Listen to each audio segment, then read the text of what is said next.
Chapter 1. The Beginning. Are you saying you dream the same dream every day? And you wake up precisely at 12:42 a.m. each time? The man wearing a cartoon cat mask gazed at Lin Xian. Well, buddy, that sounds exhilarating. You can kill anyone you want in your dreams. Do whatever you please. You get to indulge in all kinds of reckless fantasies. Just thinking about it is thrilling. With a click, he slid a magazine into his handgun, chambering around. But tonight, you won't need to seek excitement in your dreams. It'll take you on a real adventure. He pointed across the street to the bank. My little brother just cracked the bank's door open. Come with me. Lin Xian nodded, readjusted his Ultraman mask, and stood to follow the man's lead. What should I call you, big brother? On the street, they call me Big Face Cat. The man grinned widely, his jowls stretching the cartoon mask into an even more exaggerated form. Just call me Face Brother. Face Brother, what's my role in this? It's not your time yet, you password expert. Just follow my lead and don't wander off. Rustling footsteps echoed as Lin Xian trailed Big Face Cat to the entrance of the bank. Is everything ready? Big Face Cat inquired. His little brother nodded. Big Face Cat pressed the muzzle of his gun to his brother's forehead. Bang! A splatter of blood stained the wall. He casually wiped the gun's muzzle and patted Lin Xian on the shoulder. Now that there's one less person to split the take, we can pocket quite a bit more. He's your little brother, isn't he? This guy's got sticky fingers for our safety. He couldn't be left alive. As he spoke, Big Face Cat tugged Lin Xian deeper into the bank. They reached a junction in the hallway. A masked man was fiddling with the power box. Is it done yet? Big Face Cat urged. The masked man snipped a wire and wiped his brow. All set, the alarm system is down. Bang! Another shot to the back of the head. Blood filled the power box. Hey, big brother, this is seriously unsettling. Lin Xian pointed at the corpse on the floor. Is this little brother of yours also a criminal? Big Face Cat scoffed. This guy is relatively clean, but he was flirting with your big sister-in-law. Do you think I could let him live? Is it that hard to be a big brother? Don't get hung up on the details. With one less person to share the loot, shouldn't you be happy? Lin Xian brushed off Big Face Cat's hand. You're not planning to kill me too and pocket all the cash, are you? Absolutely not. Big Face Cat thumped his chest and then pulled out a bundle of gray object wrapped in duct tape from behind his waist. What is this? C for explosives. Big Face Cat pointed to the switch and explained. Your face brother is an honest man. I never resort to underhanded deeds. If you ever feel like I'm about to turn on you, just hit the switch and blow us both to pieces. Are you reassured now? All right, trustworthy. Lin Xian gave a thumbs up and accepted the C for explosives. Rustling footsteps echoed as they continued onward.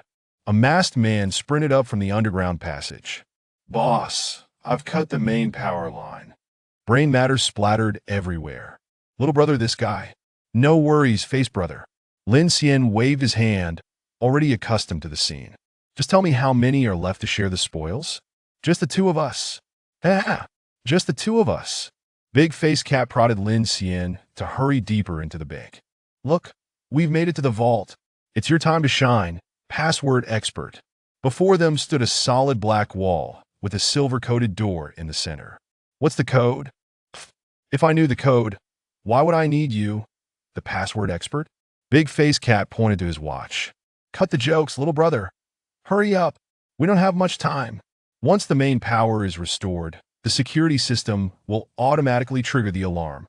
I know you're anxious, but take it easy. Lin Xian approached the code door and began to fiddle with it. Big Face Cat paced restlessly, his chubby cheeks creasing in frustration. How long do you think you'll need? 10 minutes? Big Face Cat exclaimed. That's way too long. 987. Big Face Cat stared in shock as Lin Xian bolted away from him. Then he turned around and saw the C for explosives affixed to the code door and the ever-changing red numbers on the detonator. He lunged toward the outside. The deafening explosion shattered his eardrums. Countless fragments of brick and metal rained down upon him. Cough, cough, cough, cough, cough, cough. Big Face Cat wiped blood from his face and roared. What the hell, you're supposed to be the password expert. Is this how you break a code? Just tell me, Is it efficient or what? Lin Xian covered his ears and walked over, pointing at the collapsed wall ahead. Look, that's the vault. Big Face Cat grumbled as he climbed to his feet. Not a single expert out there is reliable. Lin Xian stepped through the gaping hole where the wall had once stood. This was his first visit to a bank vault, yet it was nothing like he had imagined. Why isn't there a single penny here? The vault was completely empty. No piles of cash, nor towering stacks of gold bars as depicted in the movies. The walls of the vault were lined with neatly arranged safe deposit boxes. Lin Xian approached for a closer look. Each safe bore a different name. Wang Shuo, Lu Liping, Wei Xingjin, Lin Xian. Wang. Lin Xian took a step back, staring at the name on the last safe. Lin Xian. No doubt about it. Suddenly, a heated gun barrel pressed against the back of his head. Face brother, spare me. Lin Xian quickly raised both hands in surrender. Face brother, you have to be reasonable. I'm not a thief, nor am I flirting with your sister-in-law. You can't hold me accountable for your house cleaning. Fine face brother, I admit it. I actually deceived you. I'm not a password expert at all. I just happened to pick up this Ultraman mask while wandering around the plaza, and then you popped up and dragged me into your car without a word. But I didn't know this Ultraman mask was your team's secret signal. Honestly, I was just fooling around. I didn't mean any harm. Besides, if you had brought the real password expert, I'd bet he wouldn't have cracked the code by dawn. Running into me turned out to be your lucky break. Swoosh. A silvery laugh rang out from behind. I'm not that foolish. If the password door isn't cracked by dawn, then how could he possibly be a password expert? At that moment, the heated gun barrel withdrew from Lin Xian's head. Lin Xian turned to see a slender woman behind him, her hair elegantly styled in a bun and wearing the same Ultraman mask as his. Where's my face brother? The woman pointed down to the floor. Big Face Cat, still wearing his cat mask, lay in a pool of blood, gun in hand, with a large hole in the back of his head. You killed him? If I hadn't, you would have been the one dead just now. The woman kicked the corpse aside. He was planning to kill you all and take the money for himself. He was no good. You got a tough team to manage. Don't include me, I'm not one of them. The woman pushed past Lin Xian and headed toward the line of safes. I met him for the first time today. I don't know him, I just recognized the cat mask. Could your secret code be any more retro? The woman ignored Lin Xian. As she brushed past him, her gaze swept over the safes on the wall. Eventually, she paused in front of the one labeled Lin Xian. Examining the 8 wheels on the safe, she huffed and tossed aside her small computer. So it's a mechanical lock. The woman pressed her ear against the safe and began turning the dials. What's inside this Lin Xian safe? Lin Xian leaned in closer. Don't know. Do you know Lin Xian? Never heard of him. Why are you opening his safe then? Why do you have so many questions? The woman shot Lin Xian a fierce glare through her Ultraman mask. Go find somewhere else to loiter. She continued fiddling with the combination lock. Lin Xian stared at the 8 dials on the safe, deep in thought.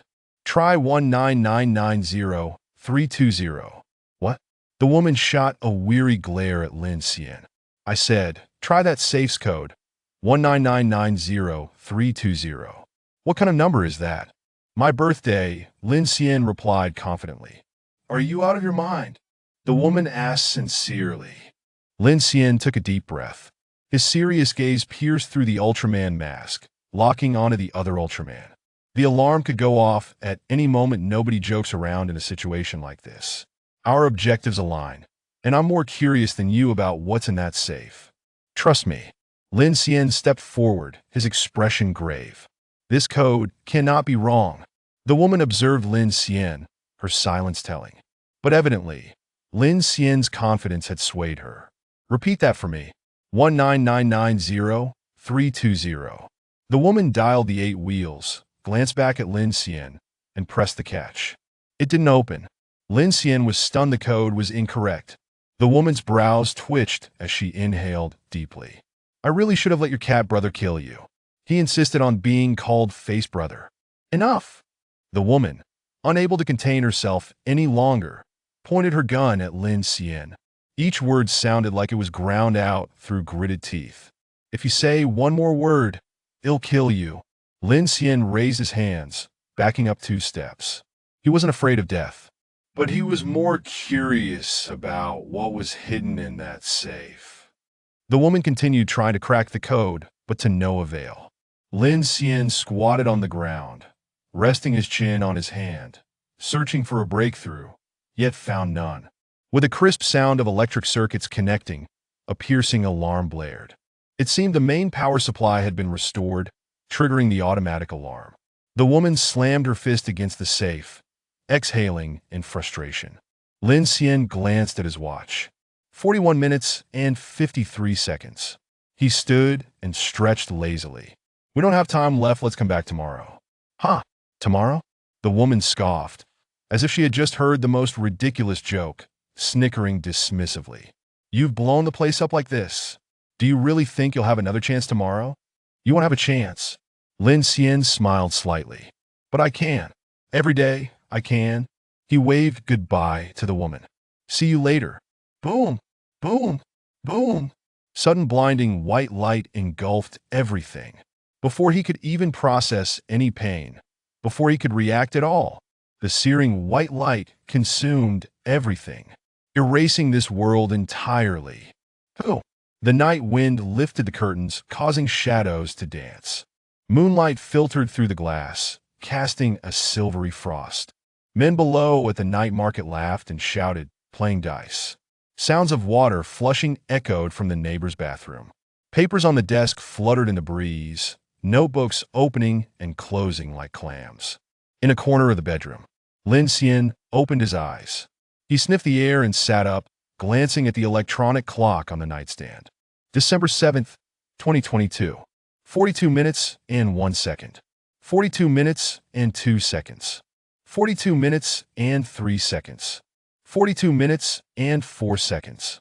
Chapter 2, The Cat. What a chaotic plot today. Lin Xian rubbed his arms, which had been chilled by the night breeze, and recalled the peculiar dream he had just experienced. A large-faced cat, an Ultraman mask. A beautiful secret agent. It was truly a comical yet bewildering affair. It felt like filming a movie with a bunch of fools. Cough, cough. Lin Xian coughed a couple of times, realizing that he might have caught a slight cold. It dawned on him that he had forgotten to close the window before sleeping last night. The early winter night wind was no trifling matter. With a clatter, the old sliding window was shut, significantly muffling the sounds of the dice game from the night market below. Without the invasion of the night breeze, the room seemed to warm up. Lin Xian poured himself a cup of hot water, took a few sips, and gazed at the full moon hanging in the sky. What exactly is hidden in that safe with my name on it? Since the day of his birth, Lin Xian had been plagued by a recurring dream every night. Day after day, year after year, regardless of his age or where he slept, and irrespective of his daytime activities, once he drifted into slumber, he invariably found himself in that strange yet familiar square. It was strange because Lin Xian was certain he had never visited that square in reality, yet it was familiar because, over the course of more than 20 years, Lin Xian had come to know every child, every tree, and even every blade of grass in that square. In his childhood, Lin Xian had been terrified of this dream. Each night, the same unchanging people, the same static city, the same monotonous events. The dream world felt like an inescapable prison to him. A good friend who had played with him yesterday would become a stranger today. Someone who had died before his eyes yesterday would smile and greet him today. No matter the uproar created, the dream remained as tranquil as ever. The following day, he felt like a prisoner trapped in time, sentenced to an indefinite term of repeating the same day. He discovered early on that the world within his dreams would inevitably collapse at 0:42.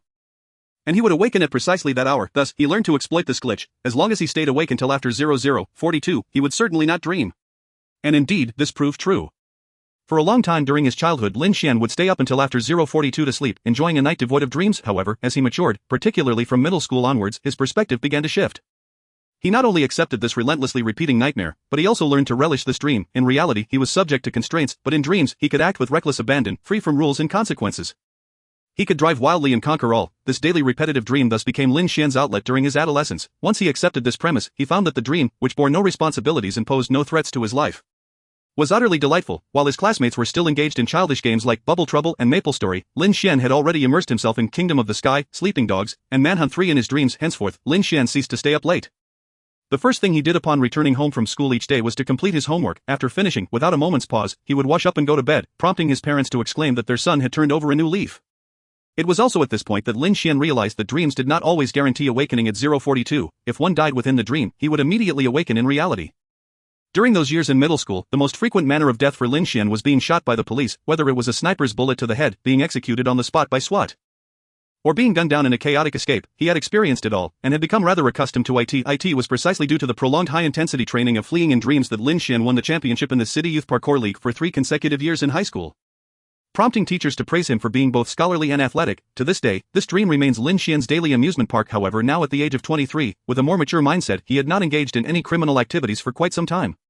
Nowadays, he preferred to meander through his dreams, participating in others' stories and experiencing a multitude of lives. Although the same day repeated eternally within the dream, the world was vast enough that even after 20 years of frolicking in his dreams, Lin Xian still made new discoveries every day. Just like the dream he had moments ago, robbing banks was an activity he had indulged in many times as a teenager, yet it was his first time entering a vault filled with safes.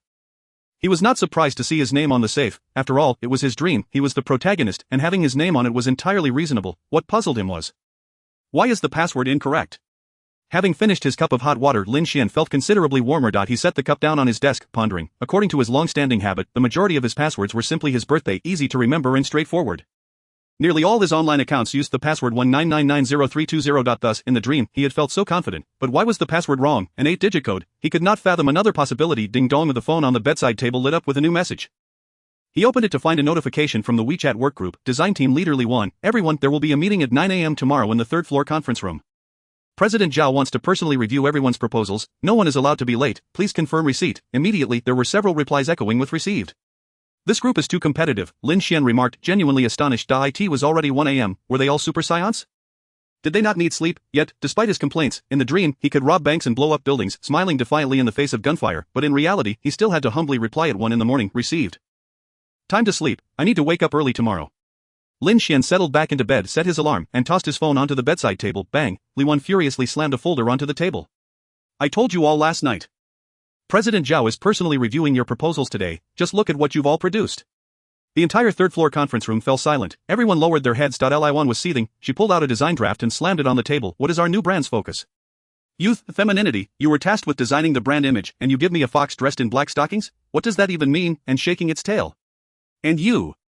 Li Wan pointed at the girl sitting next to Lin Xian, her eyes blazing like a lion. Do you have any misunderstanding about our new brand? Your little rabbit is somewhat acceptable, but are you serious about this floral scarf and oversized puffy coat? My grandmother dresses better than your rabbit. President Zhao has reiterated countless times. It was explained in great detail. Have you all heard of Hello Kitty? Seen it? What we want is a brand image akin to Hello Kitty. Poof. The chubby boy to Lin Xian's left mumbled softly. For this pitiful salary, they want a Hello Kitty. What are you mumbling about, fatty? And nothing at all, Sister Wan. I think Hello Kitty is the best. Perfect. The chubby boy jumped in fright. Li Wan's roar echoed throughout the conference room. Lin Xian closed his eyes, twirling his pen, still pondering the safe from yesterday's dream. An 8-digit password. What could it be? What was hidden inside the safe? Kitty Yi cat. Listening to Li Wan's tirade, Lin Xian recalled the cat mask on the large-faced cat. It too was a cartoon cat design. With just a few strokes, it vividly portrayed the cuteness and vitality of a kitten. Especially with the mask covering the large cat's enormous face, it created a striking contrast. One must admit, that cat design was indeed charming, simple yet exquisite, refreshing and straightforward. Lost in thought, Lin Xian quickly sketched the cartoon cat on his draft paper. Hey! A female colleague leaned over. Lin Xian, what are you drawing? Chapter 3, Time. A little kitty. Wow, so adorable. The female colleague gazed at Lin Xian's sketch, captivated. Lin Xian, why don't you submit such a wonderful design to Sister Wan? In an instant, the eyes of everyone in the conference room turned towards them, especially the colleagues from the design department, who cast desperate glances. What? Let me see. Li Wan hurried over, and now, she was merely putting on a brave face, masking her own panic with her fury. In truth, she was more anxious than anyone. Though President Zhao remained silent in his chair, it was evident that he was far from pleased, and extremely angry. With a swift motion, Li Wan snatched Lin Xian's draft papers. Gradually, the atmosphere softened, breaths became calmer, and the fierce flames of anger seemed to extinguish. You this? Li Wan scratched her head and smacked her lips. You this? I think it's quite good.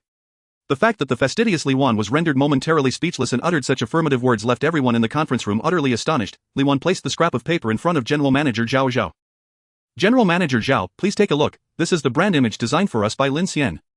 Once the paper was set down, everyone shifted in their seats, craning their necks to get a better view. On the pristine A4 sheet, there was no extraneous content, just a few strokes outlining a cartoon cat's head, simple, refreshing, with exquisite lines that deftly captured every nuance of expression and demeanor, though it was merely a simplistic drawing rendered in black ink. The cat's charm and vitality leapt off the page as if it were alive. In an instant, everyone began to murmur excitedly, wow, this cat head drawn by Lin Xian is impressive. Really, it possesses an indescribable cuteness and delicacy. This looks even cuter than Hello Kitty. Kitty is just too demure, lacking a mouth, but Lin Xian's cat truly exudes a youthful, vibrant energy. Young, feminine, age-defying, lively, Lin Xian's cat perfectly aligns with the key themes of our new brand. Amazing work, Lin Xian. Why didn't you present such an excellent design earlier? A good brand image must be sufficiently simple to enhance recognition and facilitate communication. In this regard, Lin Xian's cat bears a striking resemblance to Kitty, Mickey Mouse, and Doraemon. This adorable yet minimalist cat head received unanimous praise from the design department. With her heart racing, Li Wan finally let out a sigh of relief. She looked at General Manager Zhao with a timid gaze. Awaiting her response, Zhao Yingjun, the founder and current chairperson of MX Company, had established the MX Beauty brand after returning from her studies abroad. Within less than 2 years, she had already gained notable recognition among the youth. Beautiful, poised, and possessing both cunning and talent, she seemed as if she had stepped out of a contemporary urban novel. At this moment, she was intently examining the draft paper, deep in thought. Everyone awaited her words. Finally, Zhao Yingjun's slender brows relaxed. Not bad. Right, General Manager Zhao. See, our design team is indeed filled with talent. Seeing her crisis averted, Li Wan enthusiastically praised Lin Xian. Lin Xian is our team's secret weapon, the cornerstone of our success. A steadfast anchor. Generally, I grant absolute creative freedom to such artistic talents, never interfering or asking too many questions. Lin Xian, do share with us how you conceived this cat image. What was your source of inspiration? Zhao Yingjun also raised her head, looking at Lin Xian with a hint of expectation. I dreamt it, Lin Xian replied candidly. Lin Xian, Li Wan sighed, frustrated at his lack of appreciation for such a splendid opportunity to showcase his work. Many colleagues were amused by Lin Xian's response. He truly had a way with words. Zhao Yingjun, however, smiled and nodded. What one thinks about during the day often manifests in dreams at night. Many great inventions throughout history were birthed in dreams.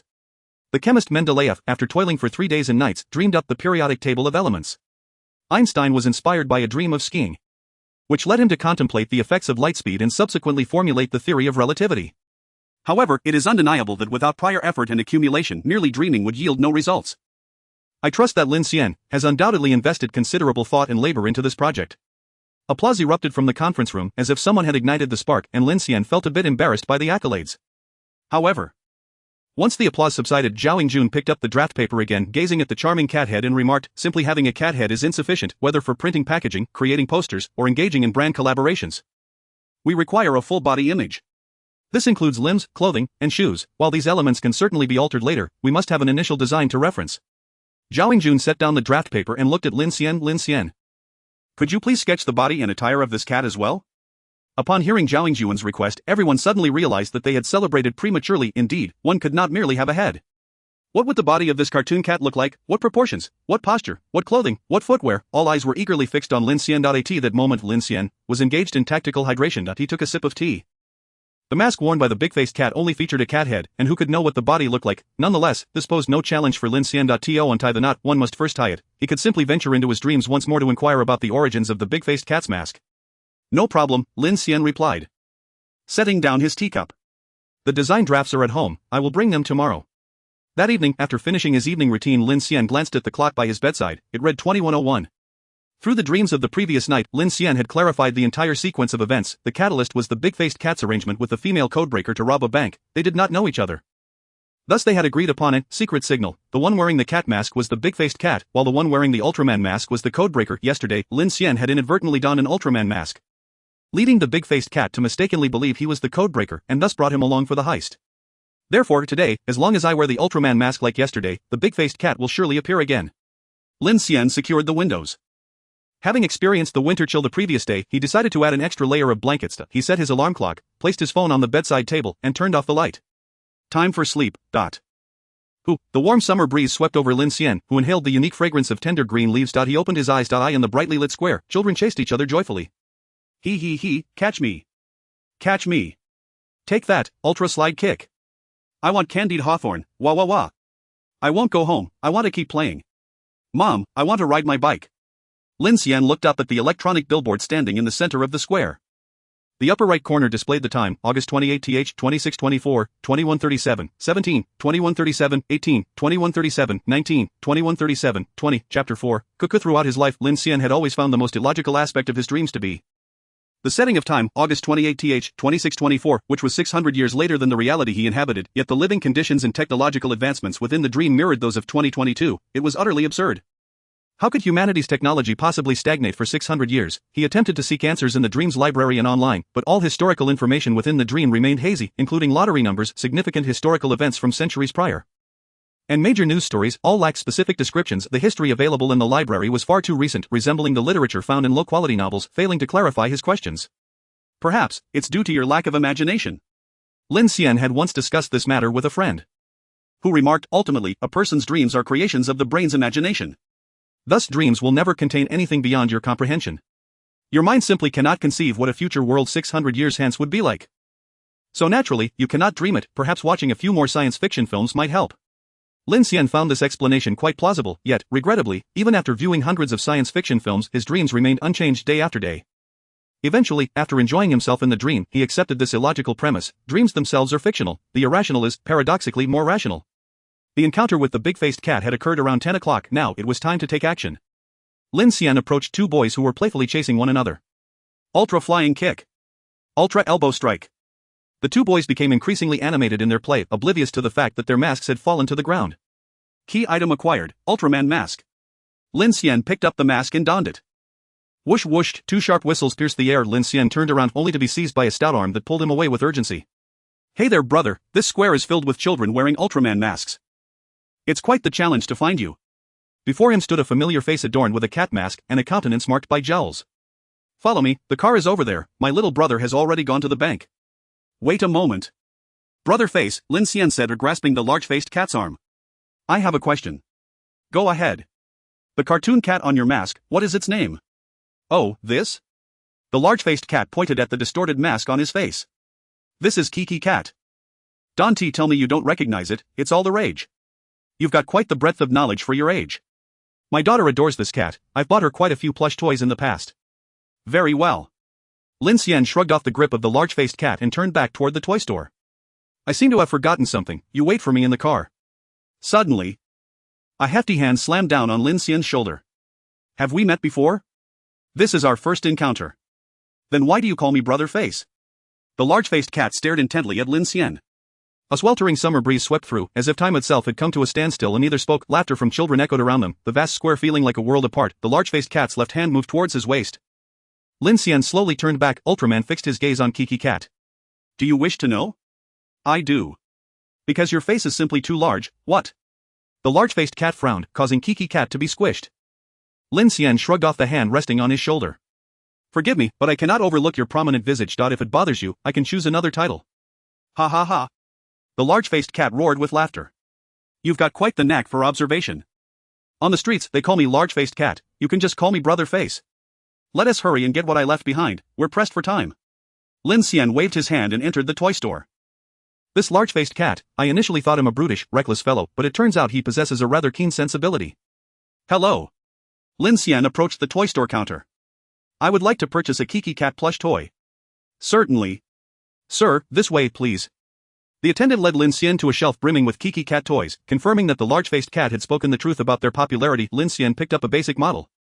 Scrutinizing it closely, examining the cat's structure, proportions, limbs, and attire, he intended to observe every detail carefully so that upon waking at 0042, he could replicate it from memory. It must be said, this Kiki Cat is undeniably adorable.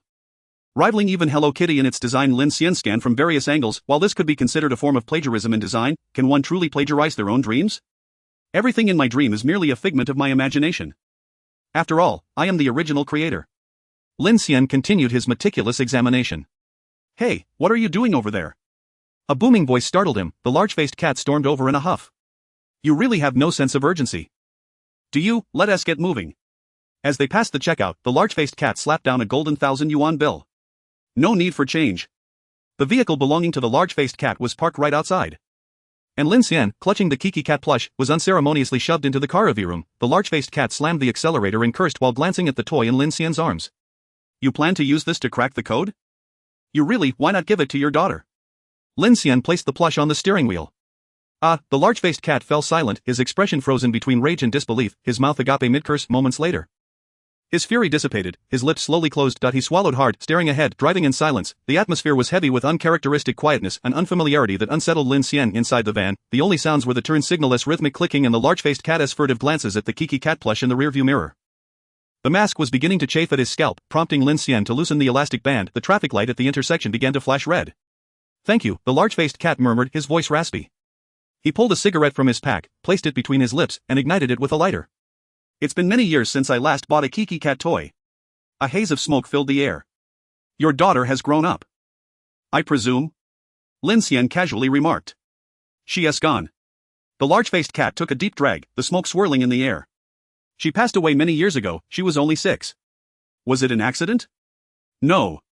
The large-faced cat slammed on the brakes. She was murdered. Why would anyone kill a 6-year-old brother?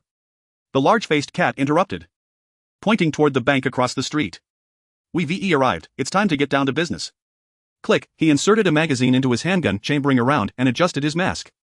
Let us go. Brother, after we rob this bank, I can finally avenge my daughter. We'll talk later, but first, we have work to do. With a grin, the large-faced cat patted Lin Xian on the shoulder and leaped from the car. Striding toward the bank entrance, Lin Xian remained silent, watching the large-faced cat stagger away. Before him, the adorable Kiki cat plush sat alone, prompting him to recall the scenes from his dream yesterday. The bank vault was filled with safes, but not a single dime inside. Brother face, Chapter 5, the transaction. Get out of the car, brother, why are you dawdling? The large-faced cat noticed Lin Xian lagging behind and hurried back to the car, urging him to exit. It's nearly noon, let us move. Sigh, Lin Xian exhaled. His intent for the night had merely been to sketch Kiki cat, he had no intention of robbing a bank again. Yet, here he was dragged along by the large-faced cat's relentless insistence. Well, since I'm here, I might as well go along. Lin Xian jumped out of the car, following the large-faced cat. Rustle, rustle, they reached the entrance of the bank. Is everything set? The large-faced cat inquired. His accomplice nodded. Bang. A splatter of blood painted the wall. The large-faced cat wiped his gun. Now that there's one less person to share the spoils, we can split it more evenly. Indeed. Lin Xian nodded. Such unscrupulous individuals should not be allowed to live. What the hell? The large-faced cat stared at Lin Xian in disbelief, his eyes wide. How did you know? Just look at his face, it practically screams disloyalty. Is that true, brother? The large-faced cat scratched his head, confusion etched on his face. Never mind, let us hurry. Rustle, rustle, they arrived at the junction of the corridor. Click, the masked accomplice cut the wires. It's done, the alarm system is disabled. Bang. Blood oozed from the control box. Serves him right. The pure-hearted warrior Lin Xian scoffed. The scum who seduces another's wife deserves no sympathy. What the hell? The large-faced cat was so shocked he jumped. How do you know about this? Who leaked the information? If you know, then surely the whole world knows that I, large-faced cat, have been cuckolded by my brother. Well. Not the whole world. Lin Xian reassured the large-faced cat. I deduced it from his appearance, it's as if the word seducing another's wife were written across his face. Are you joking with me? Brother, you think someone writes essays on faces? Besides, the large-faced cat kicked the body over. He was behind you, masked up in the dark, how could you see his face? Just admit it, you want to hear that the whole world knows. Cough. Cough, let us move, we're short on time. Ahead, a plump man emerged from the underground corridor. Boss of Bang, the large-faced cat turned to Lin Xian, who met his gaze in silence. Do you know why I killed him? Honestly. I do not. Lin Xian shook his head. This guy is the worst, he was planning to kill us all and take the money for himself, even mapping out an escape route. Do you think I should have spared him? You two are hardly in a position to judge. They continued onward, reaching the bank vault, familiar black walls, familiar silver-coated doors. Brother, it's your turn to act.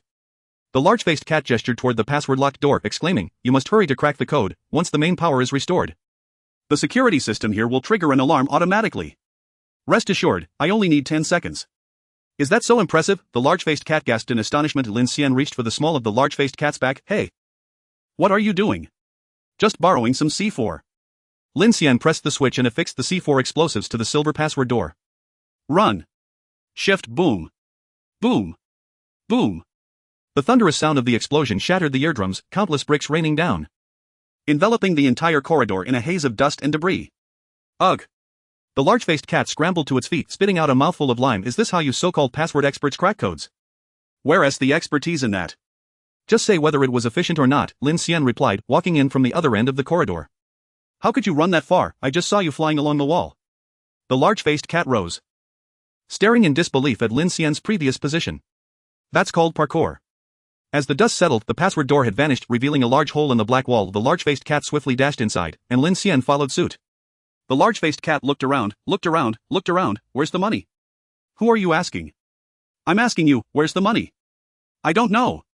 You told me there were heaps of money here. Piles of gold bricks.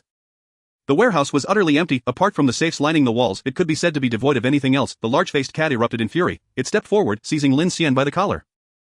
Gun pressed against Lin Xian's temple, veins bulging. You're messing with me. You said there was money here, that's why I came with you. I never said that. I did. A clear female voice came from behind. The large-faced cat craned its neck to look behind Lin Xian. Bang. Lin Xian felt as though a watermelon had exploded on his shoulder, red juice splattering across his face, along with fragments of bone.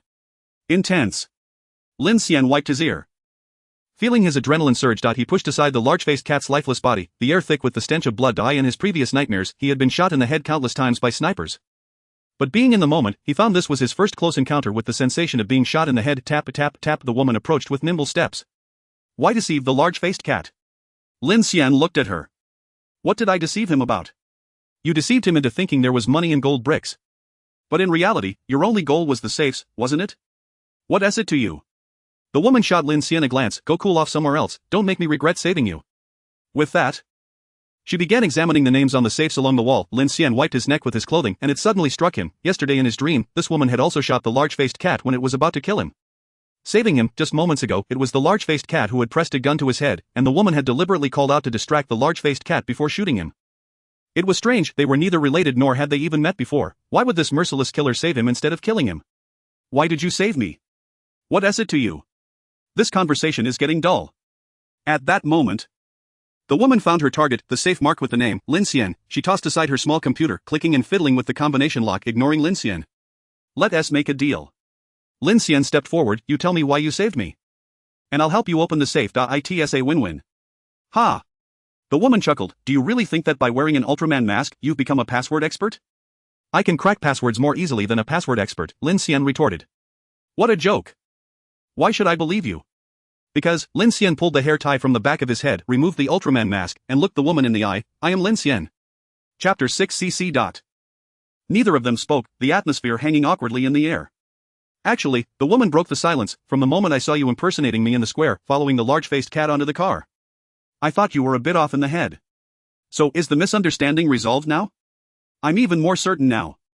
Lin Xian, exasperated, threw up his hands. To put it bluntly, you still don't believe me. Do you? But since you're here to steal from the safe belonging to Lin Xian, you must have done some investigation on him, right? Don't you know what he looks like? Lin Xian pointed to his own face. Take a good look at my face. Compare it to the photos you investigated, and see if it's not identical. The woman shook her head. I didn't investigate the owner of this safe, and I don't know what Lin Xian looks like. Lin Xian was speechless. He had never imagined that proving his identity would be such a difficult task. But who you are doesn't really matter, the woman continued. If you can truly help me open the safe, I can certainly tell you the answer. She crossed her arms, gazing at the password lock before her, utterly perplexed. If it were an electronic lock, I could crack it in just a few minutes. But unfortunately, this is a mechanical lock with an 8-digit code. Neither brute force nor sound analysis could crack it in a short time. She turned to Lin Xian. So I don't care who you are, you could be anyone. As long as you can open this safe, you will be my partner. Deal. Lin Xian extended his right hand amicably. Although he wished to extract some answers from her first, there was currently no way to prove he was Lin Xian. Without any valuable leverage, he had no choice but to concede. What should I call you? CC. The woman extended her hand, and they exchanged a firm grip. Just call me CC. Lin Xian realized that none of the characters from his dream seemed to possess normal names. What is your plan? CC asked Lin Xian. Let us try meaningful dates related to my adulthood, he suggested. Lin Xian racked his brain, coming up with one date after another connected to himself. CC tried each one. However, Lin Xian's mind felt as though it might burst, yet he still couldn't guess the correct code. My mom's birthday. Still not right?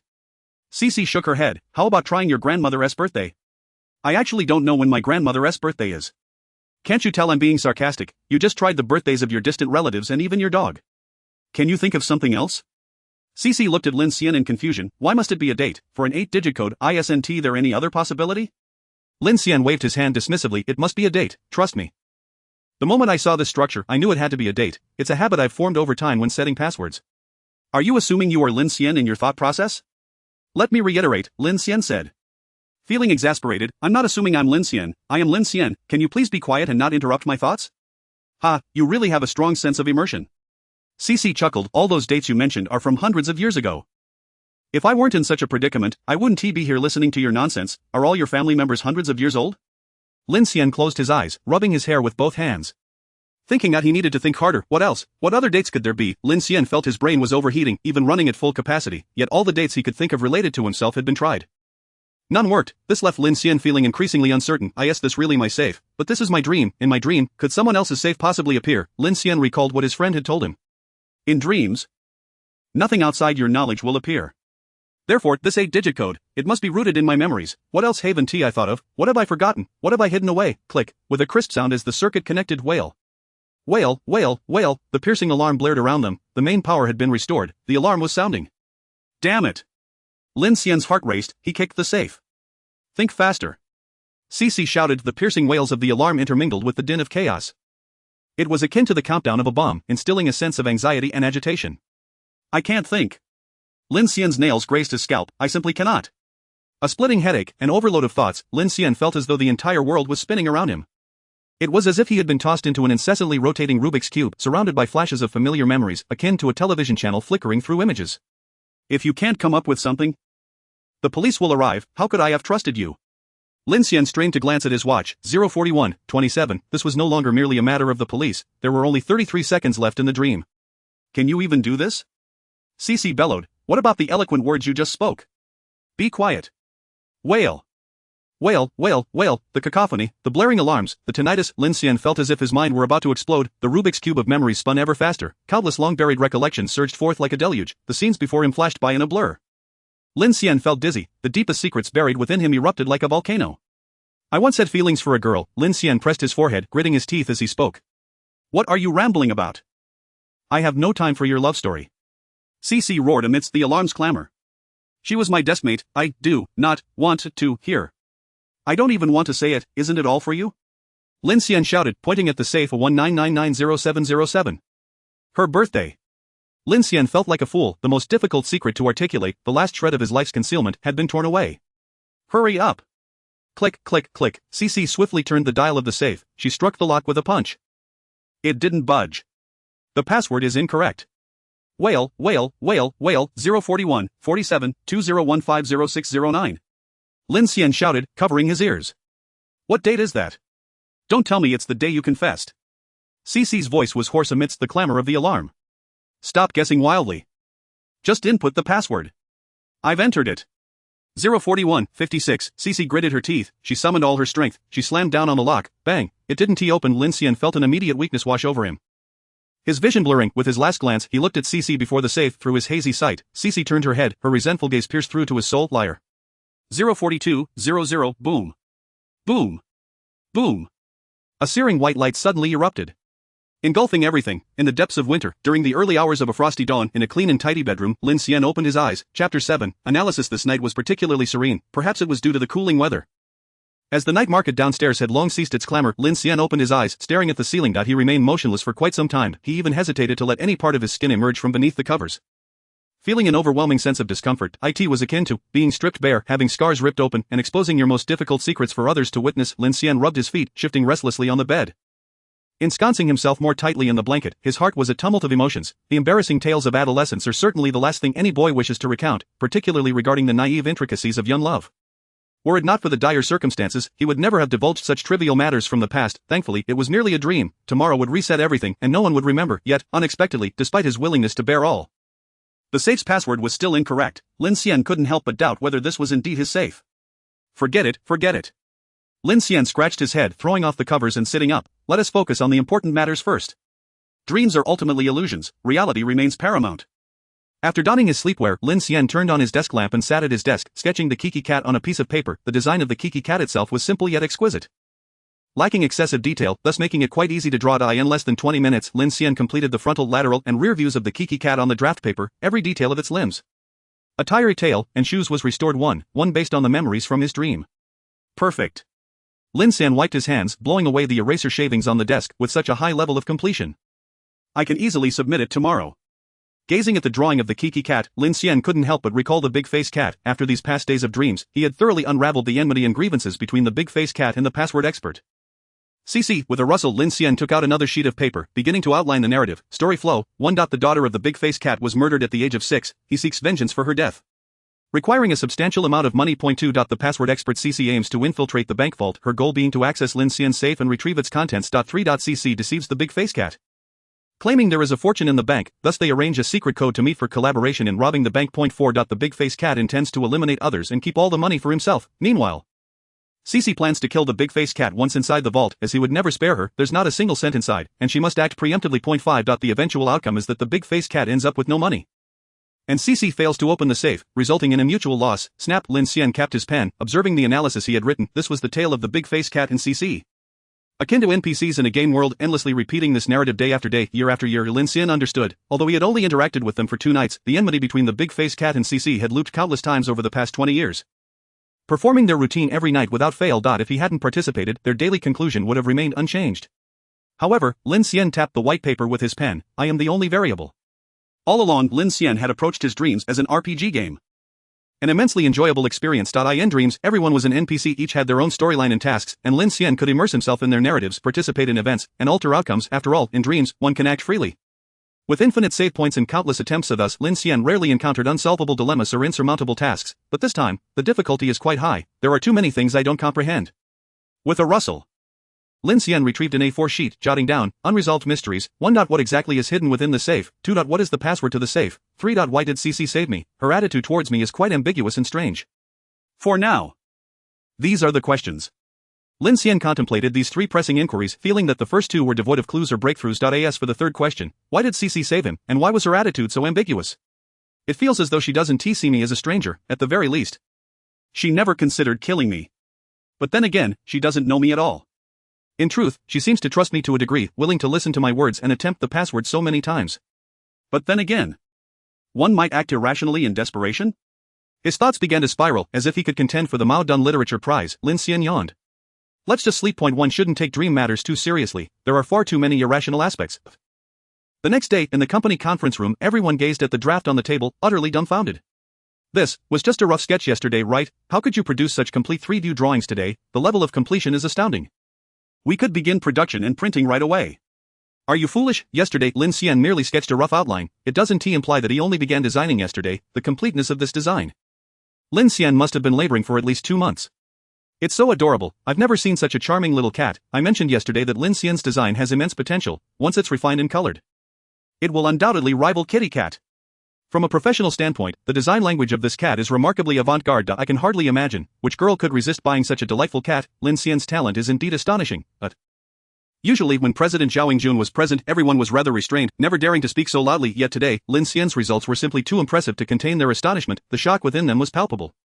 First, the efficiency was rapid. Second, the quality was high. Had they not been privy to the details, they might have suspected Lin Xian had plagiarized another company as finished product. Today, Zhao Yingjun donned an all-black outfit, looking particularly striking and exuding an aura that seemed to ward off the mundane. Yet now, as she gazes down at the design draft, a look of serene satisfaction graces her face. This truly embodies an extraordinarily exceptional brand image, far surpassing my expectations and imaginings by several magnitudes. It is evident that Lin Xian has invested immense effort into the design of this cat. I suddenly feel that merely treating this cat as a mascot and printing advertisements would be an egregious waste. A new idea has emerged in my mind. However, before we proceed, we must first bestow a name upon this delightful cat. Zhao Yingjun lifts her gaze to Lin Xian, her eyes brimming with affirmation and admiration. Lin Xian, since you are the designer of this cat, it is only fitting that you name her. All eyes turn toward Lin Xian, many colleagues from the design department discreetly giving him a thumbs up. As for the name of this cat, Lin Xian rests his chin on his hand, contemplating the large screen displaying the logo for the 7th discussion meeting on Rhine brand image design, given that the company's new brand name is Rhine.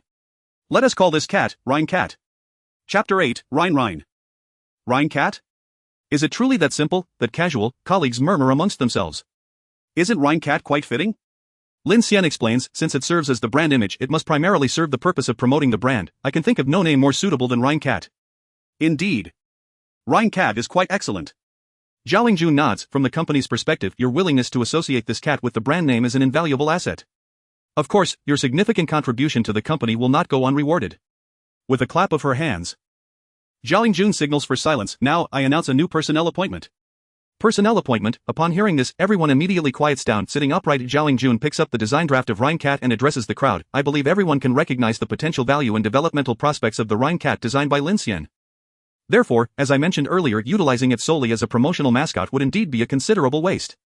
Thus, I intend to establish a brand new department dedicated to the IP development of Rhine Cat. In the future, Rhine Cat will not merely be the mascot of Rhine Cosmetics, but rather an independent IP entity.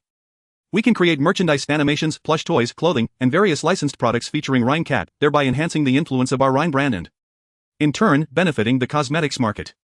This new department will be temporarily named the Rhine Cat IP Development and Operations Team. IT will operate at the same level as formal departments and report directly to me. The leader of this team will be Lin Xian. A collective gasp reverberates through the room. Lin Xian, at such a high level, to oversee an important department directly managed by Zhao, how could someone so inexperienced be appointed? Yet, after the initial shock everyone reflects, is this not what Lin Xian deserves? He has designed Rhine Cat and proven himself capable of this position through his talent. Thunderous applause erupts, colleagues enthusiastically congratulate Lin Xian. Incredible.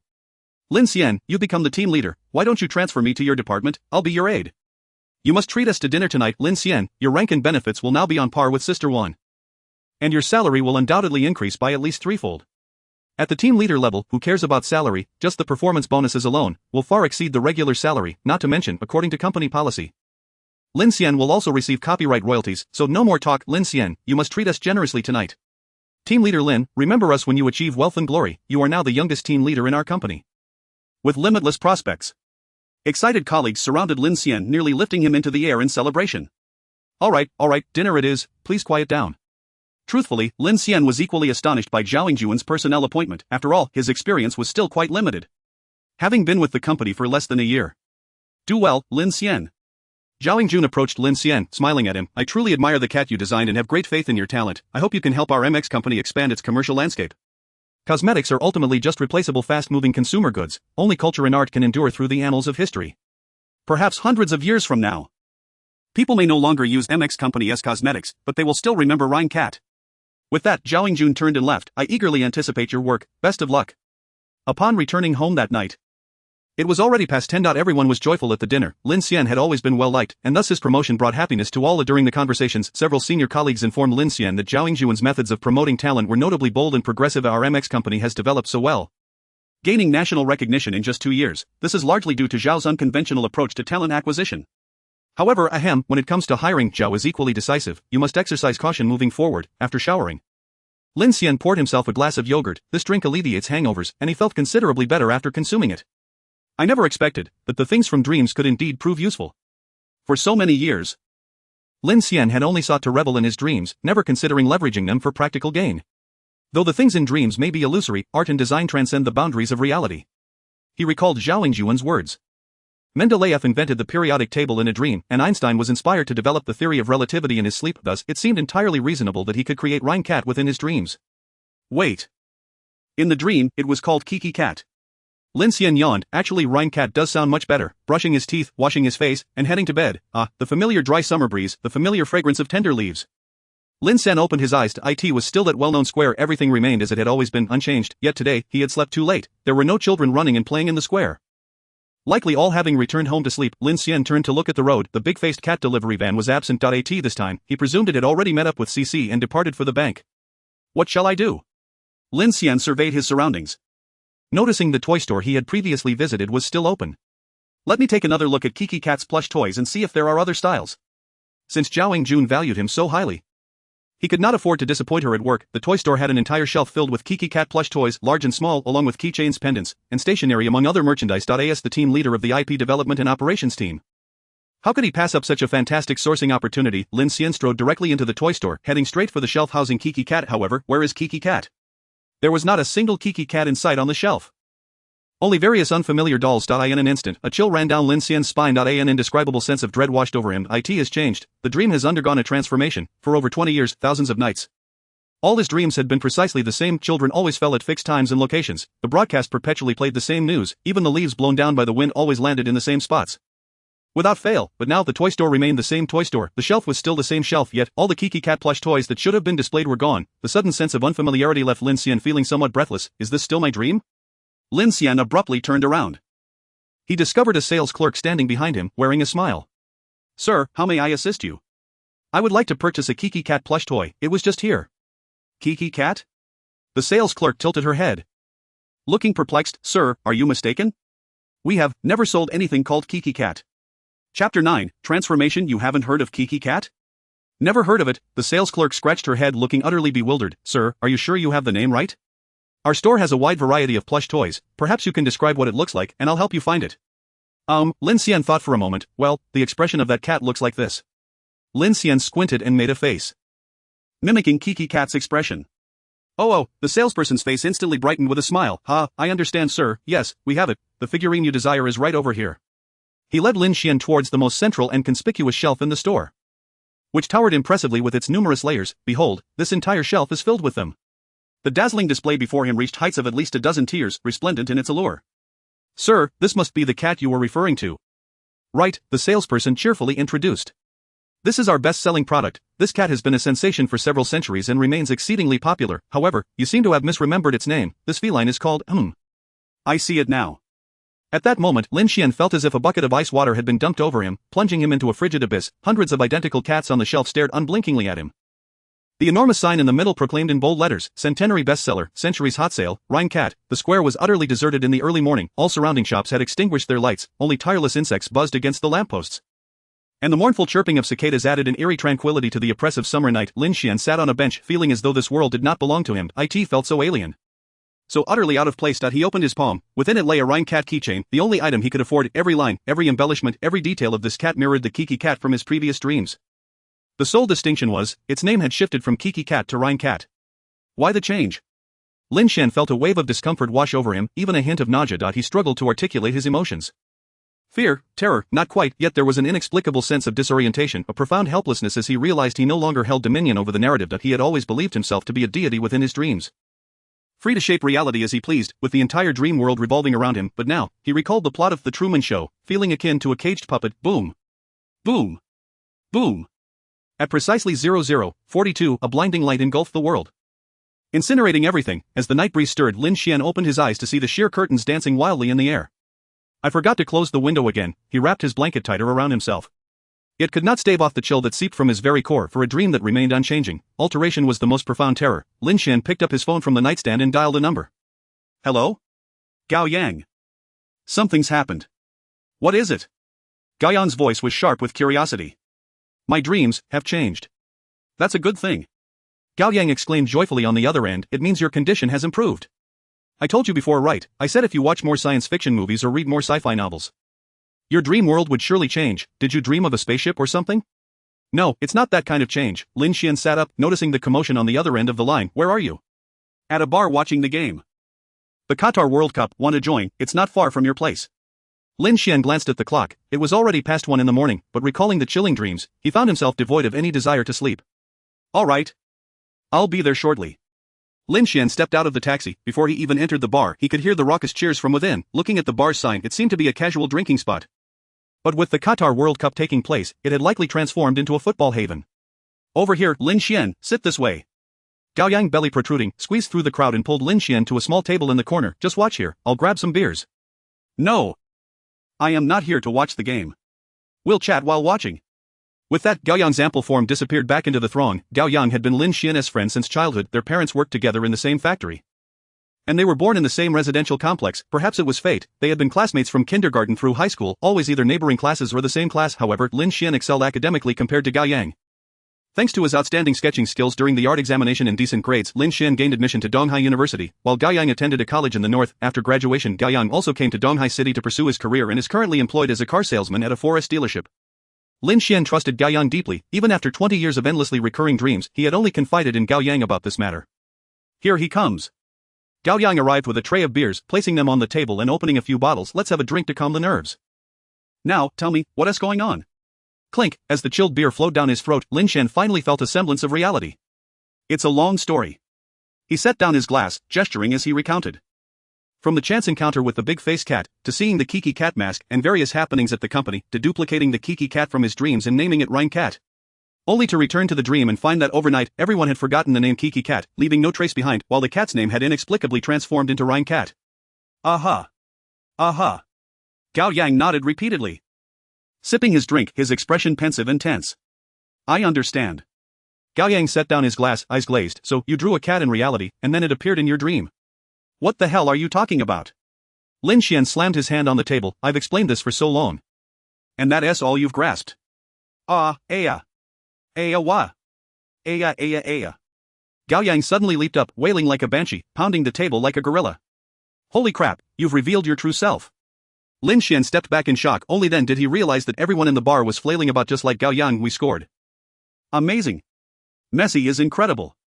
Steady, Argentina is impressive. Cole King, haha. Lin Xian turned around to see the replays of the recent goal on the bar's big screen. You didn't even listen to me. Oh, I heard. I'm listening. Gao Yang settled back down, cheerfully pouring Lin Xian another drink. We've known each other for over 20 years. You've told me about your dreams hundreds of times, and it's always the same story. The point is, Why has this dream remained unchanged for 20 years, and what triggered the change today? Lin Xian emphasized a bang. Gao Yang downed his beer in one go, placing the glass on the table and pointing at Lin Xian. This is actually quite simple, let me explain why. Chapter 10, The Suit. Have you seen the movie Inception? Gao Yang filled his glass. Dreams are actually controlled by our subconscious. You understand what the subconscious is? Right, it's something you're usually unaware of, yet it subtly influences your actions, emotions, and dreams. To put it simply, the subconscious is your latent cognition. Even if you don't perceive it, it doesn't mean it doesn't exist. Often, people can deceive their own hearts and minds, but one can never deceive their subconscious. Gao Yang peered at the large screen behind him before returning his gaze to Lin Xian. Do you understand? Am I being too profound? I understand it literally. Lin Xian nodded. Having seen Inception himself, it was quite a captivating film where the protagonist invades others' dreams using machines to extract information. But how does this relate to the changes in my dreams? Because your subconscious has changed. Gao Yang downed another beer. Let me ask you. What do you think this cat should be called in your subconscious? Lin Xian pondered for a moment. Rhine cat. There you have it, your subconscious believes it's called Rhine cat, so naturally the version in your dream must update as well. Is it really that simple? It's that simple. Lin Xian furrowed his brow. How reliable is this theory of yours? Can the movie's premise be taken seriously? With a playful grin, Tiao Yang waved his finger mischievously and remarked, I didn't just learn this from movies, you know. Look, he opened his phone and displayed a friend's social media feed to Lin Xian. This client of mine is a renowned psychologist in Donghai. I added her on WeChat when she bought a car, and she often shares these insights on her feed. I take a look when I have time to learn a thing or two. Lin Xian cast a cursory glance at the feed, which was filled with psychological knowledge and lecture content. Oh dear, you really don't need to get so worked up over such trivial matters. Gao Yang waved his hand dismissively. After all, what is so strange about real-life things appearing in dreams? Now, if things from dreams were to materialize in reality, that would indeed be a significant matter. With that, Gao Yang raised his glass and turned his attention back to the match Argentina had scored again. And the bar erupted with deafening cheers. As Lin Xian sat in his chair, he reflected on Gao Yang's words. The chilled beer in his glass gradually warmed, and the icy thoughts that had lingered in his mind also began to thaw. Though Gao Yang may not possess extensive knowledge, he often spoke with a certain persuasiveness. Upon further contemplation, the notion of real-life elements manifesting in dreams didn't seem so extraordinary after all. Aren't all dreams merely fragments of reality pieced together? In fact, the names of the dolls in his dreams were simply altered. The cat remained the same cat, unchanged in every detail. With this realization, it seemed he had indeed been overly sensitive. Ultimately, Argentina triumphed in the match. Amidst the jubilant cheers of fellow fans, the bar began to disperse. What a thrill! I truly hope Argentina makes it to the finals. Winning the championship would be the icing on the cake. In the chill of the evening air, Gao Yang, with a flushed face and a beer belly, bounced in place. Lin Xian, I heard you got promoted? Yes. Just a small group leader position, but it's still a direct group, at the same level as the department. That's impressive, brother, you've made great strides.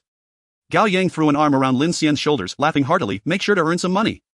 Come buy a car from me when you do.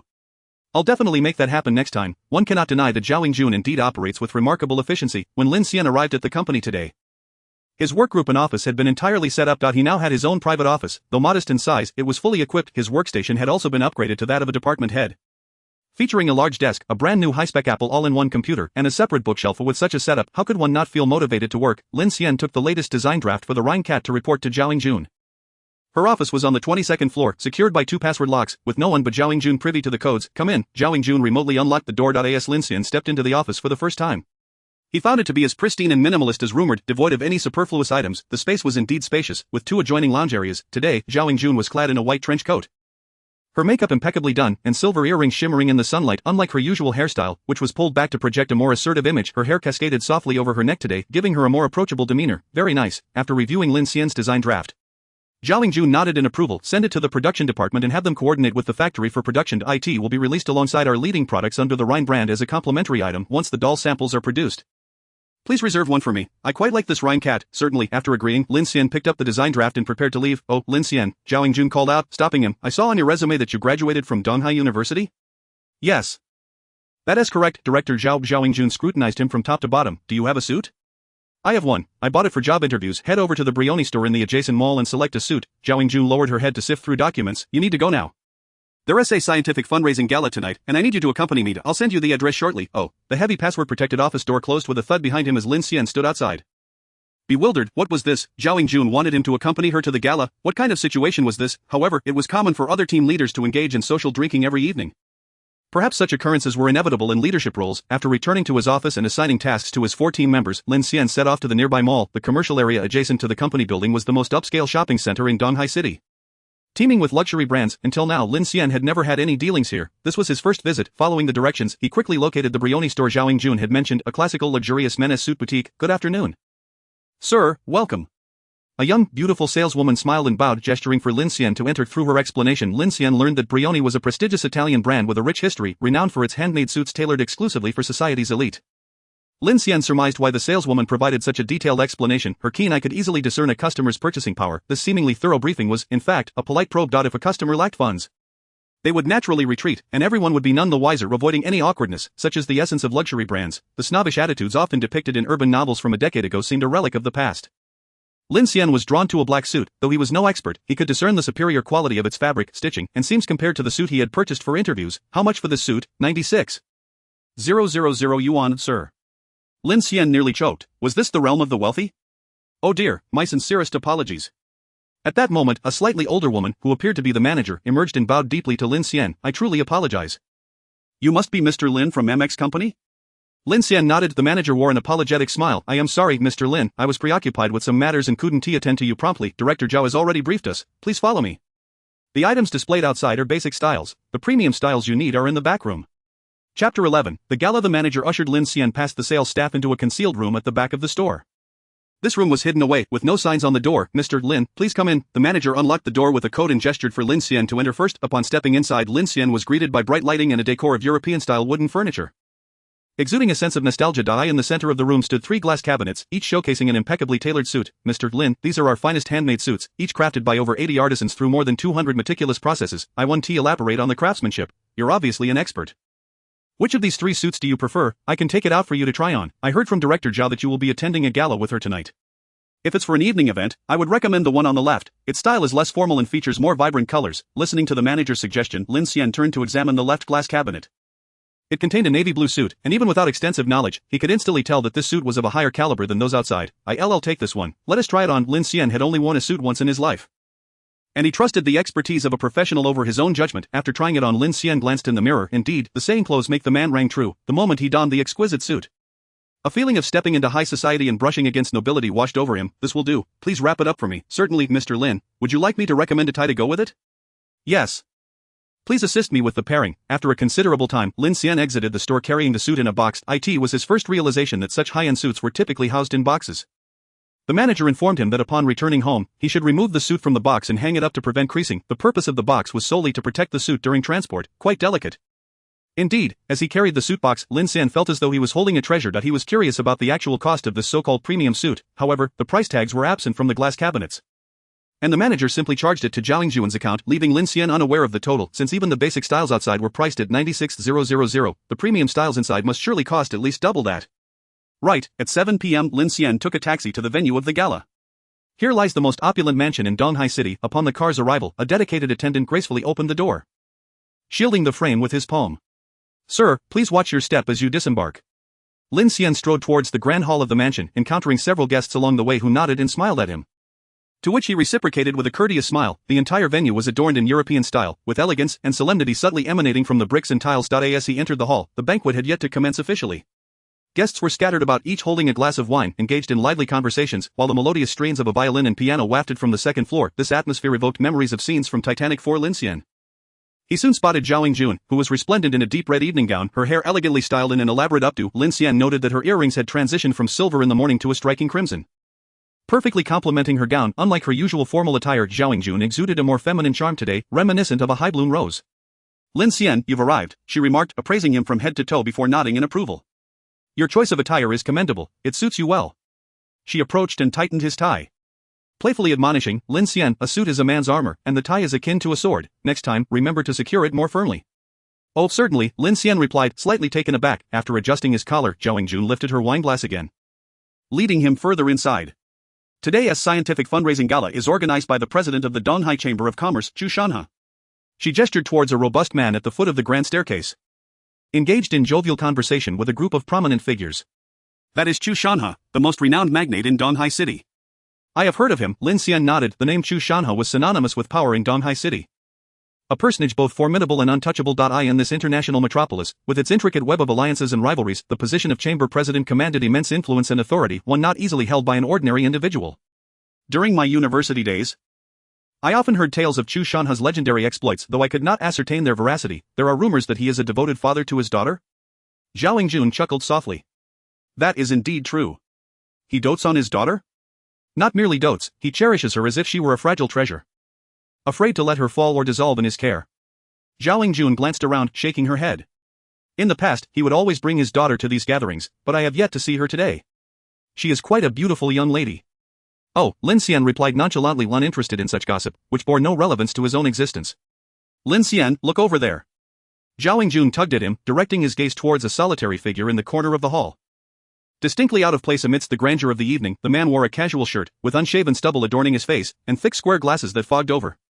That is Professor Su Yun from Donghai University. Did you know him during your studies? No, I did not, Lin Xian admitted candidly. Donghai University was vast, filled with numerous faculties and instructors. He hardly recognized all the professors within his own department, let alone those from others. Professor Su is the sole researcher in the country focusing on the subject of hibernation chambers. He has made little progress in his studies, struggling even with the most fundamental theories, let alone any substantial advancements. Is there still someone researching such a fantastical notion? Zhao Yingjun smiled down at her glass. He is the only one. Due to his pursuit of such an outlandish subject, no research institute would take him on. His former colleagues and students have all distanced themselves, deeming him mad. Over the years, he has merely endured to attain an associate professorship, without any notable achievements in research.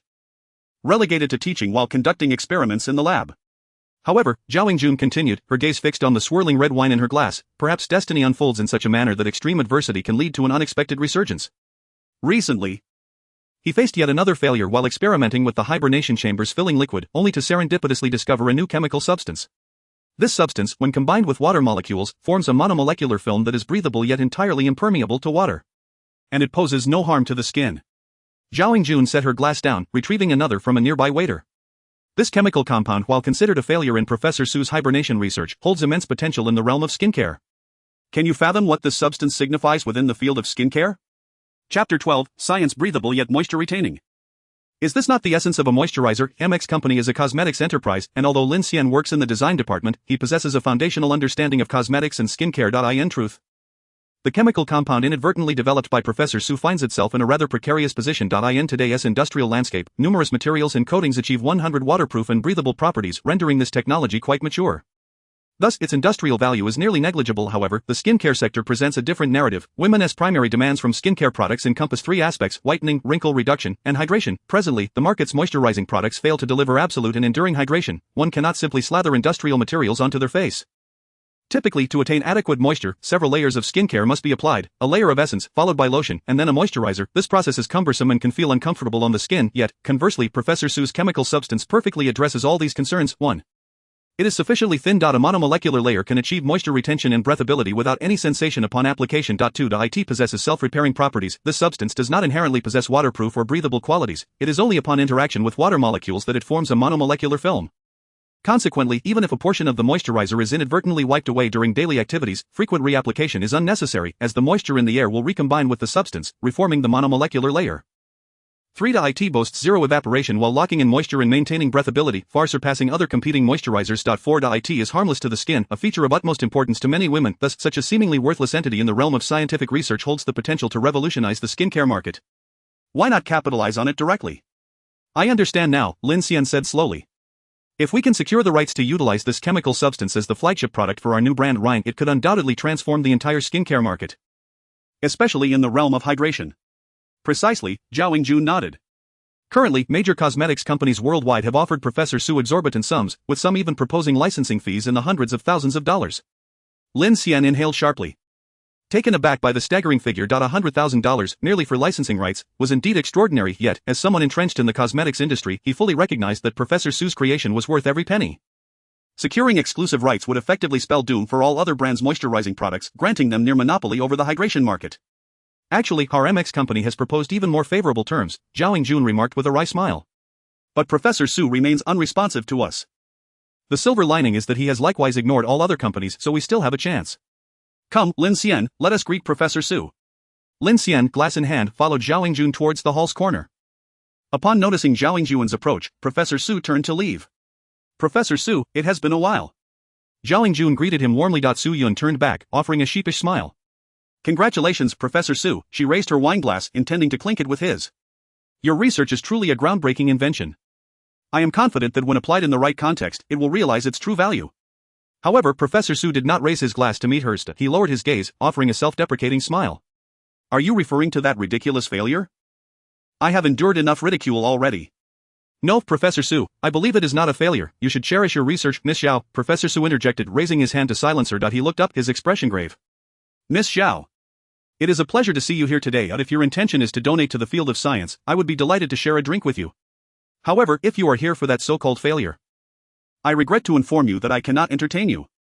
Lin Xian narrowed his eyes. It is evident that Professor Su Yun is not particularly welcoming towards Zhao Jun, and in fact, shows a distinct aversion to engaging with beauty companies. You flatter me. Professor Su, let us separate our matters. Zhao Jun maintains her smile. I am here solely to support the cause of science and research with no ulterior motives. That is commendable. On behalf of the researchers in Donghai City, I express my gratitude to Miss Xiao. Professor Su Yun raises his glass for a toast, and Zhao Jun deliberately lowers her own slightly. Clink. After the glasses meet, they both drink heartily, wiping his mouth with his sleeve. Professor Su Yun gazes at Zhao Jun. Miss Xiao, I hope to see you more often in occasions like this rather than in my laboratory. With that, Professor Su turns and departs. Zhao Jun takes out a white handkerchief, pinches a corner, and dabs at the red wine stain by her lips. Did you see that, Lin Xian? He has always held this attitude towards us. Today is relatively mild. Lin Xian nods. He had little prior interaction with Zhao Jun. Not even exchanging a single word. He initially thought this woman was always aloof, looking down on others from her lofty perch, yet now it seems, as the president of a company, she too faces challenges. She must put on a smiling face for Professor Su Yun and bend down to clink glasses with him. However, this is an unavoidable circumstance. The company needs to grow, the employees need to be fed. Just 23 years old, navigating this business world is not an easy feat yet. Her colleagues can only see her brilliance. Oblivious to her struggles, Lin Xian still cannot comprehend why Zhao Jun strives so hard. Her affairs are seldom mentioned in the company. They only know she comes from a prestigious background. Professor Su Yun must be in dire need of research funding and experimental equipment. Why would he not trade that failed product for financial support? Lin Xian is perplexed. With funding, he could establish his own laboratory and conduct research under better conditions, potentially yielding significant results. Zhao Jun sets down her handkerchief and smiles with resignation. Perhaps this is the pride and stubbornness of a scientist. He has faced failure for too long and been ridiculed for too long, thus he can hardly accept selling his failures, scattering them across the globe. That serendipitously created chemical substance is a treasure in our eyes. However, to Professor Su Yun, it may represent a shameful scar, a painful reminder that stabs at him each time it is mentioned. Zhao Jun lowers her glass, crossing her arms as she looks at Lin Xian. You graduated from Donghai University as well, could you help me think of a solution? Me? Lin Xian is taken aback. In an instant, he recalls the scene from the 1986 version of Journey to the West, where Ben Borba is commanded by the nine-headed bug, go eliminate Tang Sang and his disciples. What qualifications do I possess? This group of upper-class elites, business tycoons, is still looked down upon by Professor Su Yun as a mere team leader, regarded as a primary school student in their eyes. How could I possibly negotiate such a grand deal for you? I'll inquire about it. Lin Xian is left with no choice but to respond. He now understands that Zhao Jun's purpose for bringing him to this banquet is likely because they share the commonality of being alumni of the same university, hoping he might establish a connection with Professor Su Yun. But she has overestimated her own capabilities. Perhaps her remarkable performance in the Rhine Cat project has led Zhao Jun to harbor a deep misunderstanding of her own true abilities, yet that cat was extracted from a dream. Could one possibly extract Professor Su Yun's research achievements from a dream? Chapter 13, Chu Shanha. Before long, the banquet commenced in earnest, the sounds of the violin ceased, and all conversations halted as everyone turned to gaze at the grand staircase in the center of the hall. Chu Shanha descended gracefully, a smile adorning his face as he raised his glass and surveyed the crowd. Welcome, everyone. Today, with all the scientific luminaries and business prodigies present, it truly brings honor to this humble host. Chu.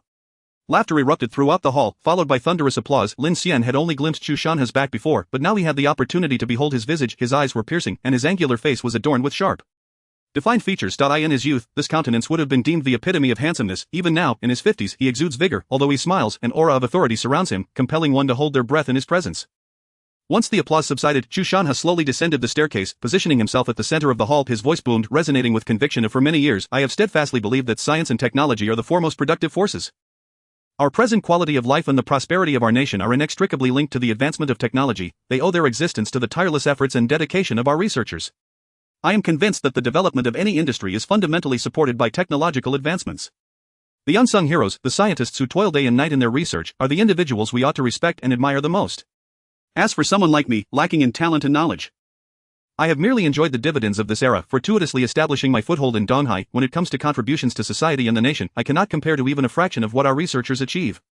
This is precisely why I have organized this scientific fundraising gala. I hope that all you young business prodigies will pay more attention to the development of scientific research, contribute your part to the advancement of our nation's scientific endeavors. I shall not elaborate further. Chu Shanha sets down his glass. Raising his right index finger, Hi Shanha Group, I pledge a donation of 100 million for the Donghai City Scientific Development Fund. A stir ripples through the crowd. To start with 100 million is indeed a staggering display of generosity from Chairman Chu. Once the initial shock wore off, an unprecedented wave of applause erupted, with praises echoing around the room. Yet, this was not the end. As the clapping subsided, Chu Shanha took the microphone once more, smiling as he stated, "What I just expressed was merely the Group's stance. Insufficient to convey my personal admiration for our scientific researchers. Now, I will donate another 100 million in my personal capacity." In an instant, the entire hall erupted. 200 million, Chu Shanha commenced with a staggering 200 million. The atmosphere reached a fever pitch. The younger entrepreneurs were visibly excited, applauding with admiration in their eyes. It was clear that Chu Shanhai's status and prestige in Donghai were unparalleled and genuinely respected. Admired from the depths of their hearts, the applause was relentless. It was then that Lin Xian noticed that even the previously aloof and seemingly detached Professor Su Yun was now enthusiastically applauding. His gaze filled with reverence. This surprised Lin Xian. "That Professor Su Yun seems to hold great admiration for Chu Shanha," Lin Xian remarked in a low voice. Zhao Yingjun shook her head with a smile. What man does not aspire to be like Chu Shanha? However, Professor Su's deference towards Chu Shanha has its reasons. What he said earlier was not mere rhetoric. He has consistently supported the research endeavors of Longhua over the years. He has invested in research institutes, established scholarships, supported impoverished students, funded obscure research projects, and assisted overseas Chinese scientists in returning home. He has genuinely contributed significantly to the scientific advancement of Longhua. Hence, he enjoys a high reputation in the research community, with many academicians openly praising him. For so many years, Professor Su's research has not shown progress. Do you think he has been receiving support from whom all along? So that is it, Lin Xian now comprehended. He had sensed that Professor Su Yun seemed out of place at such a gala. It turns out he was merely maintaining his connection with Chu Shanha. However, from Zhao Yingjun's words, it was apparent that Chu Shanha's contributions could be deemed noble. His vision is commendable, and he truly deserves his high status and wealth. Subsequently, the donation segment commenced, with the minimum contributions being in the millions. Zhao Yingjun donated 10 million. It was evident that those invited to this event were not your average entrepreneurs. Chu Shanha's circle is not one that just anyone can penetrate. Being wealthy and influential is merely the starting point. So far, Zhao Yingjun had yet to exchange a single word with Chu Shanha. After the donation segment, they transitioned to the traditional dance event. Various exquisite pastries and delicacies were laid out on tables around the hall. While the center was cleared for the dance floor, the symphony orchestra on the second floor commenced, filling the hall with classical and elegant melodies. At some point, Chu Shanha had departed, and Professor Su Yun had left at the onset of the dance. Now most guests were dancing in the center, engaging their partners in a tango, while a few remained seated, enjoying the fine food and engaging in light-hearted conversations as Zhao Yingjun sat at a dining table, elegantly savoring her pastries and sipping red wine, while Lin Xian stood behind her. He noticed that many individuals were eager to invite Zhao Yingjun to dance, both young and old. However, upon noticing Lin Xian's presence, they all wore expressions of realization, smiled slightly, and turned to leave. "Should I stand a bit further away?"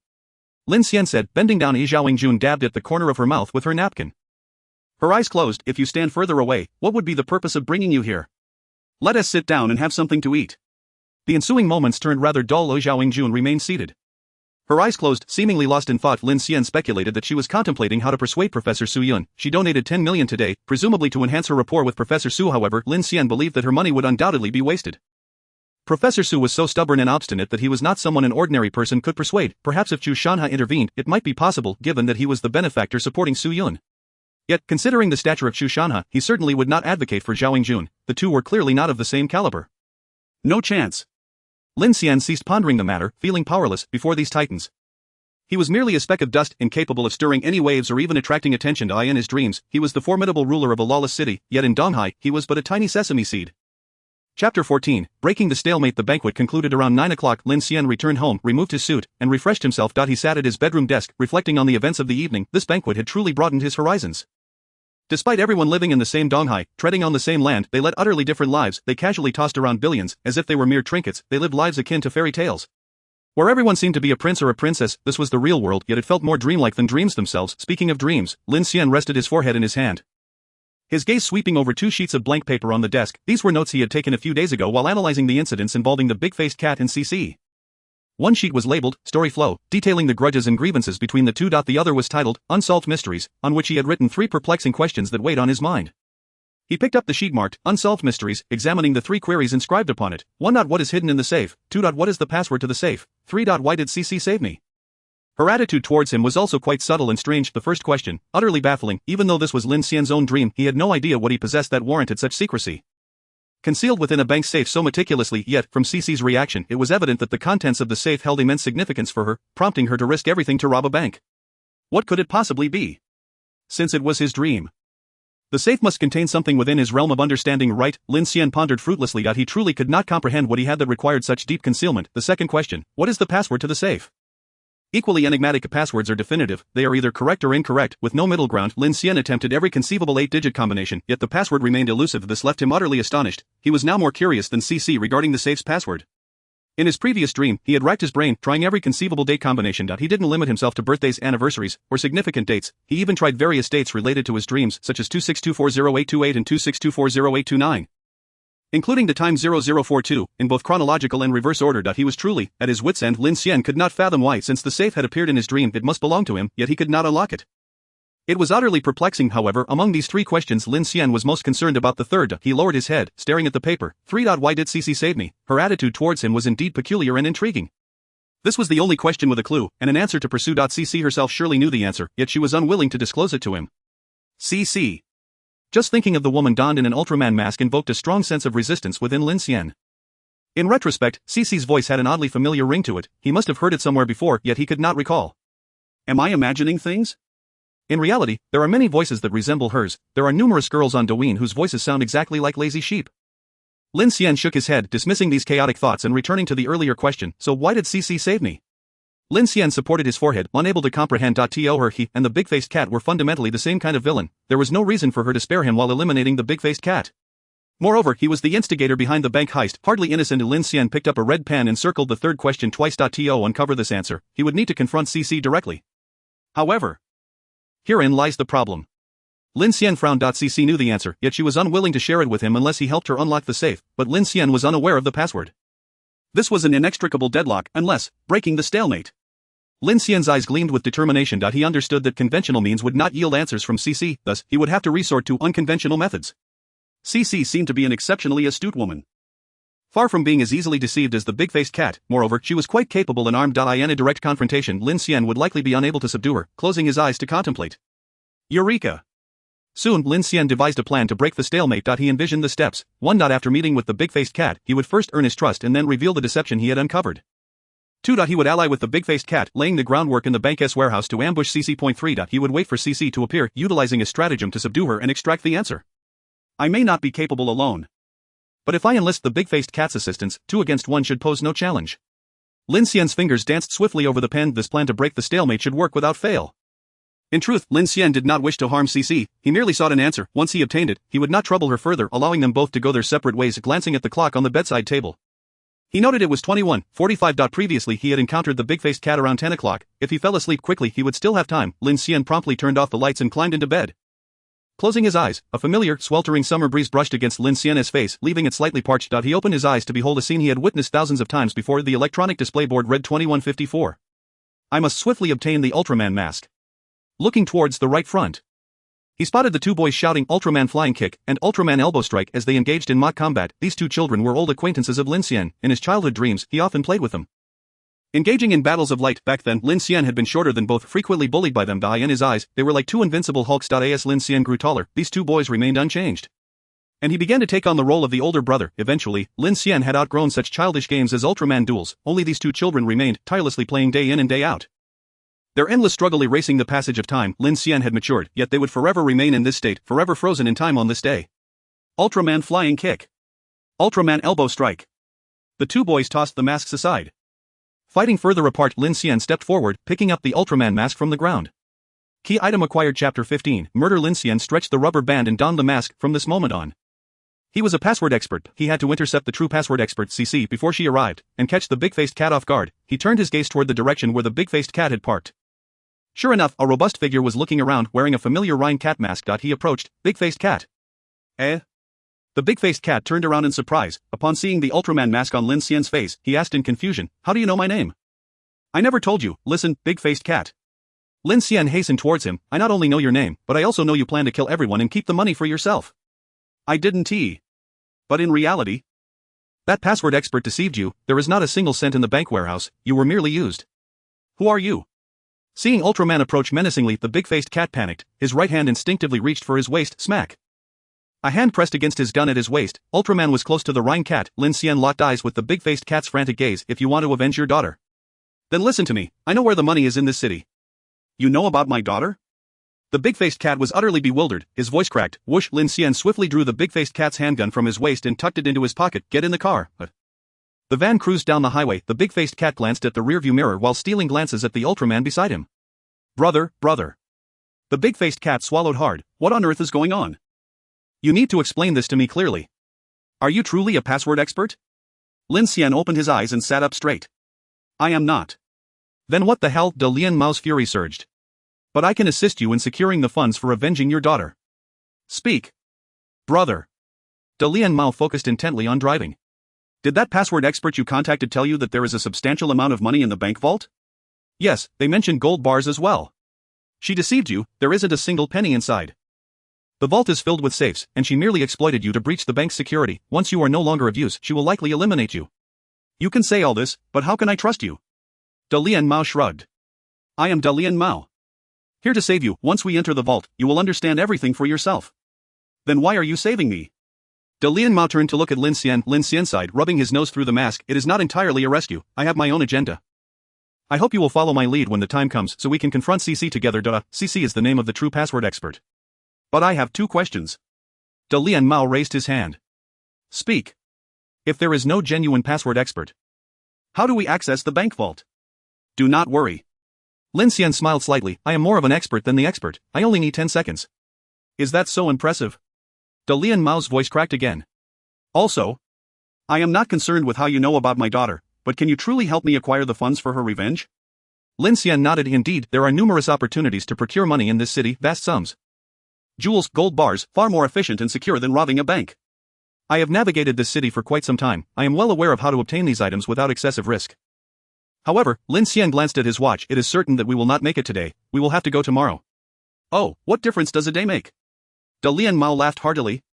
Tapping the steering wheel, tomorrow it is, today, I shall heed your commands. You are my elder brother. Whatever you instruct, I shall comply. Before long, they arrived at their destination. The van halted by the roadside, directly opposite the bank, where a henchman in black was fiddling at the entrance. De Lian Mao gestured out the window. My subordinate has taken care of the bank's lock. Let us proceed. Wait. Lin Xian held De Lian Mao back, preventing him from exiting the vehicle. There is something I have long been curious about. What is it? Regarding your daughter. Lin Xian looked up at De Lian Mao, who momentarily averted his gaze. All I know is that your daughter died at the age of 6. Murdered, Lin Xian spoke softly. Could you tell me who killed her? I struggle to comprehend why someone would deliberately take the life of a 6-year-old girl. De Lian Mao stared out the window. Silent. He pulled a cigarette from his pack, placed it between his lips, and lit it. The advantage of having a broad face is being able to smoke with a mask on. I understand this is a painful memory for you. Brother Lian, it must be excruciating, but you might as well share it with me. Lin Xian continued to persuade. You have seen the various happenings in this city. I am well aware of much.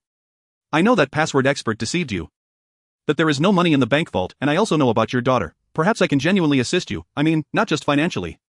The van filled with swirling smoke, resembling an ethereal realm. In truth, sharing this with you is of little consequence. De Lian Mao exhaled a plume of white smoke, flicking away the ash. He pointed to the clock on the dashboard. But it seems we are running out of time. No matter. Please continue. The answer seemed within reach. Lin Xian could not allow this opportunity to slip away. He patted his chest in assurance. Rest assured, Brother Lian, I have robbed this bank several times before. I know it like the back of my hand. Whatever time you spend, I will make up for it later.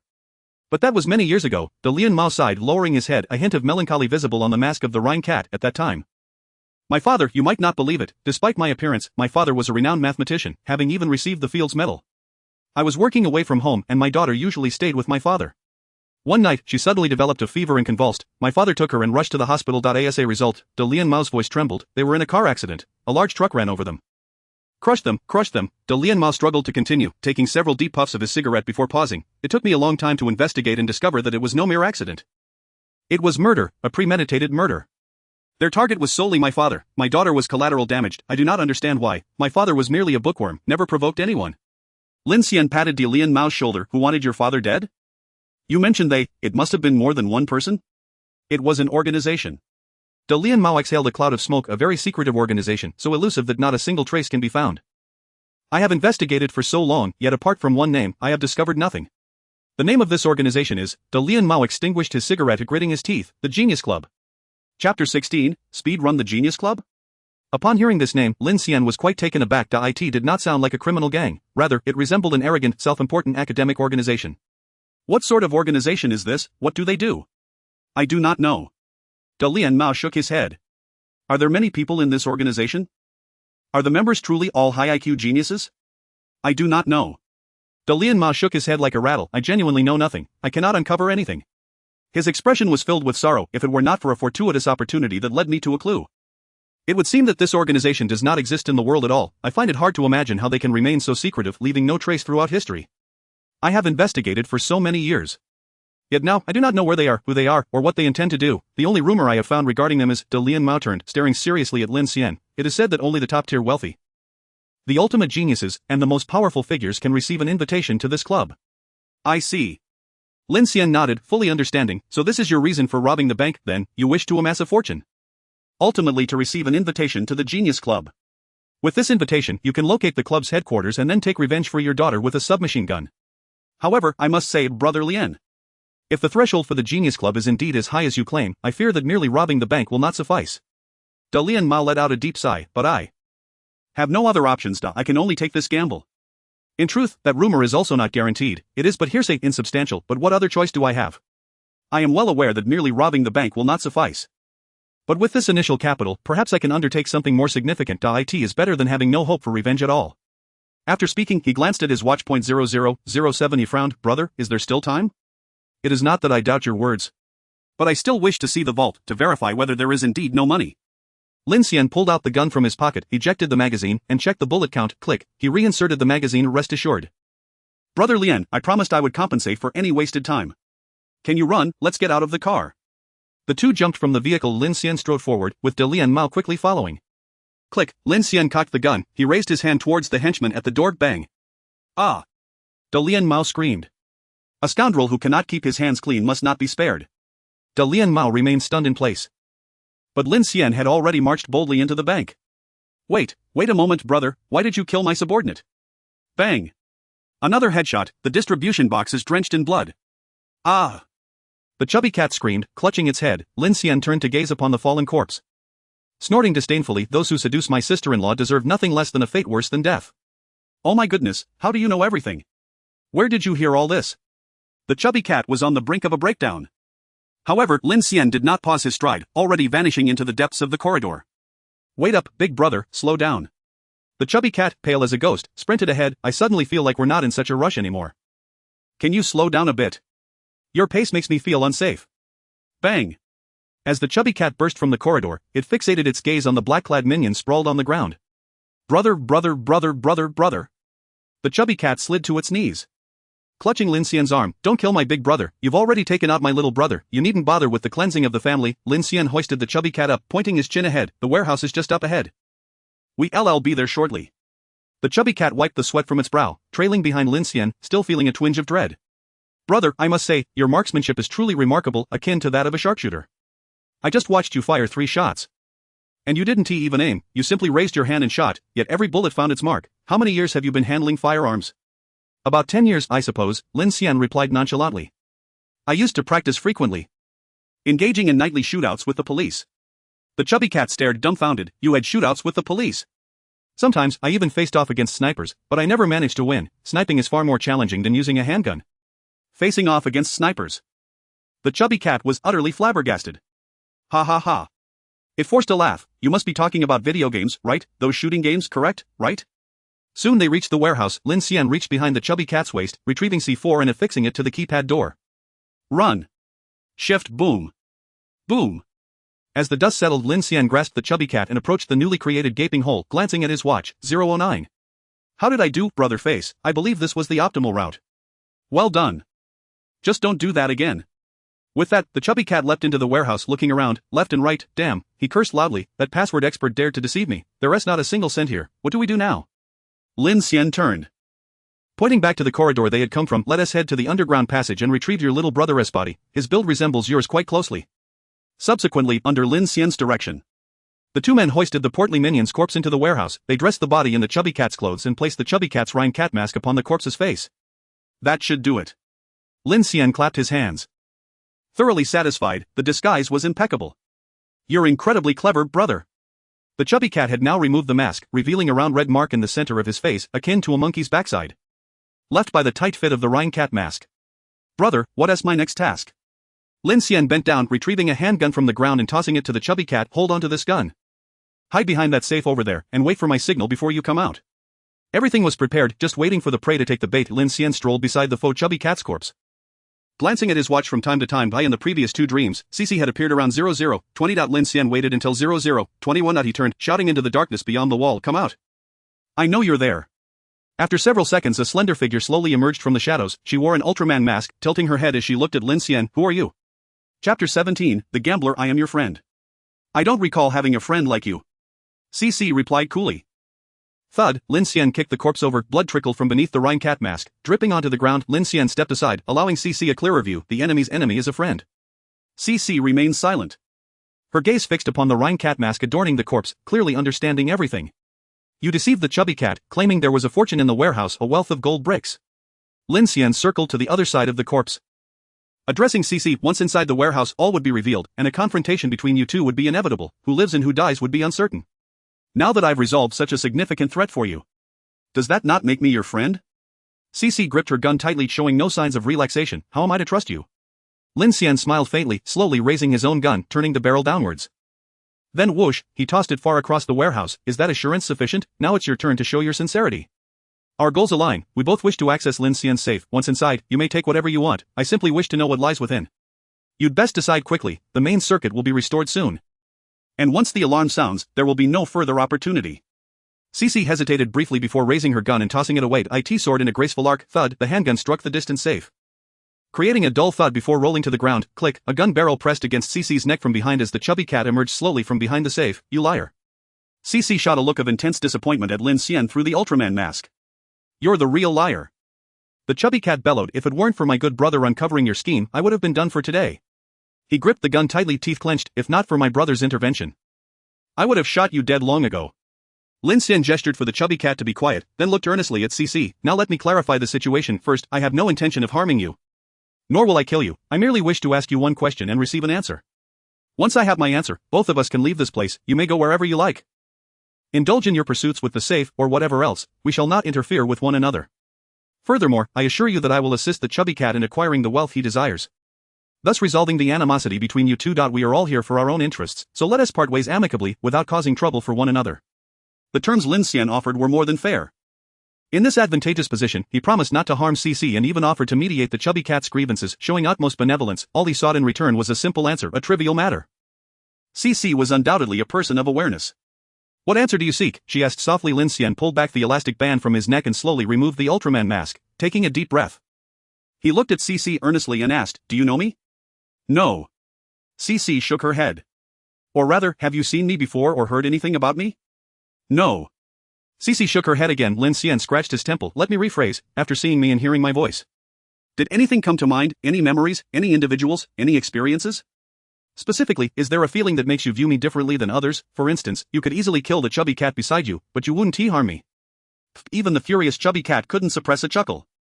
He was professionally trained and typically wouldn't laugh in such a tense moment unless he truly couldn't help it. It was like a scene from a melodramatic romance series. So Klitsch D, however, to the surprise of both, CC showed no reaction to Lin Xian's words. She didn't shake her head as she had moments ago, nor did she share the chubby cat's sarcastic laughter. There was not a hint of change in her expression.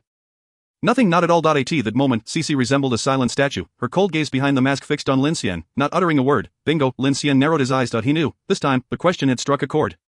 This CC was undoubtedly a person who associated memories with objects. Seeing him triggered something within her, hence she had saved him in the previous 2 dreams and refrained from killing him.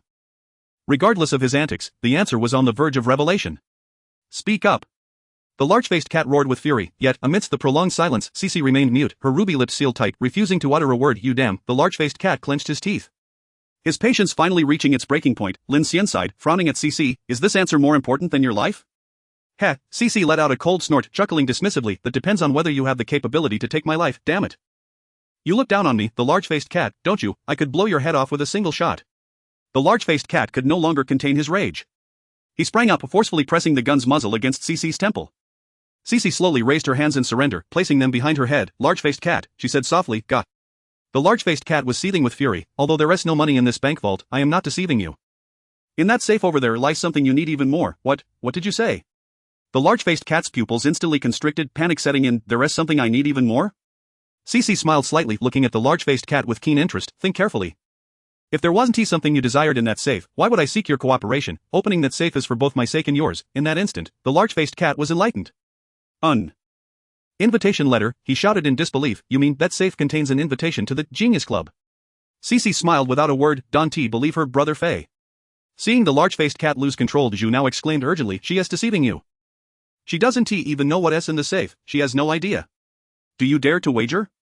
Cece's eyes locked onto the large-faced cat. This is your only chance. The large-faced cat's face shifted through a spectrum of colors. Sweat pouring down his brow, he glanced at Cece, then at Lin Xian, and finally at the safe, utterly unsure of whom to trust. Bang. A deafening gunshot rang out. The large-faced cat's head exploded like a watermelon. His body fell straight down. Lin Xian instinctively leaned back. He watched as Cece's long hair cascaded around her, the red ribbon that had bound her hair slowly descending through the air. She now held a gun in her hand. She had concealed a weapon within her meticulously styled hair. Thud, the large-faced cat's body crashed heavily to the ground. Cece raised her gun, advancing step by step towards Lin Xian. Guess what? Will I kill you? Chapter 18. Click. The searing muzzle pressed against Lin Xian's forehead. He sighed helplessly. This large-faced cat truly was an irredeemable liability. The previous situation was clear. Cece had been cornered with no way out. Her last words were nothing but a facade, a desperate gamble to extract a breakthrough from the large-faced cat. Unexpectedly, the large-faced cat played right into her hands. Cece had no idea what was in the safe. Nor did she know the large-faced cat's intentions or what he truly needed, and yet the large-faced cat had unwittingly confessed. An invitation letter. The safe must contain an invitation to the Genius Club. Truly, it was a case of revealing oneself inadvertently, the son of a Fields Medal mathematician, reduced to such folly. Subsequently, the large-faced cat fell into a state of mental overload. Meanwhile, Cece feigned surrender by placing her hands behind her head.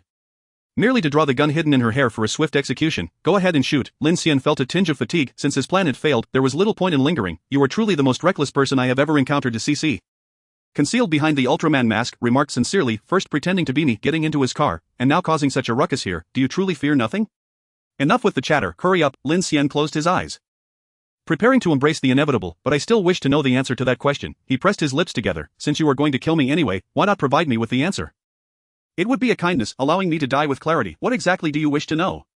Cece maintained her aim unwaveringly. I want to know if there is any relationship between us. Lin Xian opened his eyes. I cannot quite describe it. Yet, it is evident that this is not our first encounter, is it? At the very least, you are not a complete stranger to me. There must be a significant reason why you haven't killed me outright. If you kill me now, I will hold no grievances. Feel free to do as you please. So, could you honestly tell me? Lin Xian stood firm against the gun's barrel, locking eyes with Cece. Have we met before? Cece raised her gun, her serious gaze meeting Lin Xian's. No. Bang. The thunderous gunshot echoed. The acrid scent of gunpowder filled the air. A deafening ringing overwhelmed Lin Xian's senses, causing his head to throb painfully. A piercing ache radiated from his ear. Wait a moment. His ear. Lin Xian opened his eyes, to find himself still in the warehouse filled with safes, not returned to his familiar bedroom. The gun before him emitted wisps of smoke, slightly shifted to the right.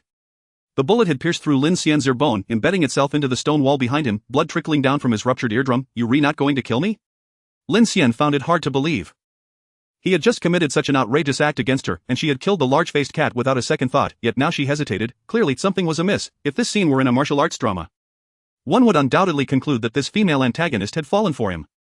You may leave, do not disturb me. Cece silently turned away, holstering her handgun, and approached the safe in the back. She began to crack the code with a series of clicks. Lin Xian stood silently, not uttering a word. Time passed second by second, until with a click, the crisp sound of electricity restored the main circuit. Woo, woo, woo, woo. Alarms blared. Cece slammed her fist against the unopened safe. Letting out a sigh, Lin Xian stepped forward. I have a question. Where do you get all these questions? Cece's emotions were beginning to unravel, gritting her teeth as she turned to shout. You re the one wasting time here. Just one. Just one. Lin Xian held up his index finger, forcing a smile. Truthfully, despite being in a dream, he felt a twinge of guilt. A strange feeling washed over him, as if others held noble intentions, while he harbored ulterior motives. Ahem. May I ask if the contents of this Lin Xian's safe are indeed an invitation to the Genius Club? Woo, woo, woo, woo. Amidst the blaring alarms, Cece stood up, walking towards the gaping hole in the wall without looking back. Boom. Boom. Boom. The searing white light engulfed the world once more, incinerating everything. In the bedroom, Lin Xian sighed, his eyes remaining closed. He felt an unusual heaviness in the bedding, pressing down on him to the point of breathlessness. Why does encountering Cece always stir such a tumult of emotions within him? Lin Xian longed for every character in his dreams to be a villain, allowing him to unleash his fury without remorse. He admired individuals like the large-faced cat, who would stop at nothing to achieve their goals. He also appreciated his three underlings, each with their own hidden agendas. Killing them was exhilarating, deceiving them brought him a sense of satisfaction. Yet, Cece was the exception. What the hell? Lin Xian covered his eyes, rubbing them vigorously. The day's work and social obligations had already worn him out. Why couldn't his dreams feature some exhilarating plotlines? Lin Xian increasingly admired his own imagination, the tension and thrill of the dream storyline, with its intricate logic. If it were penned into a novel, it would undoubtedly attract the attention of a major author. Time to sleep. Tomorrow I need to get back to work. Lin Xian turned over, falling into a dreamless slumber. The next day, Lin Xian encountered a colleague from the production department at the front desk, who waved as they approached. Team leader Lin. Your Rhine cat toy sample has been made, here is one for you. The colleague handed over a meticulously crafted doll, about the size of a football. It felt wonderful to the touch, with various details and expressions perfectly rendered. A small fluffy tail at the back added to its charm. It is quite impressive, Lin Xian praised, patting the production colleague on the shoulder. I'll take this to General Zhao first. Please send a few more to my office later. The colleague nodded and departed. Hey.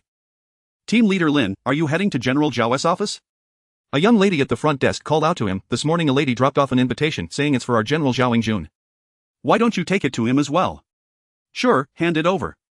Regardless, I must make a trip to Zhao Jun's office. It is but a trifling task. Lin Xian accepted the invitation card, which was crafted from a deep crimson paper resembling a folded greeting card. At the opening of the card, a lump of red wax sealed its contents, rendering them a mystery. Upon closer inspection, a fine seal was imprinted on the wax, exuding an air of sophistication. Is it true that General Zhao has a friend getting married? Lin Xian mused aloud, flipping the card over to examine its reverse side. An icy chill coursed through him. He suddenly recalled Gao Yang's words from the bar. Is it so strange for reality to manifest in dreams? When the things of dreams materialize in reality, that will be a true matter of significance. Lin Xian furrowed his brow. Staring at the reverse of the dark red card, he was taken aback to find 5 gilded characters inscribed, Genius Club, Chapter 19 Invitation, Genius Club. The moment he beheld those 5 characters, Lin Xian felt as though he had been severed from the world. The bustling hall faded into oblivion, leaving only an endless ringing in his ears. He found it increasingly difficult to breathe. Like a dolphin tethered by lead weights, he sank deeper into the frigid waters. Tap. What is wrong? Why are you just standing there? Suddenly, a familiar voice jolted Lin Xian back to reality. He turned to see Zhao Jun standing behind him, clad in a black coat with sparkling diamonds adorning her black earrings. The Rhine cat? Has it been completed? Zhao Jun asked as she took the Rhine cat plush from Lin Xian's hands, inspecting it closely. Indeed, it's quite charming, even more so than I envisioned. The craftsmanship is commendable. This factory could be a long-term partner. She flipped the plush over, playfully flicking its small tail. Noticing Lin Xian still standing there in silence, Zhao Jun glanced at the dark red card in his hand, pointing at it. Is this also for me? Yes, General Zhao, the receptionist, seeing Lin Xian's inertia, chimed in. This invitation is also for you. Zhao Jun took the invitation from Lin Xian. She examined the front, then flipped it to the back, before holding it alongside the Rhine cat as she strode towards the elevator in her high heels. The sound echoing in the corridor. General Zhao looks as stunning as ever today. Indeed, and she never wears the same outfit twice. Truly fashionable. Ah, General Zhao possesses an innate grace and elegance that we can only envy. Most importantly, she has talent and capability, absolutely perfect. After Zhao Jun entered the elevator, the young receptionists buzzed with admiration and envy for her. Lin Xian stared at his empty hands. He was still acutely aware of the texture of that dark red card, as if it lingered in his grasp. What if it isn't an invitation? Lin Xian attempted to convince himself. I must find a way to ascertain the truth. Upon arriving at the office, Lin Xian gathered the latest design drafts, preparing to report to Zhao Jun. On the 22nd floor, he waited in front of the heavy password door for a moment. Come in, a voice from the intercom beckoned, and the door swung open. Lin Xian stepped inside. It was still the same lifeless office. He even suspected that Zhao Jun had never sat on the sofa within. In the vast space, the only signs of human activity were the piles of documents on her desk. Very well. Let us continue to push this forward, Zhao Jun stated, quickly reviewing the materials before handing them back to Lin Xian. By the way, Lin Xian had barely grasped the folder when Zhao Jun looked up at him. Have you inquired about Professor Su Yun? I gathered some information this morning. During his commute on the subway, Lin Xian had contacted his former advisor to inquire about Professor Su Yun. I reached out to my advisor and some graduate students at the university, taking the folder. Lin Xian continued, I learned that Professor Su Yun's relentless study of the hibernation chamber stems from his paralyzed daughter. Professor Su has only this one child. His wife tragically passed away from amniotic fluid embolism during childbirth, and he has raised her alone, never remarrying. However, during an outing at an amusement park, an accident occurred. His daughter fell from a height, suffering a severe head injury. Not only is she paralyzed, but she has also remained in a comatose state for nearly a decade. She lies in Donghai University Hospital, with experts both domestic and abroad declaring that there is virtually no chance of awakening. Lin Xian swallowed hard, pausing. Many have urged Professor Su to let go of his daughter, to move on with his life.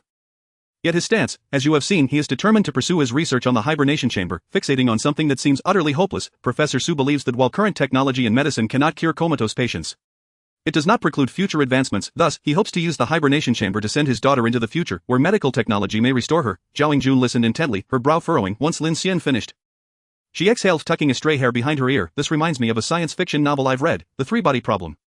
Have you read it? Lin Xian nodded. In The Three-Body Problem, the protagonist experiences a similar fate, contracting an incurable virus. They are placed in a hibernation chamber awaiting future technological advancements for treatment, thus preserving their life. Zhao Yingjun shook her head. Misfortune often befalls the most unfortunate souls. Yet, science is a discipline that emphasizes gradual progress. How could one expect success in a field devoid of theoretical support and preliminary groundwork?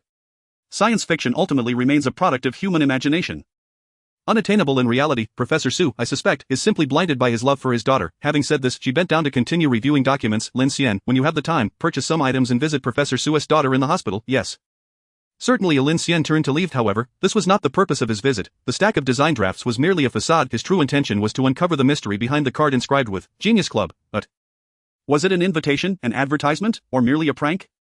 Ah, right, General Zhao, there is one more thing. Lin Xian pretended to recall, suddenly turning back. You left in such haste this morning that I forgot to mention it. What is it? Zhao Yingjun paused her writing. Lifting her gaze, it concerns that red invitation card. You recall it, right? The one you took from me along with the Rhine cat. Lin Xian gestured to indicate its size. I forgot to mention who delivered it. It wasn't sent by courier. The receptionist said, it was personally delivered by a woman. Oh, that matter. Zhao Yingjun brushed it off, returning to her papers. Is it an invitation? Lin Xian probed cautiously. It is indeed an invitation. Zhao Yingjun replied nonchalantly. She paused. Looking up at Lin Xian, is there anything else? No, nothing more. Bang. The heavy password door closed once more. Lin Xian stood outside, his heart racing. An invitation. It truly was an invitation. Just last night, he had dreamt of it. And today it had materialized before his very eyes. Lin Xian's pulse quickened. What on earth is happening? Chapter 20 Conflict. Lin Xian's mind was in turmoil. He was utterly convinced that he had never heard the name, Genius Club, in reality. Let alone been aware of the existence of this club's invitation. Just yesterday in his dream, he had first encountered this name through the big-faced cat. He had assumed that this entire sequence of events was merely a product of his imagination. A whimsical fabrication of his dreams, yet how could it manifest in reality like this? This sensation unsettled him, as if everything were part of a meticulously scripted narrative, with him merely a marionette on a stage. No. I must clarify this. After returning to his office, Lin Xian closed the door, seeking to organize his thoughts. Everything had begun with his encounter with the big-faced cat in yesterday's dream. All information regarding the Genius Club had emerged from its lips, shrouded in enigma, hidden within the annals of history, devoid of any trace. Lin Xian shut his eyes, recalling what the big-faced cat had revealed about the Genius Club. 1. The Genius Club was responsible for the demise of the big-faced cat's father and daughter, with its primary target being the big-faced cat's father, a renowned mathematician who had received the Fields Medal. The Genius Club remains shrouded in mystery, despite the extensive investigations conducted by big-faced cat over the years. He remains utterly oblivious to its composition, personnel, objectives, and whereabouts, akin to knowing nothing at all. The rumors suggest that only the elite among the affluent, the most extraordinary geniuses, and the most powerful figures receive invitations to this clandestine club. Just this, merely this, all such intelligence emanates from big-faced cat's mouth, derived from his years of inquiry, with its veracity remaining in question. Based on the currently available information, it can be inferred that this Genius Club is likely a highly sophisticated, enigmatic, and formidable criminal organization. Whether they engage in crime is a separate matter, but their premeditated intent to commit murder certainly indicates they are not virtuous characters. Delving deeper into thought, considering that big-faced cat's father is a recipient of the Fields Medal. Could it be that the Genius Club is an organization dedicated to hunting geniuses? Although this conclusion may seem absurd, the analysis of the available information suggests this possibility. It is widely recognized that the highest accolade in the realm of science is the Nobel Prize. However, due to historical reasons, there is no prize for mathematics in Nobel's will, thus leaving the Fields Medal as the pinnacle award in mathematics, often referred to as the Nobel Prize of the mathematical world. Mathematics is the foundation of modern science, and those who receive this award are undoubtedly regarded as geniuses. Yet, at this juncture, contradictions arise. Lin Xian pondered in his swivel chair. Big-faced cat explicitly stated that the Genius Club extends invitations to those extraordinary geniuses. What? Then, is the club's stance towards these geniuses? How can it both invite them to join and then run them over with a truck? It was perplexing. Moreover, there lies another contradiction. Lin Xian furrowed his brow. Feeling his thoughts becoming increasingly entangled. If big-faced cat's information holds true, it implies that only the wealthiest of the wealthy, the most exceptional of geniuses, and the most influential of figures are eligible to receive invitations from the Genius Club. So what about Zhao Yingjun's invitation? While Zhao Yingjun is undeniably talented and youthful, she falls far short of being among the elite billionaires, the utmost geniuses, or the most powerful individuals, even Chu Shanhe. The number one in Donghai cannot be deemed a top figure on a global scale, let alone Zhao Yingjun. Therefore, Zhao Yingjun is utterly unqualified to have received an invitation. Yet, the reality is that she has taken the invitation right before his eyes. This is profoundly contradictory. Lin Xian tugged at his hair, feeling overwhelmed, ensnared in a cycle of contradictions in logic. Contradiction, contradiction, contradiction. Whether in reality or in dreams, the information surrounding the Genius Club is fraught with contradictions. No. In fact, these contradictions are not of paramount importance. Lin Xian opened his eyes. The information that big-faced cat spoke of is merely a fabrication of my dream. Its truthfulness is difficult to ascertain.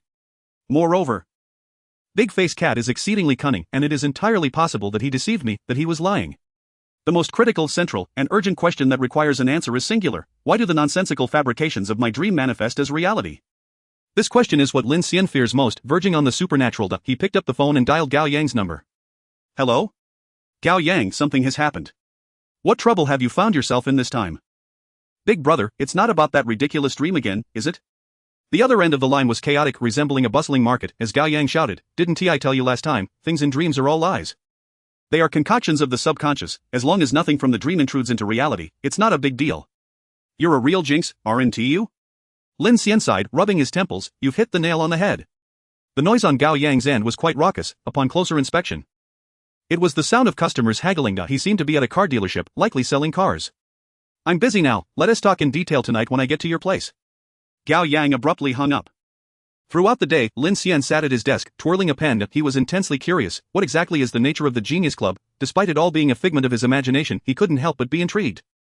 Furthermore, was there any connection between the invitation Zhao Yingjun held and the Genius Club described by Big Face Cat in his dreams? If he were to verify this matter, the most efficient way would be to directly observe what was inscribed on the invitation Zhao Yingjun received. The truth would surely become apparent. Unfortunately, it seemed he would not have the chance to see that invitation again. When he entered Zhao Yingjun's office in the morning, he had just witnessed her placing the invitation into her drawer. Zhao Yingjun's office had 2 password locks, and Lin Xian was not a genuine expert in passwords. Sneaking in was utterly impossible. In a dream, he could conjure 1,000 ways to enter Zhao Yingjun's office. At worst, he could use C4 to make a path, but this is the real world, where consequences must be considered. What other methods are there to see that invitation? Lin Xian pondered, feeling utterly lost. Chapter 21, Lottery at 9 p.m. After finishing his overtime, Gao Yang arrived at Lin Xian's home and collapsed onto the sofa. Let us hear it, Lin Xian, what's the matter? Lin Xian settled across the coffee table and began to recount in detail. From his entry into the dream to subvert Big Face Cat, to uncovering the true cause of Big Face Cat's daughter's death, to learning that the mysterious organization responsible for killing Cat Dad is called the Genius Club. To Big Face Cat's bank heist to obtain an invitation to the Genius Club, and finally to witnessing that invitation at the front desk during his work, MHM. Gao Yang nodded incessantly, sipping water. His expression thoughtful yet tense. I get it. You understand? Banging. Gao Yang placed his cup down, looking intently at Lin Xian. To put it plainly, it all boils down to the subconscious. So the subconscious is the scapegoat. Is it? Lin Xian could not help but scoff. When faced with uncertainty, you pull out quantum mechanics. When clarity eludes you, you invoke parallel universes. I've earnestly explained this to you for so long. And you still resort to the term subconscious to brush me off? It's not the same at all. Gao Yang interrupted Lin Xian, explaining, last time at the bar, I was in a rush to catch the World Cup and didn't clarify things properly. But the subconscious is far more complex than you imagine.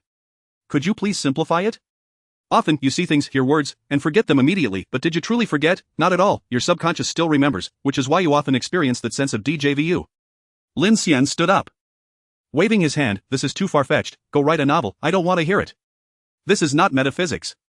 Gao Yang pulled Lin Xian back to the sofa, extending his index finger. Let me give you an example. And you'll understand. Go ahead. Have you ever heard a song, a melody that feels familiar, as if you've heard it before, yet you can't quite recall when? That does happen. Have you ever seen a stranger and felt as though you've encountered them before? Or seen an unfamiliar scene but felt a sense of familiarity? That, sometimes occurs. You encounter many people on the subway every day, and throughout your life, you've seen countless classmates that you've undoubtedly seen their faces. But can you accurately recall each person's appearance? Can you remember the passengers from this morning's subway ride? Of course not, who would remember? Slap, Gao Yang slapped his thigh, pointing at Lin Xian's forehead, that's precisely it. Human memory is inherently unreliable, the more distant the memory. The less authentic it feels, however, the subconscious is different. There are many things you forget, but the subconscious does not forget, including people you've met, music you've heard, places you've been. This is why you often feel a strange sense of familiarity. As if you've seen, heard, or visited them before. So let me summarize, you must have encountered the name Genius Club somewhere before, even if it was a whisper in an elevator or an advertisement flashing by on the subway. In any case, you must have heard it, which is why it appeared in your dream. Lin Xian looked at Gao Yang in confusion. Where did you learn all this? What is this subconscious déjà vu? And it sounds so convincing. Haha, well, Gao Yang stroked his chin and remarked, I learned this from that psychologist social media.do. You remember, I showed you her posts last time. Lin Xian ceased to dwell on that matter, however. Your explanation does not address my fundamental question. My concern is not merely about dreaming of the Genius Club, but rather, why the elements of my dreams manifest in reality. I just dreamed of the Genius Club last night and only heard from Dilian Mao about the existence of invitations. This morning, it appeared right before my eyes. Do you think that's reasonable? Quite reasonable, Gao Yang retorted, extracting a cigarette from his pack and placing it between his lips. Many individuals have experienced precognitive dreams, however. They are primarily coincidences. Lin Xian scoffed. What a remarkable coincidence that is. I had crafted the entire backstory of the Genius Club in my dream. Moreover, I have seen the advanced mathematics textbook in my dream. And the formulas match precisely with those in the real-world textbook. You know I never studied advanced mathematics in college. You can't possibly argue that my dreaming surpasses Gauss's prowess, can you? So what? Gao Yang dismissed with a nonchalant wave of his hand. Surely. You do not believe that your dreams can accurately predict the future, or that you think your dreams represent the reality of a world 600 years hence? You know, I have indeed pondered that. The two exchanged glances, remaining silent. All right, Gao Yang said, igniting his cigarette, then reaching into his pocket. You claim your dreams can foresee the future, correct? I merely suggested it was a possibility. With a swift motion, Gao Yang slapped a red and white ticket onto the coffee table. What is this? A football lottery ticket. Gao Yang exhaled a plume of smoke. At 3 a.m. tonight. During the Qatar World Cup semifinals, Argentina faces Croatia. You should go to sleep and dream, finding the outcome of this match in your slumber. When you awaken at 00:42, tell me who the victor is. Gao Yang flicked the ash from his cigarette. Chuckling as he observed Lin Xian, did you not say your dreams represent the genuine world 600 years in the future? Then let us put it to the test. Lin Xian picked up the lottery ticket.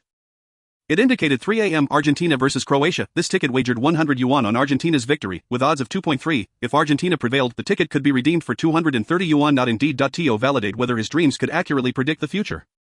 This lottery ticket served as the most compelling evidence, more persuasive than anything else. Alright, I shall give it a try. Lin Xian turned and walked into the bathroom, commencing his simple morning routine. Keep your voice down in the living room, don't disturb my sleep, pay close attention. Gao Yang shouted from the living room, be sure to remember the score in everything. If we bet on the score, the odds are even higher, and we'll profit even more. Finding it in a dream is another matter. Don't set your hopes too high. You could always find a computer to search online. Such information can be retrieved in an instant. I've tried that long ago. What do you think I've been doing for the past 20 years? Lin Xian rinsed his mouth, spitting out the toothpaste foam. Since I first learned about lotteries in middle school, I sought a computer in my dreams to search for that year's double color ball numbers, and the outcome? The outcome was that I found nothing. Lin Xian replied while applying facial cleanser, not just the double color ball. But any current affairs or stock market news from our era was completely inaccessible. The network in dreams is utterly useless, devoid of any valuable information. Is that so? Gao Yang tore open a snack package, turned on the television, and lowered the volume. Logically, information on the internet should be permanently stored, leaving no trace. Absent, however, considering this is, after all, a fictional dream, it seems reasonable. Lin Xian dried his face. I, for one, do not believe my dreams are that simplistic. They contain elements far beyond my comprehension. Facts speak louder than words. Hurry and dream. After finishing his routine, Lin Xian entered his bedroom, turned off the light, and tucked himself under the covers. Let us begin. The familiar summer breeze swept over him as Lin Xian opened his eyes. He found himself in the well-known square, amidst the familiar clamor and the chorus of cicadas. Observing the familiar crowd in the square, Lin Xian noted the time displayed on the electronic billboard, August 28, 2624, 2154. Lin Xian scratched his head. Where might I find the results of the 2022 Qatar World Cup matches? Chapter 22, Reality and Illusion. Lin Xian glanced around and spotted a middle-aged man accompanying a child playing football. The man was clad in football shoes and a team jersey, undoubtedly a fan. Lin Xian decided to take a chance. Hey. He approached and greeted amicably. Excuse me, sir, do you have much knowledge about football events? Particularly regarding the World Cup? The man grinned, pointing to his jersey. You've come to the right person. I've been watching football since I was a child. I've never missed a single match of any World Cup since I became aware of them. Ask away. Young man, feel free to inquire about any player, match, or even gossip. I can tell you all about it. Excellent. A reliable source. He was an enthusiastic fan. Lin Xian nodded and asked, thank you, sir. Do you know who won the 2022 Qatar World Cup? Was it Argentina? The middle-aged man instantly froze, glaring at Lin Xian unfavorably. Are you trying to stir trouble, young man? That was hundreds of years ago. How would I know? Something so distant, you can't even find it online. Please. Don't get agitated, Lin Xian politely soothed. I am writing a paper on this topic, which is why I need to understand some of the matches from that year. If I wish to find relevant records. Where should I go? The middle-aged man shook his head. That would be exceedingly difficult to locate. A match from over 600 years ago. If you truly want to find it, you should check the library. With that, the man departed with his child to the library. Lin Xian looked up at the bright moon in the sky. At this hour, the library would undoubtedly be closed. Today was meant for serious research, so he could not recklessly intrude and attract the attention of police or security, which would render his efforts futile. However, perhaps he could try his luck at a bookstore, given that the setting of his dream was 2624. To find the results of a football match from 600 years ago, he could only sift through history books. A bookstore. Lin Xian closed his eyes in recollection. Over the past 20 years, he had explored most places in this city. He was well aware of the bookstore's location. There seems to be one at Tianjia. I recall passing by late at night when it was still open, with a target in mind. Lin Xian raced towards the bus station. Bang. Ouch. Lin Xian, hurrying along, collided with a stout man. Watch where you're going. The man wearing a Rhine cat mask glared fiercely at Lin Xian. I know. Lin Xian replied casually, turning around. He recognized the familiar face. He chuckled and patted De Lian Mao's shoulder. You should also watch your back. Don't get hit every time. What? De Lian Mao exclaimed, hurriedly turning around. His right hand instinctively reached for his waist. However, there was nothing behind him. Who the hell are you? De Lian Mao turned back, only to find Lin Xian had already run off into the distance, rubbing his sore head, his face contorted in confusion. He looked around, where's that password expert hiding? Can't find him. Lin Xian rarely took the bus in his dreams. Previously, when traveling long distances, he would simply commandeer a vehicle in plain need for speed, however. That would typically initiate escape mode, quickly attracting police pursuit, resulting in either capture or being shot down for causing too many accidents. Today, he had serious business and wished to avoid trouble. The bookstore was indeed quite far. It took a full hour and a half on the bus to reach his destination. Lin Xian entered the bookstore. The clerk shot him a disdainful glance before returning to her phone. Without much effort, Lin Xian found several books about sports and football. However, most were news-related, and he could not find any material on the 2022 Qatar World Cup. There is nothing here, after searching for a long time. Even flipping through history books, finding records of a match from hundreds of years ago was akin to searching for a needle in a haystack. Suddenly, a book title on the shelf caught Lin Xian's eye. Interesting Football Knowledge 7, The History of the World Cup. He pulled the book out. It was a children's book, introducing the World Cup in simple language and illustrations. Upon flipping to the end, there was an appendix titled List of World Cup Champions. Indeed. When one reaches the end of the road, it seems there is no way out, yet all is achieved effortlessly. This champion list was arranged in reverse chronological order. Lin Xian turned to the last page and quickly found the entry for the 2022 Qatar World Cup. It contained a brief statement: the Argentine team triumphed over the French team in a penalty shootout to secure the championship. Penalty shootout? What does that mean? Lin Xian, unfamiliar with football, did not comprehend the implications of the phrase. But it was clear that the champion was Argentina. Since the ultimate champion is Argentina, it goes without saying that they must have defeated Croatia in the semi-finals. Closing the book, Lin Xian returned the children's literature to the shelf. He glanced up at the clock on the wall, which indicated precisely 00:42. Boom. Boom. Boom. The familiar white light arrived punctually, incinerating all in the world. Buzz. Lin Xian opened his eyes. A faint sound from the television wafted in from outside the bedroom door. With flickering light seeping through the crack, it seemed Gao Yang was still in the living room watching TV. Rubbing his eyes, Lin Xian sat up in bed, donned a thick robe, and pushed open the bedroom door. How did it go? Did you find it? Gao Yang lifted his head from the coffee table, which was laden with beer, duck delicacies, fried chicken, and other takeout. It should be Argentina winning, Lin Xian yawned. No should. What was the score? I don't know. All I know is that the final was between Argentina and France, and in the end, Argentina won the World Cup. Gao Yang closed his eyes, pondering for a moment. All right. He stood up, grabbing a coat from the sofa. I'm going downstairs to buy more lottery tickets. Haven't you already bet on Argentina winning? I only bought 100. You dreamt about Argentina winning. I need to buy more. Wasn't it supposed to be a light-hearted gamble? Take a chance. A bicycle turns into a motorcycle.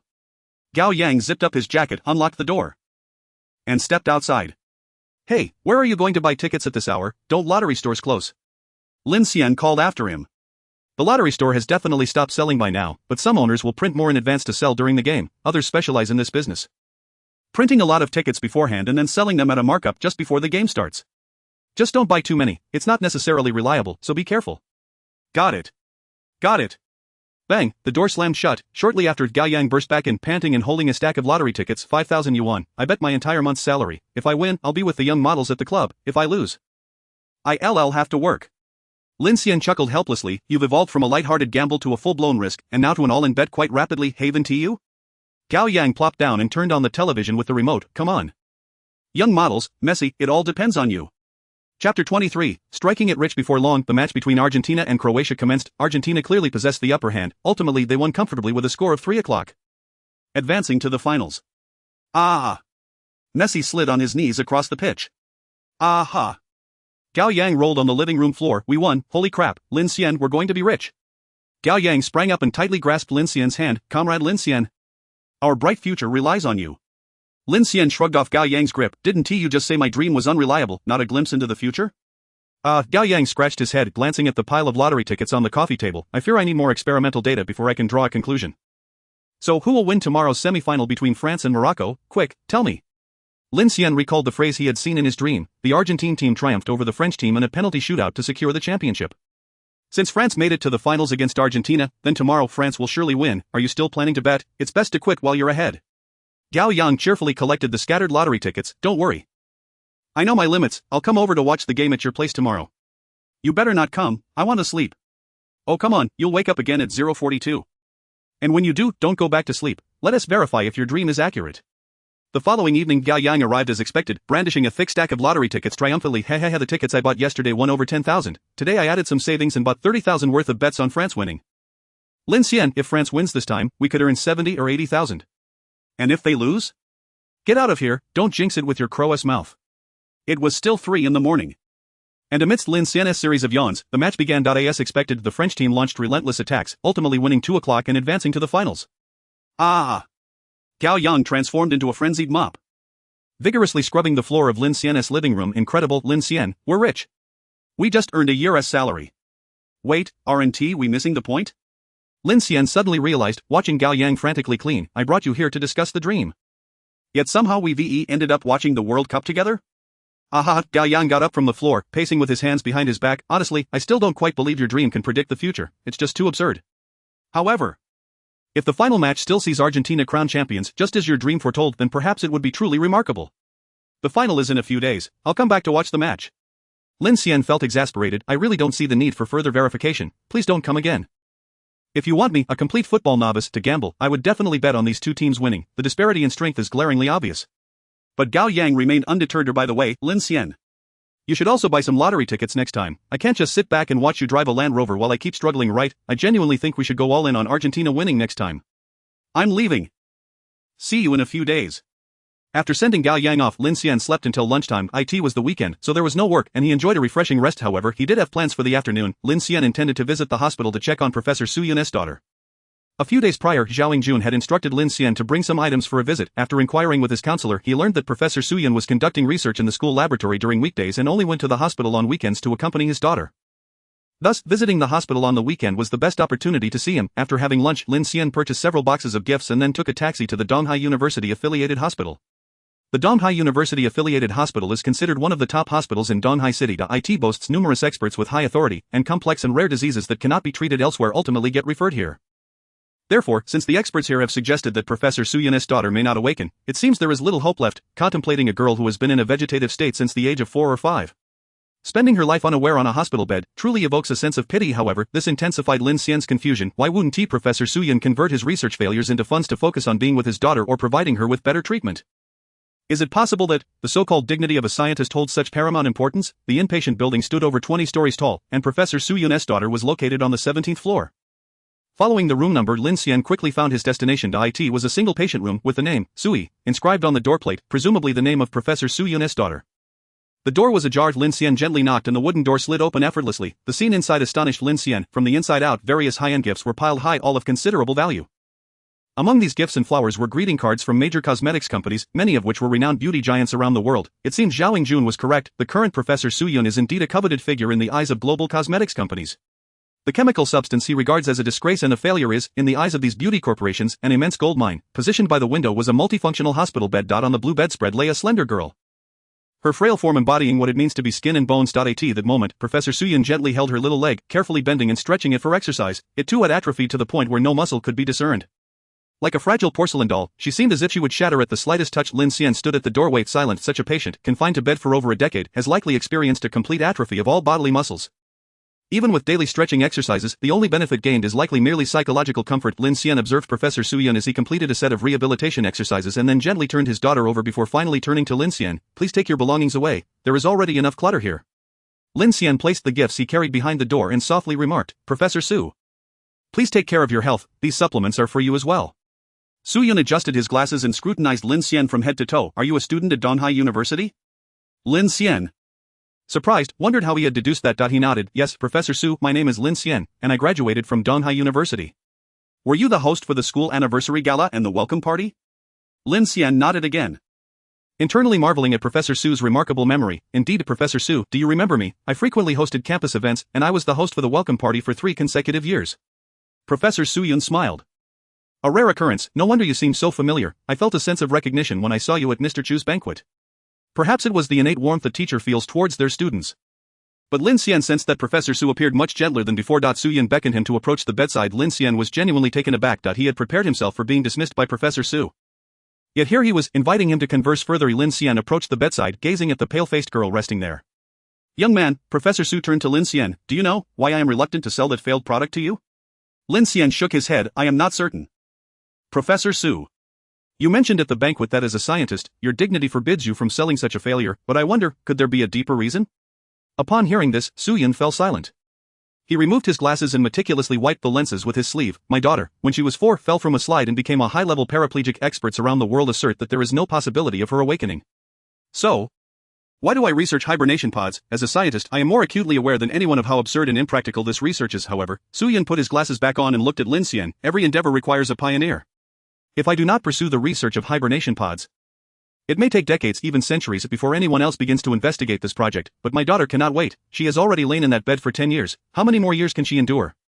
At this point, Su Yun laughed self-deprecatingly. Before I developed that failed product, no one paid any attention to hibernation pod research for the past decade, nor did anyone visit my daughter in the hospital. But now, look, countless people come to see my daughter every day, and cosmetic companies are clamoring to fund my research, but are they genuinely concerned about the hibernation pod? Not at all. They only care about how much profit that chemical will bring them. However, Professor Su, I do not believe this is a negative development for you. Lin Xian felt an inexplicable closeness to Professor Su and candidly expressed his thoughts. If you were to sell that chemical, that so-called failed product, you would have ample funding for your research along with access to more advanced equipment and superior laboratories. Wouldn't that be more beneficial for your research endeavors? Yet, Su Yun shook his head solemnly. You are thinking too simplistically. I am quite self-aware. A technological marvel like the hibernation pod, which could alter the course of the world, is far too monumental for one person, one research institute, or even a single nation to accomplish. I never aspired to successfully develop the hibernation pod. That is nothing short of a fantasy. My only hope is to ignite this spark, to show everyone the potential to conquer the challenges of hibernation. For instance, if I can solve the issue of the hibernation pod's filling liquid, it will inevitably attract more scientists and research institutions to invest in hibernation pod studies. Only then do we have a chance to manufacture hibernation pods in a few years, or even decades. And all I can do is ignite this spark. Su Yun bent down to adjust the blanket for his slumbering daughter, tucking her in carefully. But do you understand what consequences would arise if I sold that failed product? Lin Xian shook his head, genuinely unable to fathom it. He was not a science student and struggled to comprehend the underlying logic. Could it be that selling this failed product would extinguish the flame of hibernation pod research? Actually, in the past, I had a few students who worked with me on research. Reflecting on the past brought a hint of melancholy to Su Yun. They were exceptionally talented and intelligent individuals. Although we never produced significant results, their presence brought me comfort. At least I was not alone in this pursuit of hibernation research. But later, as with the current situation, during the course of research, some valuable byproducts inevitably emerged. At first, I thought little of it, but once companies began to approach us, the dynamics within the laboratory shifted. Those students each had their own opinions, but the general consensus was the same. They sought to change the research direction towards projects that promised quick returns and immediate results, such as pharmaceutical patents or beauty products. Many cosmetic and pharmaceutical companies offered them lucrative salaries. The outcome was predictable. They all left, not a single one remained. Su Yun chuckled wryly. Of course, each person has their own aspirations, and I cannot fault them for being pragmatic. After all, everyone seeks a better life. Pursuing profit in research may sound distasteful, yet the reality is that an increasing number of young researchers are gravitating towards profit-driven projects. But Lin Xian began to grasp the situation. In essence, Professor Su had been hurt by those former students. Despite not being a part of the academic world, he had heard whispers of its various ills. From this perspective, it was indeed rare and admirable to find a scientist like Su Yun, who diligently and persistently explored the unknown year after year. I understand now, Professor. Lin Xian said. You are concerned that selling this chemical might corrupt the academic atmosphere. Young researchers willing to study hibernation pods or engage in long-term projects with no immediate returns are already few and far between. If young people see that researching beauty or pharmaceutical products can yield quick profits, they may consider those options when choosing their research direction. In contrast, fields like hibernation pods, which seem devoid of hope, will struggle to attract new talent. Professor Su nodded, looking at Lin Xian with a sense of appreciation. You have touched upon a crucial point, the need for youthful vigor. I previously mentioned that the development of hibernation pods is not a task that I, or even an entire nation, can accomplish alone. It requires the collective efforts of humanity. If more young scientists are lured by profit to pursue lucrative projects, who will be left to investigate the currently hopeless realm of hibernation technology? Indeed, the current situation surrounding hibernation pod research is characterized by a lack of interest, the core reason being that it appears futile, devoid of hope and profit. Lin Xian perceived the grand vision with which Su Yun approached these matters. However, he naively believed that the prevailing profit-driven culture in academia was not something that Su alone could rectify. Regardless of whether he sold the chemical or not, it seemed unlikely that young researchers would flock to the study of hibernation pods. After all, Su's unwavering dedication stemmed from the urgent need to save his daughter, a motivation that others might not possess. Therefore, it was only reasonable for them to pursue projects with immediate benefits. Perhaps my words may not align with your views, Professor. Lin Xian decided to press on. However, I believe that your noble intentions may not alter the prevailing superficiality and materialism in society. I think you might consider selling that chemical, allowing others to see that there is still profit to be made in the research of hibernation pod filling liquids. It is quite possible that many young individuals will be lured by such interests, gravitating towards the research of hibernation pods. However, Su Yun did not heed these words. He placed a hand on Lin Xian's shoulder and said with profound significance, whether you perceive me as obstinate or stubborn, My priority is to save my daughter. I cannot afford to gamble on the situation you describe. Furthermore, if scientific research is approached solely with the intent of profit from the outset, how long can one sustain their efforts in the face of years or even decades without any progress?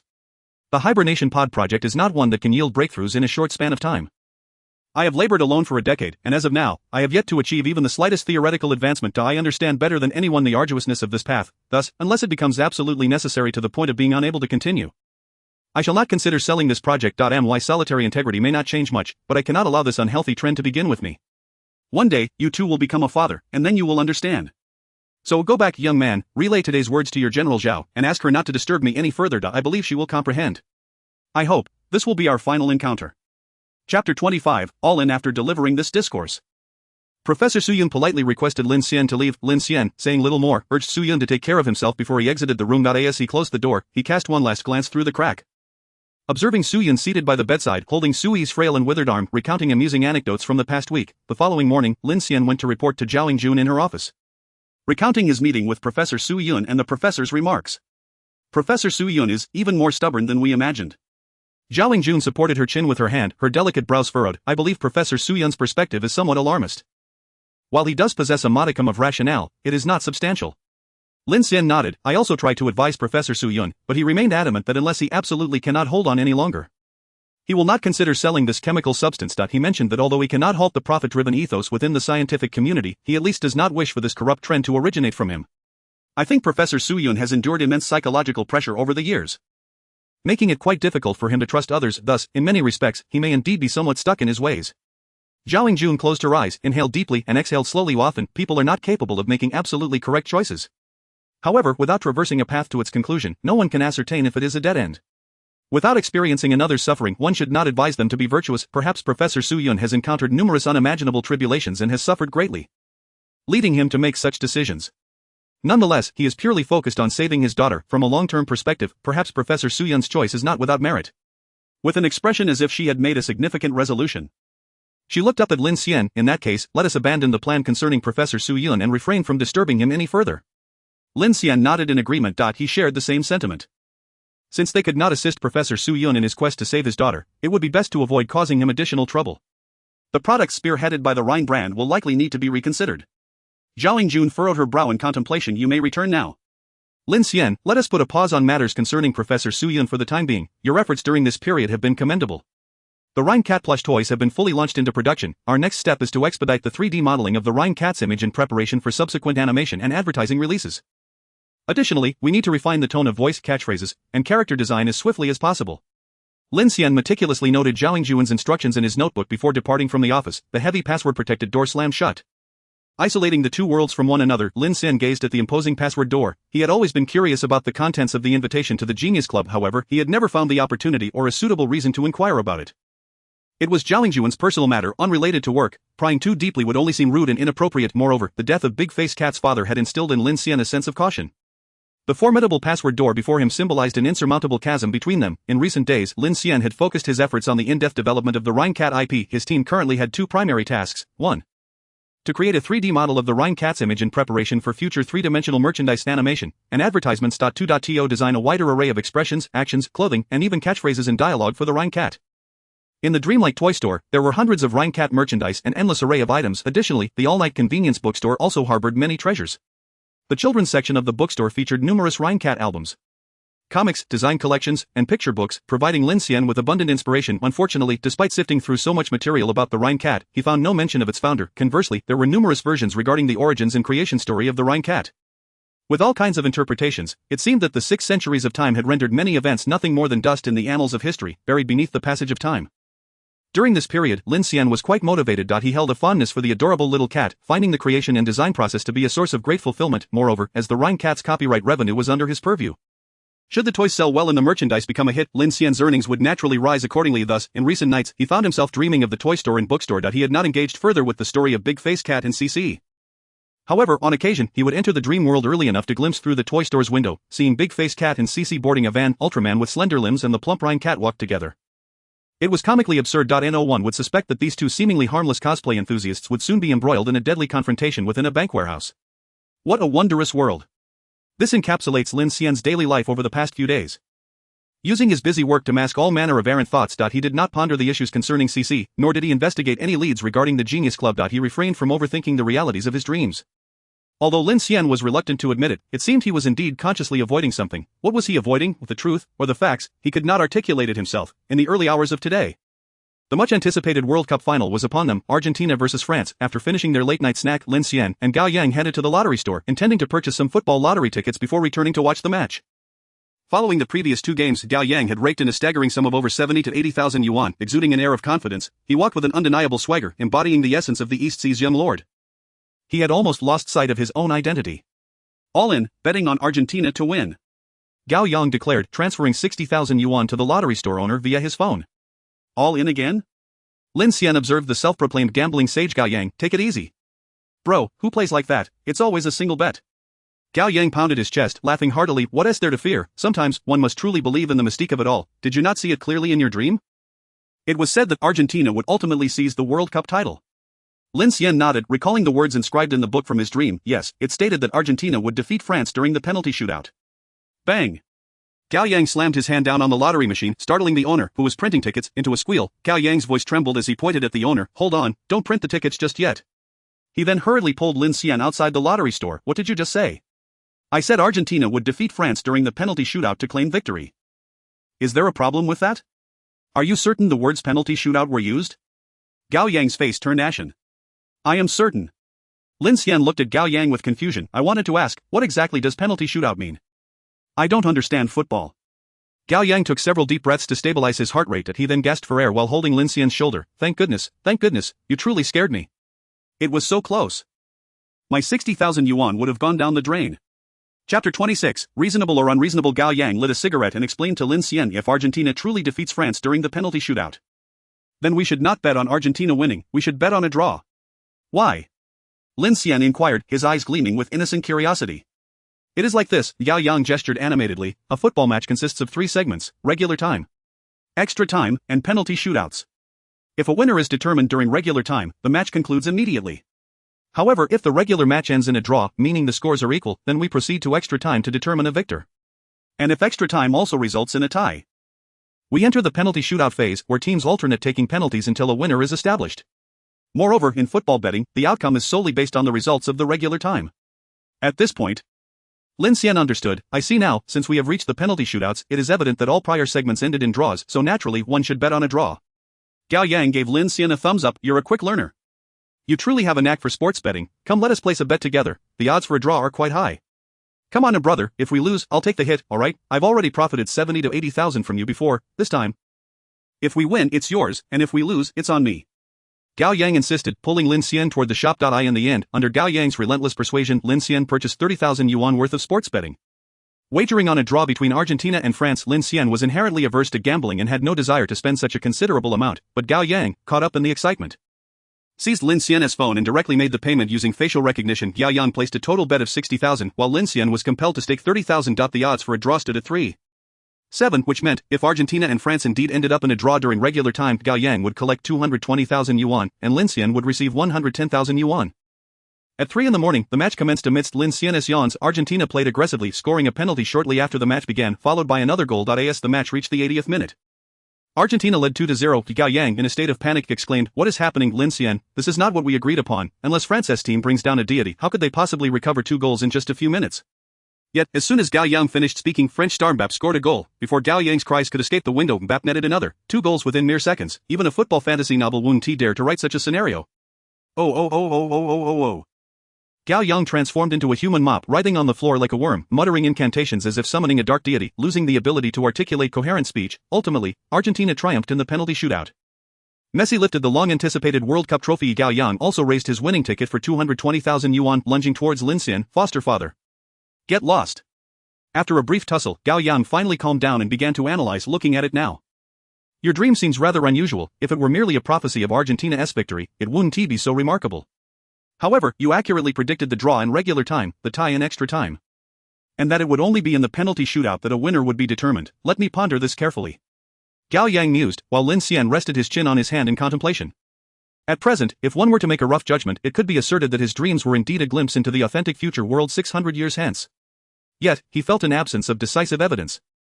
Simply predicting the outcome of a football match did not logically suffice to conclude that the dream represented a veritable future world. Earlier, while placing bets, many jovial football enthusiasts at the betting shop mentioned that this year had been lucrative for betting. Having won several matches in a row. One elderly man even boasted of having won 7 consecutive times. Preparing to purchase a new car outright, the betting outcomes only consisted of 3 possibilities: win, lose, or draw. Even a purely random guess could yield a few consecutive correct picks. This was not a solid proof to establish that the dream was a genuine glimpse into the future world. In truth, Lin Xian, I still cannot accept that your dream is real. Eventually Gao Yang lifted his head, a serious expression on his face. Even if you accurately predicted 3 consecutive matches, the illogical elements within your dream are simply too numerous. Honestly, I find it hard to conceive that this is a genuine world. I recall you mentioning that time in your dream never progresses, it remains forever fixed on the same day? Lin Xian nodded. Every time I dream, it is an identical cycle. Individuals who perished yesterday still stand in the same place today. Friends with whom I played yesterday have forgotten everything today. Leaves always fall in the same spot. Without fail, it feels like I am watching the same movie on repeat every day. In fact, this dream holds many inexplicable aspects, such as the level of technological advancement in the dream world, which bears no distinction from that of 2022. How should we explain this? Do you believe that life 600 years into the future would resemble the present? At this juncture, Gao Yang was also overwhelmed, scratching his head in frustration. Stop, stop. Gao Yang gestured for Lin Xian to be quiet, then he dashed into Lin Xian's bedroom, retrieving a piece of white paper and a black pen. It's all too chaotic. Hear us what we'll do, let us clarify our thoughts, then we can determine what your dream really signifies. How do we do that? Lin Xian inquired, extending his hand. Gao Yang handed Lin Xian a sheet of paper and a pen, gesturing for him to sit down. As you mentioned, dreams and reality differ. Dreams do not require logic or order, but the real world does. The real world must be reasonable, orderly, and logically sound. So, let us summarize the illogical aspects of your dream, together. We'll list them all. If these illogical aspects truly cannot withstand scrutiny, are self-contradictory, and lack logical coherence, then it would unequivocally indicate that your dream is simply that, a dream. Everything is just coincidence. Lin Xian took the pen, nodding in agreement. It was indeed a good approach, a form of reverse reasoning. Alright, we'll each write our own, then we'll compile and discuss our findings. Lin Xian lowered his head, writing the title on the white paper, Illogical Phenomena in the Dream. After putting pen to paper, Lin Xian wrote with fervor. He had long felt that the dream world contained too many flaws, but previously thought that since it was a dream, the illogical aspects were, in fact, quite reasonable. However, with this change in perspective, linking the dream world to reality made those illogical elements stand out even more starkly. Chapter 27, Dividing the Spoils. After Lin Xian and Gao Yang finished writing, they compiled the listed issues, discarding those that were trivial and could be logically explained. The remaining results were as follows. Illogical phenomena in the dream. 1. The dream world is forever frozen on August 28, 2624, and is destined to be destroyed at precisely 0042, endlessly repeating this date. 2. Why are there no records of news, lotteries, or information from hundreds of years ago on the internet? 3. The technological development level in the dream is indistinguishable from that of 2022. The living standards and lifestyles are also quite similar to those of 2022. What have scientists been doing for 600 years? 4. In the dream, regardless of the destruction wrought, even if one were to raise a city to the ground upon entering the dream again the next day, the city remains pristine and unchanged. 5. Why is humanity completely oblivious to the catastrophe at 0042? Everything occurs so abruptly, without any preparation. As the two scrutinized the list of illogical elements, they found it increasingly absurd. Your dream has far too many bugs. Gao Yang pointed to the first item of this issue as significant. How could time in the real world possibly stand still, endlessly repeating the same day? From this perspective alone, it firmly disproves the possibility of your dream being a real world. He then pointed to the second item. The second point is even more outrageous. Data on the internet cannot simply be erased. Anything that has ever existed on the internet will undoubtedly leave a trace. Otherwise, how could those celebrity scandals be uncovered? Gao Yang's finger moved to the third item. I take back my earlier statement. This one is the most absurd. 600 years have passed, yet human technological progress is non-existent. Do you truly believe that is possible? Not even 6 decades later would life remain unchanged compared to today. He then pointed to the fourth item. The premise of your dream blatantly contradicts the laws of conservation of energy and matter.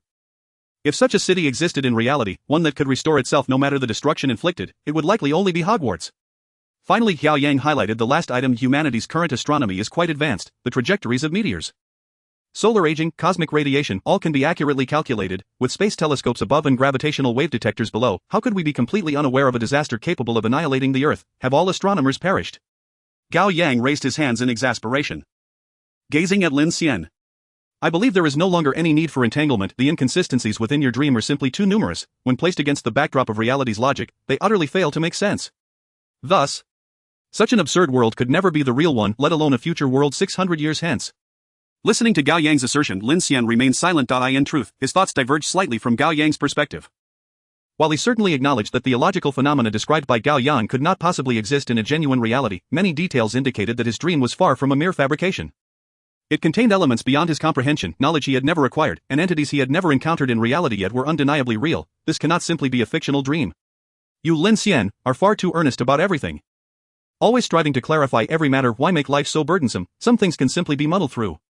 Gao Yang hummed a cheerful tune as he began to tidy the litter on the table, tossing bottles and wrappers into the trash.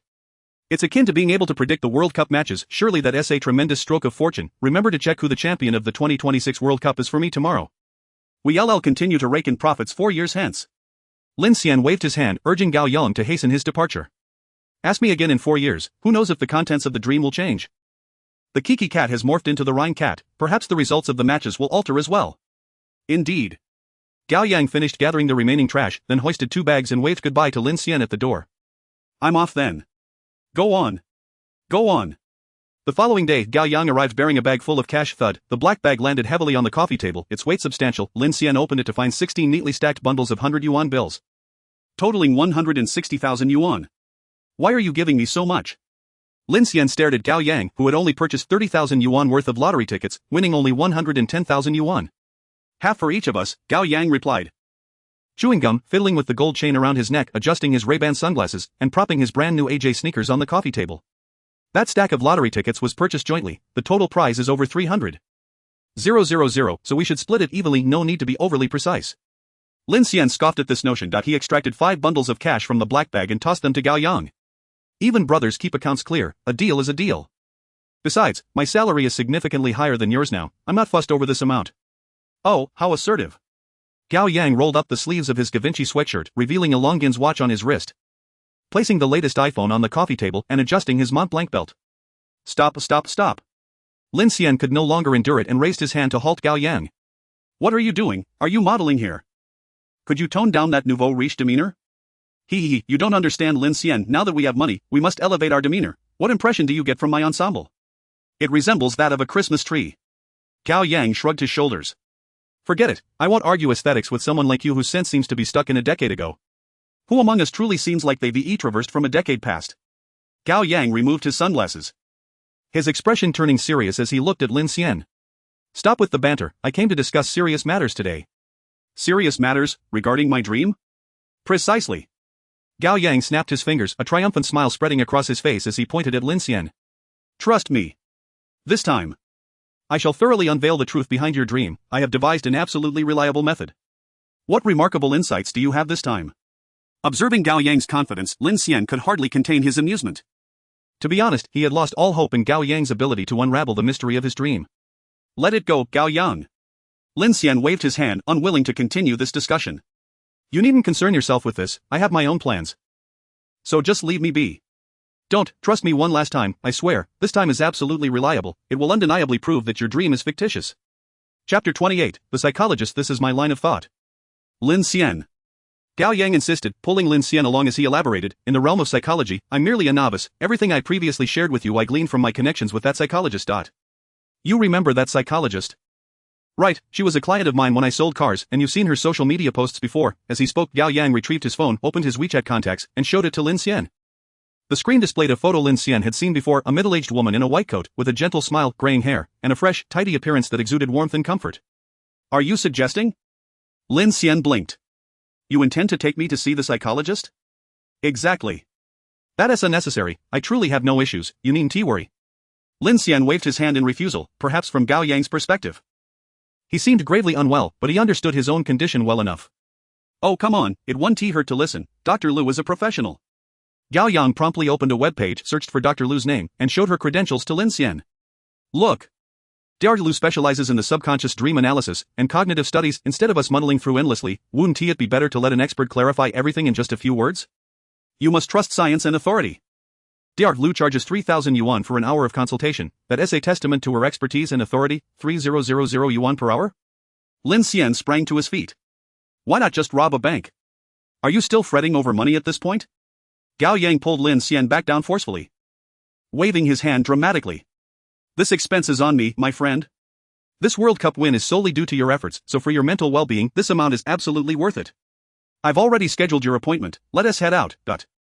An hour later, Gao Yang dragged Lin Xian to Dr. Lu's psychological clinic. Although referred to as a clinic, it was actually a serene villa by the lake, nestled near a picturesque area close to the university town. I heard these standalone villas cost around 100 million each, Gao Yang whispered to Lin Xian. Psychologists really do make a fortune. Indeed. Especially with people like you eager to throw money around, Lin Xian sighed in resignation. While he recognized Gao Yang's good intentions, the grandiosity of this endeavor felt wholly unnecessary. Now that we're here, Lin Xian, since the money is already paid, let us at least go inside and listen. Gao Yang knocked on the door. It was ajar, so they entered without hesitation. The villa was furnished in a European style, with various pieces made of raw wood and a cozy fireplace in the corner that added a charming ambience. Is Mr. Gao Yang here? Please come to this room. A gentle and graceful voice emanated from an adjacent room. Soothing like a babbling brook, the two pushed open the door to the side room. It was spacious, featuring a wooden recliner in the center and several wooden chairs neatly arranged in the corners. Sunlight streamed through the large windows, warming the room's tones and even slowing their breaths. A mahogany desk sat before the windows, where Dr. Lu smiled as she sat in her chair, regarding Lin Xian and Gao Yang. Lin Xian observed Dr. Lu. She appeared even more amiable in person, resembling a kind grandmother, her gaze filled with care and tenderness. Mr. Lin, please recline in the chair and relax your body and mind. Let us begin with a simple conversation. Following Dr. Lu's instructions, Lin Xian lay back in the recliner, closing his eyes, taking deep breaths to ease his body, and then engaging in a simple question-and-answer session, primarily discussing basic information, age, occupation, family status, relationship status, and so forth. Lin Xian answered truthfully, as there was no need for concealment. However, when it came to discussing the perplexities of his dreams, Lin Xian refrained from divulging everything. He believed some matters were best left unspoken, and he held little faith in a psychologist's ability to resolve his issues. Dr. Lu chatted with Lin Xian while jotting notes in her notebook. Eventually, as their conversation concluded, Dr. Lu turned to Lin Xian and inquired, Mr. Lin, are you certain you can distinguish clearly between reality and your dreams? Lin Xian nodded slightly. There is absolutely no problem, Dr. Lu. I have never confused dreams with reality. How do you discern between the two? The question genuinely left Lin Xian at a loss. Who wouldn't he be able to tell the difference between dreams and reality? When one is asleep, it is a dream. When awake, it is reality. Is there really a need for a criterion? He opened his eyes and slowly replied, to be honest, Dr. Lu, I have never seriously considered this question. I instinctively believe that the time after waking up must certainly be the real world. This is common knowledge. Isn't it? Dr. Lu smiled. Do not underestimate this question. Even today, there is no comprehensive theoretical framework capable of accurately distinguishing between reality and dreams. Much of our understanding and judgment actually stems from human intuition, especially within dreams. Nearly everyone is unaware that they are dreaming. Only a very few individuals, in rare circumstances, might realize they are in a dream. In psychology, we refer to this as lucid dreaming. Unaware that one is dreaming? Lin Xian had never experienced such a sensation. He was acutely aware of when he was dreaming. His dreams were unmistakably distinctive, forever repeating that one day, the moment he stood in that square, he knew he was dreaming. Lin Xian turned to Gao Yang. You never realize when you are dreaming? Of course not. Gao Yang replied without hesitation. I'm not like you. I'm a normal person. Normal people don't realize they are dreaming unless they wake up. Honestly, sometimes the content of my dreams is quite absurd, like going back to high school or being chased by dinosaurs, but even amidst such ridiculousness, I still fail to perceive that I am in a dream. Only after waking up in the middle of the night do I realize I was dreaming. Dr. Lu nodded, jotting down notes as she spoke. Gao Yang is correct. The vast majority of people's dreams are absurd, resembling chaotic silhouettes, yet, despite this, most remain oblivious to the fact that they are dreaming. However, Mr. Lin, your situation is exceedingly unique. Not only do you consistently recognize that you are dreaming, but you also vividly recall how the dreams commenced each day. And the content of your dreams is not absurd, it closely mirrors reality. Dr. Lu paused her writing, looking intently at Lin Xian. This is a very dangerous sign, because both worlds are sufficiently real. If one day you lose the reference point to distinguish between reality and dreams, you are well aware of what could ensue, aren't you? At that point, you will be utterly unable to discern between reality and dreams. Chapter 29, Breakthrough. Lin Xian found Dr. Lu's words somewhat alarmist, yet, one could hardly blame her. After all, he hadn't disclosed any substantial truths. From Dr. Lu's perspective, he indeed resembled a terminally ill patient. Lin Xian felt that continuing the conversation was a waste of time. It would be more prudent to pose a professional inquiry. Dr. Lu, I would like to consult you. Is there a way for me to accurately understand that my dreams are illusory, unreal, and entirely fabricated? Dr. Lu smiled naturally. Of course there is a way. This is a rather straightforward matter. Although normal individuals cannot distinguish reality within dreams, they rarely struggle to discern dreams and reality. The reason lies in dreams, familiar people from reality often appear. One merely needs to awaken and compare their behaviors, and they can immediately discern who is real and who is not. This is the simplest and most effective method of differentiation. Let me give you an example, Mr. Lin. Dr. Lu picked up her pen and pointed to Gao Yang. If one day you dream that Gao Yang has transformed into a woman and insists on marrying you, would you still doubt that this dream is reality? Of course not. Lin Xian frowned. That would be a nightmare. Dr. Lu chuckled. Let me present another example. Suppose you discover that the company you work for has ceased producing cosmetics and is secretly manufacturing rockets and spaceships. Would you believe this to be reality? Absolutely not. I'm not foolish. At this point, Lin Xian began to comprehend. So that was it. For normal individuals to determine the distinction between dreams and reality, they do not need to consider waking pain or sensations of weightlessness, those complex elements. They simply awaken, open their eyes, and compare the entities, events, and people from their dreams with the actual circumstances in reality, and in a second, they can conclude that they were dreaming, but he could not do that. Because when he dreamt, he had never dreamed of anyone he knew in reality, that he had previously acknowledged this issue, but at the time, he did not consider it significant, so he let it slip. Yet now, he wondered, why can others dream of people they know in reality, while he cannot? In over 20 years of dreaming, he had never once dreamed of someone familiar, not even his closest companion. Gao Yang, who had played with him since childhood, had ever appeared in his dreams. This was perhaps the most unreasonable aspect of his dreams. Dr. Lu gazed at Lin Xian and softly inquired, Mr. Lin, after dreaming for so many years, have you truly never dreamt of any familiar person? Lin Xian shook his head, no, not a single one, all strangers. Dr. Lu narrowed her eyes, her gaze deep. You must think carefully, my child. Her voice was low, each word deliberate. Truly. Not a single one? Lin Xian pondered deeply. No, truly none. Throughout his life, in over 20 years of dreams, without exception, they were all strangers, not even a glimpse of classmates, friends, or colleagues, even his closest family members, his parents and grandparents, had never appeared in his dreams. Lin Xian, have you never dreamed of me even once? Gao Yang pointed to himself. That can't be, we've played together since we were toddlers, surely you must have dreamed of me at least once?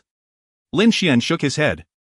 Indeed, not even once. Gao Yang scratched his head, unable to comprehend. I've never asked you this before, but now that I think about it, it's truly abnormal. They say what you think about during the day influences your dreams at night. You can dream of a rhine cat in reality. Why can't you dream of me? Am I less memorable than a cat in your heart? That certainly isn't the case. I often dream of you. Gao Yang held up his fingers, counting, since childhood. You have been a frequent visitor in my dreams. We often get into mischief together. Just the other day, I dreamt that we struck it rich, and I took you to play on a yacht. Doctor. Lu also paused her writing, looking at Lin Xian with slight curiosity. Generally speaking, while one may not dream of acquaintances daily, it is quite astonishing that in over 20 years of your dreams, you have encountered not a single familiar face. It doesn't necessarily have to be someone very close, even an acquaintance, a colleague you interact with regularly. Have you never dreamed of anyone like that? Lin Xian shook his head, no. Then, let us consider characters from animated series, movies, or even celebrities. Have you dreamed of any of them?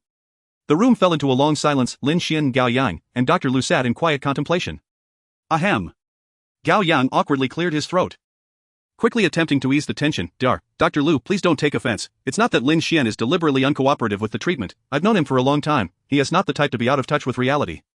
It's just that Lin Xian's condition may indeed be somewhat different from others. It's an absolute conundrum. I can assure you with my character that Lin Xian is definitely not lying. Dr. Lu smiled gently. She removed her glasses from her nose and took a cloth to clean them, gazing warmly at Lin Xian and Gao Yang. Rest assured, children, I believe every word you say. I have encountered numerous patients like Lin Xian before. Based on my previous treatment experiences, to enable a patient to clearly distinguish between dreams and reality, alleviating such concerns requires a breakthrough. And this breakthrough often centers around a deeply memorable person who frequently appears in dreams, someone who is unforgettable. Dr. Lu donned her glasses again, looking at Lin Xian with encouraging eyes. So Lin Xian, you must think carefully, reflect deeply, and recall earnestly, even if it is just a thread of a clue, a hint, or something reminiscent. Is there someone in your dreams who feels familiar, as if you've known them before? Gao Yang also stepped forward, patting Lin Xian's back. Don't rush, think it over, take your time. Lin Xian bowed his head and closed his eyes. He rested his arms on his knees, his palms shielding his face, allowing his mind to drift into emptiness. The first thought that crossed his mind was of that peculiar girl adorned with an Ultraman mask. Lin Xian was oblivious to what she truly looked like. However, her voice when she spoke, it evoked a profound sense of déjà vu within him. Her tone felt strikingly familiar. Lin Xian must have heard Cece's voice in reality at some point. Yet he could not recall when or where that encounter occurred. The multitude of sounds one hears daily made it nearly impossible for Lin Xian to remember. Moreover, he had previously contemplated that there were countless individuals with similar voices in the real world. Thus this hardly seemed noteworthy. Yet, if one were to adhere to Dr. Lu's assertion of identifying a point of intersection between dreams and reality, Cece's voice stands as the sole potential clue. I understand now. Lin Xian opened his eyes. If one were to insist, it does seem that there is someone who evokes a sense of familiarity. At the very least, I must have heard her voice before. He had already devised a plan upon entering the dream tonight. He aimed to find a way to remove Cece's mask, to uncover her true identity. Chapter 30 QQ Snap. Gao Yang snapped his fingers. I've got it. You understand again? Lin Xian, all you need to do is revisit the dream and verify. Take a look at that girl and see if she resembles someone you know in reality. Are you a time-traveling parrot from 5 minutes ago? Lin Xian replied, exasperated. Dr. Lu chuckled and nodded at Gao Yang. Your understanding is spot on.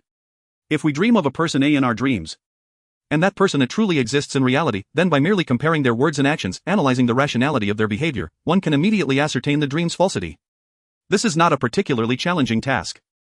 Gao Yang, after you return, you can assist Lin Xian in verifying this matter. I believe he will soon overcome his mental affliction. Gao Yang patted Lin Xian on the shoulder, chuckling, brother, while I do hope your dream is genuine. If this can decisively banish your inner demons, allowing you to cease your constant fixation, that would indeed be a good thing. Let us hope so. After a brief exchange, Lin Xian and Gao Yang departed from Dr. Lu's office. So, Lin Xian, was the 3,000 yuan well spent? Upon exiting, Gao Yang smiled triumphantly. I told you he was an authority. We fumbled around for ages without finding a convincing method, and yet, Dr. Lu swiftly pinpointed the root of your ailment. Lin Xian smiled wryly. It's hard to judge. I can only say that the money of the wealthy is indeed easy to earn. Even without seeking this psychologist, he would have eventually removed CC's mask. Gao Yang glanced at his newly purchased Longin's watch. Let us go grab a bite to eat and chat while we dine. The two exited the villa and took a taxi to a frequently visited barbecue restaurant. They casually ordered skewers and beer, settling down to eat. As a few drinks warmed their spirits, Gao Yang rambled on about the eccentric customers he encountered while selling cars that day, while Lin Xian pondered how to remove CC's mask. At present, he felt he had numerous ways to persuade CC. He was confident of that. CC harbored no animosity towards him. With a little communication, persuading her to remove the mask should not pose a significant challenge. Of course, this was predicated on the condition that the big-faced cat, this troublesome ally, did not accompany him. With such a liability in tow, even the most flawless plan could be derailed. I must find a way to distract the big-faced cat. Lin Xian took a bite of the lamb skewer but could not think of how to divert the big-faced cat. Ha! Gao Yang's loud shout yanked Lin Xian back to reality. Why are you shouting so loudly? Gao Yang, displeased, pointed at Lin Xian with a piece of fish tofu. Are you even listening to me as I speak? What did you say? I said, in 2 months, it will be the Lunar New Year. And next year marks the 5th anniversary of our high school graduation. Shouldn't we organize a reunion? After all, everyone has graduated from university, and it has been years since we last met. Oh, that matter. Lin Xian picked up his chopsticks and selected a few peanuts. He had indeed been preoccupied with thoughts of removing CC's mask and had not paid attention to Gao Yang's words. You're the class monitor, so you decide. Despite Gao Yang's lackluster academic performance, he possessed an exceptional knack for social interactions, being enthusiastic and eager to assist others. Consequently, he was well liked and held in high regard, having been elected class monitor almost unanimously throughout their 3 years of high school. To be fair, Gao Yang might indeed be a natural leader, and his tenure as class monitor was commendable, a fact recognized by his peers. I wonder if everyone would be willing to come. Gao Yang mused as he rubbed his belly. I've read in novels that reunions are often attended by those who have not fared well, while the successful ones come to show off, only to be confronted by some dragon king or Azura and end up parting ways unhappily. After 5 years apart, I have no idea how our old classmates have fared, regardless, no matter how one looks at it. They must be doing better than me, huh? Here I am, a mere car salesman from a forest shop, daring to organize a reunion. Surely no one would feel embarrassed to attend, right? Lin Xian chewed on the lamb skewer. Who knows? It's uncertain. If we were to consider how everyone was in high school, it seems unlikely that we would encounter a Dragon King or Azura scenario, but after 5 years apart, who knows how the world has changed us? If you truly wish to organize it, go ahead, whatever number of attendees shows up will be fine. I will certainly be there to support you. Lin Xian took a sip of beer, gazing at Gao Yang. Actually, the most troublesome part is, do you have everyone's WeChat? How will you notify everyone? QQ group, you antiquated fool. Gao Yang replied with disdain. How long have you been working and you've already abandoned QQ? We had a class group in high school, though it hasn't been active for years. Oh, I truly haven't logged in for quite some time. Lin Xian lowered his head to skewers. During university, he occasionally used QQ, but since graduating and entering the workforce, he hadn't logged in even once. He didn't even have the QQ app downloaded on his phone. Ha, speaking of QQ, Lin Xian, it reminds me of your past pretentiousness. Gao Yang set down his drink, wiping the foam from his mouth, chuckling. That was back in elementary school, right? I remember that time when QQ was just becoming popular, and everyone had 9-digit QQ numbers, all eager to obtain a sun icon to customize their avatars. And then there was you. You somehow managed to procure an 8-digit QQ number, and it even had a sun. You flaunted it by changing your avatar incessantly. Back then, I chased after you, demanding to know where you got that 8-digit QQ number. And you adamantly refused to tell me. Recalling that past, Lin Xian couldn't help but laugh. It was indeed true. He had almost forgotten about it until Gao Yang mentioned it. That was given to me by my cousin from my hometown. Lin Xian took a bite of fish tofu. He came to my house to visit and handed me a spare QQ account. Their generation started using QQ much earlier. Back then, anyone could easily apply for a 7 or 8-digit QQ number, and even 6-digit QQ numbers existed. Lin Xian had a vivid memory of that cousin from his hometown, who seemed to belong to a noble family within the Shamate circle, boasting a ridiculously cool QQ space filled with various Shamate effects. Although Lin Xian had missed the last train of the Shamate craze, that 8-digit QQ number had indeed made him quite the sensation. A unique token of pretentiousness among his peers. Suddenly, a loud crash interrupted his thoughts as Lin Xian's drink smashed against the table, foam flying everywhere. Lin Xian, are you out of your mind? Gao Yang sidestepped. Shaking the foam off his clothes, glaring at Lin Xian, however, Lin Xian was far too distracted to pay him any mind. He stared at the dissipating foam in his cup, as if awakening from a dream. 8 digits, numbers, 8 digits. He thought of the 8-number combination lock on the safe. So it was, thus, Chapter 31 Code. Lin Xian felt as though the clouds had parted, revealing the sun and Udai in the dream. Within the bank vault, the safe CC was attempting to open had 8 dials for a combination. For the longest time, Lin Xian had firmly believed that this 8-digit code must correspond to a date. It could be a birthday, an anniversary, or some significant day. In short, it had to be a date. He had never considered any other possibility, yet he had been overly confident that he had completely forgotten about the matter of QQ numbers. People of Lin Xian's generation began extensively using QQ only in elementary and middle school. At that time, newly registered QQ numbers were all 9 or 10 digits long, and only those born in the 80s could possess an 8-digit QQ number. It was highly probable that this was the correct password for the safe in his dream. How could it be such a coincidence that they both happened to be 8-digit numbers? Gao Yang suddenly leaned over, waving his palm in front of Lin Xian's eyes. Hey, are you spaced out or frozen? What are you mumbling about? It's nothing at all. Lin Xian snapped back to reality. Raised his wine glass once more, and took a sip. It's all fine, let us sit down and continue our meal. After finishing their dinner, the two decided to part ways. Gao Yang opened the taxi door, ushering Lin Xian in. We're not heading the same way, so I won't be seeing you off. You can manage on your own. Lin Xian nodded, bending down to enter the taxi, rolling down the window. He waved goodbye to Gao Yang. I'm off. Gao Yang discarded his cigarette but grasped Lin Xian's hand. And make sure to finish your dreams and send me a message, if you're truly sure that your dreams are merely dreams. Then I can rest easy, knowing I need not worry about you anymore. Alright, I'm leaving. Upon returning home, it was only a little past 8, still ample time to validate Dr. Lu's words in his dreams.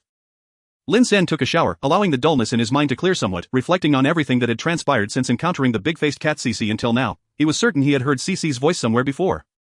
And perhaps he had seen her face as well. Although his conscious memory had faded, as Gao Yang put it, his subconscious still retained the recollections, which is why he would dream of her.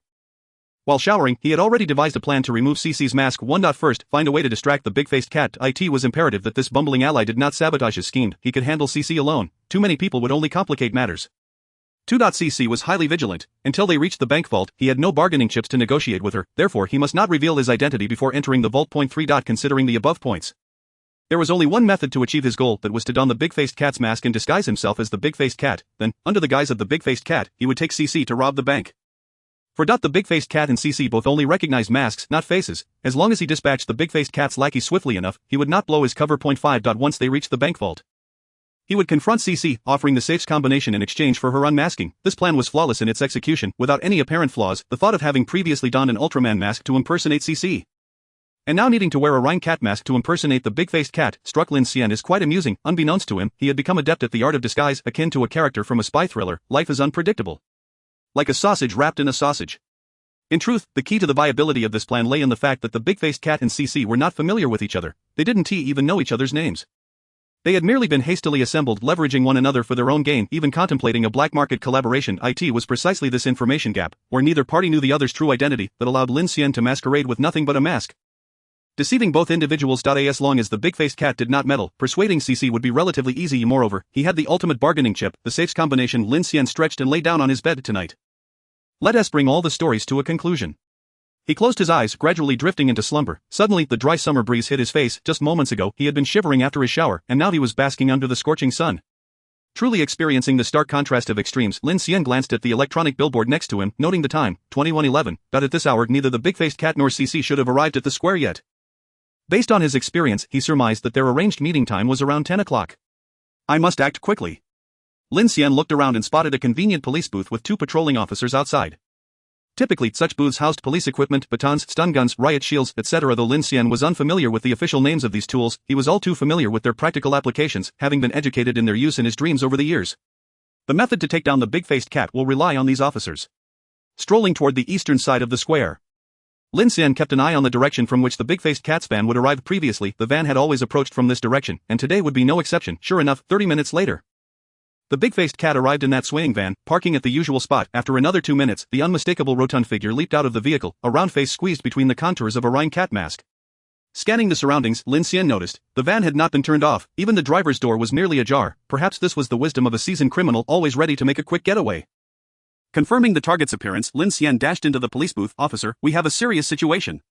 Lin Xian wore a panicked expression. The Rhine cat mask I just bought was snatched by that fat guy over there.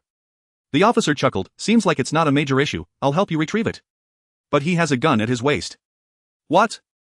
The officer leapt into action, grabbing his radio to issue commands. The two patrolling officers immediately turned their attention toward the big-faced cat, cautiously approaching. Don't move, show your hands, behave. In an instant, the big-faced cat was tackled to the ground. A chokehold and wrist lock subdued him effortlessly. The officers in the booth rushed to Lin Xian's side and approached the big-faced cat, reaching for his waist. He really does have a gun. The officer's face turned pale as he continued to search. What the hell? There's also C4 explosives. Secure him, I need to call for backup. He frantically relayed orders over the radio. Discovering firearms in such a crowded square was no trivial matter. Who knew if there were any accomplices? Moreover, the presence of C4 was particularly alarming. Lin Xian cautiously stepped forward. Can I have my mask back? The officer promptly yanked the big-faced cat's mask off and tossed it to Lin Xian. Just as the big-faced cat attempted to yell, a black hood was thrown over his head, silencing him. Lin Xian held the mask and slowly moved away. He gazed at the charming Rhine cat mask in his hands. A smile creeping onto his face, the crucial prop, the Rhine cat mask, acquired. He stretched the elastic and placed the mask on his face. The mask was small, just enough to cover Lin Xian's features. So from now on, I am the big-faced cat. Chapter 32. The disguised Lin Xian walked toward the western side of the square where CC's spawn point was located. It wasn't long before he spotted his target, a woman clad in a tight black bodysuit. Draped in a checkered trench coat, with deep brown hair elegantly pinned up, her face concealed behind an Ultraman mask. This was indeed CC. When Lin Xian had previously encountered CC in the bank vault, she had only worn the black bodysuit, resembling ASP white. It seemed she felt the tactical outfit was too conspicuous, hence her choice to don a long trench coat to blend into the crowd at their meeting in the square. The long hair coiled at the back of her head was tied with a red satin ribbon, voluminous and enviable. However, hidden within were two firearms, one at her waist and another concealed within her coiled hair. What a dangerous woman, Lin Xian mused as he approached CC. Scrutinizing her physique, she was slim, around 165 centimeters tall. Oddly, there was not a shred of familiarity, no hint of recognition whatsoever. Had he truly met this person before? This sensation was perplexing. He was certain he had heard CC's voice in reality. But it was hard to fathom that a girl with such a model-like figure would leave no impression if he had indeed encountered her before. Never mind, I won't dwell on it. Lin Xian strode directly toward CC. Whether she was human or specter, the truth would soon be unveiled once he removed her mask. Hi. Lin Xian greeted her from behind, watching as she turned. The password expert? CC scrutinized Lin Xian from head to toe. Remaining silent after a long pause, she finally nodded slightly. What should I call you? Lin Xian offered a slight smile. On the streets, they call me the big-faced cat. You can just call me Brother Face. With that, he gestured toward a van parked by the road. The vehicle is over there, follow me. He then turned to lead the way. Suddenly, a delicate pale hand firmly grasped Lin Xian's shoulder, rendering him immobile. You're called the big-faced cat? Yes. Lin Xian did not turn around. They call you the big-faced cat on the streets? That is correct. CC fixed her gaze on Lin Xian. But your face is not big at all. Why do others call you the big-faced cat? A wave of scorching summer wind swept past. Lifting the red ribbon from CC's hair and fluttering her trench coat's hem, the two remained silent, yet the atmosphere grew increasingly tense. Lin Xian suddenly realized he had underestimated the complexity of playing the big-faced cat. That this was far more than a mere mask could resolve. If one can deceive the large-faced cat using an Ultraman mask, it is merely because the large-faced cat is naive. This has little to do with the mask itself. CC, being an astute individual, possesses at least 800 more cunning than the large-faced cat. Even without knowledge of the large-faced cat's appearance, name, or voice, she instinctively senses that Lin Xian does not resemble a desperate fugitive, nor someone who would engage in bank robbery. Fortunately, CC currently holds only a suspicion towards him. Without fully exposing her doubts, there is still time to salvage the situation. Lin Xian straightened his posture and slowly turned around. CC placed her right hand firmly on his shoulder while her left hand moved towards the gun at her waist. Must one with the name large-faced cat necessarily have a large face? Lin Xian inquired, fixing his gaze on CC. What else could it be? She retorted, her eyes locked onto his. And what do you call yourself? CC. According to your logic, you should be named AA, not CC. With a swift motion, Lin Xian brushed her hand off his shoulder, denying her any chance to argue, and headed towards the van with his hands in his pockets. Come or don't, even without your expertise as a password specialist, I can still seize the bank with my C4. As Lin Xian took his seat in the driver's position, he shut the door and shifted into gear, burning rubber as he sped off. V-room, wait. CC hurriedly approached and pulled open the passenger door to sit beside him. She crossed her arms, remaining silent, evidently displeased. Lin Xian extended his right hand. Hand over the gun. What will I use if I give it to you? CC mocked disdainfully. You can use the one from your hair. CC stared at him wide-eyed. Ultimately, she slapped the handgun from her waist into his hand, then untied the red ribbon that bound her hair. With a flourish, her smooth, long hair cascaded down like a waterfall, revealing a black gun in her grasp. She bit the ribbon with her lips, gathered her long hair with her hands, and retied it with the ribbon. Lin Xian observed this process quietly. This must be the purpose of using a ribbon to tie one's hair instead of a rubber band. It can be pulled loose easily. No wonder the large-faced cat was instantly taken down last time. Lin Xian picked up the gun in his hand, deftly ejected the magazine, counted the bullets. reloaded it, and slid it into his waist, all completed in under a second. He then focused ahead, driving in silence, while internally he sighed in relief. It appeared he had successfully deceived them. So far, the plan was progressing smoothly. Lin Xian's greatest advantage lay in the fact that within dreams, he could attempt countless times, start over, and fail repeatedly. This cycle of trial and error would accumulate information that allowed him to view the situation from a near-omniscient perspective. Recalling his first encounters with the large-faced cat and CC, he had been utterly outmatched, easily at their mercy. However, after 3 or 4 cycles of exploration, he had become intimately familiar with the intricate details of the events. With such a vast disparity in information, he could manipulate anyone at will. The recent events had indeed diverged somewhat from Lin Xian's plan. He had not anticipated CC's immediate suspicion that he was not the large-faced cat. Yet, this was inconsequential. Through his maneuvering, he had not only evaded detection but had also acquired the most crucial tool, the gun. Without it, he would have been at a loss on how to deal with the trio of lackeys. Throughout the journey, the two exchanged not a single word. Ultraman and the Rhine cat gazed straight ahead, oblivious to what bystanders might think of this peculiar van. Before long they arrived at their destination. Lin Xian drew his handgun from his waist, gesturing for CC to exit the vehicle. "Stay close to me and keep your computer handy." Once outside, Lin Xian and CC hurried toward the bank entrance. A lackey in black was fiddling at the door when he looked up at Lin Xian, bewildered. "You bang." A bullet struck him squarely between the eyes, of blood splattered against the wall. "Excellent marksmanship," CC remarked, clearly impressed. She had observed the shot closely. The act of drawing and firing had been instantaneous, devoid of any aiming motions. While many could hit a target, landing a headshot without any extraneous adjustments was the hallmark of a sharpshooter. "But why did you kill your own lackey?" CC inquired. Lin Xian pushed through the bank door. He was untrustworthy. Such individuals cannot be spared. As they rounded a corner, a masked man stood up in shock, pointing at Lin Xian. "You bang." Another instantaneous headshot, perfectly placed. "And what of this one?" "He was flirting with my sister-in-law. Do you think he should be spared?" CC stared at Lin Xian in shock. He cheated on you?" We have a mutual older brother. I was referring to that sister-in-law." Continuing forward, a shadow dashed up from the underground passage. Bang. CC instinctively took a step back. The speed at which she shot, even in the pitch darkness, was astounding. She touched her handgun, trailing behind Lin Xian. "How did you hone your marksmanship?" "Nothing special, simply practice makes perfect." Lin Xian gestured toward the dark wall ahead and the silver password door in the center. "It's your turn to shine." Password expert. Chapter 33, Confession. CC hesitated for a moment, then holstered her gun and approached the password door with her small computer. She first pried open the lock casing with a tool. Exposing the circuit board inside, after a series of operations connecting the wires, she began working on her small computer. After about 10 minutes, beep, a soft sound rang out. The password indicator light turned from red to green. And the heavy steel door swung open. CC stood up, pointing at the ajar password door. "The door is open, you go in first." "No, you should go first," Lin Xian insisted, being polite. He was far too familiar with this script. He was currently playing the role of the large-faced cat. If he entered first, he would undoubtedly be shot on the spot. "You should go first, your contribution is greater." CC gestured for him to proceed. "No. No, Lin Xian waved his hand dismissively. "Clearly, your role is more pivotal. Please, after you. Aren't you in need of a lot of money? You should take it first." Ladies first, ladies first." "I'm afraid I cannot carry the gold bricks inside." "You can start with the lighter gold bars. Then I should find a sack to carry more." "Now that you mention it. I seem to have left my sack in the car. How careless of me." "Since you're in such dire need of money, then do not be modest. Actually, it's not that urgent." They remained locked in a stalemate for quite some time. Standing face to face, neither daring to enter first, Lin Xian feared CC would shoot him. CC was equally intimidated by Lin Xian's marksmanship, fearing he might turn the gun on her, yet both were acutely aware. There was not a single penny in this warehouse. "Enough of this charade, let us have an honest discussion," Lin Xian suggested, feeling that continuing the standoff was pointless. "In truth, I am not the large-faced cat." CC chuckled lightly. "Was there any need for such a confession? You can't possibly think you resemble him closely? You have neither a gun nor C4, and the way you press the accelerator while driving clearly indicates you're not accustomed to this vehicle.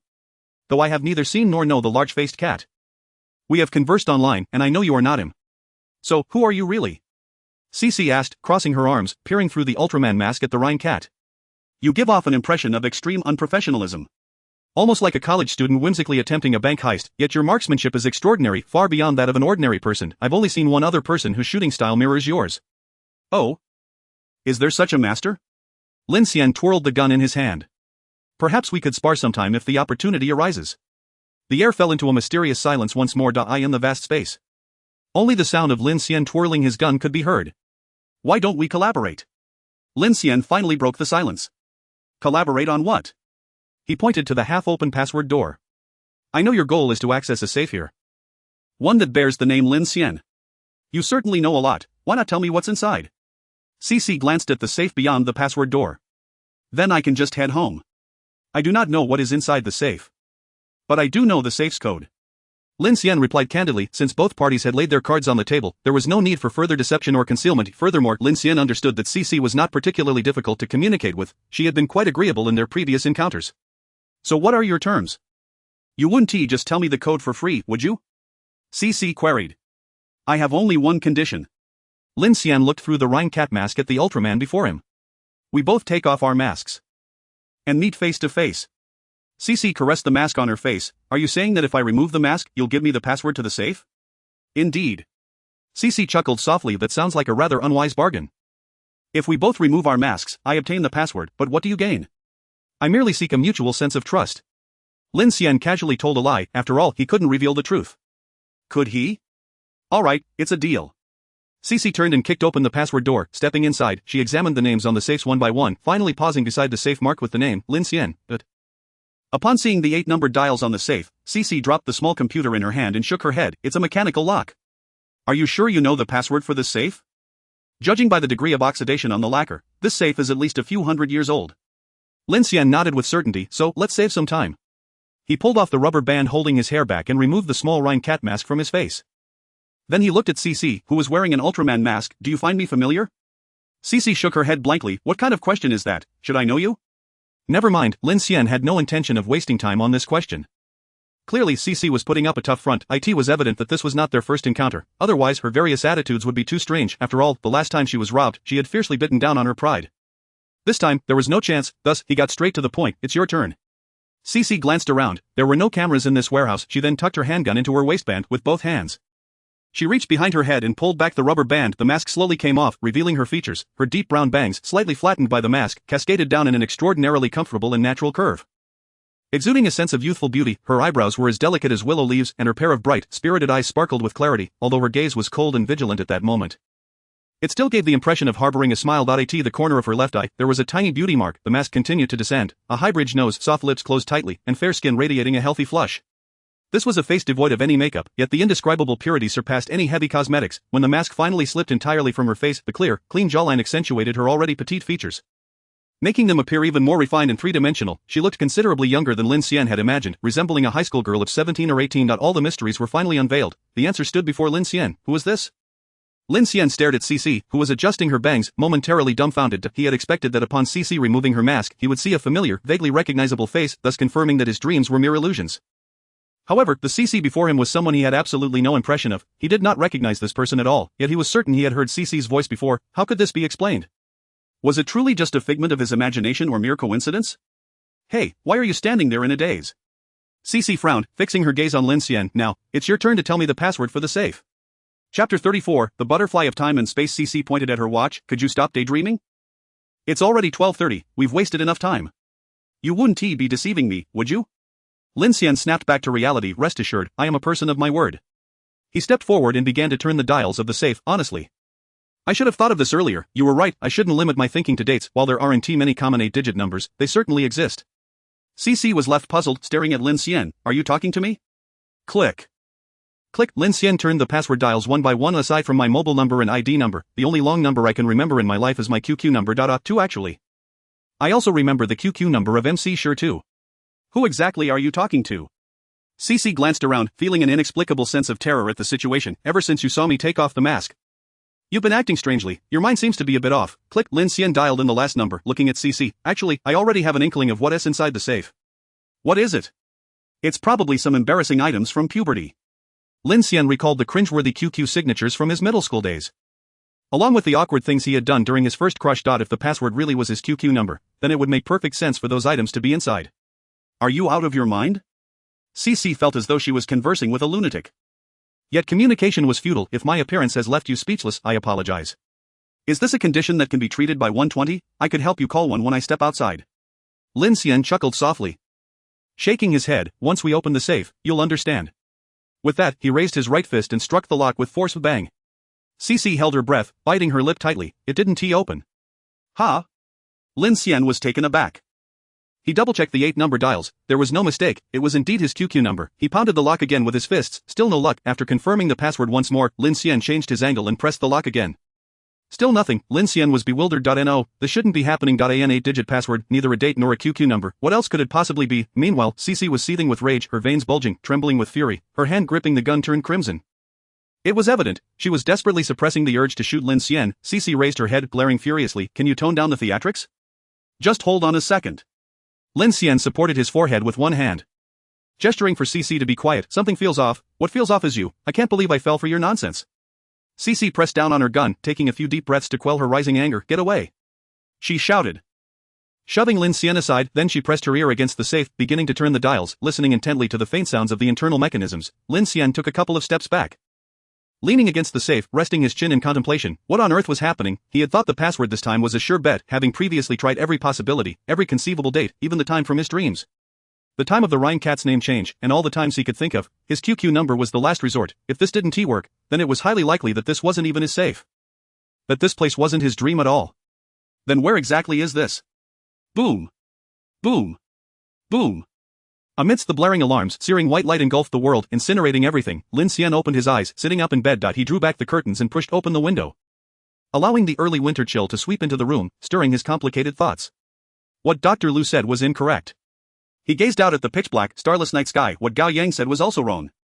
Lin Xian was quite certain everyone believed his dreams were merely simple dreams, a manifestation of mental illness, but only he understood, his dreams were far from that simple. He was increasingly convinced that his dreams might indeed be a genuine future world 600 years ahead. Just lacking a definitive piece of evidence, the 3 consecutive predictions for football lottery results were compelling evidence, yet not conclusive. If only he could validate it with a few lottery numbers from the double color ball. Unfortunately, the internet in his dream provided no useful information from this era. He could find no winning lottery numbers or current events, which was quite perplexing. This meant, from the current standpoint, he couldn't determine the reality of his dreams from the angle of validating known facts. I need to shift my perspective. Lin Xian closed his eyes, contemplating. The biting cold wind sharpened his thoughts. For now, all enigmas could be set aside. Matters regarding Cece, the big-faced cat, the Genius Club, and the safe could all be temporarily ignored. The most pressing task was to urgently uncover a decisive piece of evidence to prove that the dream world was indeed a real future world. Or perhaps not. He must obtain an absolutely accurate answer. He opened his eyes, glancing at the sheets of paper on the desk, rustled by the night breeze. They were filled with various designs of the Rhine cat, all transcribed from the toy store in his dreams. The Rhine cat, cuckoo cat, transformed into the Rhine cat. This is the only alteration in the unchanging dreamscape of the past 20 years. Lin Xian perceives this as a crucial clue that must be reassessed with utmost seriousness. He casually picks up a design sketch and gazes at the charming and exquisitely crafted Rhine cat. Although the cat is a replication, the name is undoubtedly his original creation. The transformation of the dream is entirely attributed to his own influence. If this constitutes a successful time-space butterfly effect, it implies that he can utilize the information from his dreams to alter reality, thereby rewriting the future and instigating changes within the dream realm. If this hypothesis can be validated once more, it would serve as irrefutable evidence that his dreams are, without a doubt, authentic, representing the future world 6 centuries hence. Relying on heaven and earth pales in comparison to relying on oneself, rather than awaiting the validation of known future facts. It is far more prudent to personally trigger the time-space butterfly effect, allowing the dream to transform through his own agency. This is the true decisive proof. Lin Xian lifts his gaze to the solitary round moon in the sky this time. It is my turn to take the initiative. He intends to attempt igniting the time-space butterfly effect, once again rewriting the future. Chapter 35, Morning Meeting. Despite the failure of this dream validation endeavor, an unexpected new path has emerged, rendering this experience not in vain. Lin Xian feels that from this moment forth, he is transformed from a mere leaf drifting with the current into a butterfly flapping its wings. With a mere flutter of his wings in the present year of 2022, he could conjure a whirlwind of change 6 centuries later, the power to transcend time and reshape the future he never anticipated rests within his grasp. Is it truly possible? Lin Xian muses, gazing at his empty right hand, clenching his fist. Only by trying will we know. After shutting the window, the warmth gradually returns to the room. Lin Xian yawns, the drowsiness returning with a vengeance. I should sleep now and ponder this tomorrow. After all, it is Monday, and we have a morning meeting to attend. He turns off the light and burrows back into bed. A night devoid of dreams. The following morning, in the MX Company's 10th floor executive conference room, over 20 mid to senior level executives are seated. At MX Company, every Monday morning, a routine morning meeting is convened. Zhao Yingjun mandates that all team leaders and senior management must attend the meeting to report on the previous week's work and discuss plans for the upcoming week. Previously, Lin Xian was merely an ordinary employee and would not have qualified for such high-level meetings. However, the circumstances have changed. As the leader of the Rhine Cat IP development team, he is on par with the heads of various formal departments and directly reports to Zhao Yingjun, thus he naturally attends the morning meeting. At one end of the long conference table sits Zhao Yingjun. 3 vice presidents are positioned on either side, followed by the heads of various departments and team leaders in succession. As the youngest and least experienced team leader, Lin Xian occupies the last seat. Bang! Team leader Wang from the marketing department slams his hand on the table. I disagree. Zhao, we are practically banking everything on Professor Su Yun for the launch of our new Rhine brand. How can we simply abandon it? Currently, all cosmetic companies worldwide are vying for Professor Su Yun's authorization. Since no one has secured his agreement yet, we still have a chance. How can we give up so soon? Wang's words plunged the entire conference room into silence, with everyone timidly glancing at Zhao Yingjun, who had just announced this news. Lin Xian rests his chin on his hand, twirling a pen. Remaining silent just moments ago, after all team leaders had reported on their previous week's work, Zhao Yingjun announced a significant decision. The inaugural product of the Rhine brand would forsake the previously planned Professor Su Yun moisturizing cream proposal in favor of developing a new product line. A stone cast into the water stirred countless ripples, leaving everyone astonished. Even the three high-ranking vice presidents exchanged incredulous glances. The Professor Su Yun moisturizing cream proposal had been a collaborative effort across the company for months. The proposal aimed to persuade Professor Su Yun to grant authorization for a wondrous chemical substance, subsequently utilizing this substance to create a groundbreaking moisturizing cream product, which would serve as the flagship product for the Rhine brand launch. Poised to revolutionize the entire cosmetics market, the team had been tirelessly working towards this goal for months. With many preliminary efforts built upon this foundation, everyone firmly believed that securing Professor Su Yun's authorization would ensure the new moisturizing cream's global success. Rendering market dominance inevitable, yet Zhao Yingjun's nonchalant declaration of abandonment, without offering any specific rationale, was simply unacceptable to all. And nonetheless, as MX Company is a sole proprietorship founded by Zhao Yingjun, she possesses the authority to make such unilateral decisions. And everyone else could only harbor their frustrations in silence. Only the marketing team leader, known for his forthrightness and a veteran of MX Company, dared to stand up against Zhao Yingjun. Without the wondrous chemical substance invented by Professor Su Yun, how can our Rhine brand compete with others? Are we to rely solely on that adorable Rhine cat? We might as well pivot to a toy company. The marketing team leader pounded the table. Filled with righteous indignation, yet, it was clear he was motivated by the company's interests, harboring no ill will. Everyone nodded slightly, agreeing with his sentiments. The three vice presidents smiled in support. Zhao, why not reconsider? If Professor Su Yun finds the compensation insufficient, we can certainly increase our offer. It will surely be worth it. Exactly, yes, securing Professor Su Yun's authorization would equate to monopolizing the global moisturizing skincare market. Such lucrative returns warrant a gamble. In an instant, Zhao Yingjun seemed to become the target of collective opposition. Everyone stood against her, except for Lin Xian. At this moment, Lin Xian kept his head down, focusing on his notebook. The reason for abandoning Professor Su Yun was known only to him and Zhao Yingjun. Professor Su Yun had made it abundantly clear that he would not sell the wondrous chemical substance. However, hearing Professor Su Yun's name again indeed provided Lin Xian with a fresh perspective for his future rewriting plan, but he twirled his pen, recalling the slightly disheveled yet meticulous man. Professor Su Yun had lost both parents, and his wife had succumbed to amniotic fluid embolism. His only remaining daughter lay in a hospital bed as a vegetative state, waiting helplessly for death. To facilitate his daughter's hibernation for treatment in the future, he dedicated himself to researching hibernation chambers, enduring ostracism and ridicule from scholars without ever relinquishing his pursuit. Over the years, only Chu Shanha quietly supported Professor Su in his research. Perhaps I can assist Professor Su Yun.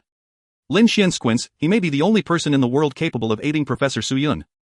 The future world 6 centuries hence may still lack successful hibernation technology, but could there be breakthroughs in foundational theories? If he could help Professor Su Yun achieve remarkable advancements, establishing him as a historical figure in hibernation research and catalyzing the development of hibernation technology by centuries, then not only would Professor Su's daughter have the chance to awaken, but the technological level within the dream realm could experience a qualitative leap, fundamentally altering the world and solidifying the previous two hypotheses. 1. The dream world is, without a doubt, the authentic future world of 6 centuries hence. 2. The time-space butterfly effect exists. One can alter reality to rewrite the future 6 centuries later. A triple benefit. Bang! Zhao Yingjun slammed her folder onto the table, plunging the room into silence. This matter requires no further discussion. She stood up. If the Rhine brand can only present a single moisturizing cream, then it would be better not to pursue this brand at all. Our future goal is to establish a comprehensive beauty brand, not merely a moisturizing product. If Professor Su Yun can assist us once, can we expect him to do so a second time? One must be strong to forge iron. I hope the colleagues in the R&D department will strive to deliver our own core competitiveness. All right. The meeting is adjourned. Zhao Yingjun swiftly turned and strode towards the conference room door in her high heels, the sound of her steps echoing sharply. As she reached the door, she suddenly halted. The entire room held its breath once more. It was evident that Zhao Yingjun was furious. No one knew who would become the next unfortunate scapegoat for her wrath. Zhao Yingjun turned her gaze toward the farthest corner of the conference room. Lin Xian, please come to my office. Chapter 36, The Seal. Tap. After Zhao Yingjun finished speaking, she turned and walked away. The sound of her high heels striking the floor conveyed an overwhelming sense of pressure, akin to treading upon one's ribs. Only after Zhao Yingjun entered the elevator and the doors closed did the attendees of the meeting finally exhale in relief. Zhao's gaze earlier nearly terrified me. Wang, you are the only one in the company bold enough to speak to her like that. Truly impressive. Indeed, Wang, you articulated what we were all thinking. I too cannot comprehend why such a solid proposal was abandoned so readily. Professor Su Yun has not secured a deal with any company. We still have a chance. At this point, with the Rhine brand launch just around the corner, how can we afford to develop a new product in time? All of our preliminary plans have been based on Professor Suyun's moisturizing cream proposal. Ah. If it weren't for Professor Suyun's authorization, we wouldn't be able to produce that groundbreaking new type of moisturizing cream. I fear that this time, the Rhine's new brand may truly face a Waterloo. It's such a pity for the adorable Rhine cat. The atmosphere in the conference room was heavy and dimmed. It was evident that everyone was filled with disappointment, confusion, and helplessness. Morale had plummeted, and they sighed as they departed. After all the participants had left, Lin Xian carefully collected the Rhine cat figurines from the table and returned them to his office. He then stepped into the elevator and pressed the button for the 22nd floor. As the elevator ascended slowly, Lin Xian pondered what Zhao Jun wanted to discuss with him, most likely related to work. On the 22nd floor, he stood before the familiar double-layered password door. "Come in," came Zhao Jun's weary voice through the intercom. With a click, the heavy password door swung open. Lin Xian entered the office and closed the door behind him. The spacious office was nearly identical to how it had appeared during his previous visits. Lin Xian felt as though he were caught in an infinite loop of a dream. As he passed the sofa and coffee table, Lin Xian noticed a fine layer of dust on the glass surface. It was clear that Zhao Jun was indeed a workaholic. Aside from her desk, everything in the office seemed like mere decor, akin to a painting. Zhao Jun was busy signing documents. Lin Xian approached her desk and asked, "Director Zhao, did you call me for something?" After finishing the documents at hand, Zhao Jun looked up at Lin Xian and gestured for him to sit down. "Lin Xian, I have reviewed the 3D design of the Rhine cat you created. And it is satisfactory. However, I am not entirely pleased with the character design, voice modulation, catchphrases, and dialogues. I find them somewhat too juvenile, resembling the illustrations found in children's books." Hearing this, Lin Xian couldn't help but smile wryly. After all, the design had been directly inspired by children's picture books. How could it not be childish? The Rhine cat was conceived as a children's toy in a dreamlike world, and all the literature pertaining to the Rhine cat in that bookstore was either children's literature or picture books. As for the Rhine brand and the MX company, they had long been buried in the annals of history, with no traceable information available. Even Lin Xian's status as the founder of the Rhine cat was absent from various collections and online resources. This was something Lin Xian found quite frustrating. "I'm not suggesting that this juvenile feel is entirely negative," Zhao Jun explained as she flipped through documents. "It's just that we are not merely selling Rhine cat figurines. Our primary goal is for the Rhine cat to endorse the Rhine Cosmetics brand and serve as a mascot for promotion. Therefore, in terms of the audience for the Rhine cat, we should design her character and dialogues to be more youthful, lively, and vibrant. This aspect must be distinctly differentiated from Kitty Cat. The target demographic for the Rhine brand is women aged 18 to 28. Which means the character and dialogues can be youthful but must never come across as childish. Do you understand my point?" Lin Xian nodded. "I understand." Zhao Jun, unable to locate the documents she was searching for, began rummaging through another stack. "I remember, I placed your previous design drafts here. I had marked them." Suddenly, a cascade of papers tumbled down as Zhao Jun inadvertently knocked over another stack while searching. Lin Xian bent down to pick up the scattered documents, carefully organizing them in his arms. Suddenly, he spotted a small object that made his heart race. He froze for about half a second, then discreetly grasped it in his left hand, pretending as if nothing had happened while continuing to gather the fallen papers. Once the floor was tidied, he returned the documents to the desk and casually slipped his left hand into his pocket. Concealing the stolen item, Zhao Jun pushed some papers aside and smiled apologetically. "I'm sorry, my desk is too cluttered, and I haven't had a chance to tidy it up." Lin Xian shook his head. "Director Zhao, you could actually hire a secretary to help you with these mundane tasks." Zhao Jun tossed her hair back with a meaningful shake of her head. "It's all right. I can manage on my own." "Ah, found it, Lin Xian, here you go." Zhao Jun handed Lin Xian the design draft filled with annotations, corrections, and suggestions, which was the very one he had previously submitted to her. The notes were meticulous and thorough. Lin Xian nodded as he accepted it. "All right, I will make some revisions." With a thud, the heavy password door closed behind him. Standing outside, Lin Xian felt as though he and Zhao Jun inhabited two different realms. But now, Lin Xian, through his trousers, touched the circular hard object in his left pocket. What a significant find. He glanced back at the formidable double-layered password door and then turned towards the elevator. Stepping into the elevator, he pressed the button for his office floor. The elevator descended with a creak. Lin Xian felt his heart racing as he touched the stolen object in his pocket, although he often engaged in petty theft in his dreams. This was his first time doing so in reality, and he couldn't help but feel a touch of nervousness. Ding, the elevator doors opened, and Lin Xian quickly made his way back to his office. Click. He locked the door behind him, finally exhaling a sigh of relief. Stealing something in reality for the first time is truly exhilarating. Moreover, what I managed to steal is quite extraordinary. He retrieved a flat red circular wax seal from his left pocket. Holding the red wax between his fingers, he let it spin at his fingertips. This red wax was slightly larger and thicker than a 1 yuan coin. With a shape that was not perfectly circular, Lin Xian recognized it. This was the wax seal that had sealed the folded page of the invitation to the Genius Club. That invitation had only lingered in Lin Xian's hands for a few seconds before Zhao Jun took it away. However, he had clearly observed the details on both sides. It can't be wrong, the folded page of that invitation was sealed with this wax. This type of wax seal is scientifically referred to as sealing wax, typically made from rosin and paraffin mixed with pigment, which melts when heated and possesses adhesive properties, used to seal letters and invitations. The side of the wax that Lin Xian was facing was the smooth side that had adhered to the card. The other side, of course, was the emblem of the Genius Club. Lin Xian's heart raced, perhaps upon turning it over he would glimpse another mysterious and dark world, the enormous hand lurking within the mists of history. This glance could lead him into an abyss from which there is no return. Stepping into an impenetrable dark forest, Lin Xian held his breath as the words of the big-faced cat flashed through his mind. The grim image of a truck crushing an elderly person and a child crossed his thoughts. He envisioned the ominous black cloud overshadowing the city. He recalled the 5 heavy gilded characters on the back of the invitation.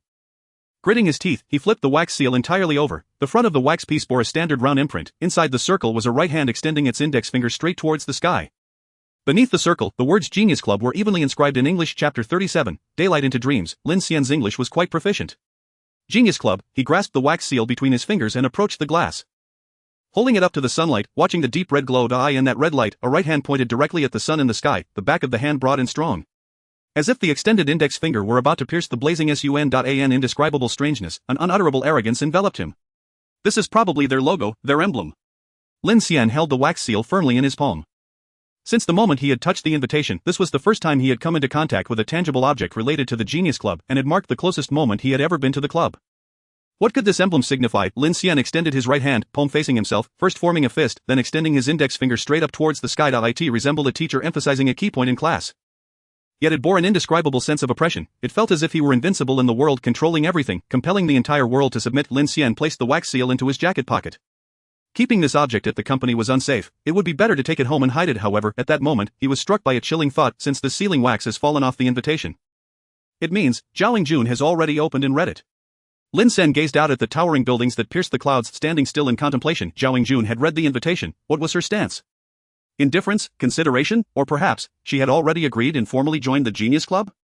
Lin Xian felt a chill creep over him. If what the big-faced cat said was true, then the Genius Club was undoubtedly an evil organization. What was Zhao Jun's purpose in joining? What were her motives? What would she do in the future? Lin Xian shuddered at the thought, yet he quickly reminded himself that this was not the time for such considerations. All of his negative perceptions of the Genius Club had stemmed from the big-faced cat's narrative. Considering the profession and disposition of the big-faced cat, one cannot conclusively determine whether he is speaking the truth. This matter should be addressed only after verifying the authenticity of the dream, he mused. In today's world, the truth of dreams remains uncertain, and the veracity of the big-faced cat's words is equally ambiguous. To rush to conclusions at this stage seems rather premature. A more methodical and gradual approach would be prudent. Setting aside other irrelevant matters, the most pressing task at hand is to devise a way to assist Professor Su Yun in overcoming the scientific challenges he faces and thus reshape the future. With that, Lin Xian settled back into his chair, twirling a pen as he contemplated the next steps. Based on his reflections from the previous night, his objective was clear: to uncover information or theories related to hibernation technology within the dream and subsequently relay these findings to Su Yun. He reasoned that, despite the scientific advancements in dreams being akin to those of 2022, it is, after all, a world 600 years into the future, and it would be unreasonable to assume that there have been no breakthroughs whatsoever in the field of hibernation. Even if the hibernation pods remain a distant prospect, perhaps there have been advancements in theory or minor components, foundational technologies, that could be of value. Lin Xian lacked expertise in scientific matters, yet he speculated that if he could discover some useful literature, it might provide Su Yun with the inspiration and insight needed to make significant progress in the field of hibernation technology, potentially igniting a spark that would draw the world's attention to this research area. If all goes well, I might also be able to verify the authenticity of the dream and see if it triggers a temporal butterfly effect. Lin Xian lowered his head, closing his eyes to ponder. If I truly succeed in rewriting the future, what kind of temporal shifts could the butterfly effect provoke? First and foremost, there would be changes in Su Yun's own history. He was destined to become a pioneer and leader in the field of hibernation research. A figure in the scientific community comparable to Prometheus, who stole the fire of immortality. Such a person would undoubtedly etch their name into the annals of history. If all proceeded smoothly, he would soon glimpse Su Yun's name in the history books of 600 years hence. Secondly, the dream world would undergo tremendous upheaval.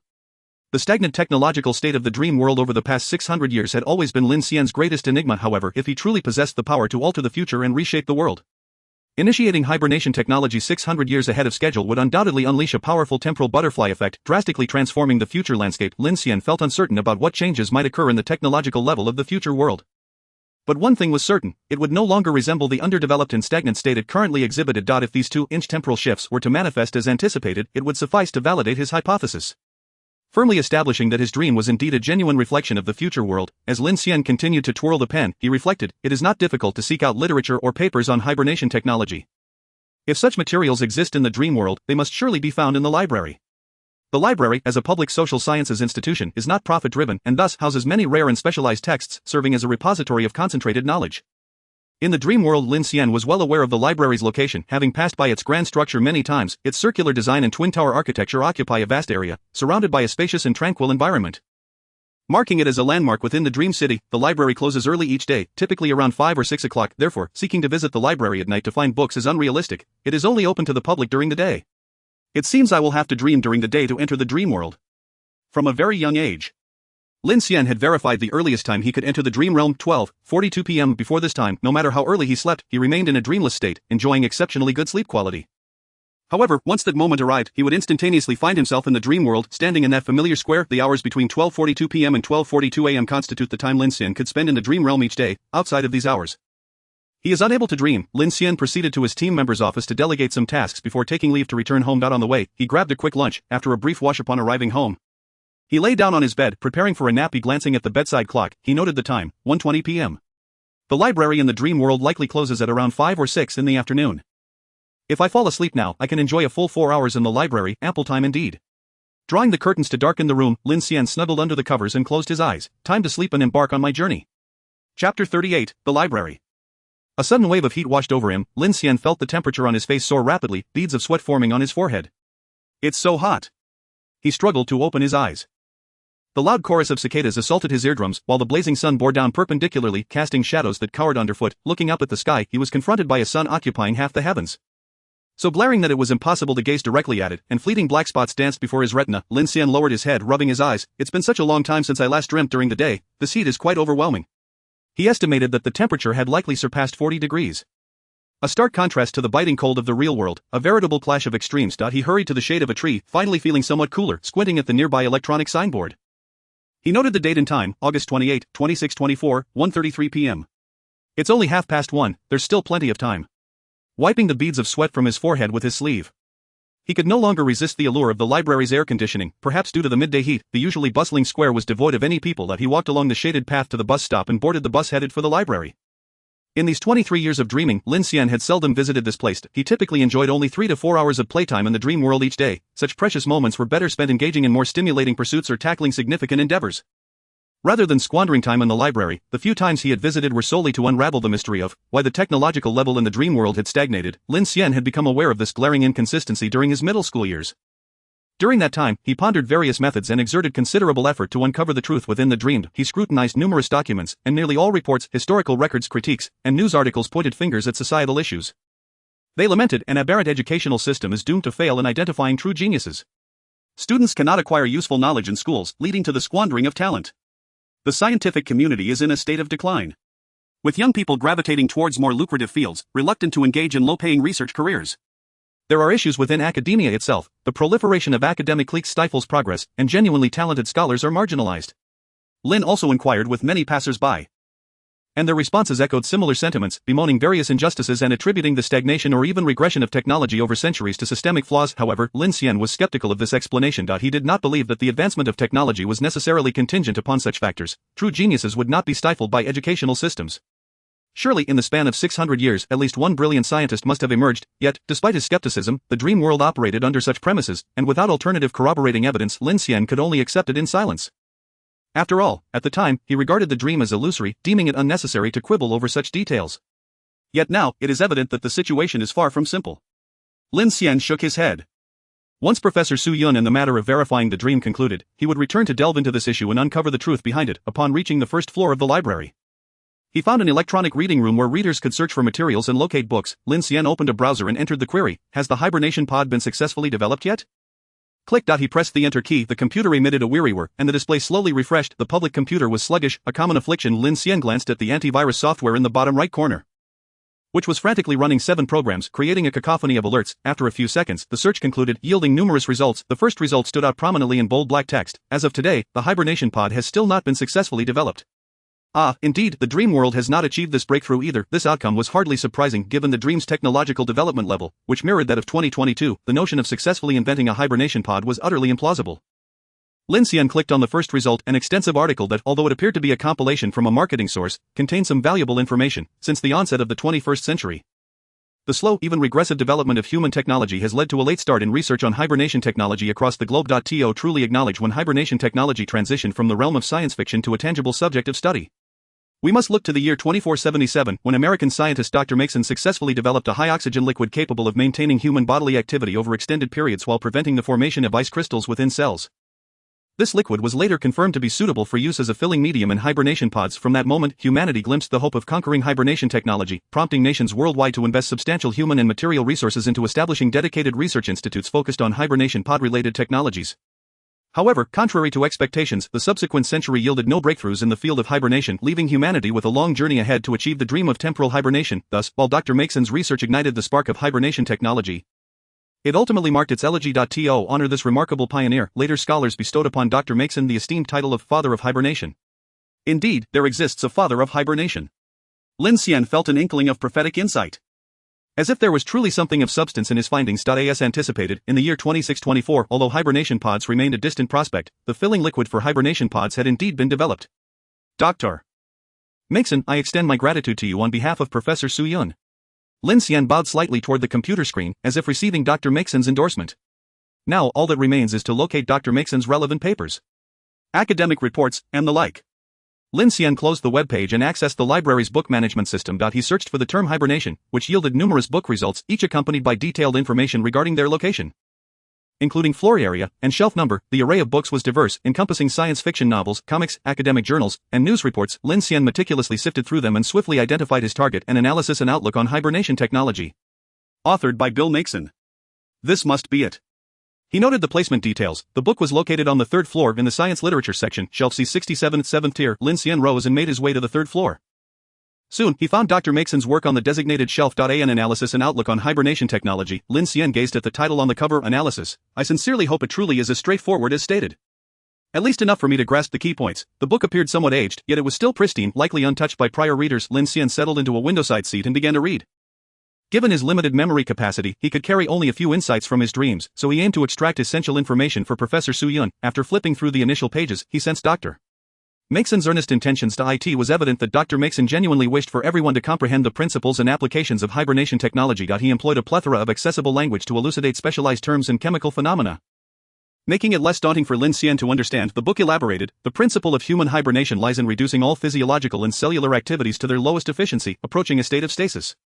Though absolute cessation is impermissible, the optimal solution involves cryogenic freezing. To achieve an effective cryogenic hibernation, the human body must be cooled to below -120 degrees Celsius. However, herein lies the paradox: human cells contain a significant amount of water, which freezes below 0 degrees Celsius, and the ice crystals formed during this process inflict catastrophic damage to cellular structures, puncturing cell membranes and leading to cell death, thereby rendering them inactive. Footnote 1. Ice crystals refer to the snowflake-like pointed structures formed during the freezing process of water, capable of easily piercing cells. Although instant freezing technology can prevent ice crystals from forming by immediately solidifying the substance, preserving the cellular structure from destruction, a second issue arises. While it is indeed possible to freeze the human body instantaneously, what about the thawing process? Undoubtedly, thawing necessitates a gradual temperature increase approaching 0 degrees Celsius. During this phase, ice crystals will inevitably form, and cellular structures will regrettably suffer damage. A body with all cells compromised, brain cells, nerve cells, somatic cells, and blood cells, would be devoid of vitality, and there would be no prospect of awakening. Lin Xian was captivated by the reading. At least thus far, he could comprehend this segment of the principle. So, how does one resolve the issue of ice crystals? He flipped to the next page, chapter 39, Ice Crystals. Turning the page, Dr. Mason expounded on how to address the problem of ice crystals forming within fluids at low temperatures. The solution he proposed was the high oxygen liquid, which had earned him the title of Father of Hibernation. The molecular composition of this liquid would enter the bloodstream through the respiratory system, permeating the cells and forming deep bonds with water molecules. Even at temperatures as low as -200 degrees Celsius, the bonded water molecules would remain in a liquid state, causing cellular activity to drastically diminish under cold conditions. This chemical compound effectively resolved the ice crystal dilemma and represented a pivotal breakthrough in the field of hibernation. Impressive. Indeed. Up to this point, it remained within the realm of understanding. He continued to turn the pages. At the beginning of the next page, Dr. Mason wrote, having resolved the ice crystal issue, the development of a filling liquid for hibernation pods is within reach, yet the journey toward the successful creation of an entire hibernation pod remains lengthy. No wonder Professor Su Yun remarked that this revolutionary technological product, capable of altering global dynamics, cannot be achieved by a single nation or research institute working in isolation. Only through the collective efforts of the entire world. Investing immense human and material resources, can breakthroughs be realized within a span of years, or even decades. Lin Xian rested his chin in contemplation as he gazed out the window. Scientific advancement is not an instantaneous occurrence, it is a process requiring extensive accumulation and deep sedimentation. Moreover, the possibility of missteps or misguided technological pursuits cannot be dismissed. In the dream world, technology has seen no progress for 600 years. Could it be that the technological path has indeed gone awry? Lin Xian was left pondering. After spending roughly 2 hours, Lin Xian finally pinpointed the key aspects of the filling liquid preparation process for hibernation pods. However, the content at this stage was beyond his comprehension. It was too profound. Too enigmatic, each word and letter was familiar, yet their combination rendered it as incomprehensible as ancient scripture. Nevertheless, Lin Xian had no intention of grasping every detail. He simply needed to scan and copy with his eyes, so that upon waking in reality, he could paste it accurately. As for how much Professor Su Yun can understand and interpret, that remains to be seen. Lin Xian, lacking in capability, could only achieve this much as a student with limited aptitude. He immersed himself in the library until 6 o'clock when the staff began to usher patrons out, signaling closing time. Seizing a moment of distraction from the administrator, Lin Xian stealthily tucked the book into his clothing and made his exit.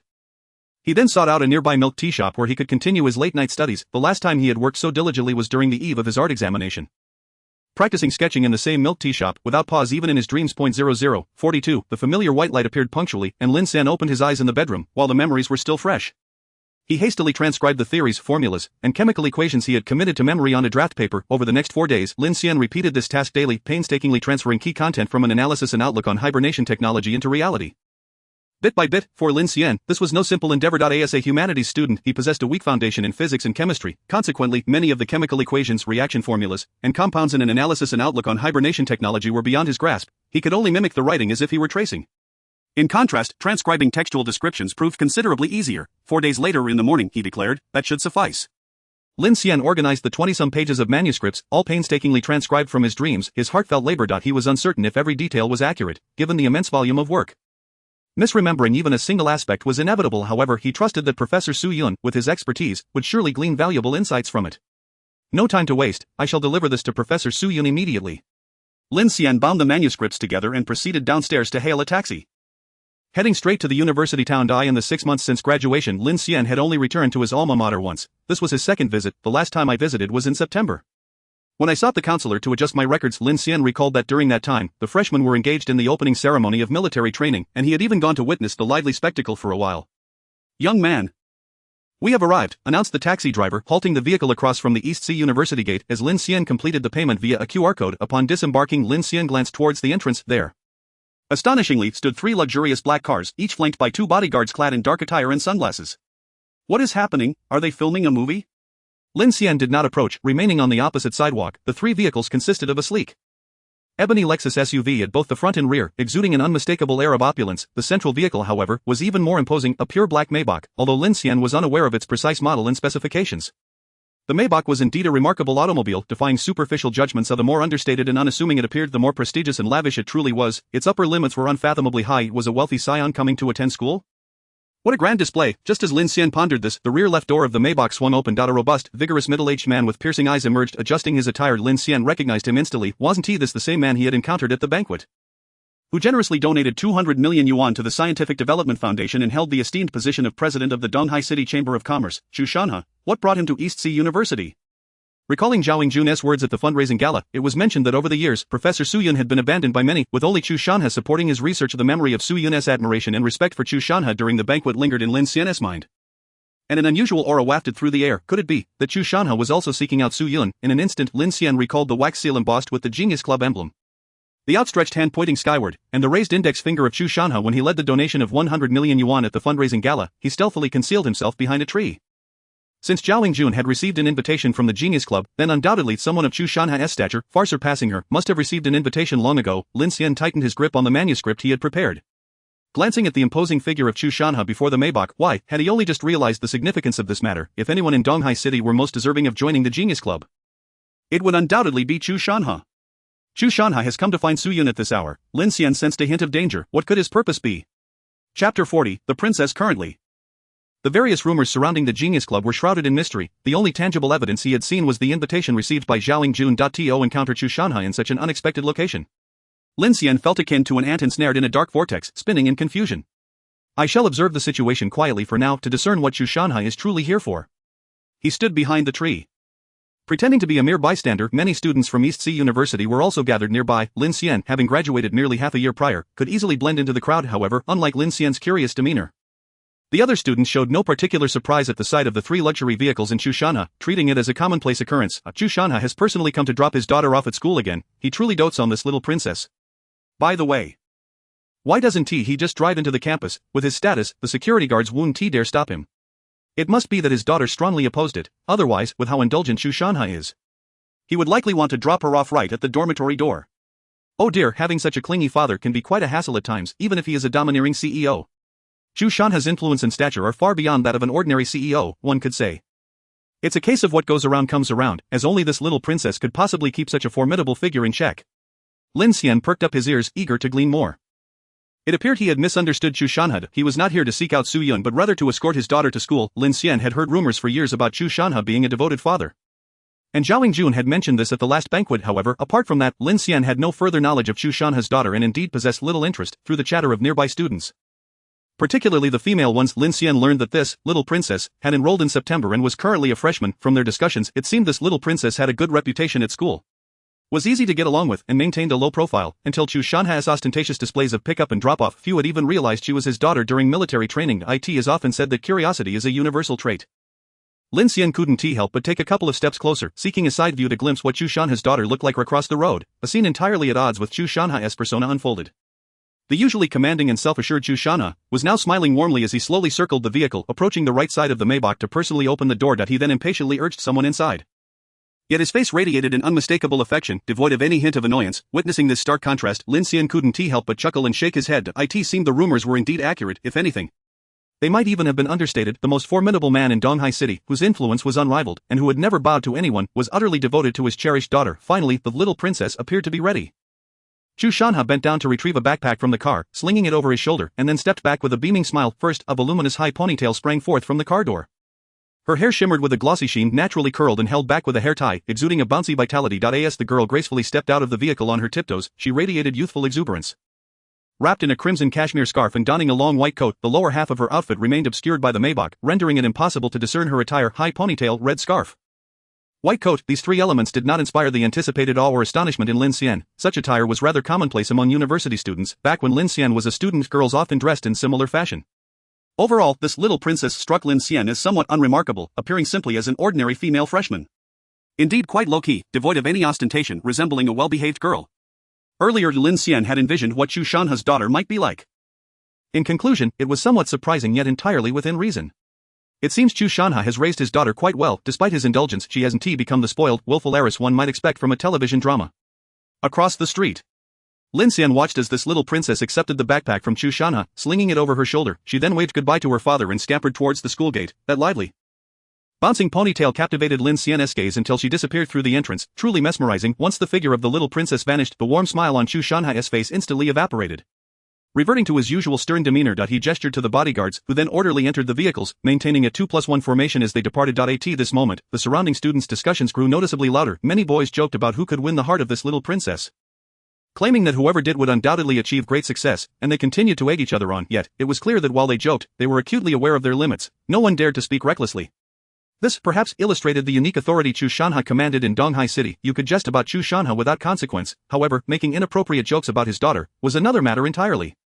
Well, the gossip session is over, time to attend to serious matters.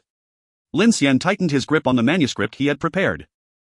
Merging with the crowd as they entered East Sea University Estates, having ascertained that Chu Shanha was not here for Professor Su Yun, Lin Xian felt a considerable weight lift from his mind. The mysteries surrounding the Genius Club could be unraveled in due course. At present, the urgent task was to promptly deliver the winter hibernation materials he had transcribed to Professor Su Yun.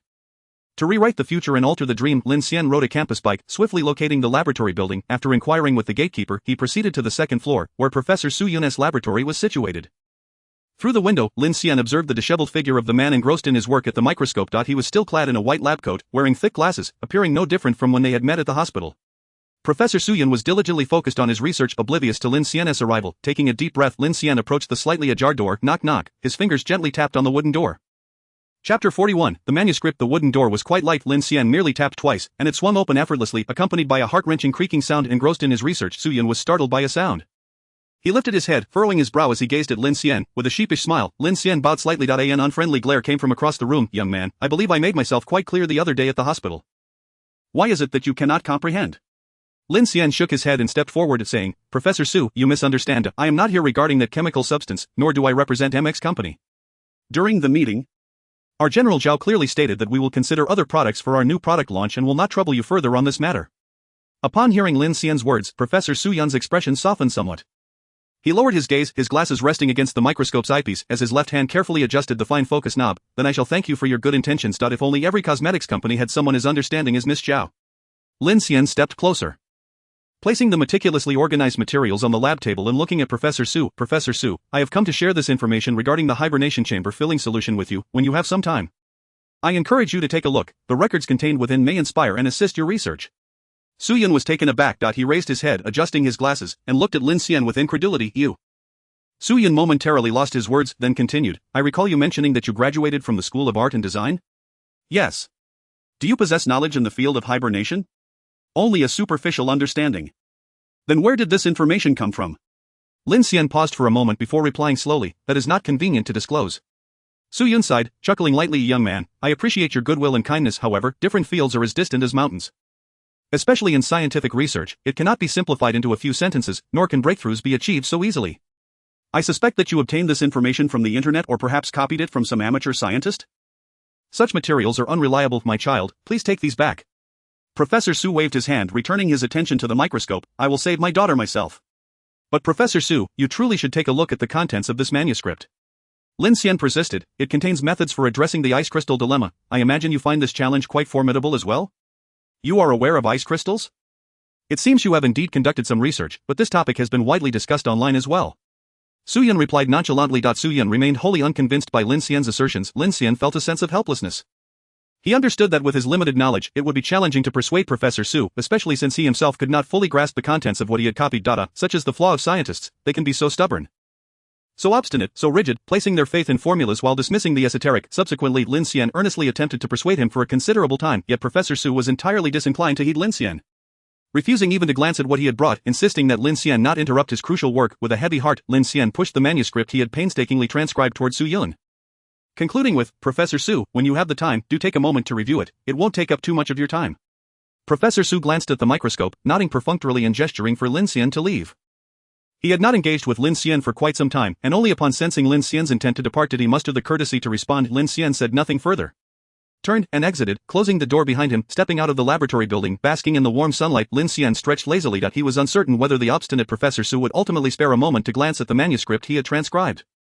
However, he pondered that when Su Yun found himself at an impasse, he might indeed take a look. The first page of that manuscript contained the solution to the ice crystal problem. Even a cursory glance would reveal its authenticity.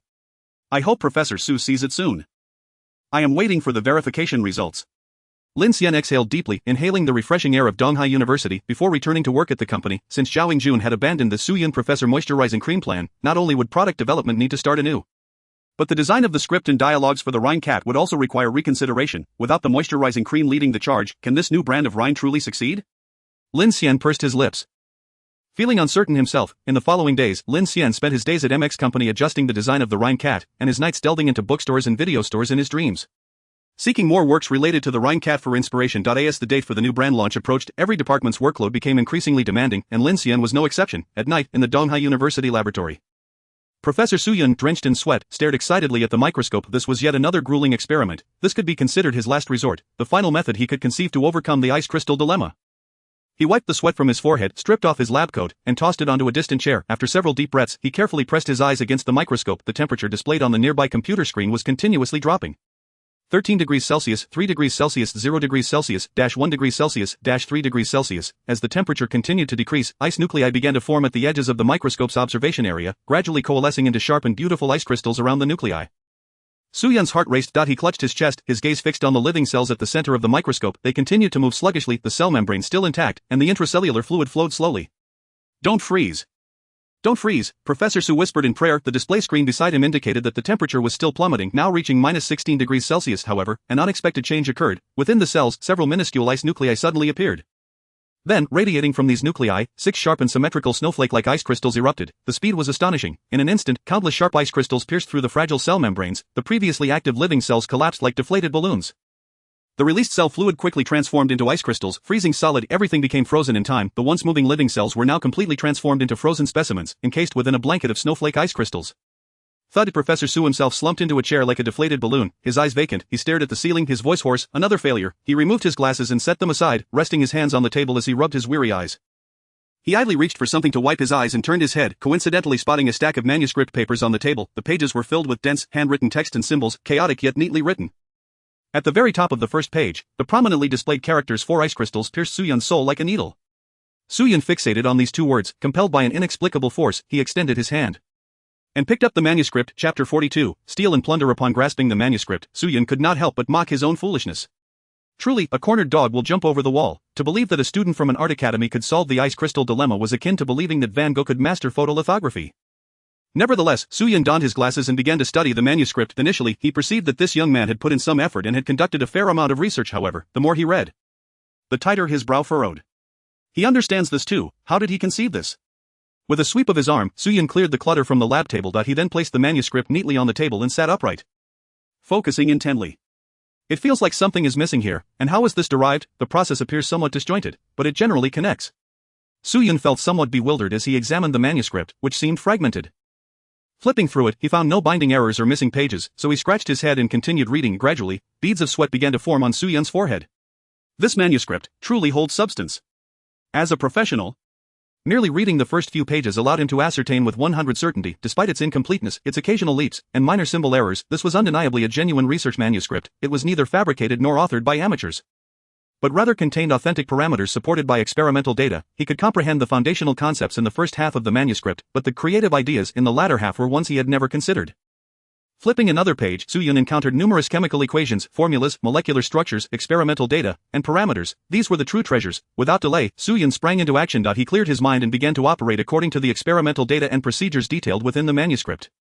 The manuscript contains detailed parameters and reaction formulas, so following it should not pose a significant challenge. Although some equations do not connect seamlessly, with evident gaps in the intermediate steps, Professor Suyun has dedicated many years to research in this field.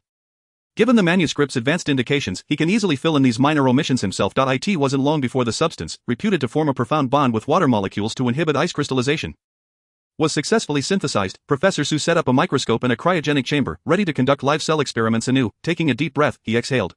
After several deep breaths, he pressed the button to lower the temperature of the cryogenic chamber. At 3 degrees Celsius, 8 degrees Celsius, 17 degrees Celsius, 27 degrees Celsius, as the experimental temperature continued to descend, Suyun's heartbeat quickened, nearly leaping from his chest. Ice crystals began to form on the glass walls of the cryogenic chamber. However, the live cells visible through the microscope's eyepiece continued to undulate slowly. The cellular fluid flowed gently. There was no sign of freezing, no ice crystals. Suyun was astonished. Introduce liquid nitrogen. Introduce liquid nitrogen. With no assistant by his side, Suyun dashed to the storage room, retrieved a bottle of liquid nitrogen, and slowly injected it into the apparatus, pouring it into the cryogenic chamber. The temperature of the liquid nitrogen hovered around -200 degrees Celsius, which qualifies as absolute low temperature. As the liquid nitrogen was gradually introduced, the temperature displayed on the computer screen plummeted like a bungee jump. 87 degrees Celsius, 156 degrees Celsius, 187 degrees Celsius. Ultimately, the temperature stabilized at -191 degrees Celsius. Under the microscope, the live cells appeared to have ceased their movement, yet they had not entirely stopped, as within a minute, they still exhibited slight undulations. Furthermore, the liquid within the cells showed no signs of freezing, continuing to flow at an exceedingly slow pace. No ice crystals, no ice crystals. Professor Suyun exclaimed excitedly, almost incoherently. At -200 degrees, the cells can still maintain absolute vitality without any ice crystals. In a moment of relaxation, Professor Su sank to the ground. At that instant, he could no longer contain his emotions, which had been suppressed for far too long. Countless failures, years of betrayal. Suyun reflected on the grievances he had endured over the years. Thinking of his emaciated daughter lying in a coma, and his vision blurred with tears, Daddy has finally succeeded. After a long while, Professor Suyun managed to regain his composure. He rose to his feet, cradling the manuscript sent by Lin Xian as if it were a sacred decree. The recent experiment had undoubtedly validated the manuscript's accuracy. Once the issue of ice crystals is resolved, we are but a step away from perfecting the hibernation chamber's filling liquid. This manuscript resolved the ice crystal issue in just 2 pages. Thus, the subsequent pages must surely contain the correct formula and preparation method for the hibernation chamber's filling liquid.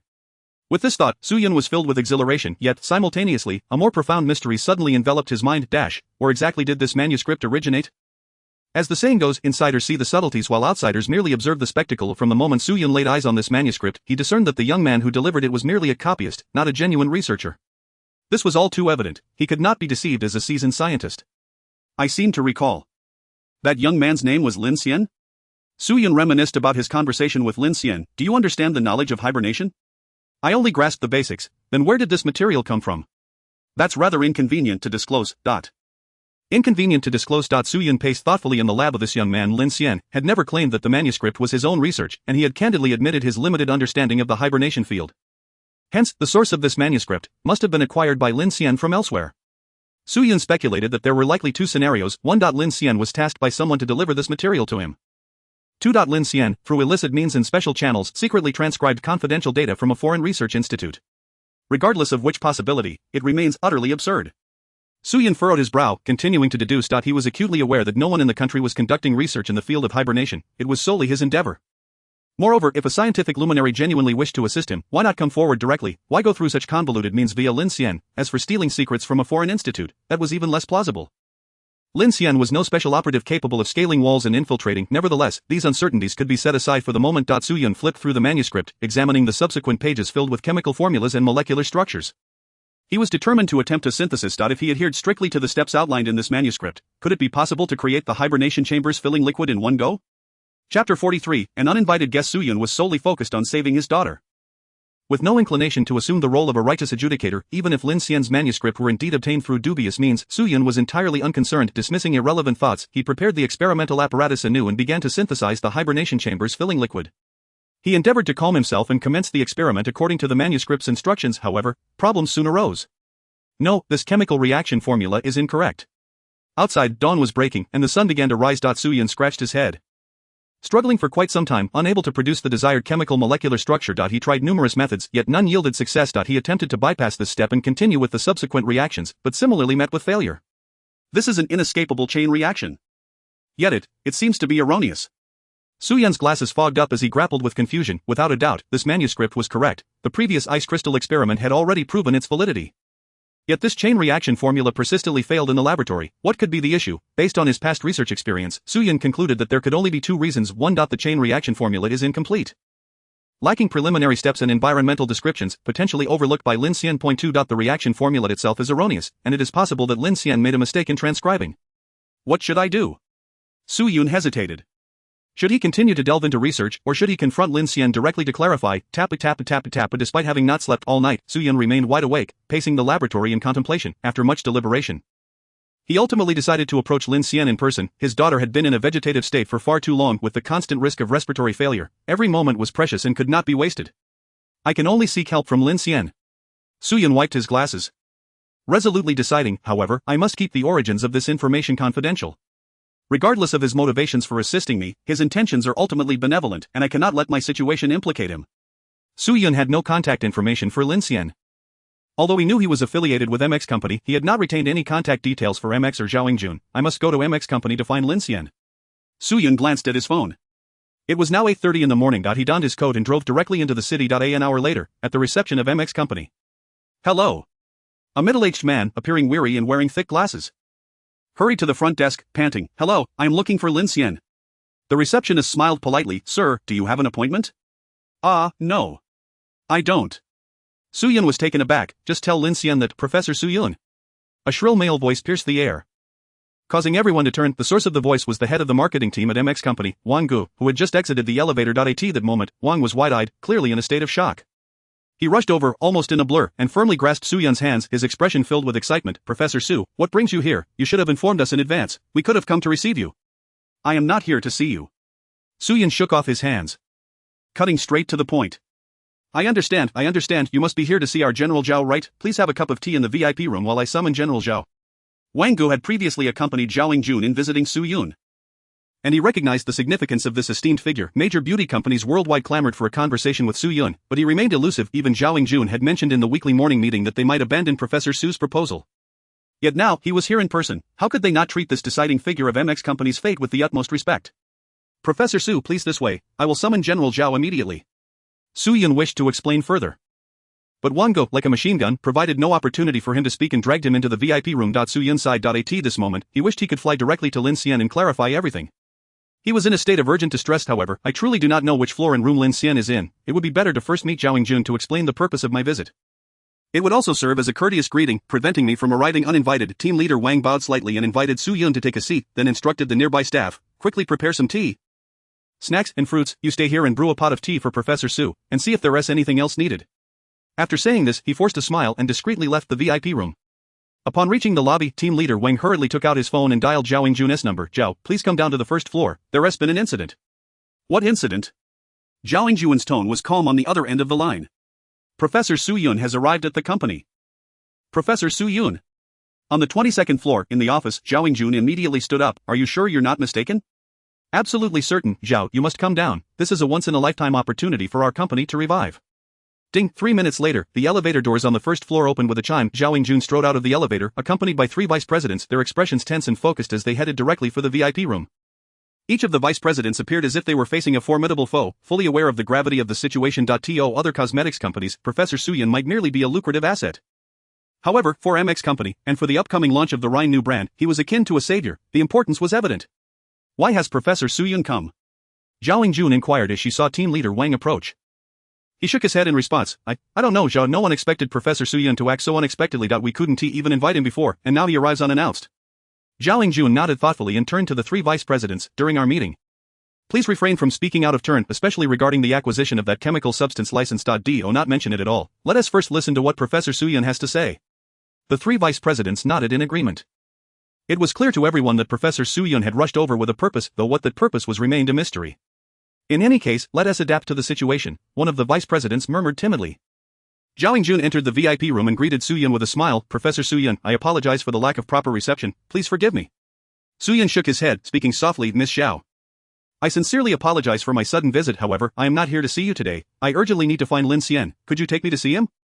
Zhao Yingjun was taken aback. Lin Xian? She never imagined that Professor Su Yun, in such a rush and with a fatigued expression, would urgently wish to see Lin Xian. It was indeed surprising. Nevertheless, she maintained her composure and nodded, pulling out her phone. That can be arranged. Please enjoy some tea while I call Lin Xian to come down. No. No. Su Yun quickly stood up, pressing his hand over Zhao Yingjun's phone with a serious expression. It would be better if you took me directly to his office. I wish to speak with him privately. The 3 vice presidents exchanged bewildered glances. What was going on? Lin Xian had such a significant presence. Zhao Yingjun was also somewhat astonished. She recalled that just a few days prior, when Lin Xian visited Su Yi in the hospital, Su Yun had politely shown him the door, requesting he not come back. She had thought that matter was settled, yet now, Su Yun appeared so respectful and deferential toward Lin Xian, leaving her utterly perplexed. Although she considered advising Su Yun, she could see he was eager and decided against it. Very well, Professor Su Yun, please follow me. Zhao Yingjun stepped aside, signaling Su Yun to exit the VIP room. Lin Xian's office is on the 17th floor. I will take you there now.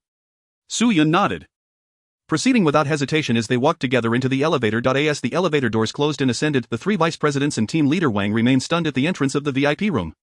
Still reeling from the shock, they exchanged glances, their expressions uncertain. What exactly is happening? One of the vice presidents finally spoke up. Professor Su Yun is highly esteemed and has always remained composed. This is the first time I've seen him so flustered. As if he has seen a ghost. Indeed, the other 2 vice presidents and team leader Wang nodded in agreement. Previously, we had to exert tremendous effort just to meet Professor Su Yun, and now he has personally come here. It is truly unbelievable. And he wants to go upstairs to find Lin Xian. What kind of stature does that imply? It can't possibly be just for the Rhine cat, can it? That would be absurd. Ding, the elevator reached the 17th floor, the doors opening with a chime. Zhao Yingjun led Professor Su Yun directly into Lin Xian's office. Lin Xian, Professor Su Yun is here to see you. Lin Xian was adjusting the Rhine cat model on his computer. Upon glancing over, he noticed Professor Su Yun's complex expression directed at him. He naturally deduced the purpose of Su Yun's visit and smiled lightly. Professor Su, it has been a while. How has your research been progressing? Smoothly. Quite smoothly. Su Yun hesitated, unsure of what to say, then turned to Zhao Yingjun for assistance. Understanding his unspoken cue, Zhao Yingjun introduced him to Lin Xian. Professor Su Yun, this is Lin Xian, whom you've met before. Well then. We will not intrude further. If you need anything, just call for me. I'll be waiting outside. After saying this, she turned to leave and closed the office door behind her. Su Yun approached and promptly locked the office door. He then turned to look at Lin Xian. Lin Xian, thank you for calling me teacher. I hope you won't hold my previous attitude against me. Lin Xian shook his head, indicating it was of no concern to Professor Su. Since you are here to see me today, I assume you have reviewed the manuscript I sent you. How did you find the information recorded within? Did it assist you? Su Yun nodded, recounting the events of the previous night in detail to Lin Xian. Your manuscript was entirely accurate. Thanks to you, I have completely resolved the ice crystal dilemma. We are now only one step away from completing the winter sleep chamber filling liquid for practical use. However, Su Yun's expression turned troubled, and he hesitated. Lin Xian, sensing Su Yun's sudden silence, inquired, "What's the matter, Professor Su? There are no outsiders here. Feel free to speak your mind." Su Yun nodded, his face serious. Lin Xian, I have a request. He paused, asking earnestly, "Could you tell me, where did you obtain this manuscript?" Faced with Su Yun's question, Lin Xian fell silent. He certainly would not disclose the matter of the dream. But how could he navigate this difficult-to-explain question? After pondering for a moment, Lin Xian shook his head. Professor Su, if you wish to obtain more information, it would be best not to inquire further. Su Yun, upon hearing this, was struck by countless dangerous possibilities racing through his mind. I understand. Su Yun swallowed hard, deciding to relinquish his curiosity. After all, his primary goal was to acquire accurate information, as long as Lin Xian was willing to assist him. The origin of the manuscript became inconsequential. Thank you for still being willing to help me, Lin Xian.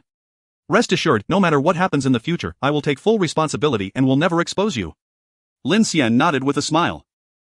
This was quite satisfactory, sparing him the trouble of explanations. Professor Su, you mentioned that we are only one step away from completing the winter sleep chamber filling liquid. Have you encountered any difficulties? Yes. Su Yun replied promptly. I have faced some challenges in the final phase of developing the winter sleep chamber filling liquid. And I suspect there may be some errors in the chemical reaction formulas within the manuscript. Oh, that is quite possible. Lin Xian replied casually. Why don't you highlight the areas where you believe there are mistakes? I can find an opportunity to help you verify them later. Su Yun was genuinely surprised. He had not anticipated Lin Xian would respond so readily. In fact, he hadn't even made the request yet. And Lin Xian had already offered to assist him. Reflecting on the betrayals he had faced over the years, Su Yun felt deeply moved. Lin Xian, I truly do not know how to express my gratitude. Professor Su, you are being overly modest. It's merely a small favor. Su Yun sighed. You can rest assured, Lin Xian, you are a benefactor to both me and Yi, and I will certainly find a way to repay you. Suddenly, he realized, right, your company, MX, also desires the licensing for that moisturizing chemical substance, don't you? I can assure you, once the winter sleep chamber filling liquid is successfully developed, I will have no reservations and can gladly offer you that failed product. Subsequently, Su Yun extracted the manuscript from her handbag, where several conspicuous errors were circled and read. Lin Xian accepted the manuscript, placing it temporarily in a drawer to conceal it. He then assured Professor Su Yun that he would visit her in a few days with a revised manuscript. It was now almost certain that his dreams were indeed authentic, a glimpse into the world of the future, 600 years hence. Thus, the transformation of Kiki Cat into Rhine Cat could also be elucidated. The butterfly effect of time and space undoubtedly exists. After a brief exchange, Lin Xian opened the office door. Zhao Jun had been waiting outside for some time. Professor Su, how did your discussion go? Was the matter resolved? Su Yun chuckled as she exited. I may have been a bit unseemly today. My apologies for the disturbance. Zhao Jun shook her head, glancing at Lin Xian. You are too modest, Professor Su. Our MX company always welcomes your presence. Shortly, I will arrange for someone to escort you back to the university. And I will leave you my business card along with Lin Xian's. Should you require anything in the future, please do not hesitate to reach out. Very well, thank you. I drove myself here, Su Yun acknowledged with a nod.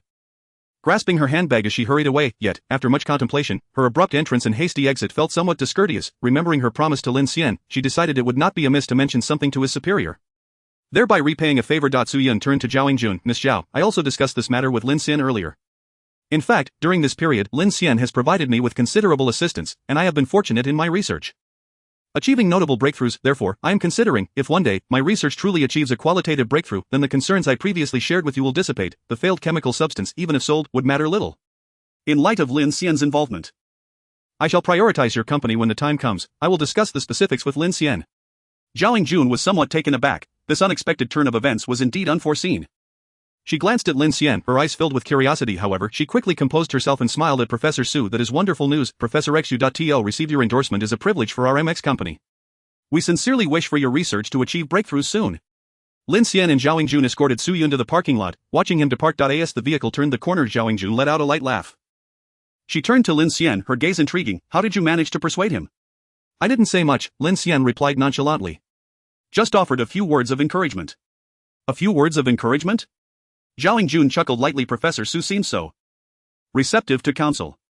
Lin Xian scratched the back of his head, then looked up at the winter sun. People can change, can't they? What in this world does not change? Human hearts, society, the present, history, the future, everything is subject to change, nothing remains constant. Zhao Jun fell silent. Nodding in acknowledgement, you make a valid point, but you've erred in one regard. A gust of wind swept through, stirring the fallen leaves on the ground. History does not change, Zhao Jun remarked, lowering her gaze. The victors and the vanquished have already been determined. Her black coat fluttered in the wind as she turned towards the company building. History will never change. The dry, biting winter wind swirled the leaves and debris into a vortex. Zhao Jun clicked her heels as she walked away, disappearing around the corner of the parking lot. Lin Xian silently watched her depart. History will change, he mused, observing the swirling leaves below. He understood that Zhao Jun's concept of history differed from his own. Her historical perspective referred to events prior to 2022, whereas Lin Xian's view encompassed the history spanning from 2022 to 2624. Now that the butterfly effect of time and space had been confirmed to exist, the future world depicted in his dreams, I am history. Chapter 45, Confirmation. The swirling leaves on the ground were scattered by the wind. Gradually drifting away, Lin Xian turned and left the parking lot. Upon returning to the company, Lin Xian went directly to his office, retrieving the manuscript marked by Professor Su Yu and it bore approximately 4 or 5 red circles indicating suspected errors and omissions. Lin Xian planned not to return to the office in the afternoon, intending to enter the dream world during the day and correct these erroneous chemical reaction formulas in the library. Moreover, there is an even more pressing matter to verify. He paced in his office, the manuscript tapping against his thigh as his mind churned, since Professor Su Yun had conquered the ice crystal conundrum. Disseminating this news was merely a matter of time. From this juncture, time and history would undergo alterations, the previous trajectory would shift, and the future would likely be rewritten accordingly. If my prior hypothesis holds true, then the future world within my dreams will undoubtedly experience some nuanced transformations. Just as, when Kiki Cat in my dreams was renamed Rhine Cat after I interfered with the real world. The dream version of Kiki Cat subsequently transformed into Rhine Cat as well. Lin Xian halted, gazing out at the bustling traffic eye. In the original history, the ice crystal conundrum was solved by Dr. Mixon in 2477. However, according to the current timeline, it had been resolved by Professor Su Yun as early as 2022. In such a scenario, could Dr. Mixon still retain the title of Father of Hibernation? Shouldn't Professor Su Yun be entitled to half of that credit? Lin Xian had a strong premonition: the chronicles within my dreams will inevitably change. This serves as the most compelling evidence of my ability to alter history and rewrite the future. A chilling gust of wind rattled the steel windows. Accompanied by a resounding clang, bathed in the aura of light, Lin Xian seemed to glimpse a butterfly fluttering in his peripheral vision. It merely flapped its wings gently, yet it was enough to incite a storm capable of obliterating everything across 600 years of temporal expanse. Upon returning home, Lin Xian ordered takeout, hastily sating his hunger as he prepared for another foray into the library via dream. This time, he would finally verify the truth of his dreams. Was the butterfly effect indeed manifesting as he had surmised? Had history in the future been successfully rewritten, all would be revealed after this dream journey. Lin Xian opened the manuscript marked by Su Yun, reinforcing his memory of the erroneous sections, then he lay down on his bed. Let us embark. He turned over and closed his eyes. Whoosh! The sweltering summer breeze and unbearable heat assailed him. As Lin Xian opened his eyes to the blinding sunlight, beads of sweat formed on his forehead. He jogged to the bus station, took the bus to the library, and headed straight for the third floor's scientific literature section. Having visited several times before, he was now quite familiar with the surroundings. Lin Xian scanned the bookshelf where Dr. Mixon's work, an analysis and outlook on hibernation technology, had previously been located. It is gone. Lin Xian chuckled knowingly. Since Professor Su Yun had resolved the ice crystal issue in 2022, it appeared the title of Father of Hibernation might not belong to Dr. Mixon 4 centuries later. Lin Xian meticulously searched from left to right once more. Indeed, it is absent. In that moment, a sigh of relief escaped him. He felt unburdened now. He could substantiate his earlier conjecture. The dreams here are a veritable glimpse into the future world 600 years ahead. Furthermore, his actions in the real world could indeed rewrite the future, transforming the dream world. This was undoubtedly good news, representing a deeper exploration into the dream realm, finally unraveling the truth of that world. Yet simultaneously, it confirmed a troubling reality: the Genius Club exists in truth. It had been concealed within the mists of history since 2022, surreptitiously distorting the currents of time across 6 centuries. The mere thought of this name sent a shiver down Lin Xian's spine, as if an ominous hand loomed behind him. He had initially believed this was a distant entity, yet Zhao Yingjuan's invitation to the Genius Club lay before him. Alarmingly close, according to the large-faced cat's account, it was a nefarious criminal organization. What were their intentions? What form did their gatherings take? What consequences would arise from joining them? What repercussions awaited those who declined? Would Zhao Yingjun indeed join the Genius Club? She was neither a genius nor a notable figure, so why had she received an invitation? The Genius Club was shrouded in mystery, and mysterious to the point of utter ignorance. Akin to a dark abyss, a mere glimpse can ensnare one into the unfathomable depths of history. Lin Xian rubbed his arms and mused. There's no need to dwell on such matters. It's Zhao Yingjun who received the invitation. Not I. Why should I concern myself so deeply? Currently, without the works of Dr. Mixon, he had no choice but to seek new avenues for breakthroughs. He believed that someone would inevitably rise to succeed Dr. Mixon as the father of hibernation, perfecting the hibernation chamber's filling solution, for technology would not regress. Lin Xian took the elevator back to the first floor of the library, found an unused computer, and typed into the search engine, "To what stage has hibernation technology developed?" He then pressed the enter key. The computer emitted a series of frustrating sounds, still sluggish, while several antivirus programs clashed ineffectively in the corner of the screen, leaving one to wonder who would ultimately prevail in this technological duel. After a short while, the web page refreshed. Lin Xian glanced at the first result. As of today, the hibernation chamber has yet to be successfully developed. Breakthroughs in related fields have only occurred fleetingly around the year 2200, when academician Gao Wen of the Dragon Kingdom successfully developed the hibernation chamber filling solution. For the following centuries, there have been no further advancements in hibernation technology. As expected, the hibernation chamber remains undeveloped. Lin Xian was unsurprised by this outcome. After all, the materials he provided to Professor Su Yun were riddled with errors, having only a minimal impact on reality and the future, merely advancing the invention of the hibernation chamber filling solution by over 200 years. Academician Gao Wen. Lin Xian pondered this unfamiliar name. It seemed likely that the title of Father of Hibernation had shifted from Dr. Mixon to Academician Gao Wen. Fortunes change. Once I transcribe academician Gao Wen's paper, perhaps when I next enter the dream, the title of Father of Hibernation will belong to Su Yun. Lin Xian couldn't help but fantasize. If Professor Su Yun had developed the hibernation chamber filling solution in 2022, what a fantastical future would await 600 years hence: starship fleets, galactic voyages, cosmic explorations. At that time, surely the world within my dreams will also become far more intriguing? Chapter 46, a token of gratitude. Lin Xian could hardly contain his eagerness to embrace the new dream chapter. This current dream had been replayed for over 20 years. Although much remained unexplored, the thrill and novelty had begun to wane now that it had been confirmed that the dream was indeed a glimpse into the real future world 600 years ahead. There was no need to overthink the matters of CC, and the safe. CC was entirely a stranger to him, hailing from a time 600 years apart. As for the familiar voice he thought he had heard, it was likely just a coincidence, and regarding that safe in the bank vault, no wonder I couldn't guess the password. Lin Xian scratched his head. It's quite possible that it isn't even my safe, if I could guess the password. That would be truly uncanny.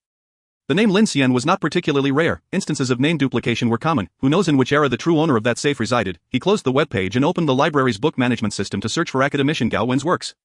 Introduction to Hibernation Technology, Prospects and Technical Challenges of Hibernation Chambers, Detailed Explanation of Hibernation Chamber Filling Solutions, Prospects for Hibernation Technology Byproducts. 4 works in total. It was clear that the third book was Lin Xian's target. The location notes indicated it was also in Area C on the 3rd floor, but on a different shelf. After noting the specific location, Lin Xian took the elevator back up to the 3rd floor and quickly located academician Gao Wen's work, Detailed Explanation of Hibernation Chamber Filling Solutions. He found an empty table and sat down to read. Academician Gao Wen's research approach was not vastly different from Dr. Mason's. Perhaps this was the only solution for the hibernation chamber filling solution. Lin Xian quickly pinpointed the location of the crucial chain reaction chemical formula. Indeed. I copied it incorrectly, mixing it up with other chemical formulas. Having identified the key points, the subsequent task of correcting and supplementing became quite manageable. Lin Xian dedicated 2 days to ensure all transcription errors were rectified. And he also added previously overlooked important chemical formulas. Phew, Lin Xian finished writing the last word at his bedroom desk. He leaned back in his chair and sighed, all done. He picked up the 3 pages of the new manuscript from his desk. Confident that this time there would be no mistakes, he activated his phone screen to check the time. It was already past 4 a.m. Today is Monday, I still have a morning meeting. Is it even necessary to sleep? Lin Xian hesitated. The morning meeting at MX Company was absolutely not something to be tardy for, and he was somewhat concerned about not waking up in time. He opened WeChat. Over the past few days, Professor Su Yun had been initiating conversations with him daily, primarily polite inquiries regarding Lin Xian's progress. Lin Xian could sense that Professor Su Yun was genuinely anxious. Extremely so, he repeatedly urged Lin Xian, once you have the latest manuscript, just contact me, anytime, anywhere. Lin Xian glanced at the time again, feeling that reaching out to Su Yun at 4 a.m. might be inappropriate. However, he sensed that the other party might not share the same sentiment. I'll give it a try. Lin Xian sent a WeChat message to Su Yun. Are you awake, Professor Su? The next moment, his phone rang incessantly. Well, that was to be expected. On the other end of the line, Su Yun was quite excited, immediately inquiring if there was a new manuscript. Su Yun mentioned that he was currently in the laboratory conducting research. And for the past few days, he had been preoccupied with thoughts of the chemical formulas in the manuscript, unable to sleep well. He expressed a desire to pick up the manuscript right away if it was convenient for Lin Xian. Let me bring it to you. Professor Su, you haven't rested well these past few days, driving wouldn't be safe. Besides, after I deliver the manuscript, I can grab breakfast and head straight to the company's morning meeting. It won't take much time. With that, Lin Xian dressed, took the manuscript, and hailed a taxi to Donghai University. Outside, the sky was just starting to brighten, and many hard-working individuals were already beginning their day. The road to the university was relatively clear. And the taxi arrived swiftly at the entrance of Donghai University. After getting out, Lin Xian headed directly to Professor Su Yun's laboratory to hand over the manuscript. Professor Su Yun took the manuscript and immediately sat down to study it. Exclaiming in admiration, this time it won't be wrong, it absolutely won't be wrong. He rubbed his hands together in excitement. Lin Xian, I've been analyzing the manuscript you previously provided, while the experimental procedures are certainly stalling. The theoretical portion is flawless. Just now, I glanced over the manuscript you brought. Based on my experience, the chemical reaction formulas should also be entirely accurate. I believe I can soon finalize the hibernation chamber filling solution. Lin Xian smiled slightly. Genuinely pleased for Professor Su Yun. Congratulations, Professor Su, your long-held aspiration is finally within reach. According to your vision, the emergence and announcement of the hibernation chamber filling solution will undoubtedly ignite a global fervor for hibernation technology research. I believe it won't be long before the hibernation chamber is successfully developed. When that time comes, Sui will be able to board the hibernation chamber and journey into the future for treatment. I am confident that in a few decades or centuries, human medical technology will surely be able to cure vegetative states. Speaking of his daughter, hope ignited in Su Yun's eyes. He grasped Lin Xian's hand in gratitude, expressing that this was all thanks to Lin Xian, and he must convey his appreciation. I won't disturb you any longer. Professor Su. Lin Xian donned his coat and turned to leave, saying, "I'll go have some breakfast and then return to the company for the morning meeting. If there are any issues with the manuscript, please feel free to reach out."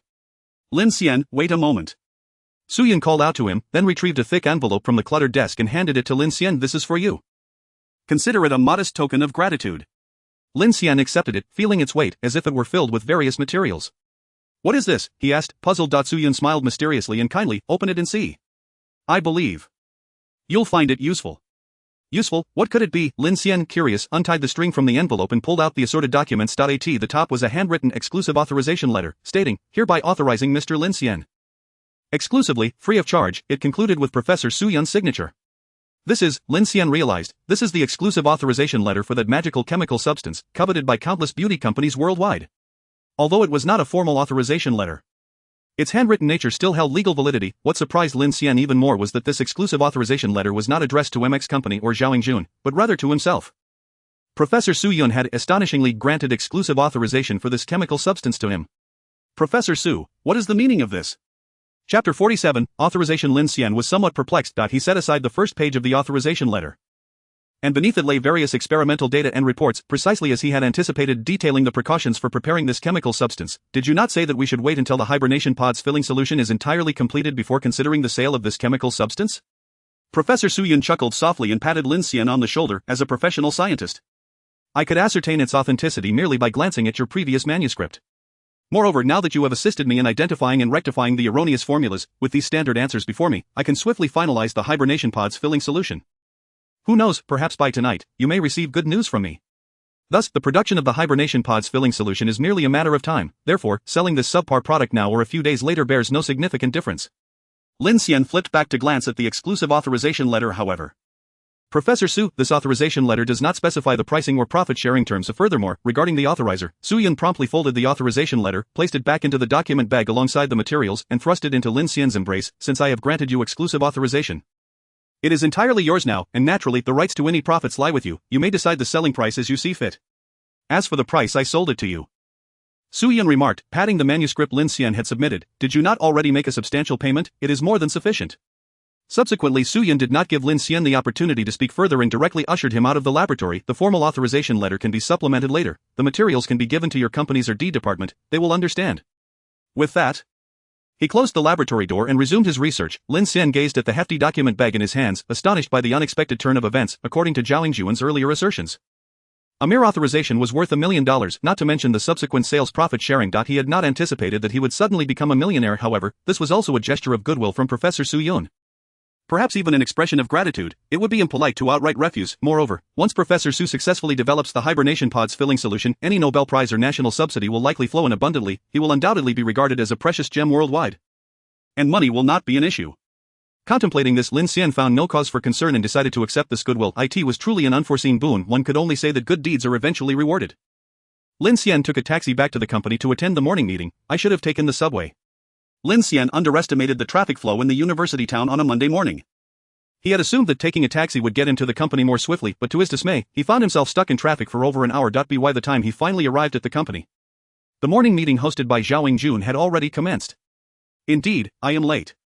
Lin Xian cautiously knocked on the conference room door, causing the finance team leader, who was in the midst of reporting, to abruptly halt. As Lin Xian pushed the door open, he met Zhao Jun's gaze. "I apologize, Zhao Zone, for my tardiness." He gestured to the document bag in his arms. "I went this morning. Take a seat first. You can explain later during your report." Zhao Jun interrupted him and then signaled the finance team leader to continue with her report on last week's work. The finance team leader resumed her presentation. Lin Xian had no choice but to close the conference room door, walk around, and quietly take his seat at the very back. "You're bold to show up late for the morning meeting, brother."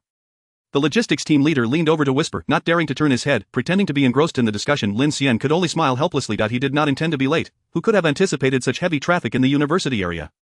Soon, the finance team leader completed her report, and it was time for the R&D team leader to speak. The R&D team leader expressed his grievances, stating that it was utterly impossible to develop a competitive new product within such a limited time frame. After all prior efforts had been centered around Professor Su Yun's moisturizing cream plan, which was nearly complete, only to be abruptly halted. Following him, the market team leader, the publicity team leader, and the advertising team leader echoed similar sentiments. Lamenting the lack of competitiveness of the Rhine brand without Professor Su Yun's authorization, fearing it would fade into obscurity, the company's legal advisor then delivered an even more despairing piece of news: if we abandon the previous moisturizing cream plan, We will need to reapply and seek approval for a new product. If we do not postpone the launch event, it will surely be too late. The atmosphere in the conference room plummeted to an all-time low. Filled with sighs and discontent, yet, even as the target of collective frustration, Zhao Yingjun maintained her composure, refraining from rebuttal. She patiently listened to each team leader's report and took notes in silence. Lin Xian twirled a pen. Observing Zhao Yingjun, from a personal perspective, Lin Xian held great admiration for her. Zhao Yingjun had always treated him well, and he genuinely appreciated the atmosphere at MX Company. Thus, this time, he resolved to lend Zhao Yingjun a helping hand. On one hand, he needed to monetize his authorization anyway. Selling it to another company was less appealing than selling it to Zhao Yingjun. On the other hand, Lin Xian remained curious about what was inscribed on the invitation to the Genius Club that Zhao Yingjun had received. This was an opportunity to enhance his rapport and trust with her. If one day Zhao Yingjun trusted him sufficiently, he might have the chance to learn the password to the office door or even find himself alone in that office. At that point, he could sneak a glance at that invitation. Indeed, Lin Xian only intended to take a discreet look. He must not reveal his intentions to Zhao Yingjun, for according to the worst-case scenario, if Zhao Yingjun had already joined the Genius Club, and if that club were an organization that concealed all traces of its existence, would his overt display of interest in it not invite peril? Safety first. Only by staying alive can one make a contribution. The logistics team leader finished her report. Zhao Yingjun raised her head, looking at Lin Xian. Lin Xian, it is your turn to report. Do you have anything to share? Lin Xian nodded. Pushing the hefty document bag into the center of the conference table, everyone has misunderstood Zhao Zong. In fact, we have been privately advancing this matter. I believe everyone has heard about Professor Su Yun's visit to our company a few days ago. This morning, I visited Donghai University again to meet with Professor Su Yun, and I have secured the exclusive authorization for this chemical substance. Dozens of gazes pierced through him like lasers, eyes wide as saucers. So, Lin Xian smiled slightly. We can restart the Professor Su Yun's moisturizing cream plan. Chapter 48. The safe. Lin Xian's words struck like the sword of Damocles, akin to a crow flipping a table. Leaving the attendees unable to remain seated. A vice president hurriedly rose. Lin Xian, is what you say true? Lin Xian nodded. The vice president rushed over, cradling the document bag in his hands, and cautiously opened it to retrieve the exclusive authorization letter. This indeed bears Professor Su Yun's signature. It is authentic. The vice president excitedly examined the contents of the authorization letter. Indeed, Su Yun had granted all rights to this chemical substance to Lin Xian without charge, with all decisions resting in Lin Xian's hands. Concluding with Su Yun's handwritten signature, the vice president's smile abruptly froze on his face as he gaped at Lin Xian. Lin Xian, this exclusive authorization letter is granted to you personally. All ownership and profit rights reside with you. Well, after all, this is merely a draft authorization letter. Lin Xian had already formulated an explanation. He did not wish to elaborate too much. Professor Su Yun has been quite busy lately and has entrusted me with full authority on these matters. Lin Xian's words ignited a surge of morale in the conference room. Everyone praised Lin Xian for his capabilities, for his prowess, that he could independently secure Professor Su Yun's support and rescue MX Company from peril. Come now. That is an exaggeration. Lin Xian smiled, deflecting the enthusiasm of the team leaders and vice presidents, claiming that he had done little. However, everyone perceived this as Lin Xian's modesty, and the applause and cheers in the conference room echoed endlessly. Meanwhile, the RD team leader's attention remained fixated on the thick research materials and experimental data. He scrutinized them for some time, his glasses fogging up. Indeed, Zhao Zong, this document meticulously outlines the preparation process and precautions for this chemical substance, which can seamlessly integrate with our prior work. The previous approvals of permits and filings can all still be utilized. We will absolutely meet the deadline for the launch event in a matter of minutes. The atmosphere in the conference room underwent a complete transformation. The pent-up energy within everyone finally erupted, eager to return to their work and make up for lost time. The morale is at an unprecedented high. And MX Company has once again returned to its initial spirit of unity and determination. This is all thanks to you, Lin Xian, Zhao Yingjun remarked as she sat in her office on the 22nd floor. Gazing at Lin Xian. In addressing Professor Su Yun's matter, you have not only resolved a significant challenge for the company but also alleviated a considerable burden for me. I truly appreciate your assistance in extricating me from this predicament, she continued. Lin Xian shook his head in modesty. I really did not do much. I can only say that Professor Su values the bond between teacher and student and trusts me. Zhao Yingjun smiled lightly. I just spoke with Professor Su on the phone, and he mentioned that his words were entirely different from what you conveyed during the morning meeting. Just as Lin Xian was about to clarify, Zhao Yingjun raised her hand to interrupt him. Professor Su specifically instructed me not to inquire in detail about your affairs. You need not explain anything to me, Lin Xian. I am not one to indulge in idle gossip. I have called you here at Professor Su's behest to discuss the formalization of a commercial authorization contract. Of course, the decision to authorize MX Company, or even to extend authorization to other companies in the future, lies entirely within your purview. You possess absolute ownership of this chemical substance. In return, MX Company will make a one-time payment for the authorized usage fee and will provide monthly sales royalties thereafter. Zhao Yingjun produced a contract and turned it around, gesturing towards the signature line. If you are certain there are no issues, please sign here. Once signed, the contract will officially take effect. Lin Xian glanced over the contract briefly. There were no apparent issues. He proceeded to sign. Zhao Yingjun regarded him with curiosity. What are your plans moving forward? Are you considering establishing a dedicated licensing company, or do you intend to retire and enjoy life? To be honest, I have no particular plans, Lin Xian replied candidly. I rather enjoy my current role designing the Rhine cat. I have developed a fondness for this cat. If you do not mind, I would like to continue in this team leader position. Zhao Yingjun smiled. That is certainly not a problem, however. We may need to make some adjustments going forward. Given your substantial contributions to the company and the immense help you have provided me, it would be remiss of me not to express my gratitude. With a click, Lin Xian completed the signing of both contracts and capped his pen. Zhao Yingjun stamped both documents and returned one to Lin Xian. Do you have a safe in your office? No, Lin Xian replied. Shaking his head. He had only seen safes in the offices of the finance team leader and the vice president. I will have the logistics department provide you with one. Zhao Yingjun began dialing an internal phone line. Lin Xian. You must ensure that these documents, contracts, and authorization letters are secured in the safe. Losing them would be quite troublesome. Unless there is anything else, you may return to your work.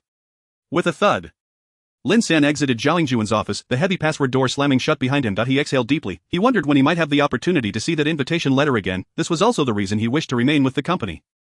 If he truly resigned, he might never find a lead to the Genius Club again. 2 afternoons later, an employee from the safe company knocked on the door to greet him. Hello, Mr. Lin.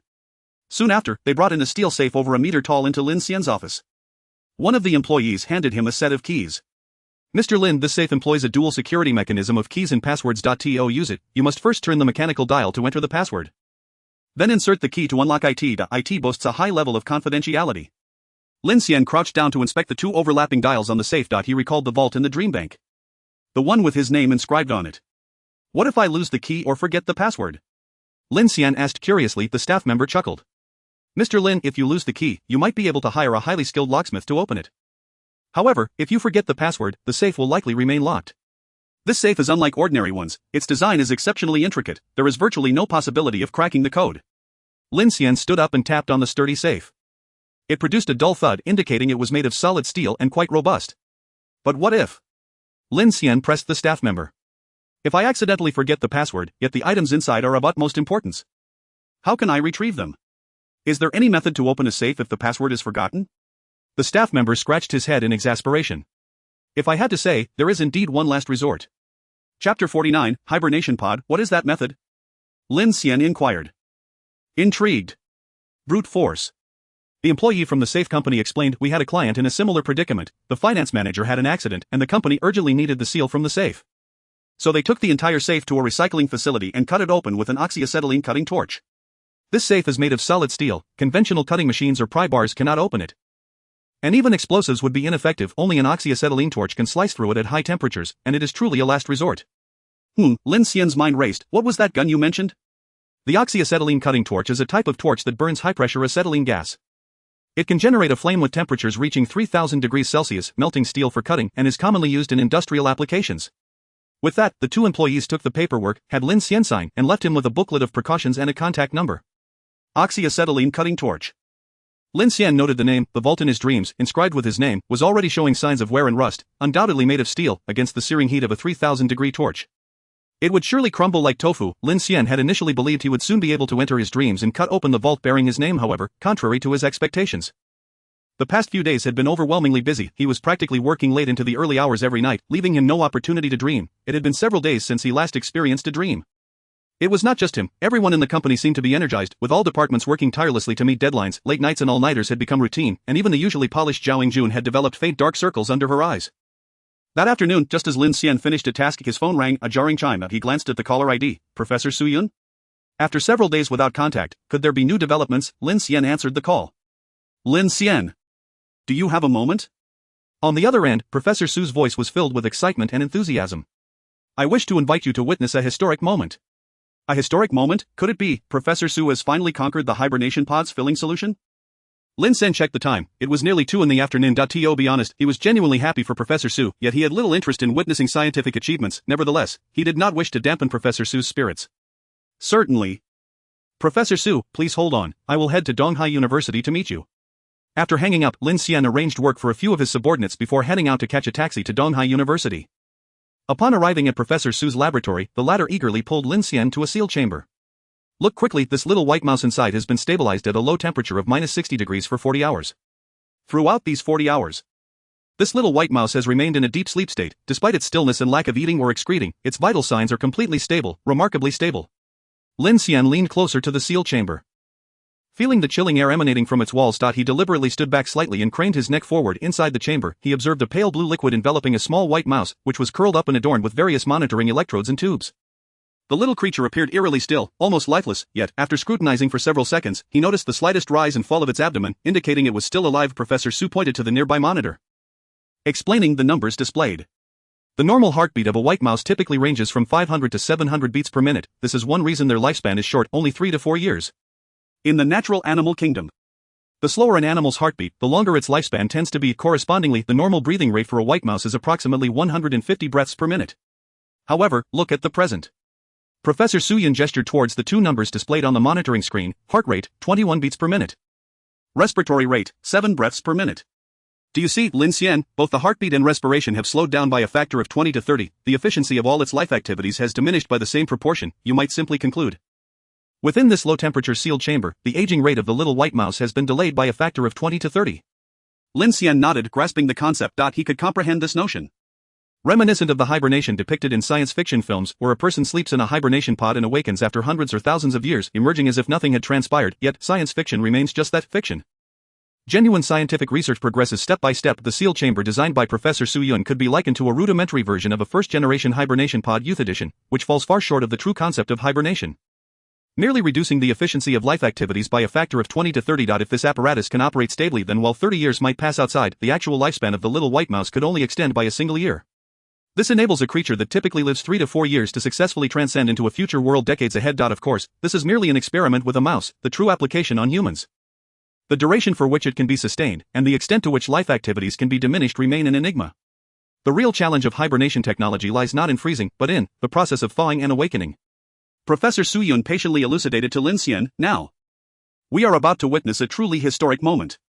We shall awaken this little white mouse that has been in hibernation for 40 hours at a frigid -60 degrees. Lin Xian stood by, somewhat bewildered, observing Professor Su's operations. Gradually, the temperature within the seal chamber began to rise slowly, reaching approximately 10 degrees after about half an hour. Following this, Professor Su engaged in a series of complex maneuvers. Squeak! Squeak squeak! The little white mouse within the sealed chamber began to stir restlessly, tumbling wildly in the pale blue liquid. Its claws scraped against the chamber walls incessantly. Do not worry, this liquid has an extremely high oxygen solubility, allowing for normal gas exchange in the lungs. Of course, it will undoubtedly cause significant discomfort.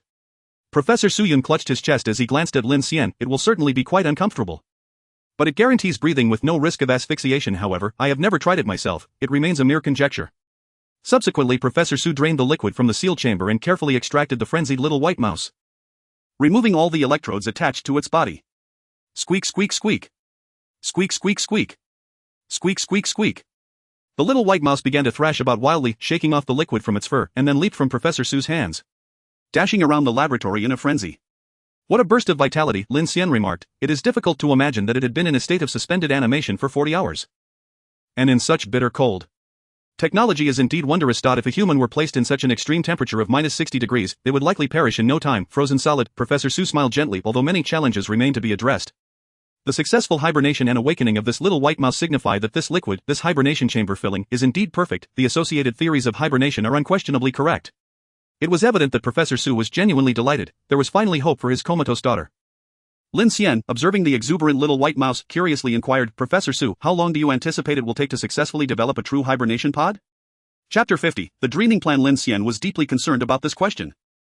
After all, Sui was still in the hospital, and given her long-term comatose state, Lin Xian worried whether she could survive until the day the hibernation pod became a reality. However, Professor Su Yun showed no signs of worry. He chuckled lightly. That may take a very long time. Perhaps humanity will, never, achieve the kind of hibernation pod that allows for sleep lasting hundreds or thousands of years, as depicted in science fiction films. But that is of little consequence. For normal individuals like us, we do not require a pod that allows us to slumber for centuries. It is not a long-distance interstellar journey. After all, why sleep for so long? For patients like E, or many in the late stages of cancer, they merely need a means to extend their lives by 10 years, or even decades, while waiting for medical advancements. Based on my estimates, Professor Su cradled his chin, contemplating the lively little white mouse. I anticipate, if the government invests adequately, we could develop a prototype hibernation pod that reduces human life activities by a factor of 10 within 2 to 3 years. In reality, a tenfold reduction would suffice. Take E as an example. If she were to sleep for 10 years in the hibernation pod, she would only age by 1 year. During those 10 years, Medicine will progress, science will advance, and perhaps even more advanced hibernation pods will emerge. Lin Xian nodded in agreement. Indeed, Professor Su Yun's considerations were thorough. Then, Professor Su, when do you plan to announce your research findings? At least a week's time, Professor Su replied casually. I still need to organize the paper and experimental data. However, I expect news and updates will be released in the coming days. Suddenly, he seemed to recall something, picking up a document from nearby and handing it to Lin Xian. By the way, during my research, I accidentally obtained a byproduct, which I have shared with a friend at the Dragon Country Aerospace Research Institute, and it has been validated. He presented several pages of materials to Lin Xian, filled with intricate molecular formulas and various chemical structures that Lin Xian could not comprehend. What is this? This is a compound of hafnium, a novel substance. This compound can be used to create a hafnium alloy, which possesses high hardness, corrosion resistance, and high temperature tolerance. It may have some applications in the aerospace field. Lin Xian, if you don't mind, I would like to publish the experimental data on this hafnium alloy as well. While I am uncertain of its potential uses, it could certainly promote advancements in certain technologies. Lin Xian nodded in agreement. Such cross-disciplinary advancements are mutually beneficial and can indeed propel technological progress. Well then, I shall take my leave, Professor Su. I won't interrupt your research any longer and look forward to the day your paper is published. A few days later, a trifecta of good news arrived. First, the headline: Professor Su Yun of Donghai University overcomes key hibernation challenges, surged to the top of trending news, astonishing the world. No one had anticipated that the hibernation technology, considered advanced even in science fiction literature, would achieve such a breakthrough in reality so swiftly. During this period, headlines across various platforms were dominated by news about Su Yun. The Dragon Country Aerospace Research Institute confirms Professor Su Yun will soon announce a new type of aerospace material, with samples received in advance. The United States announces the establishment of a top-tier laboratory dedicated to hibernation technology, aiming to lead the hibernation era. The Nobel Prize Review Committee expresses high interest in Professor Su Yun's research findings, stating that if the paper is validated, they will nominate him for a related Nobel Prize. A Father's Decade, the story behind Su Yun. After years of quiet dedication, Professor Su Yun had finally emerged from obscurity. From being a street rat in the research community, he had leaped into the spotlight as a brilliant gem admired worldwide. Another piece of good news was that the product launch event for MX Company, along with the new Rhine brand, had concluded successfully. The pre-sale figures for the flagship moisturizing cream far exceeded expectations, and even the Rhine cat plush toy included in the launch gift box became a trending topic, igniting a new wave of cuteness. Thanks to the esteemed reputation of Professor Su Yun, this moisturizing cream had achieved a state of overwhelming demand, with pre-orders extending into the first half of the following year, creating a situation of great demand and limited supply. The Rhine brand had instantly skyrocketed to become the hottest beauty brand of the moment. As for the third piece of good news, it was that Lin Xian himself had received an upgrade in his treatment. On the 22nd floor, in Zhao Yingjuan's office. Lin Xian, I believe you have seen the discussions online regarding the Rhine cat. The reviews are overwhelmingly positive and filled with admiration. Your design has truly dazzled the contemporary fashion scene. We have received numerous requests for collaboration. Not only domestically, but even many renowned foreign companies wish to engage in joint design. Thus, in order to accommodate this vast business demand, your Rhine Cat IP development team will undoubtedly need to expand both personnel and functions. My current plan is to increase your team to approximately 30 members. And you, Lin Xian, Zhao Yingjun leaned back in her chair, crossing her arms. You will have independent authority over hiring and evaluations. You will have complete discretion over the recruitment and dismissal of the entire department, as well as control over personnel salaries and year-end assessments. This news took Lin Xian by surprise. If the team size were expanded to 30 members, his group would become the largest department in the entire company, akin to a small enterprise in its own right. Moreover, the authority to recruit, manage personnel, and determine salaries and assessments had been granted solely to him.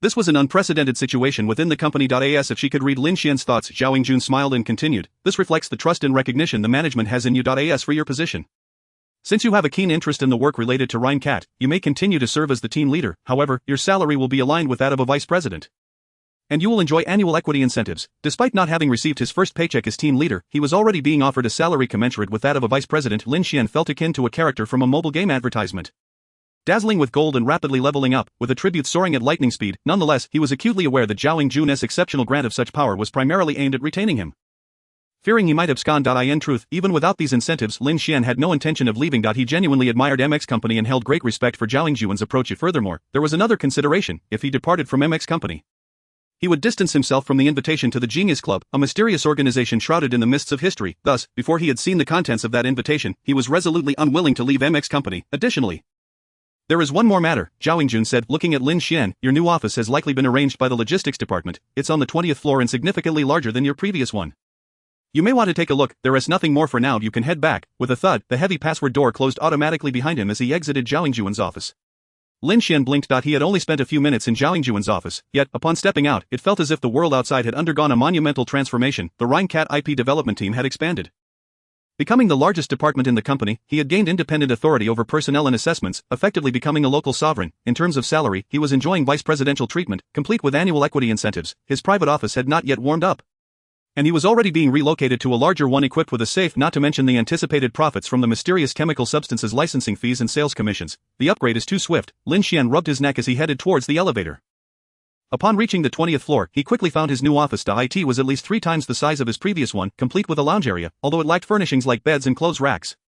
In the office space, there was a large coffee table, a sofa, 2 bookshelves, some greenery, an opulent wooden desk, a new desktop computer, and a brand new laptop. Everything was far more sophisticated than his previous office on the 17th floor. Lin Xian spent some time moving his personal belongings from the 17th floor office, finally injecting a semblance of life into the vast new space. Reclining in the comfortable executive chair, he closed his eyes and thought, no more late night shifts, tonight I can finally venture into the dream and cut open that safe. Chapter 51, Unity is Strength. Previously, through inquiries with the personnel at the safe company, Lin Xian learned that he could forcibly cut the safe open using an oxyacetylene cutting torch. Similarly, he could easily cut open the safe in the dream. He opened his computer and began researching relevant materials. According to online encyclopedias, the oxyacetylene cutting torch is a high-temperature gas-cutting method widely used across various industrial fields. It is primarily employed for swiftly cutting irregular steel products such as steel coils, ingots, and frames, which are difficult to stabilize. Its principle is straightforward. It requires 2 high-pressure liquefied gas cylinders, one containing liquefied acetylene and the other containing liquid oxygen, which are the main combustible materials for the cutting torch. The 2 gas cylinders are connected to a high-pressure nozzle through a hose. Once the pressure and gas ratio are adjusted and ignited, it produces a roaring flame akin to a flame knife that shoots forth violently. The shape resembles the flame of a common windproof lighter, but its length is several dozen times greater. At the heart of the flame, temperatures can reach up to 3,000 degrees Celsius. This temperature far exceeds the melting point of steel, 1,500 degrees Celsius, allowing it to effortlessly melt steel into molten metal, effectively achieving the cutting process. Lin Xian searched for videos on cutting open safes, and invariably, all utilized an oxyacetylene cutting torch. The sight of the high-speed jet of incandescent flame meeting the safe was akin to cutting through tofu, sending forth countless sparkling iron shavings, in a mere 10 seconds. The entire safe was cut open, the edges glimmered with the red glow of solidified molten steel, as if lamenting its powerlessness at such extreme temperatures. Lin Xian had encountered that safe in his dreams numerous times. Its paint had flaked away significantly, revealing layers of rust that spoke of its age. Given its rusting, it was undoubtedly made of steel, and its melting point would not exceed 1,500 degrees Celsius, making it entirely feasible to cut it open with an oxyacetylene torch. Lin Xian researched further. The technology of the oxyacetylene cutting torch had become highly mature and widespread. It could be purchased freely at construction sites and steel markets, and even online shopping platforms offered them for sale. Those small roadside shops that manufactured steel frame billboards almost universally possessed one. Since this tool is so ubiquitous, it should be equally easy to find in the dream. Lin Xian recalled that he had seen this tool countless times throughout his life. During elementary school, he and Gao Yang would pass by an advertising street on their way to school, where workers welding steel frame billboards frequently employed electric welding and oxyacetylene cutting torches. Both tools emitted a bright light and produced sizzling iron shavings, prompting workers to wear heavy goggles to shield their faces. As Lin Xian and Gao Yang passed by, they had often glanced at the scene, resulting in long-lasting spots in their vision, akin to staring directly at the sun. Lin Xian shut down his computer and began contemplating his plans for the night's dream. Finding an oxyacetylene cutting torch in the dream should not be a problem. But the key question is, how to transport such heavy and cumbersome equipment to the bank's vault. The 2 gas cylinders were quite heavy. It would take at least 2 people to lift one, meaning a minimum of 4 individuals would be required to execute the operation. Furthermore, it wouldn't suffice to simply have the 2 gas cylinders. He would also need hoses, the torch goggles. Altogether, he would require at least 5 or 6 people to complete this complex task. 5 or 6 people. Where can I find that many accomplices in the dream? Even if he included Big Face Cat and CC, they would only total 3 people. Even if they set aside past grievances for a moment and collaborated, should I count Big Face Cat's 3 lackeys as well? Lin Xian thought of those 3 lackeys who had met their demise upon their introduction. The unscrupulous old one, the second who seduced the elder sister-in-law, and the third who attempted to betray the organization. Are these unreliable characters trustworthy? The mere thought of Big Face Cat's motley crew made Lin Xian furrow his brow. Yet, there were no other options available. He would have to take a gamble. To execute the plan, I must unite these individuals, each with their ulterior motives and nefarious intentions, to cooperate harmoniously. Truly a monumental endeavor. Lin Xian closed his eyes and began contemplating the violent safe-cutting plan for his upcoming dream. 1. Find a way to persuade Big Face Cat and CC to set aside their grievances, abandon hostility, shake hands, and reach a consensus for cooperation. 2. Lead Big Face Cat and CC to procure the oxyacetylene cutting torch equipment, load it onto a van, and transport it to the target bank. 3. Prevent Big Face Cat from executing his plan to purge his ranks, utilizing his 3 lackeys as labor to transport the 2 gas cylinders to the bank's vault. 4. Assemble the components of the cutting torch and proceed with the high-temperature cutting to successfully open the safe. Yes, this plan is logically sound. The password no longer mattered. The oxyacetylene cutting torch. with its 3000 degrees Celsius flames, was the unequivocal key. After a long-awaited, timely departure from work, Lin Xian had a light dinner and watched some television before preparing to enter his dream. He had roamed this dream for over 20 years and was well aware of where construction material markets and advertising shops were located. Finding an oxyacetylene cutting torch would be a simple task. The only potential hitch lay in whether Big-Faced Cat and CC would cooperate sincerely. Fortunately, he possessed an omniscient perspective and ample leverage for negotiation with the two. There should be no major issues. After completing his evening routine, he turned off the lights and lay down in bed. Let us begin. The familiar summer breeze brushed against his face. It had been a long time since Lin Xian had felt this warmth upon entering the dream. His body instantly warmed up. He glanced at the electronic bulletin board beside him. August 28, 2624, 2142. The surrounding environment, the crowds, and the scenery were all as usual. Lin Xian estimated that once Professor Su Yun's paper is publicly published, humanity's technological advancement will inevitably experience a leap in development. By then, the square from his dreams will surely undergo a transformative change, whether it be the level of technology, the surrounding architecture, the living conditions of the people, or even the toys of the children playing in the square. Everything will evolve into a completely different scene. This dream, unchanged for the past 23 years, is finally on the verge of a magnificent transformation. Will this square still exist then? What will the surroundings look like? The thought of soon bidding farewell to all that is familiar left Lin Xian with a tinge of reluctance. Then let us make the most of this limited time. Let us open the safe. I am quite curious about what treasures lie within. Looking towards the east, he noticed two brothers, shouting Ultraman Flying Kick and Ultraman Sliding Tackle, who had tossed away their masks and run off. Lin Xian stepped forward, picked up the Ultraman mask from the ground, and donned it on his face. He then approached the stout figure descending from the van. Big-Faced Cat. Ha! The chubby figure, adorned with a rhinoceros cat mask, turned around. With a pat, Lin Xian placed his right hand on his shoulder, bringing their masks close together, and whispered, "Listen patiently, for I have something very important to share with you." Chapter 52, Us Three Quick. Big-Faced Cat shouted from the van, cursing, "That woman actually dared to deceive me." He gazed at Lin Xian, who was wearing the Ultraman mask. "Brother, you know about my father and daughter, and you also know about my 3 little brothers. I knew you were no ordinary person. I can trust you.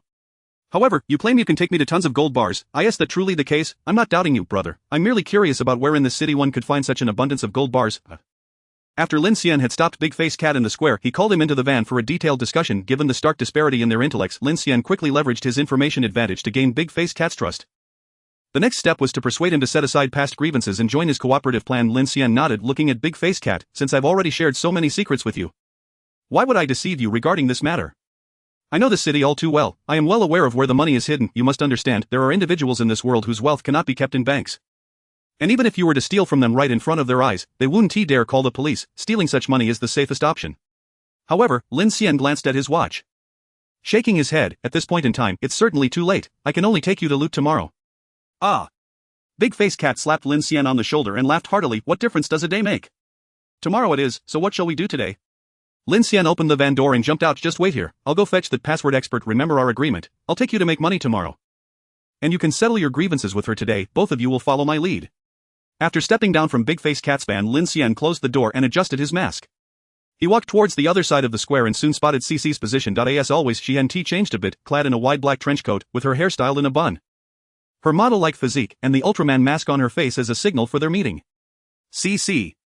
Lin Xian approached her directly. "To make a long story short, our goals are aligned. We both seek to unlock the safe in the bank vault that bears the name Lin Xian. This is no simple task. Your little computer can crack the vault's password lock, but the safe employs an old-fashioned mechanical lock. Your expertise in electronic decryption is of no use. Without the main power restored, there is simply no time to open the safe. Trust me, I am far more familiar with that vault and that safe than you are.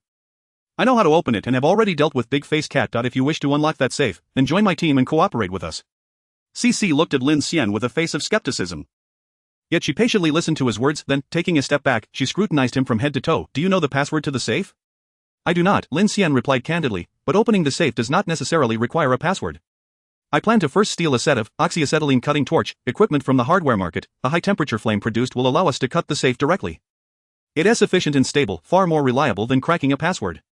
So, do you wish to join us or not?" Lin Xian glanced at his watch, turning his wrist to show CC the time. "Without you, we might waste some time at the vault's electronic password door, but we could still use C4 explosives to break through. We are pressed for time. I'll give you 30 seconds to decide." CC fell into silence, contemplating for a moment. "I have only one question." "Go ahead." CC looked intently at Lin Xian. "You seem to possess a wealth of information, since your target is also the safe belonging to Lin Xian. Could you tell me how much you know about this Lin Xian?" Lin Xian shook his head. "There are many named Lin Xian in the world. I cannot be certain that the Lin Xian inscribed on the safe is indeed the one I know." "And the Lin Xian you know? What kind of person is he?" Cece asked softly, her gaze firmly fixed on Lin Xian. I am curious why you wish to unlock this safe. What is your objective? Lin Xian chuckled lightly. I have no ulterior motives, I am simply curious. Rather, it seems you have been hiding something. Haven to you. Would you be willing to exchange information? I'll tell you what kind of person I know Lin Xian to be, and you share your reasons for wanting to unlock the safe. How does that sound? As anticipated, Cece fell silent once more. Lin Xian was not surprised. She was adamant about not revealing a hint of information regarding her unusual attitude towards herself and her motives for unlocking the safe. Lin Xian had long since given up on prying her secrets open. He glanced at his watch, 5 seconds remaining. I'll join, Cece replied directly, crossing her arms, but only on the condition that you truly handle Big Face Cat. He is no easy opponent. Lin Xian lowered his wrist, pointing his thumb at the van parked by the roadside. Pleasure to cooperate. Let us go, I'll introduce you to our teammates. With a significant advantage in intelligence, everything proceeded smoothly. Lin Xian slid open the rear sliding door of the van, inviting Cece to take a seat first, then he followed suit, closing the door behind them. Bang! The rickety door closed with a jolt, causing the entire vehicle to sway slightly. In an instant, silence enveloped them. The three most unlikely characters sat together in the van, quietly. Big Face Cat swallowed hard, glancing sideways through the rearview mirror at the two imposing Ultramen, who sat with stern expressions, gazing straight ahead. Meanwhile, in the corner of the mirror, a rhinoceros cat, squeezed amidst his chubby cheeks, forced a smile, creating an absurd combination. Ahem. Big Face Cat cleared his throat, turning around to peer through the small openings in the masks. Could one of you explain what is going on? Female Ultraman, you need to be so on guard. Let us move past our issues. The male Ultraman has said he will help me with the money. Male Ultraman. Didn't you say you would oversee tonight's activities? Share the plan with us. Lin Xian, having sorted out his thoughts for the next steps, spoke up. Enough chit-chat, let us get to work. Big Face Cat. You should head to the hardware market to the east. We need to see if they have an oxyacetylene cutting machine. If not, make a detour to the advertising store to the south and check there. We need that equipment to cut the safe. Boom, the van roared to life. Heading towards the hardware market, throughout the ride, the three shared no further conversation. Lin Xian remained calm, his hands crossed over his abdomen, watching the streetlights whizzing by, reminiscent of fleeting time, as if he were caught in a perpetual dream. What treasures might be hidden within the safe? Chapter 53, a rabble of characters. Ultimately, after some searching, the trio found the oxyacetylene cutting machine at an advertising store, with 1 cylinder of liquid acetylene and 1 cylinder of liquid oxygen. Lin Xian and Big Face Cat made 2 trips to finally load the heavy gas tanks onto the van. Cece took the gas hose and spray gun, and on a whim, also pilfered 3 welding masks from the neighboring shop, ensuring that they could clearly see the flame's position during cutting, thus avoiding any potential retinal burns. I also grabbed a lighter. We've gathered all we need, Lin Xian remarked, glancing at his watch and realizing they had already squandered too much time. Let us set off to the bank. He and the stout-faced Cece resumed their seats in the van. Fastening their seatbelts, everything proceeded smoothly. The van rumbled to life once more. During the drive, Lin Xian specifically cautioned the stout-faced Cece, brotherface, since there is no money in the bank vault, there's no need to rush into any underhanded dealings. Spare your 3 little brothers a chance at life. We can't lift those 2 large gas cylinders by ourselves. We will need your little brothers to assist with the transport. The stout-faced man nodded silently, steering the vehicle with a steady hand. I've already made arrangements for that, you needn't worry. However, don't mention that there is no money in the vault just yet. They are all driven by greed. And if they find out there is nothing to gain, you just focus on your plan. As for those 3, I have my ways of dealing with them. Before long, the van arrived at the familiar entrance of the bank. Lin Xian checked his watch. It was nearly noon, and their previous equipment search had consumed far too much time. Upon opening the car door, 3 masked henchmen awaited beside the vehicle. 2 of them carried acetylene cylinders, while the stout-faced man and another henchman transported an oxygen tank. Lin Xian held 3 welding masks in his left arm and gripped the spray gun and hose in his right hand, while Cece approached lightly armed, clutching a small computer for cracking passwords. The 6 of them stood ready at the bank entrance. Go! The stout-faced man waved his hand commandingly. The impromptu assembly of misfits marched towards the bank with an air of determination. The path was clear as they reached the vault door. Gazing at the shimmering silver of the electronic lock, the 3 masked henchmen rubbed their hands together in excitement. Once we get this score, I can finally return home and get married. Brotherface, have you arranged an escape route for the big sister? Are we still staying in the country? Are you too foolish, whether it's gold bars or cash? We need to find a way to launder it, but I already have a plan in place. I'll help you transfer the assets later. Lin Xian watched the trio of henchmen with a mix of amusement and exasperation. They were still fixated on the big sister. Truly, each of them harbored ulterior motives. The stout-faced man's crew was challenging to lead, yet one could only blame the leader for not setting a proper example. A crooked tree cannot produce straight branches. With a chuckle, the stout-faced man stepped forward, playfully pinching the face of the masked man in the middle, then wrapping his arms around the shoulders of the other 2, pulling them close. You 3 have suffered alongside me throughout this life. If there is a next life, let us not engage in such perilous endeavors. Instead, we'll roam carefree on the streets, without a care in the world, living a muddled existence. Just like when we were young, brawling, collecting protection fees, being streetwise hooligans. That was quite fine. The 3 henchmen were moved to tears, embracing their elder brother tightly. Alright, you three, move those gas cylinders to the wall and stand them up, once we finish this job. We LL celebrate in style. The stout-faced man laughed heartily, pushing them towards the wall. Good days are still ahead, ha ha ha ha ha. Bang! Bang! Bang! In the instant the three henchmen turned around, the stout-faced man swiftly drew his gun from his waist. He fired 3 shots into their heads, thud thud thud, as 3 blood blossoms erupted, 3 silent bodies collapsed to the ground, their gazes vacant, blood gushing forth, crack. Cece stepped back slightly, raising her gun at the stout-faced man. Her body tensed and eyes alert.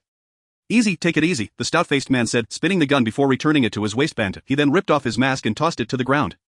Drawing a cigarette from a pack, he placed it between his lips. After igniting it, he exhaled a thick cloud of smoke. Every family has its rules. I was merely teaching my little brothers a lesson. Nothing that would affect our plans. Cece did not fully lower her guard, she merely lowered her gun slightly and turned to Lin Xian. Lin Xian waved his hand dismissively. It's fine, Cece, go ahead and crack the password lock. It is hard for a fair official to resolve family disputes. His purging of his own household is none of our concern. Cece remained in place, saying nothing. After a few seconds, she also holstered her gun and picked up the small computer to crack the password door. Lin Xian observed the stout-faced man, who was now exhaling smoke. He kicked the body at his feet aside. Have you always been so ruthless, or did it begin after your daughter's incident? I can't remember. The stout-faced man bit down on the cigarette but grinning, but I certainly won tea like this when I was young. Those 3 weren't like this either. He gestured to the 3 corpses on the ground.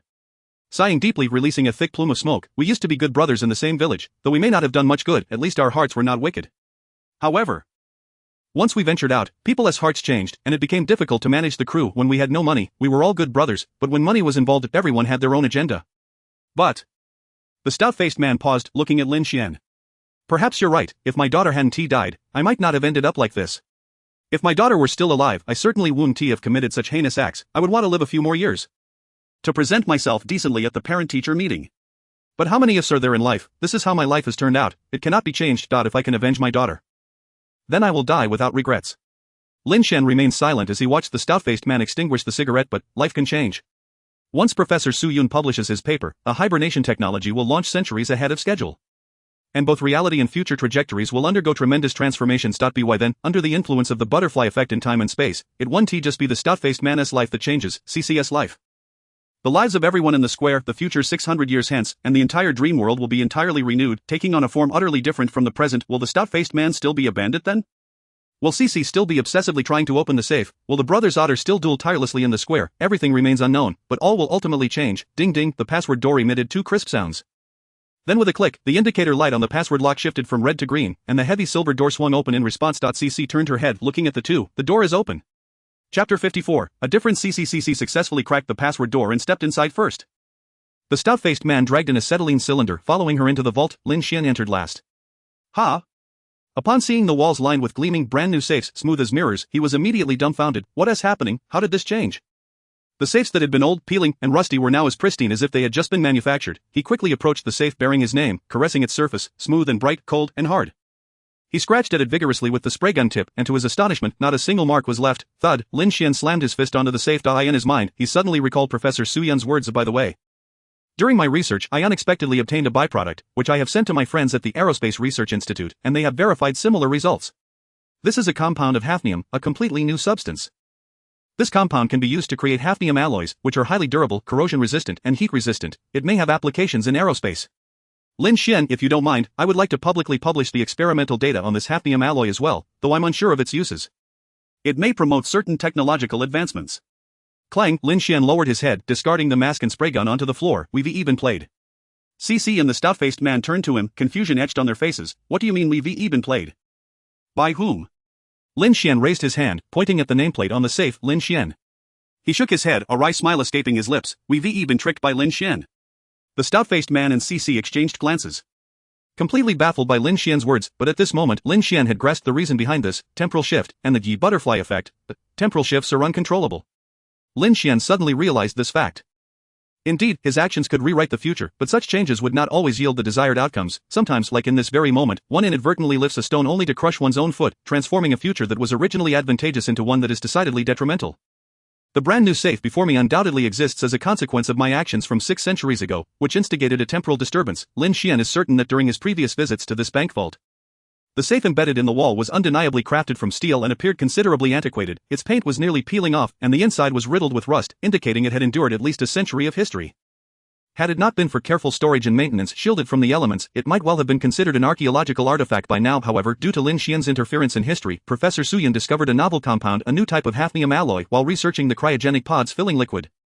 Lin Xian does not comprehend the specific properties of this alloy, but Professor Su asserts that it boasts high hardness, exceptional heat resistance, and corrosion protection, making it suitable for aerospace applications, undoubtedly a material of the highest caliber.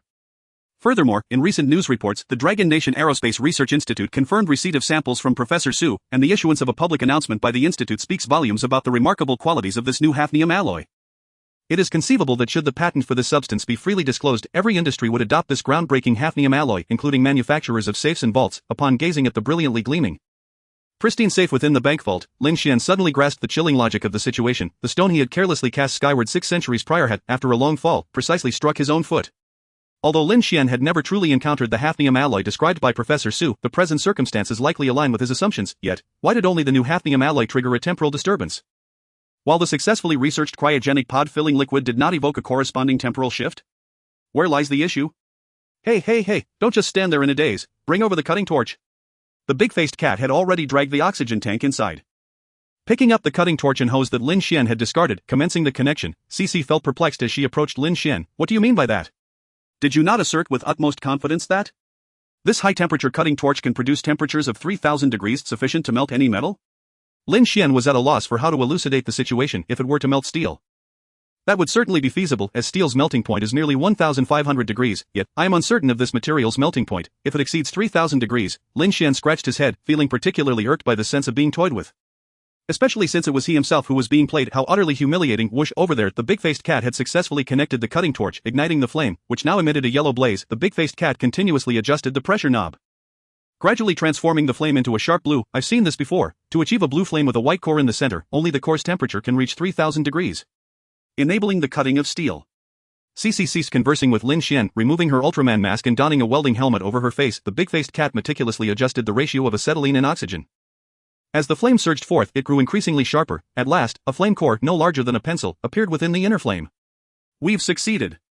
The big-faced cat chuckled gleefully, accepting the welding helmet handed over by Cici and donning it to gaze directly at the incandescent core. Where shall we begin cutting? Cici pointed at the adjacent safe. Let's start here. I am uncertain what lies within the safe, so we should cautiously cut our way over from the side. Alright, stand back.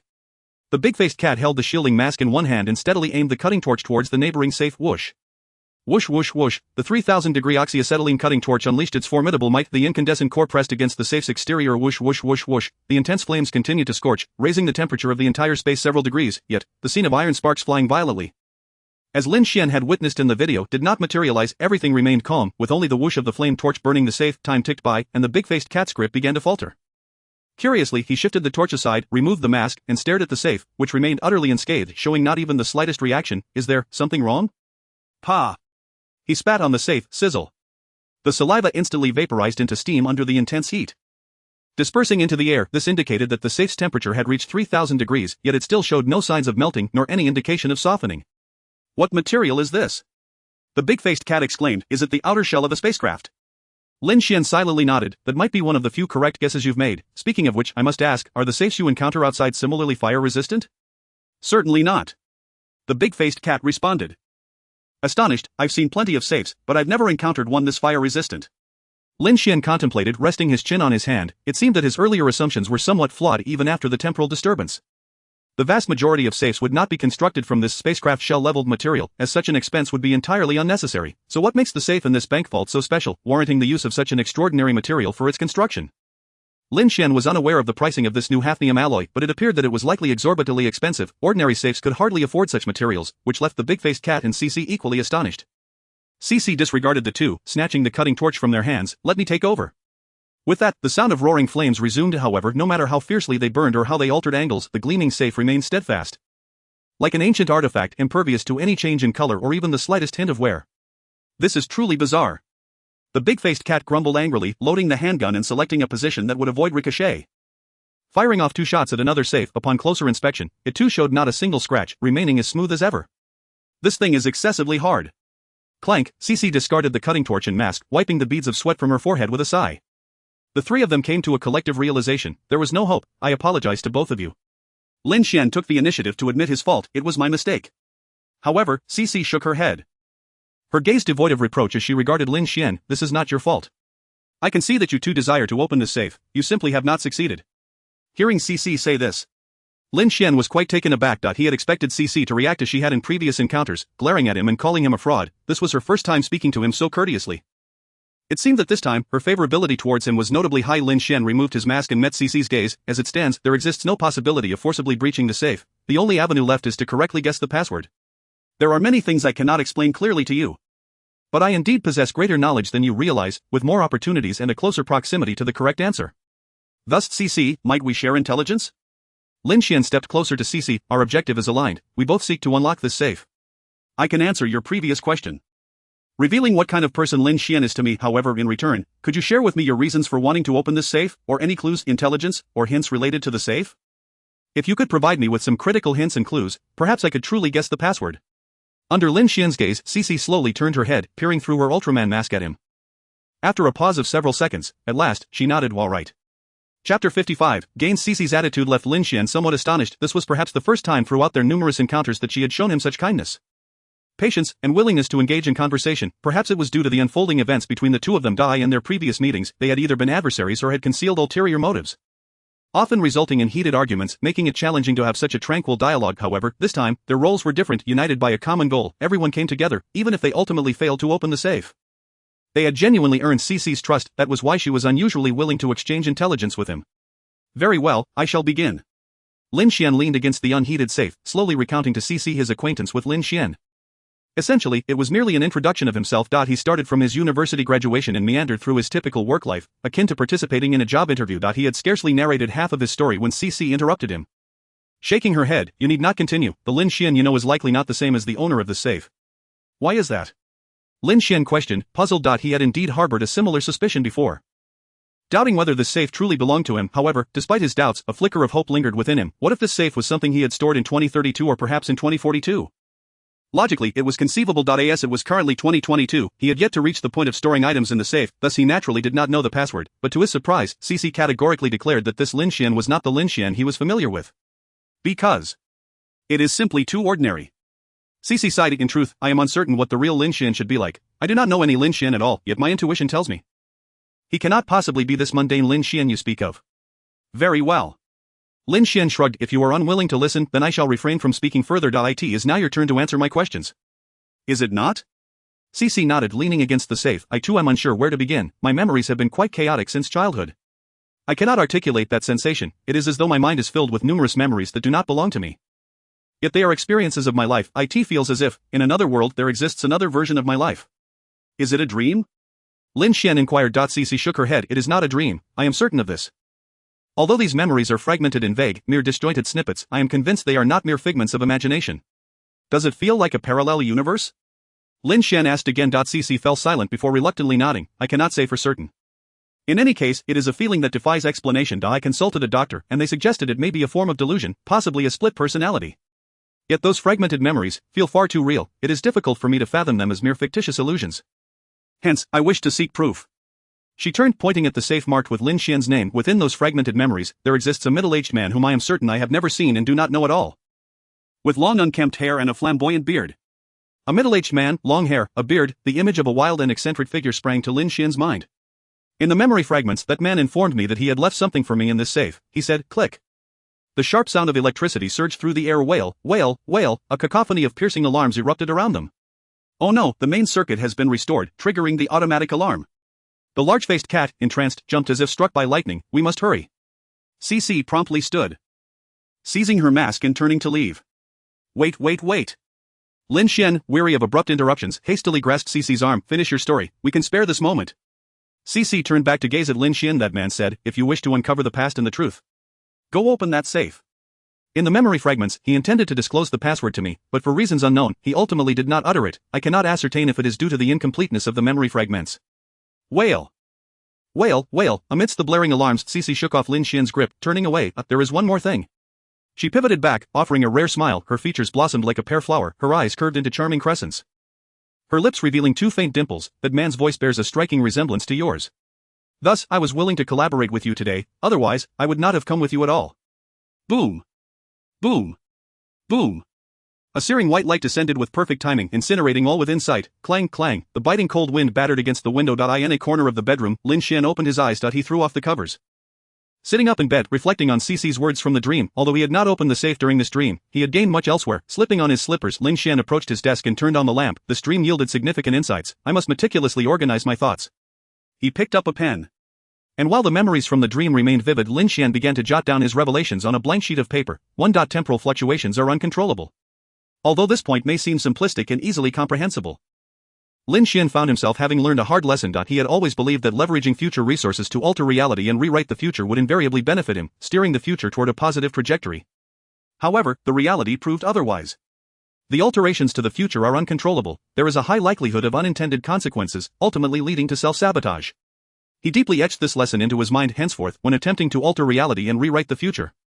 He must deliberate carefully, weighing the pros and cons. 2. When do temporal fluctuations occur, a point of no return is required as an anchor. Lin Xian discerned why the new hafnium alloy and the hibernation pod filling liquid, both products of Professor Su Yun's research, had only the new hafnium alloy inciting a temporal butterfly effect, while the hibernation pod filling liquid had not. The reason lay in a simple concept: water spilled cannot be retrieved. The new hafnium alloy had already been sent to the Dragon Country Aerospace Research Institute by Su Yun. Thus, beyond this temporal anchor point, no one could prevent this product from permeating various sectors globally, even if the Dragon Country Aerospace Research Institute decided to monopolize it over the course of 600 years. This material would inevitably leak, transitioning from aerospace use to civilian application. Therefore, from this temporal juncture, the new hafnium alloy had already become spilled water, destined to be irretrievable, thus triggering the temporal fluctuations as anticipated.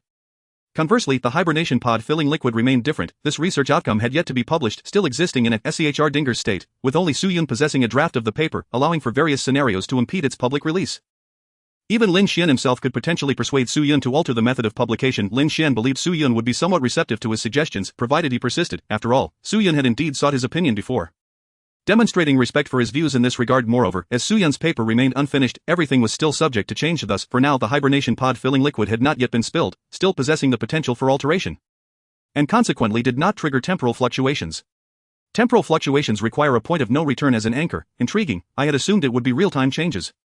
Lin Xian felt an inexplicable sense that there must be additional rules or laws regarding the intricacies of temporal fluctuations. 3. CC possesses memories that do not belong to her. This aspect remains challenging to explain, yet Lin Xian had experienced similar confounding dreams, thus he could somewhat relate. He was uncertain whether CC truly suffered from delusions or a split personality. Her memories were incomplete, consisting of fragmented and disjointed snippets. CC was also risking herself to validate whether these were delusions or genuine memories, which drove her to attempt to open the safe. This notion is reminiscent of my previous endeavors to validate dreams, both quests for the truth, for an answer. For the long-haired, bearded middle-aged man in CC's memory fragments possesses a voice strikingly similar to my own. This piece of information was pivotal. No wonder CC refrained from harming me on numerous occasions and exhibited a peculiar trust. It indeed stems from the resemblance of our voices. Piquing her curiosity about me, Lin Xian nodded. This clarified his previous perplexities. CC did not recognize him, nor had she ever seen him. However, the similarity of his voice to that of the man in her memory fragments might explain her unusual attitude toward him. Could that eccentric man be me? Lin Xian pondered this possibility. The abrupt conclusion of the dream had left him without the opportunity to clarify certain details with CC, otherwise, he might have been able to ascertain more. Yet, at present, Lin Xian felt the likelihood of this scenario was quite low. Firstly, CC and I inhabit entirely different eras. In a normal temporal framework, it would be improbable for us to cross paths, even over several lifetimes. Secondly, many individuals possess similar voices. I feel her voice is somewhat familiar as well. Moreover, CC's memory fragments may not be entirely reliable. Lastly, and most decisively, Lin Xian mused, stroking his clean-shaven chin with a slight frown, I could never possibly grow long hair or a bushy beard, absolutely impossible. Chapter 56. Anqing. Setting aside all other matters, the mere thought of long hair and a bushy beard was something Lin Xian simply could not accept. Could it be that the safe truly does not belong to me? Lin Xian pondered. Resting his chin on his hand, after numerous attempts, he had exhausted every conceivable 8-digit password, all significant dates, dream timestamps such as 2624082800042, and the like. He had tried them all, even experimenting with reverse and random sequences, leaving no possibility unexamined regarding dates. Passwords are such that no one would create a combination they themselves cannot remember, especially for a purely numerical password. It must hold some special significance. If that safe truly does not belong to me, but to another person named Lin Xian, I will never be able to guess the password in my lifetime. Lin Xian yawned widely. The fatigue from several consecutive nights of overtime was not something that could be remedied by just a day or two of sleep. Moments ago, he had forced himself to sit up and gather his thoughts, but now, as he paused, weariness surged upon him like a flood, his eyelids heavy and unresponsive. I should get some rest. I'll contemplate it while slacking off at work tomorrow. The following day, He arrived at work promptly. The entire company was suffused with a celebratory atmosphere reminiscent of the new year. Following the resounding success of the Rhine press conference, MX company's various operations had experienced explosive growth. Everyone's salaries had been elevated to varying degrees, creating an ambience of joy and prosperity. In these 2 days, there was little work to be done, as everyone looked forward to the celebratory banquet scheduled for Saturday night at the Victoria Hall. The Victoria Hall is one of the premier banquet venues in Donghai City, a distinction that carries considerable weight, typically ranking among the top 3. Zhao Yingjun had reserved the entire venue, inviting all employees associated with the Rhine project to partake in this extravagant celebration. Such a grand gesture was indeed commendable. However, it was also quite predictable. The pre-sale amount for the Rhine brand's moisturizing cream had enabled MX company to surpass its goals for the first quarter of 2023. Even before the new year, they had already accomplished the target set for the first quarter of the following year, which could only be described as ruthless. Moreover, Lin Xian, heralded as the father of the Rhine cat, had briefly become a sensation online. Yet such notoriety was fleeting. In the presence of the charming Rhine cat, who Lin Xian was, became utterly inconsequential, much like the anonymity of the designer behind Kitty Cat. Upon entering the elevator, Lin Xian pressed the button for the 20th floor. The logistics department had thoroughly organized his new office. As the elevator doors opened, this floor was markedly quieter than the previous 17th floor. Typically only subordinate employees would visit this level to report to the vice presidents. Entering his office, Lin Xian surveyed the array of high-end furnishings and layout, feeling quite satisfied. The spaciousness was particularly commendable, enhanced by numerous configurations for receiving guests. A tea dispenser, a tea brewing station, potted plants, and other amenities had all been arranged. The lounge now featured an additional bed, with the plastic covering of the high-end mattress still intact, emitting a faint odor reminiscent of formaldehyde. I should ventilate this space more. Lin Xian fully opened the lounge window, then closed the door behind him, settling into his brand new executive chair. Refreshing. The genuine leather, soft-backed chair was far more comfortable than any ergonomic seat he had previously sat in, and as he reclined, drowsiness washed over him, making it a perfect tool for relaxation. After familiarizing himself with the new item, Lin Xian sat upright, twirling a pen as he contemplated the events of yesterday's dream. Sometimes he wondered if he was overcomplicating many matters. If that safe truly did not belong to him, and if CC was merely experiencing a simple case of dissociative identity disorder, then perhaps these events had nothing to do with him at all. He could merely be an unwitting disruptor passing through. Logically, this scenario was not without possibility. However, one clue nagged at Lin Xian, making it impossible to ignore. I have definitely heard CC's voice somewhere before. My voice, too, is present in CC's memory fragments. Could these two matters truly be mere coincidences? Lin Xian struggled to convince himself. If only one party found the voice familiar, it could be dismissed, but now both parties recognized the voice as familiar, indicating that the situation was far from simple. In truth, CC seemed to have it better. At least she could accurately recall what the middle-aged man with the bushy beard, whose voice resembled hers, looked like. As for him, he could not remember when, where, or who had spoken CC's voice. Where have I heard CC's voice before? Lin Xian closed his eyes, grasping a pencil and spinning it. The final scene from yesterday's dream surfaced in his mind, where CC unexpectedly turned and smiled. He had thought that this cold and fierce female assassin would never smile, yet her smile was surprisingly sweet.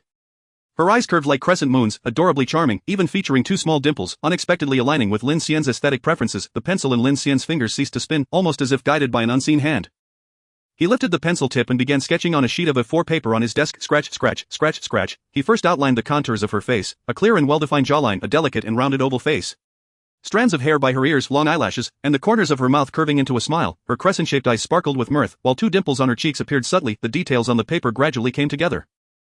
The image of CC turning back with a smile became increasingly vivid. As Lin Xian sketched, he marveled at his enduring talent. His drawing skills remained remarkably high during his art-focused college entrance examination.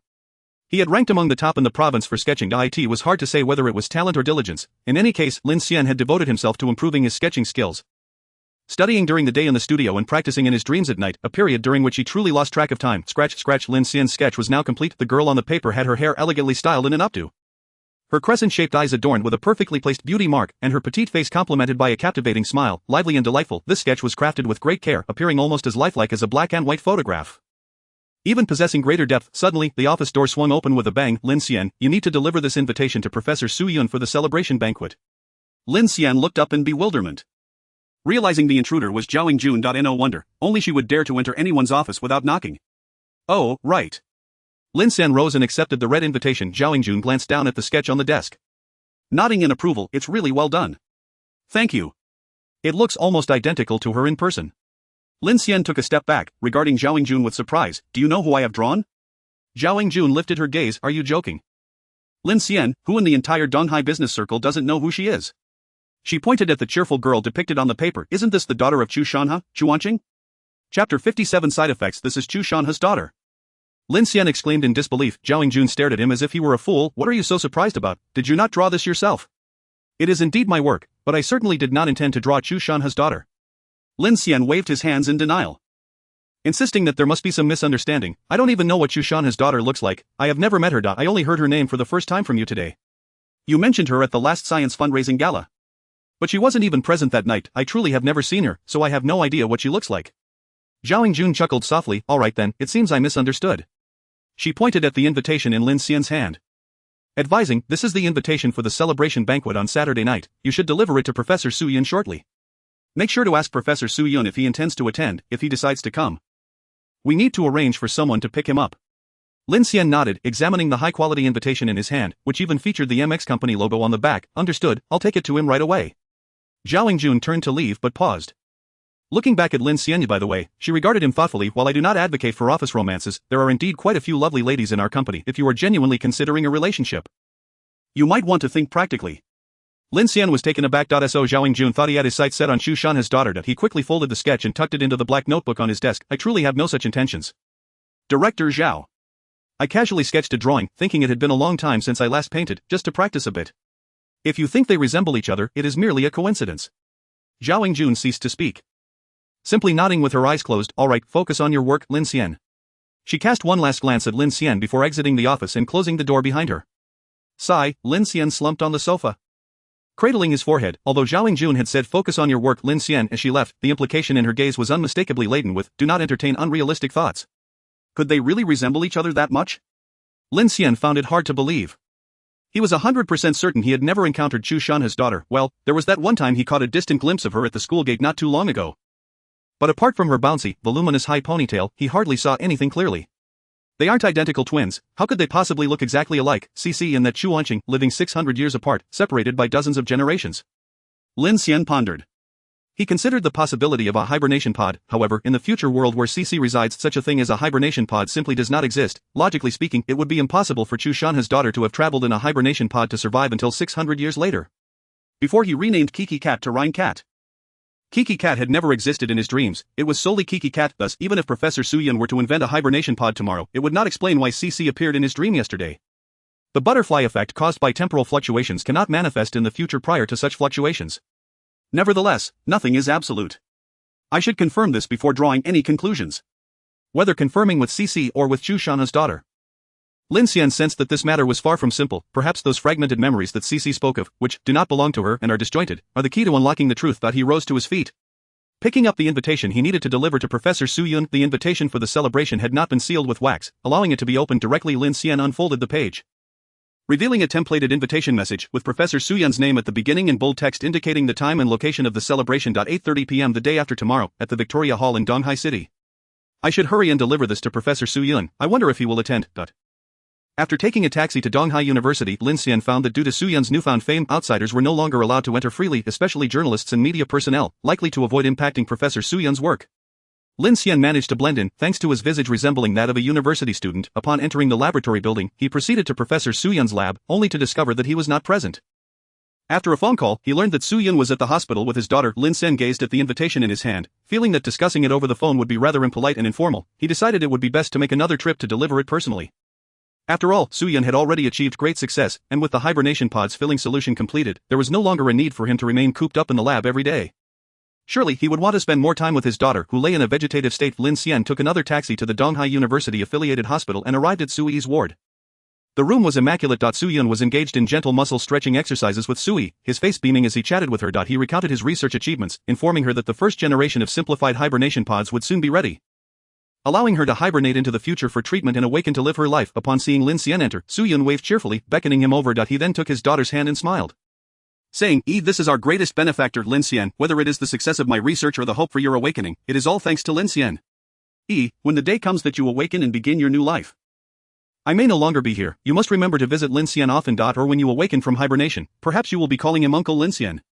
After finishing, both Su Yun and Lin Xian could not help but chuckle. That would depend on how long Sui hibernated. If she were to hibernate for 50 or 60 years before being defrosted for treatment, she might very well be calling Lin Xian grandpa. If she were to hibernate for 200 or 300 years before being defrosted, he might need to burn some paper money and light incense for Lin Xian. Mr. Su, you could actually hibernate alongside Sui. That way in the future when she awakens, you could still enjoy a happy life together. However, Su Yun shook his head with a gentle smile. There is actually something I have yet to disclose to the world, but as the saying goes, the truth cannot be hidden forever, once my paper is completed and published. Scientists and research institutes will inevitably discover it. He looked up at Lin Xian, his gaze tinged with melancholy. Do you know what the greatest side effect of hibernation is? Chapter 58, The Storm Approaches. Lin Xian shook his head. There are side effects to hibernation. Such things were never mentioned in science fiction movies. In those narratives, hibernation appears to be a simple affair, allowing one to sleep through hundreds, thousands, or even tens of thousands of years. Only after Su Yun's remark did Lin Xian recognize this oversight. It is said that all medicine has its poison. What medicine or treatment exists without some side effects? Especially for such a complex procedure as hibernation, it is inconceivable that there would be no side effects at all.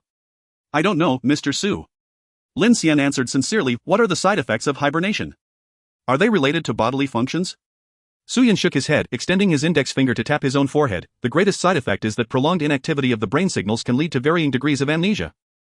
In fact, hibernation does not impose any side effects on bodily functions. Even if there is some muscle atrophy, it can be restored through exercise. However, the damage to brain memory is unavoidable. Currently, the theory of hibernation indeed slows down all physiological responses by dozens or even hundreds of times. But the principles of brain memory are intricate. It relies on a vague retrieval pattern sustained by neural signal stimulation. I won't delve too deeply into the complexities, Lin Xian, but in essence, the longer the hibernation, the more memories will be lost. Of course, individual circumstances may vary slightly, but if the hibernation period exceeds 20 years, it is highly likely that all memories will be lost. But Lin Xian suddenly understood. Although he was a humanities student and did not grasp these concepts, the idea of amnesia as a side effect certainly seemed plausible. Su Yun gently stroked his daughter's frail arm, smiling serenely. In truth, it does not matter if he forgets me. Forgetting completely is inconsequential. She will embark on a fresh new life, and whether she remembers her old father is irrelevant. But I do not wish to forget her. I do not want to forget Yi. The only time she was alive and vibrant was during her childhood. My memories of her are so scant. These memories I cannot bear to lose even a fraction. Moreover, if I were to lose my memories, would that not also mean the loss of emotions? If upon awakening Yi and I become strangers with no emotional ties, that is a truly terrifying prospect. Su Yun gazed at Lin Xian, smiling gently. Thus, I will not choose to hibernate. I will preserve my memories of Yi until my last breath, and I will dedicate my final moments to developing a better hibernation pod for her. So Lin Xian, should Yi awaken in the future while you are still here, I would appreciate it if you could look after this child. Lin Xian instinctively waved his hands. No. He could not bear such a charge. Mr. Su, I believe you need not be so pessimistic. Lin Xian reassured him. The advancements in science and technology are unpredictable. Who knows, one day, they might resolve the issue of this amnesiac side effect. You should take care of your health. Which father does not wish to see his daughter grow up? Su Yun smiled, saying little more. Did you come here for a specific reason, Lin Xian? Lin Xian nodded, producing the invitation and explaining his purpose. On Saturday night, which is the day after tomorrow, MX Company will be hosting a grand celebration and wishes to invite Professor Su Yun to attend. Lin Xian had expected Su Yun to decline. However, sounds good. Su Yun readily agreed with a smile. He patted Lin Xian on the shoulder. You've helped me so much, I must come support you. I haven't felt this happy and relaxed in a long time. On that day, let us have a couple of drinks. The response was unexpectedly smoother that evening. Lin Xian had intended to dream and seek out CC, hoping to confirm whether her fragmented memories contained any recollections from this era, and to inquire if she had any impressions of the name Chu Wanqing. However, several mid-level leaders in the company insisted on dragging Lin Xian out for dinner and drinks, and, unable to refuse their warm hospitality, they did not return home until the early hours of the morning. The following morning, upon arriving at the office, Lin Xian reported to Zhao Jun that Su Yun would be attending the celebration banquet. Zhao Jun smiled knowingly. Indeed, it was wise to send you to deliver the invitation, that if we were to invite him ourselves, Professor Su might not extend us this courtesy. I have no standing either, Lin Xian replied candidly. It's merely that Professor Su is in good spirits at the moment, so he thought to come and unwind. Zhao Jun bent down and retrieved 4 or 5 red invitation cards from the drawer below. Some individuals cannot attend the celebration banquet, so take these extra invitations. Feel free to invite any relatives, classmates, or friends. Lin Xian only took one. One is sufficient for me. I have but a single friend in Donghai. He had previously told Gao Yang not to forget him in times of wealth and honor. Such a lavish banquet, with its buffet, surely could not do without Gao Yang. That glutton is the celebration banquet exclusive to our company, apart from Professor Su, of course. Zhao Jun nodded. This is inherently an internal event for our company. I have not invited anyone else, fearing that they might not feel at ease. However, this morning, a significant figure did express a desire to attend, wishing to come and congratulate us in person. Who is it? Lin Xian inquired curiously. Someone you know, Zhao Jun smiled. Chu Shanha. Lin Xian was somewhat taken aback. Chu Shanha is coming? I truly did not expect him to take the initiative to congratulate us. What are you thinking, Lin Xian? It is certainly not for us. Zhao Jun tucked a stray lock of hair behind her ear. Chu Shanha would not regard our trivial business and minor achievements. His primary purpose in attending is to congratulate Professor Su. As I mentioned before, for so many years, it has been Chu Shanha who has been financially supporting Su Yun. Moreover, he is someone who is deeply passionate about scientific endeavors. I suspect he decided to come in person to congratulate Professor Su upon learning of his attendance at our celebration banquet. However, he will undoubtedly not linger long. Chu Shanha is a person of great refinement and stature that he will likely offer his congratulations, exchange pleasantries, meet with Professor Su, and then take his leave without partaking in the meal. Ah. So that is it. Chu Shanha comes for Professor Su, which makes everything reasonable. His admiration and respect for scientists are well known. It is likely that Chu Shanha is even more pleased than Professor Su about his remarkable achievements. It must be said that this celebration banquet for MX Company is indeed a gathering of distinguished individuals. Having Professor Su in attendance already brings great honor. It is even more unexpected that Chu Shanha would also come to celebrate in person. The significance of our celebration banquet is indeed quite high. The two most prominent figures in Donghai City will be present, Lin Xian remarked with a smile. Zhao Jun remained silent, merely gazing at Lin Xian with an expression that suggested she had more to say. This made Lin Xian feel uneasy. Was there something on his face? What is it? Zhao Jun smiled meaningfully and continued, what you said is indeed correct, our celebration banquet does hold considerable weight. Do you remember what I mentioned last time at the scientific fundraising dinner? Each time Chu Shanha attended a significant banquet, he would bring along his precious daughter, almost as if to flaunt her, as if he feared that no one knew he had such a beautiful daughter. So? She looked up at Lin Xian. Chu Shanha will not be attending alone this time. He mentioned he would bring his daughter along, Chuanqing. Chapter 59, the opening Chuanqing is coming too? Lin Xian felt as if he were assembling a mahjong circle. A small celebration banquet, and yet it seems everyone from all walks of life is converging. Traditionally, it is considered the utmost courtesy for gentlemen to bring their families to such events. Reflecting their esteem for the occasion, it is not surprising that Chu Shanha would bring his daughter along. Moreover, Lin Xian was genuinely curious, are Cici and Chuanqing truly as identical as Zhao Jun claimed? The answer will undoubtedly be revealed at the banquet tomorrow evening. Subsequently, Lin Xian exited Zhao Jun's office and returned to work. After finishing work in the afternoon, he met Gao Yang at their usual small restaurant.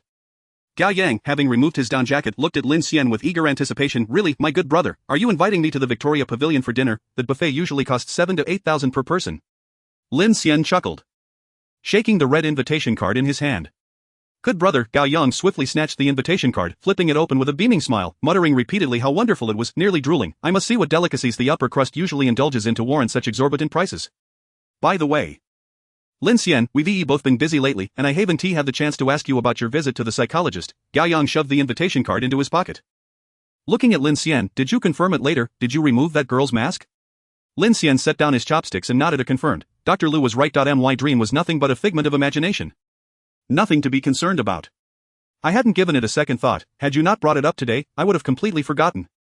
He lied, not intending to deceive Gao Yang but rather confirming that the dream was a glimpse into a real future world. Also indirectly validated the existence of the Genius Club, which had already lurked in the mists of history, perhaps even right beside him.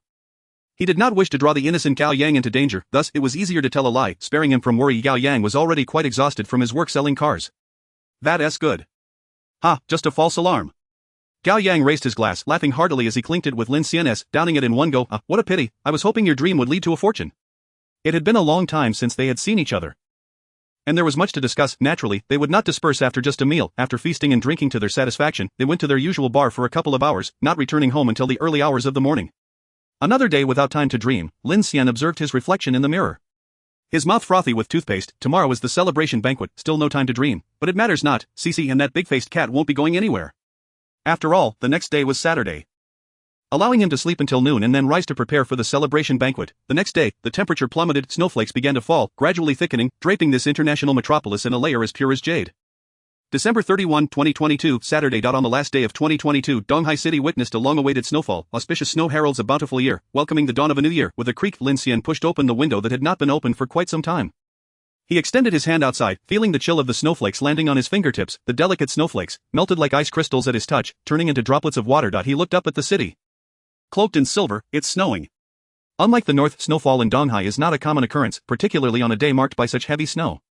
The term heavy snow is relative, of course. In reality, even if it snowed from morning until evening without cessation, it would only accumulate a thin layer on the ground. With each step, it turned into gray slush, merging with the melting snow below, gradually dissipating amidst the flow of pedestrians and vehicles. Winter days are brief. By the time Lin Xian finished dressing and stepped out just after 7 p.m., the sky had already darkened considerably. Upon arriving at the Victoria Pavilion, he felt a wave of warmth upon entering.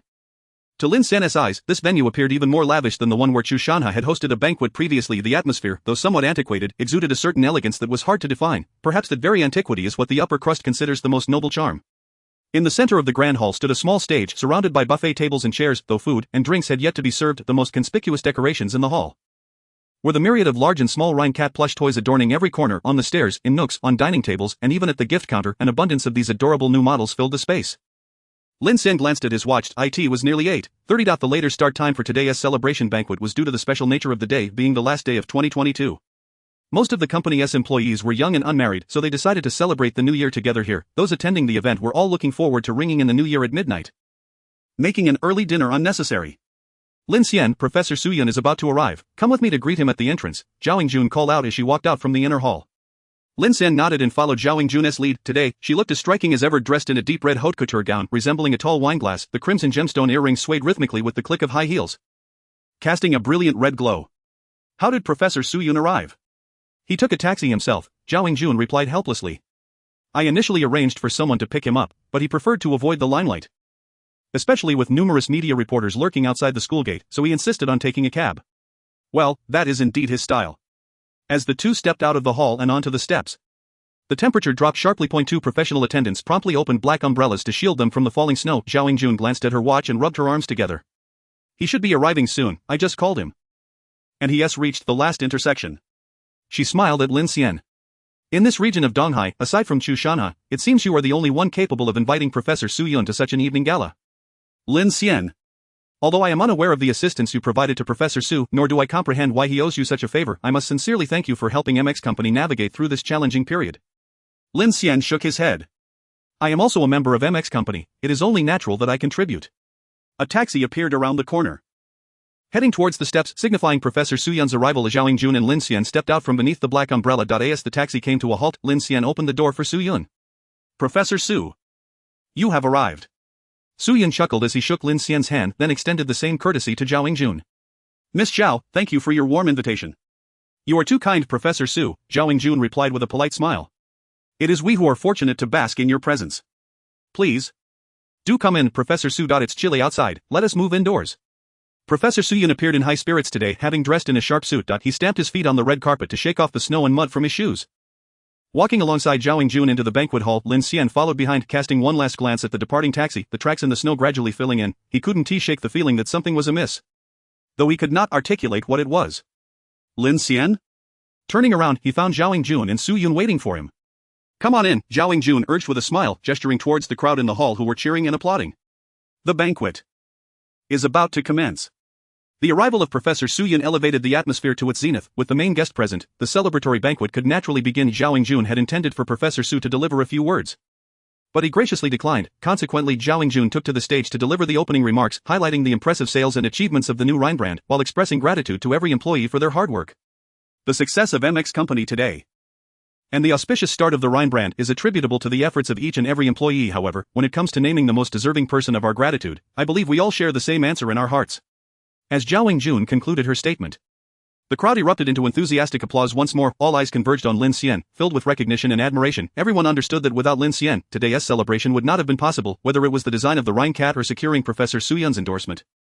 Lin Xian's contributions to MX Company were undeniable. The entire company had begun to regard Lin Xian as the vice president, with many defending him during the recent personnel adjustments, believing that Zhao Yingjun's promotion of Lin Xian was overly cautious and that he should be elevated directly to the position of vice president. As the applause subsided, Zhao Yingjun extended her arm towards Lin Xian's direction. Next, let us welcome team leader Lin Xian to the stage to deliver the New Year's wishes. Amidst the applause and cheers, Lin Xian ascended the stage with a smile, taking the microphone. I would like to express my gratitude to all the leaders and colleagues for your recognition. First and foremost, I must clarify that the success of the Rhine brand belongs to each and every one of us. There is no distinction in contributions. Like everyone present, I have merely fulfilled my responsibilities. It is precisely because each of us has performed our duties well that the Rhine brand could achieve such a remarkable start and success. Therefore, we are all the heroes of today's celebration. As 2022 draws to a close, in this year, with many years of experience as a host at university, Lin Xian's stage presence was steady. Coupled with a voice specially practiced for hosting, everyone listened intently, deeply moved. When Lin Xian concluded his New Year's address, the hall erupted once more into a wave of unprecedented applause, expressing admiration and respect for this youngest team leader, a promising young talent within the company. Following this, the dining portion of the banquet commenced. An array of exquisite delicacies, fine wines, and delectable desserts were served by the waitstaff, arranged neatly along the long tables. The luxurious and exquisite nature of the spread elicited gasps of astonishment throughout the venue. Items such as abalone and lobster were merely considered introductory appetizers at the Victoria banquet. Various top-tier ingredients, whose names were unknown to many, emanated enticing aromas under the skillful preparation of world-renowned chefs, igniting appetites. Although Professor Su Yun was not accustomed to such occasions, the joy was indeed contagious, especially after a few drinks. And with the burden of his recent research lifted, he quickly immersed himself in the festive atmosphere, reminiscing with Lin Xian about youthful days gone by, and not long after the meal began, Gao Yang finally arrived. Somewhat delayed. Risby. After a hurried greeting with Lin Xian, Gao Yang dashed towards the lobster to dig in. He had meticulously planned the optimal route through the buffet, ensuring every inch of his stomach was utilized to savor the utmost delicacies. Can I sneak away with a couple of bottles of red wine? Gao Yang leaned in, holding a lobster claw, and whispered to Lin Xian. If you pretend not to know me, then yes, Lin Xian replied candidly. Just don't throw me under the bus if you get caught. But I just told the reception lady at your company that we are good buddies, Gao Yang said while slurping the lobster meat. We even added each other on WeChat. But she clearly seems more interested in you. She even asked me if you have a girlfriend. Then just keep your hands clean, don't embarrass me.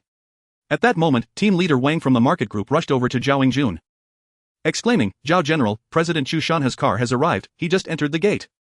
His voice was loud, and upon hearing the name Chu Shanha, the surrounding men and women fell silent instantly. The name Chu Shanha was known to all in Donghai City. A frequent feature in the news, yet few had the chance to glimpse him in reality, especially for ordinary people. It might be a lifetime opportunity to merely brush past him, thus everyone instinctively cleared a path in the center, eagerly anticipating President Chu Shanha's arrival for a glimpse of the man himself. Finally, the grand doors of the venue were pushed open by the attendants. A hearty and resonant laughter preceded him. Ha ha ha. Congratulations, congratulations, Happy New Year to you all. Dressed in a white tuxedo that accentuated his robust physique, Chu Shanha greeted the crowd with cupped fists, his face radiant with joy as he took deliberate steps toward the center of the hall.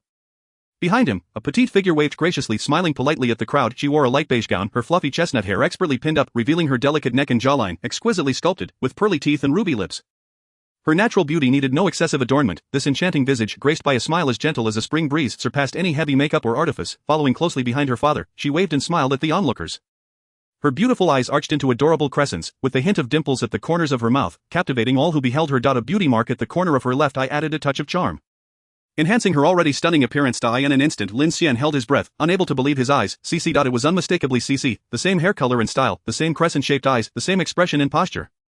The same charming smile, the same delightful figure, and even the same dimples and beauty mark. He finally understood why Zhao Yingjun, upon merely glancing at CC's sketch, had immediately exclaimed that it was a portrait of Chu Wanqing. Because the resemblance between these two girls was simply uncanny. No, it was not just similar, it was a perfect, carbon copy. The Chu Wanqing approaching them was indistinguishable from the CC who smiled back at him in his dreams.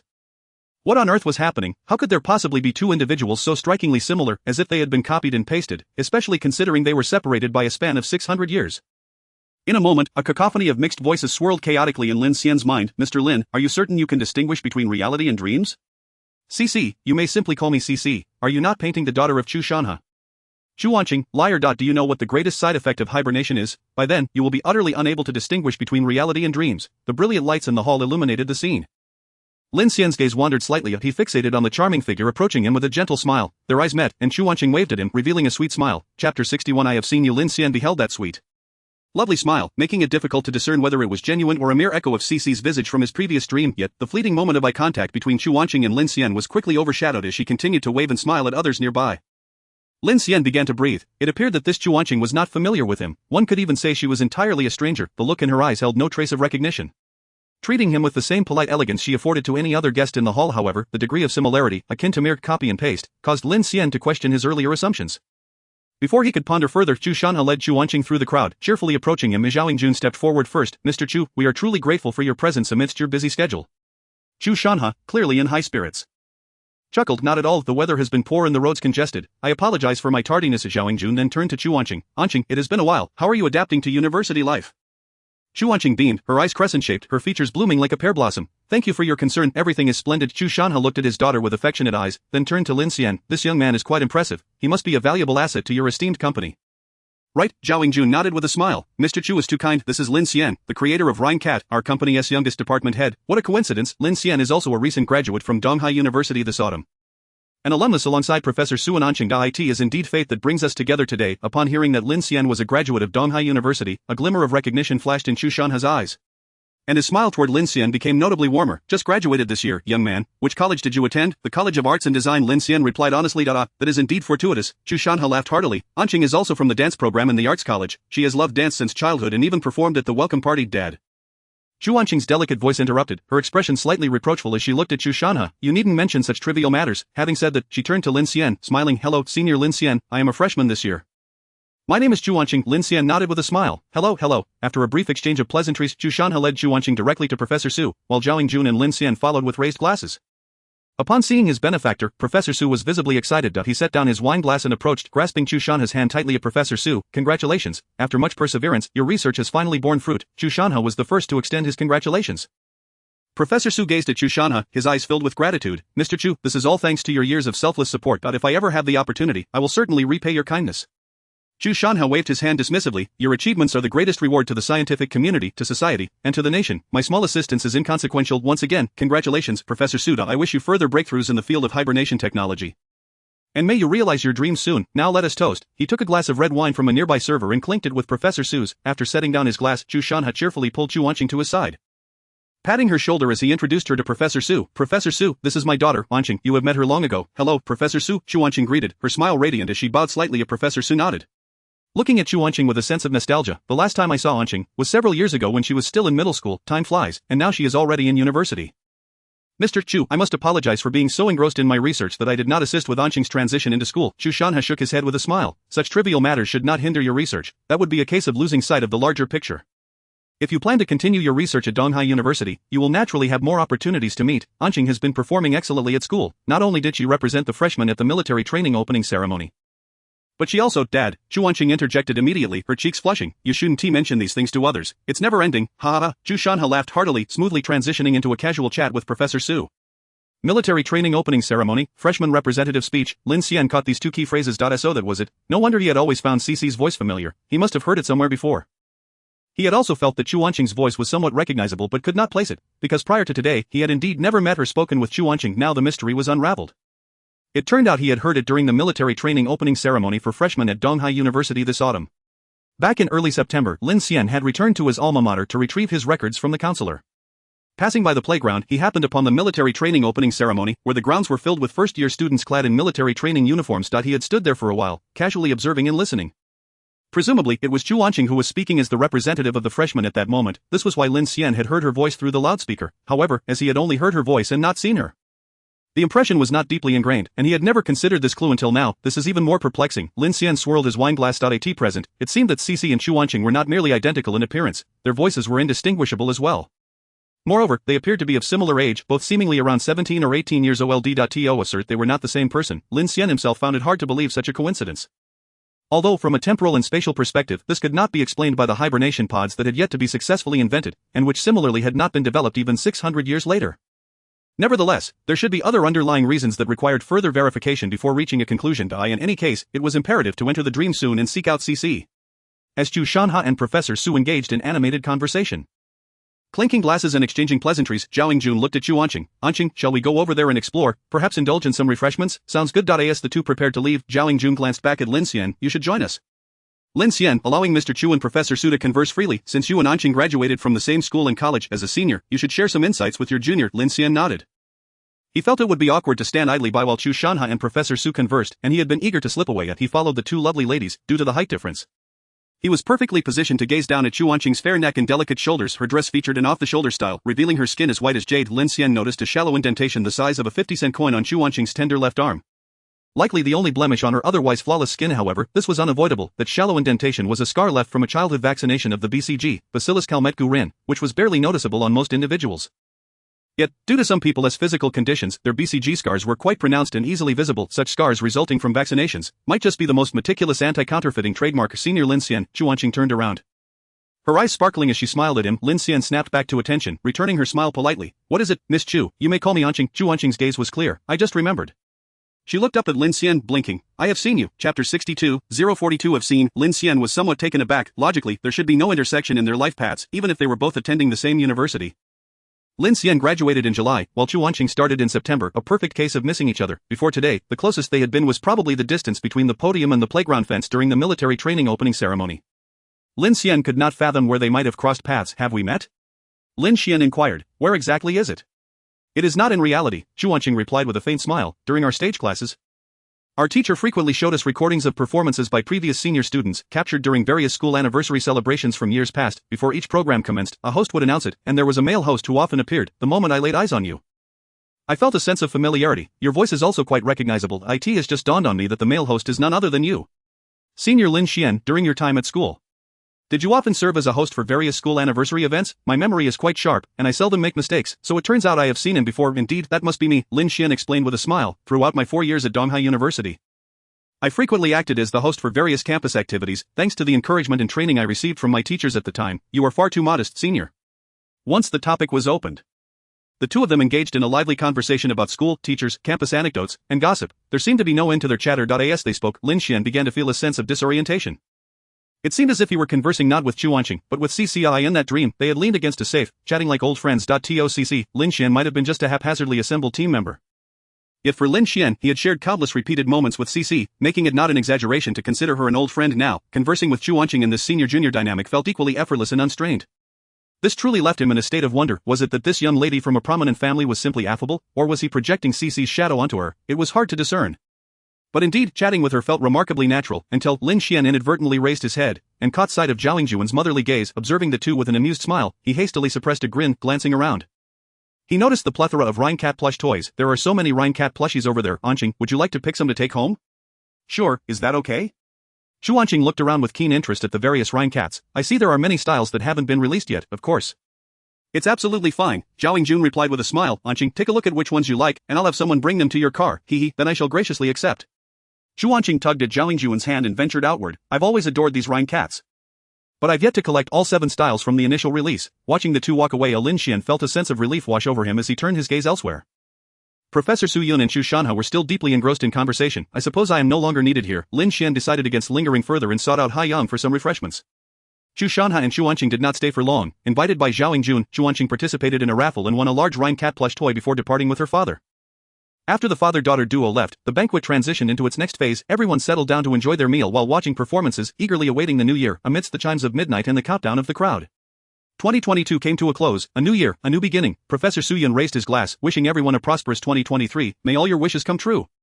The surrounding crowd raised their glasses in unison, exchanging warm wishes for the new year. After a brief period of casual conversation, Professor Su Yun prepared to take his leave. You young folks have boundless energy. Continue to enjoy yourselves. As for this old comrade, I shall excuse myself to rest. Not wishing to disturb their merriment, he quietly exited through the back door of the hall, stepping onto a less traffic side street. Professor Su, allow us to arrange for your transportation. Please don't rush off just yet. Lin Xian tried to dissuade him, but Professor Su insisted he did not wish to trouble them further and opted to take a taxi instead. He pointed to a cab parked by the roadside. Look, there is a taxi right there. I can simply take that. It would be a hassle for you to drive me, and taking a taxi is far more convenient. Su Yun patted Lin Xian on the shoulder, urging him not to venture out into the cold to go on back. Lin Xian, don't worry about me. I've had a wonderful evening. In the new year, may we all continue to thrive. Lin Xian, unable to persuade him further, relented with a slight smile. Thank you, Professor Su. I wish you the same. May all your endeavors be smooth and successful. Please take care and travel safely. Su Yun waved his hand as he approached the taxi. He did not open the front door nor the back. At that moment, the window of the passenger seat rolled down, and the driver called out, the right side door is broken. Please enter from the left. Su Yun paid no mind. He walked around the back of the taxi and headed towards the street. Tap. Tap tap tap. Behind him, Zhao Yingjun hurried out, carrying several gifts. She had just gone to fetch the New Year's presents for Professor Su. She looked at Lin Xian helplessly. Is Professor Su really insisting on taking a taxi? Lin Xian sighed, yes. It's already this late. Reflexively, he raised his left wrist to check his watch. 0:42, Lin Xian froze for a moment. Boom. A deafening roar and crash echoed from ahead. A sleek black car suddenly surged forth in the darkness. At a reckless speed, it struck Professor Su, sending him soaring into the air. He was flung several meters away before crashing down heavily onto the ground, motionless. Professor Su. Su Yun. Lin Xian and Zhao Yingjun shouted in shock. Zhao Yingjun hurriedly made her way toward Professor Su. Lin Xian glanced at the driver in the taxi at the roadside, mask, hat, sunglasses, completely concealed. It was the same person who had driven Professor Su. Get out of the car. Boom vroom. Before Lin Xian could draw near, both the black car and the taxi simultaneously screeched their tires and accelerated away, kicking up mud and snow as they swiftly vanished around the corner. Lin Xian hastened toward Su Yun. Professor. A wave of despair washed over him, his vision blurred. A horrifying gash stretched from Professor Su's head to his abdomen, his fractured skull showed no signs of life, and torrents of blood gushed forth from his body. Professor. Lin Xian's voice was hoarse, the pooling blood stained the white snow a deep crimson. Su Yun's pupils dilated, there was not a hint of breath. Chapter 63, The Perpetrator. Professor. The metallic scent of blood in the air made Lin Xian's scalp tighten. The strange sensation of being detached from the world around him returned, the intense ringing in his ears drowning out all other sounds. Even though he had witnessed countless bloody scenes in dreams, the sight of a familiar figure dying before his eyes, a lifeless body sprawled on the ground, sent waves of panic coursing through him. This was reality. There would be no cycles to relive, no rewinding of events. The deceased would not return the following day. Smiling as they stood there, this hasty yet earnest man had finally glimpsed a glimmer of hope for his daughter's awakening. only to depart this world before he could savor a moment of happiness. At the hospital, Lin Xian and Zhao Yingjun sat in silence on the benches outside the emergency room, their brows furrowed. Devoid of conversation, bang, the door to the emergency room swung open, and a doctor emerged clad in a mask and surgical garb. Doctor. About Professor Su Yun, Lin Xian and Zhao Yingjun rushed to meet him. The doctor closed his eyes and shook his head. He produced a document and read aloud. The injuries sustained by the deceased were too severe: skull fractures, exposed cranial and thoracic cavities, extensive deep wounds. Excessive blood loss. He was confirmed dead at the scene when the ambulance arrived. He held up a form, glancing between the two. Which of you is a family member? Please sign here. Lin Xian shook his head. Doctor. We are not his family. Professor Su lost his parents during childhood, and his wife passed away due to amniotic fluid embolism. His only relative, his daughter, has been in a vegetative state for many years. Lying in Donghai University-affiliated hospital. Then who are you? I am a student of Professor Su, Lin Xian replied. The doctor sighed. Students cannot sign. How about this? Please contact the school and have someone in the administration come to sign. But half an hour later, the police arrived along with the vice president of Donghai University. What on earth happened here? The vice president's face was a mask of sorrow, anger, and distress, his trembling hands struggling to articulate his words. The doctor guided him through the necessary procedures. Point 3 Police officers approached, with the lead officer saluting Lin Xian and Zhao Yingjun. Hello, comrades, we need to take a brief statement to understand the situation. Subsequently, Zhao Yingjun and Lin Xian relayed the events as they unfolded. Lin Xian emphasized the peculiar details. The taxi driver was wearing a mask, sunglasses, and a hat. It was highly suspicious. The right door of that taxi was completely inoperable. And the reason Professor Su Yun ended up in the middle of the road was that the driver insisted he enter from the left side. Then, a black Audi suddenly surged forth, striking Professor Su Yun and sending him flying. The drivers of both vehicles exited and swiftly departed the scene. I did not catch the license plate number of the Audi, but the taxi's plate ended with the digit 76. By the way, Professor Su was brought to the banquet by this very taxi. You may check the surveillance footage. Zhao Yingjun corroborated Lin Xian's account and provided further details regarding the banquet. The 3 police officers closed their notebooks, advising, based on the clues you've provided, this traffic incident does not appear to be a mere hit and run. However, our investigation relies on evidence, and to ultimately classify this incident, further inquiry is required. Therefore, please await the official police report for the final outcome. Professor Su Yun is a public figure, and we shall expedite our investigation. Here is my contact information, please keep it. Should you recall any additional details, do not hesitate to reach out to me. The officers bid farewell and proceeded to consult the hospital's administration. A handcart, draped in white cloth, was wheeled out of the emergency room. It glided through the corridor towards the cold storage for the deceased. Lin Xian witnessed this heart-wrenching scene, overwhelmed by anguish. He was engulfed in deep self-reproach. If he had not personally invited Professor Su to the celebration, would he have attended? If he had insisted on having the company driver take Professor Su home, would this tragedy have been averted? If he had refrained from assisting him from sharing the information gleaned from his dreams, would Professor Su still be alive? Instead of meeting a tragic end on the streets amidst his accomplishments, Lin Xian was acutely aware that his expression must have been ghastly. Zhao Yingjun placed a reassuring hand on his shoulder, saying, Lin Xian, do not blame yourself too harshly. This incident bears no relation to you. She saw through Lin Xian's troubled thoughts. When I mentioned that Professor Su was coming due to your influence, I was partly jesting. Even if you hadn't delivered the invitation, I would have certainly gone myself. Professor Su's demise, regardless of its cause, is unrelated to you. Such occurrences are never wished for by anyone. She gestured towards the Alpha business vehicle parked outside. Let us get in. I will have the driver take you home. Lin Xian shook his head. You go ahead. Zhao Zong, I wish to remain here for a while longer. Zhao Yingjun exhaled softly and turned away. You should take the day off and rest at home. I will visit the hospital today to attend to matters concerning Sui. With a rhythmic click of her heels, she exited the hospital's glass doors, entering the Alpha. As it glided away, a cold breeze seeped through the door's crevice, causing the temperature to plummet. Suddenly Lin Xian, lacking a coat, felt no chill. Perhaps his mind and body had grown numb. He leaned against the hospital's white wall, gradually losing strength and sliding down. Ultimately, he sat on the cold floor, staring vacantly at the patterns beneath him. Lin Xian, there you are. The glass door swung open once more. Gao Yang rushed over, attempting to lift Lin Xian from the ground. What are you doing sitting here? Get up. Yet Lin Xian felt akin to a lifeless fish, unmovable. Gao Yang sighed and joined him on the floor. Lin Xian, please don't be so sorrowful, it's making me feel miserable too. Professor Su's sudden passing is indeed tragic, but accidents like these are beyond anyone's control. No. Lin Xian shook his head. This is not an accident. He had come to a profound realization. Professor Su Yun's death was likely connected to his own attempts to alter reality and rewrite the future. Had he not intervened in the course of history, Su would have merely been an inconsequential figure, a laughable scientist whose life yielded no notable achievements. No one would wish to harm such an unimportant person. However, with Lin Xian's assistance, Su had accomplished what should have taken centuries, the development of the hibernation chambers filling liquid, and intended to share it selflessly with the world. In this context, there were myriad motives for his assassination. This is not an accident, Lin Xian reiterated, his heart constricting as he pressed his forehead. The true perpetrator behind Su Yun's demise might be me. In a week or two, Around the 2nd of February, this book is expected to be released. I have not conversed with everyone for quite some time. Reflecting on a few months ago, I nervously submitted the initial draft of this book to the editor. After some time, the editor sent me a message on QQ. What are your expectations for the results? I hesitated before typing 1,000 average subscriptions. If I achieve that, I will continue writing. The reason for my hesitation was that, although I was new to this platform, I was not entirely inexperienced. I had some accomplishments outside this realm. Nonetheless, any author transitioning here inevitably feels trepidation, especially when writing a subject that is somewhat special and less commercial in the online literature market. And not the typical genre I usually write. I kept questioning myself, can I truly succeed? Yet, I still intend to try now in my 30s, having penned several million words and earned a considerable amount. I had yet to write a book I was genuinely satisfied with. I felt a certain aspect of my inner self remained unfulfilled. I did not wish to wait any longer, thus I embarked on this book. I told the editor, if I reach 1,000 average subscriptions, I will continue writing, but this was also to provide him with some reassurance. 1,000 subscriptions would at least not impact his performance. However, deep down, I thought, even if this book garners no readers, I shall persist in writing it unabashedly. I had already completed the outline for the entire book, aiming for at least 200,000 words. In a somewhat naive manner, I vowed to myself that my resolve was unyielding. Despite this, I felt genuinely anxious about my expectations for its performance. Is it feasible for a newcomer to achieve success writing a non-commercial subject? The editor told me, it should be possible. I think it's quite good. Yet, I could sense uncertainty in his tone. Perhaps he shared my apprehension. Thus, I asked, shall I release it now?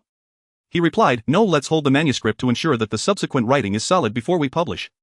Consequently, we stored the manuscript for 2 months, revising it countless times. In my previous writing experiences, I had always published immediately upon completion. I had never gone through such a process. The nearly 200 chapters underwent more than 100 revisions. And over 200,000 words were discarded. Gradually, I began to find my rhythm, yet, all of this was worthwhile. I am largely satisfied with the current manuscript. Of course, I have heard many readers express that it feels slow. With some logical inconsistencies in certain details, they are correct. Some plotlines I handled inadequately, lacking fluidity and coherence. I am well aware of this issue. However, this is already a revised version of the manuscript. The original had far more significant problems. Additionally, because this book is not a fast-paced, exhilarating narrative, I often had to write essential foreshadowing, groundwork, and information filling, which may seem unfriendly and appear to drag, but are indeed necessary components, due to the slower update pace during the new book phase. These issues have been magnified. I have noted all these concerns and will strive for continual improvement. I am committed to delivering the best possible work within my capabilities. I assure my readers of this. And I will consistently pay attention to your feedback. However, as a well-known analogy within the online literature industry goes, writing is more akin to a bus with a fixed route rather than a taxi service adjusting to each reader's destination. The outline of this book has been largely finalized. And I am confident that it will ultimately satisfy readers as a cohesive narrative. Appropriately incorporating feedback will enhance our story. Yet, if I were to indiscriminately integrate every suggestion into the book, it would lead to conflicting demands from different readers, resulting in some being satisfied while others might be disappointed, ultimately affecting the book's overall readability. Therefore, to my many silent readers, please do not worry. I will diligently adhere to my plan, uphold my intended expression, and endeavor to present a complete narrative spanning millions of words. I must also clarify, this book is, in fact, a slow burn narrative. Its appearance on the new book list was an unexpected delight. I genuinely did not anticipate that as a newcomer penning this genre, I would achieve such favorable results. I am profoundly grateful for the support from my readers. I had mentally prepared for a few hundred initial subscriptions and to immerse myself in writing millions of words. Thus, I feel a mixture of trepidation and gratitude for the support of this work. On one hand, I am quite concerned that the subsequent plot may not meet everyone's expectations. I must strive harder to do my utmost in order to repay the support of my brothers and sisters. Please trust that, after several 100,000 words, as the narrative unfolds gradually towards 1,000,000 words, I will reveal the themes I truly wish to express. By then, I am certain to present a more thrilling storyline and a deeper emotional resonance.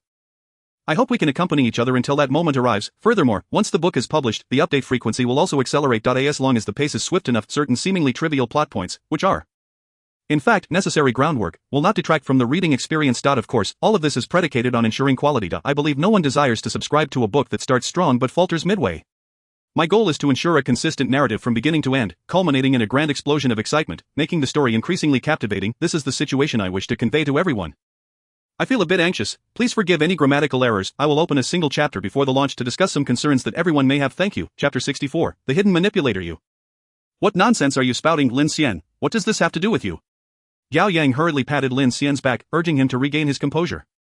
You must limit your self-blame. Don't put every blame upon yourself. The police will surely apprehend the culprit, so just wait patiently for the results. Lin Xian lifted his head, remaining silent. There were too many things Gao Yang was unaware of, making it impossible for him to make an accurate judgment. However, Lin Xian had no intention of divulging too much. He sensed that this was an exceedingly perilous path, and he did not wish to drag Gao Yang along with him. Let us go.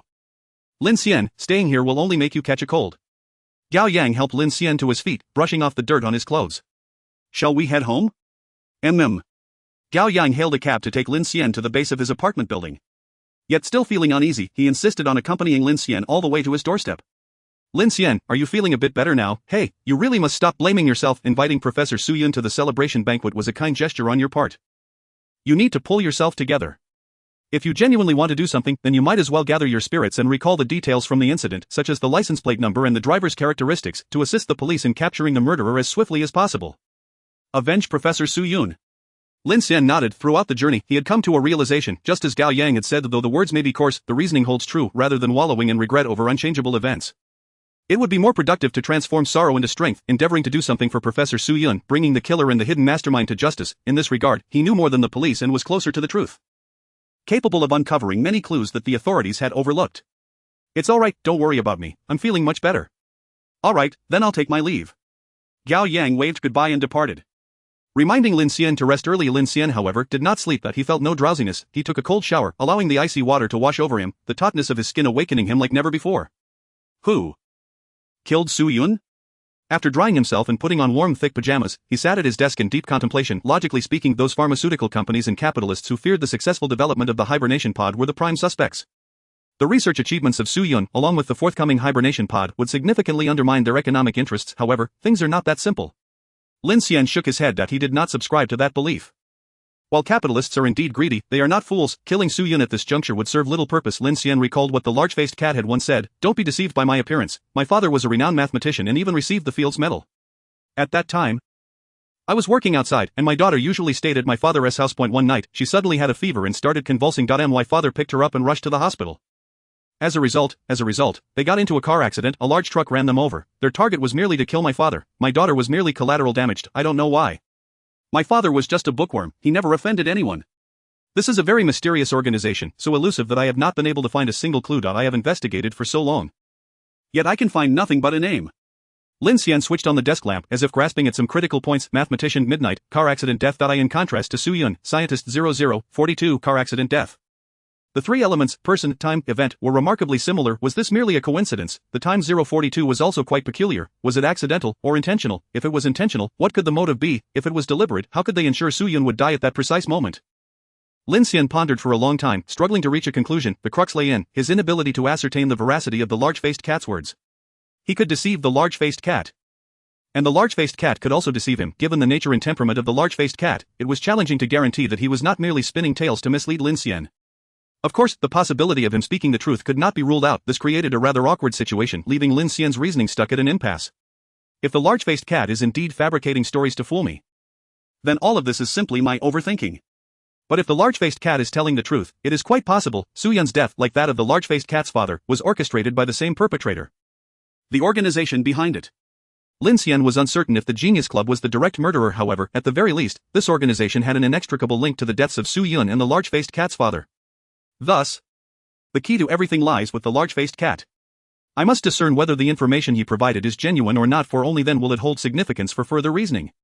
The most pressing task at hand was to enter the dream and seek out the large-faced cat to ascertain the truth of his claims about the Genius Club. Looking out the window, dawn had arrived, and the community was bustling with activity, with people either heading to work or taking their children to school. Despite having stayed awake all night, Lin Xian felt no fatigue. Time to go to work. Staying at home will only lead to futile thoughts. I might as well sleep early tonight and seek out the large-faced cat in my dreams. He descended the stairs, quickly purchased some breakfast, and arrived at the subway station. The electronic screen in the waiting area displayed morning news reporting on the unfortunate demise of Professor Su Yun. Yet, very few around seemed to pay heed to the matter. Everyone continued with their daily lives, immersed in their routines. It is unfortunate that most people are rather indifferent to the advancement of science. This indifference was also evident in the future world of dreams. No one cared about the state of scientific progress, why it was stagnating, which scientists had passed away, or who had received a Nobel Prize. People were far more concerned about prices, wages, and daily life. Even the gossip of a celebrity garnered more attention than the passing of the greatest scientists. It has always been this way. As Lin Xian stepped onto the subway, grasping the handrail, he felt the weight of history and the insignificance of the individual amid the vast historical tide. Even upon reaching the office, his colleagues expressed their condolences for Professor Su Yun's death. But that was as far as it went. The explosive success of the Rhine new product and the impending bonuses and raises quickly overshadowed any sorrow. That evening, Lin Xian finished dinner early and lay in bed. Glancing at the clock, it read 21:35, just the right time that he would drift into slumber and could intercept the large-faced cat at the square. I need to find a way to extract the truth from the large-faced cat regarding the information he shared about the Genius Club, to determine its reliability. If it turned out that the large-faced cat had been fabricating stories, then there would be no need to consider this angle in the investigation of Su Yun's murderer. However, if the large-faced cat's claims were true, if the Genius Club indeed killed his father, if the cat's father was indeed a Fields Medal mathematician, and if the timing of the car accident was also remarkably similar. Click. Lin Xian turned on the bathroom light, then at least there would be a vague direction regarding who the hidden mastermind behind Professor Su Yun's death is. Since the large-faced cat had managed to uncover the name of the Genius Club, it implied that this organization was undeniably linked to his father's demise. At the very least, there was a connection. Struggling against drowsiness, Lin Xian completed his evening routine and collapsed onto his bed. Turning off the light to sleep, the familiar summer breeze, the familiar heat, the familiar chirping of cicadas, Lin Xian opened his eyes. In the dream world, everything remained unchanged. Ultraman kick. Ultraman elbow strike. In the square, two young brothers continued their playful battle. Their Ultraman masks falling to the ground, Lin Xian approached, picked one up and placed it on his face, then, he turned and walked towards the stout man descending from the van. Large-faced cat. The large-faced cat, wearing a Rhine cat mask and sporting a round face, turned around. Hey, Lin Xian sighed helplessly. Every time they met, he had to reiterate the plot. He truly wished to say not a single word. What's the matter? How do you know my name? The large-faced cat vigilantly observed Lin Xian, his hand instinctively moving towards his waist. Smack. Lin Xian firmly pressed down on his plump hand. I hope this is the last time I have to repeat myself. Listen carefully. Chapter 65, Honesty. Faster. In the van, the large-faced cat furiously slapped the steering wheel. That woman actually dared to deceive me. He turned to Lin Xian. Brother, you shared these details with me and are aware of my 3 little brothers. I know you are no ordinary person, I trust you. However, when you say you can lead me to tons of gold bars, is that truly the case? I'm not doubting you, brother, I'm merely curious where in this city one could find such wealth? Lin Xian nodded, gesturing for the large-faced cat to follow the road out of the city. Of course it's true, I would never deceive you. Because, we share a common goal, what we ultimately desire is the same. Are you referring to money? No. Lin Xian shook his head. Acquiring money is merely the first step. My ultimate aim after obtaining it is the same as yours. I wish to acquire an invitation to the Heavenly Talent Club. Puff. The large-faced cat spat out his drink. The van skidded to a stop at the roadside. What kind of nonsense is this? He scoffed. What I want is an invitation to the Genius Club. Genius, what is this Heavenly Talent Club nonsense? Lin Xian chuckled. I simply misspoke. Why are you getting so worked up? I even know about your father's death. Would I not know the name of this club? You know about my father? Lin Xian keenly observed the large-faced cat's expression, trying to catch any change in his demeanor, and prodded. Of course I do. Your father was a physicist, tragically killed by a car from the Genius Club. Nonsense. The large-faced cat eyed Lin Xian suspiciously. My father was a mathematician. A Fields Medal mathematician, and he was killed by a truck, not a car. No, brother, are you even reliable? Your information is all incorrect. Lin Xian dismissed his claims. Your daughter is also deceased.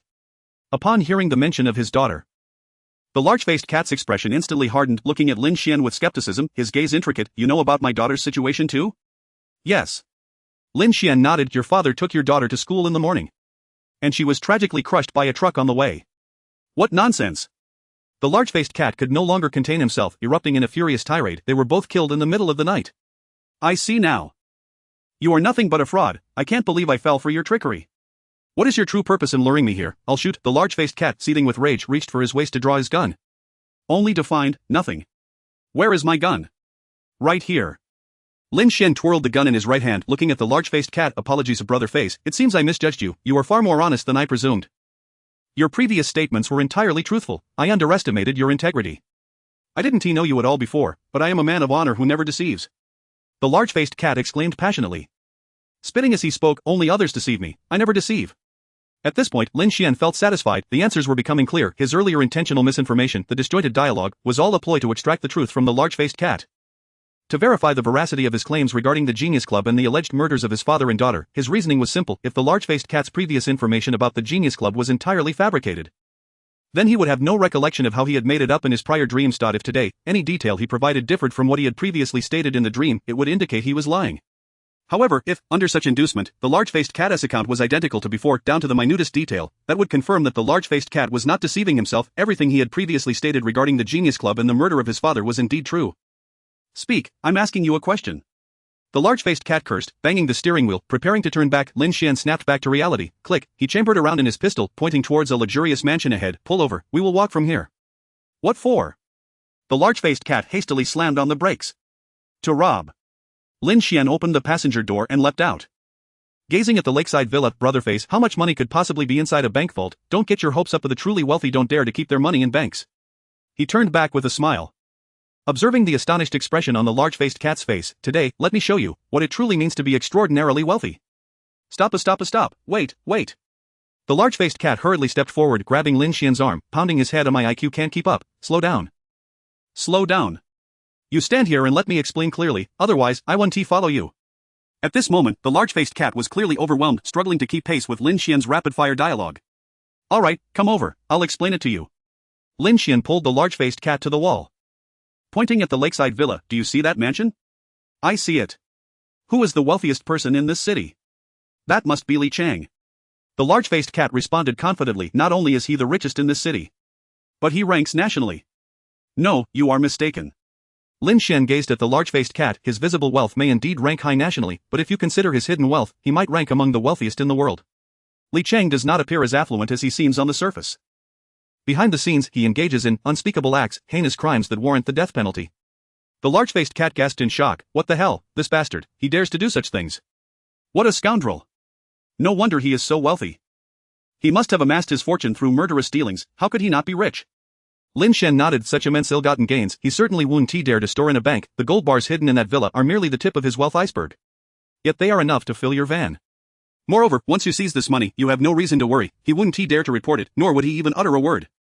Lin Xian pointed to a black car parked in front of the villa. Li Chang usually has numerous bodyguards around him. But when he meets with this mistress, he only brings along his most trusted driver. This mistress is also his accomplice, a vicious person who has committed numerous heinous acts. They have maintained this illicit relationship for many years. Thus, we merely need to eliminate the driver, subdue Li Chang and his mistress, and the rest is yours to take. The large-faced cat snapped his fingers. Got it, reliable, brother, you're quite adept. Indeed, I've been here often. Treating it as an ATM.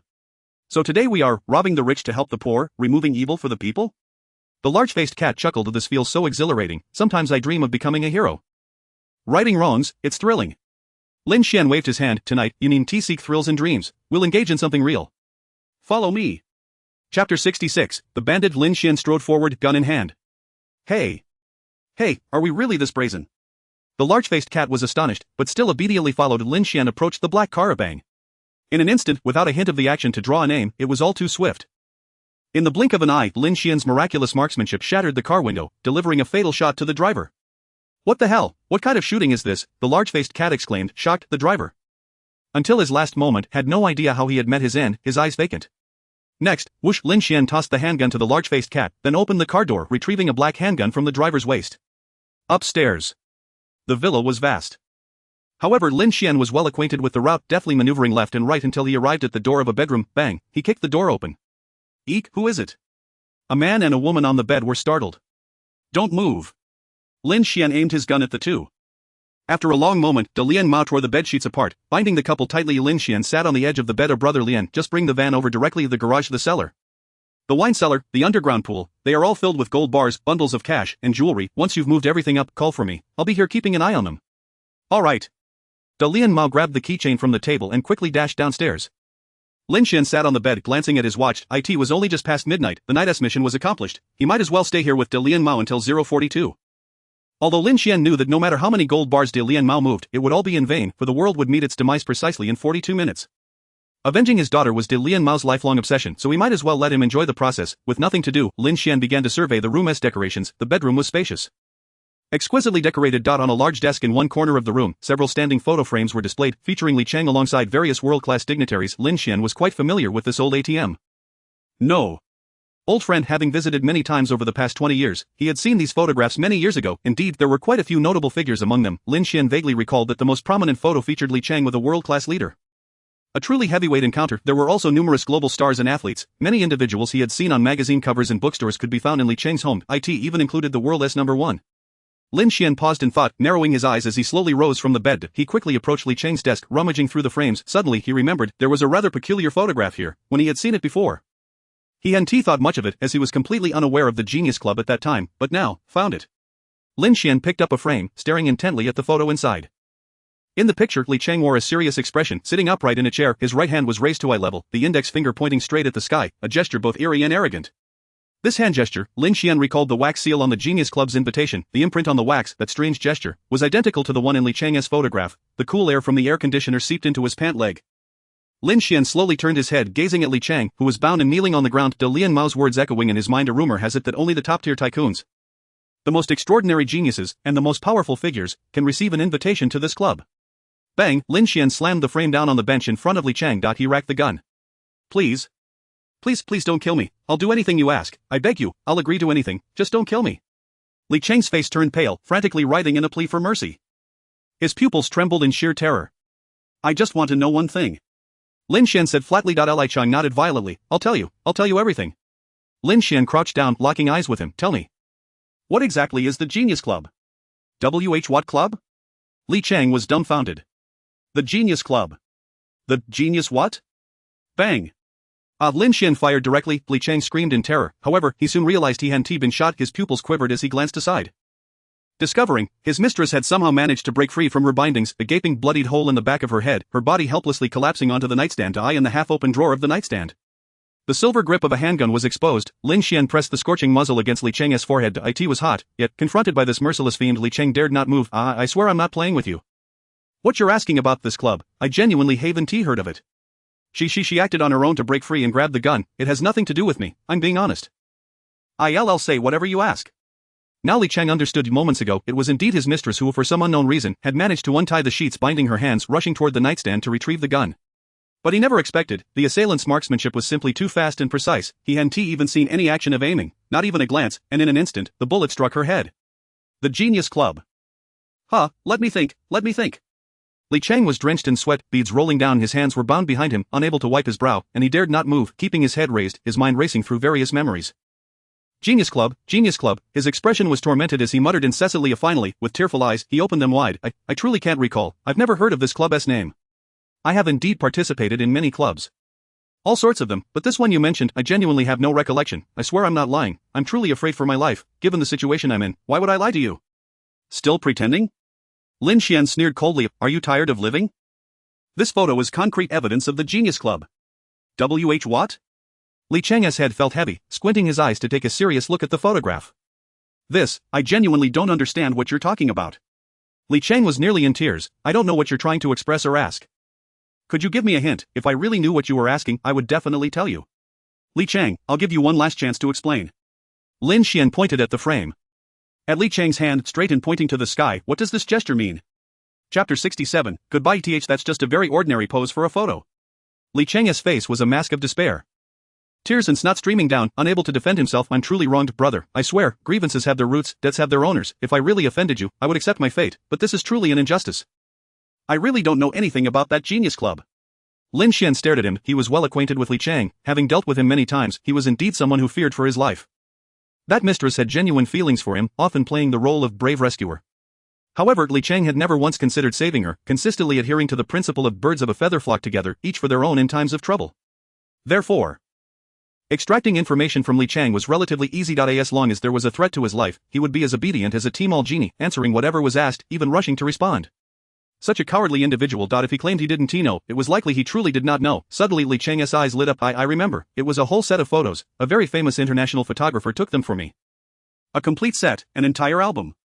Would you like to see it? It's right over there in the cabinet. If you open the bottom drawer of the cabinet, you'll find it. I'm telling the truth. He was genuinely terrified. Struggling to catch his breath, vigorously pointing toward a wardrobe on the other side of the room, Lin Xian approached the cabinet, pulled open the drawer, and found the album Li Chang mentioned. It was high-end. Adorned with gold and silver threads, the opening page featuring an incomprehensible signature. Flipping through it, each page showcased photos of Li Chang striking CEO poses. Li Chang was indeed not lying, the photographs in this album matched the one in the frame, they were part of the same series. With identical clothing, backgrounds, and lighting, some showed him seated, others standing, all very formal. There were poses with arms crossed, hands in pockets, standing straight, and indeed there was the one where his index finger pointed to the sky.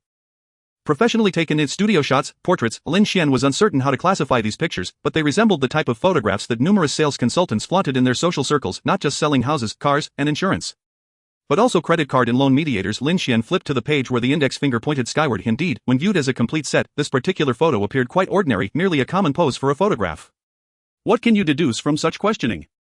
At that moment, Dalian Mao entered, covered in dust from outside. Let me handle this. Bang! Bang! Bang! Bang! 4 consecutive shots hit Li Chang's thighs. Ah! Li Chang's screams echoed throughout the estate, the carpet instantly stained crimson. Will you talk? Dalian Mao aimed the gun at Li Chang's forehead. I swear. I truly don't know, I've never heard of any Genius Club, never. Bang! Without hesitation, a single shot, the pristine bedsheet erupted in a spray of crimson, and the world fell silent. Brother, he truly does not know. Lin Xian nodded. He understood Li Cheng better than the big-faced cat. If he still remained silent under such circumstances, it was undoubtedly a sign of genuine ignorance. The big-faced cat looked at Lin Xian and shrugged. Are you inquiring about the Genius Club? This matter is not so easily investigated. I have searched for a long time and have only uncovered a single name. Moreover, over the years, I have failed to unearth anything else.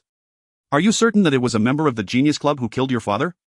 Lin Xian gazed at the big-faced cat. What have you discovered? I have only found this name. The big-faced cat glanced down at the bloodied Li Cheng. Gritting his teeth, if they weren't responsible, why would I have come across their name? Enough of this idle chatter, brother. Is this the place for such discussions? Let us depart. It is not safe to linger here.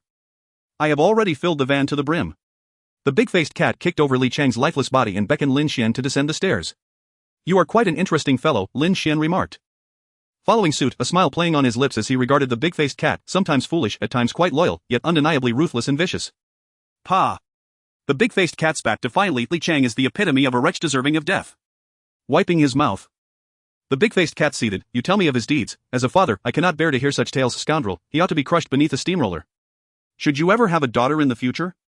You will empathize with me, wishing fervently to kill him numerous times over. Bang! In the villa's courtyard, the big-faced cat slammed the van's door shut, eyeing the cargo of gold bars, jewels, and cash within. Had I known. I should have inflated the tires before coming. Look, they are completely flattened. This fellow is truly wealthy. Even if I had driven a truck, it would not have been enough to transport all this. Here. Take this. Whoosh! Lin Xian caught the object the big-faced cat threw to it. Was a large heart-shaped blue gemstone, translucent and exquisitely beautiful. You shouldn't leave empty-handed. The big-faced cat chuckled. This gem might be worth more than an entire truckload of gold. It is just difficult to sell. Take it as a gift for your girlfriend. With that, he circumvented the loaded van, took the driver's seat, and started the vehicle. Are you sure you won't join me? Brother? No need. Lin Xian shook his head. Time was running short. It mattered little whether he boarded or not. Moreover, the big-faced cat had packed the van so tightly that it was impossible to fit inside. I insist, said the big-faced cat. Lin Xian tossed the blue gemstone through the window. I have no use for this. Hey, you are quite the gentleman, brother. You are making me feel embarrassed. The big-faced cat grinned at Lin Xian. Thank you. Brother, now I have the funds to execute my next plan and avenge my daughter and father. I wonder if I will have the chance to see you again. If so, I must invite you over for a meal. To savor your sister-in-law's cooking. Hee hee, Lin Xian chuckled at the big-faced cat's words. What is your sister-in-law's specialty? Dumplings, quite delicious. The two exchanged glances, laughing heartily for a long while. Yet, would there be a next time? Perhaps not. This was a meal of dumplings that would forever remain unconsumed. Let us go, brother. Let us depart. Lin Xian waved his hand. Virum, the heavy van roared to life. The accelerator pressed down hard. The tires slowly beginning to move. Hey! Lin Xian called out. Ah! The big-faced cat hit the brakes, poking his head out of the driver's window to look back at Lin Xian. What is it, brother? Lin Xian dug his hand into his pocket. I wish to ask you one final question. If you don't mind. Oh, we're past formalities, just ask. The midnight cicadas chirped mournfully. The pond in the courtyard flowed silently. Lin Xian regarded the big-faced cat. Do you remember the exact moment your father and daughter were struck and killed? The big-faced cat's smile froze, darkening his expression. He pulled out a cigarette, biting it, lighting it, and slowly exhaling a cloud of white smoke. After a long moment he said, I have reviewed the surveillance footage at the intersection.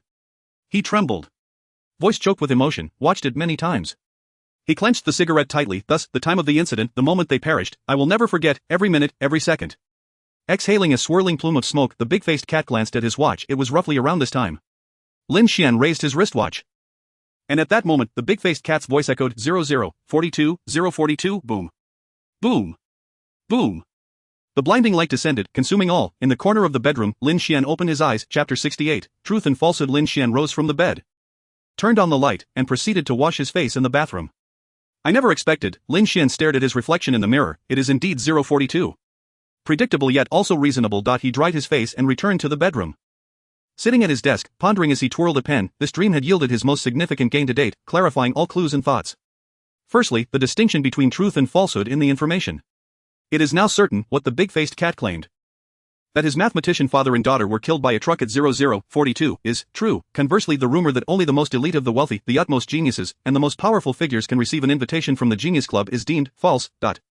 Lin Xian's thoughts began to flow. With these two verified pieces of information, many truths can be deduced. He switched on the desk lamp and took out a sheet of A4 paper, writing, Truth deduced from reasoning, 1. The death of Professor Su Yun must be related to the Genius Club. Lin Xian believed that the incidents surrounding Su Yun and the big-faced cat's father were undoubtedly connected to the Genius Club. Otherwise, the big-faced cat would not have stumbled upon the name of the Genius Club without reason. Lin Xian had previously searched online and found no information related to the Genius Club. Among the chaotic search results were game settings and similarly titled films, but these were evidently unrelated to the Genius Club spoken of by the big-faced cat. I am genuinely curious how this big-faced cat managed to uncover that name. Lin Xian scratched his head. Intending to inquire further during his next dream, in the earlier dream, the big-faced cat had been in a hurry to escape, and despite Lin Xian's persistent questioning, he insisted it was urgent to flee. It seemed he was eager to secure the money and quickly abscond with it, unable to contain his impatience. Nevertheless, one thing is certain, the death of the big-faced cat's father is undoubtedly tied to the Genius Club. This is indisputable. So, a mathematician killed by a truck at 0042, a scientist killed by a car at 0042. Even though these two cases are separated by 600 years, the extraordinary coincidence of the victims' identities and timing suggests a high probability of a single perpetrator. Therefore, Su Yun's death should also be connected to the Genius Club. The current question is, what exactly is this relationship? Did the Genius Club instruct the murderer to kill, or was there another reason that led the big-faced cat to uncover the name of the Genius Club? While the big-faced cat is convinced that the Genius Club was responsible for his father's death, Lin Xian believes it is prudent to maintain a degree of skepticism. After all, there is no concrete evidence. A person fixated on revenge may sometimes cling to a thread of evidence like a lifeline, forcefully convincing themselves of its truth. The big-faced cat's analysis may not be entirely rational. Furthermore, one point eludes his understanding. The perpetrators attempted to disguise the murder of the scientist as an accidental traffic incident, yet they insisted on timing the incident for 042. Lin Xian pondered. What could be the significance? Why, when they intended to mask it as an accident, would they specifically schedule it for such a precise moment? Is this not a self-contradictory arrangement? It feels as though this is an act of arrogance.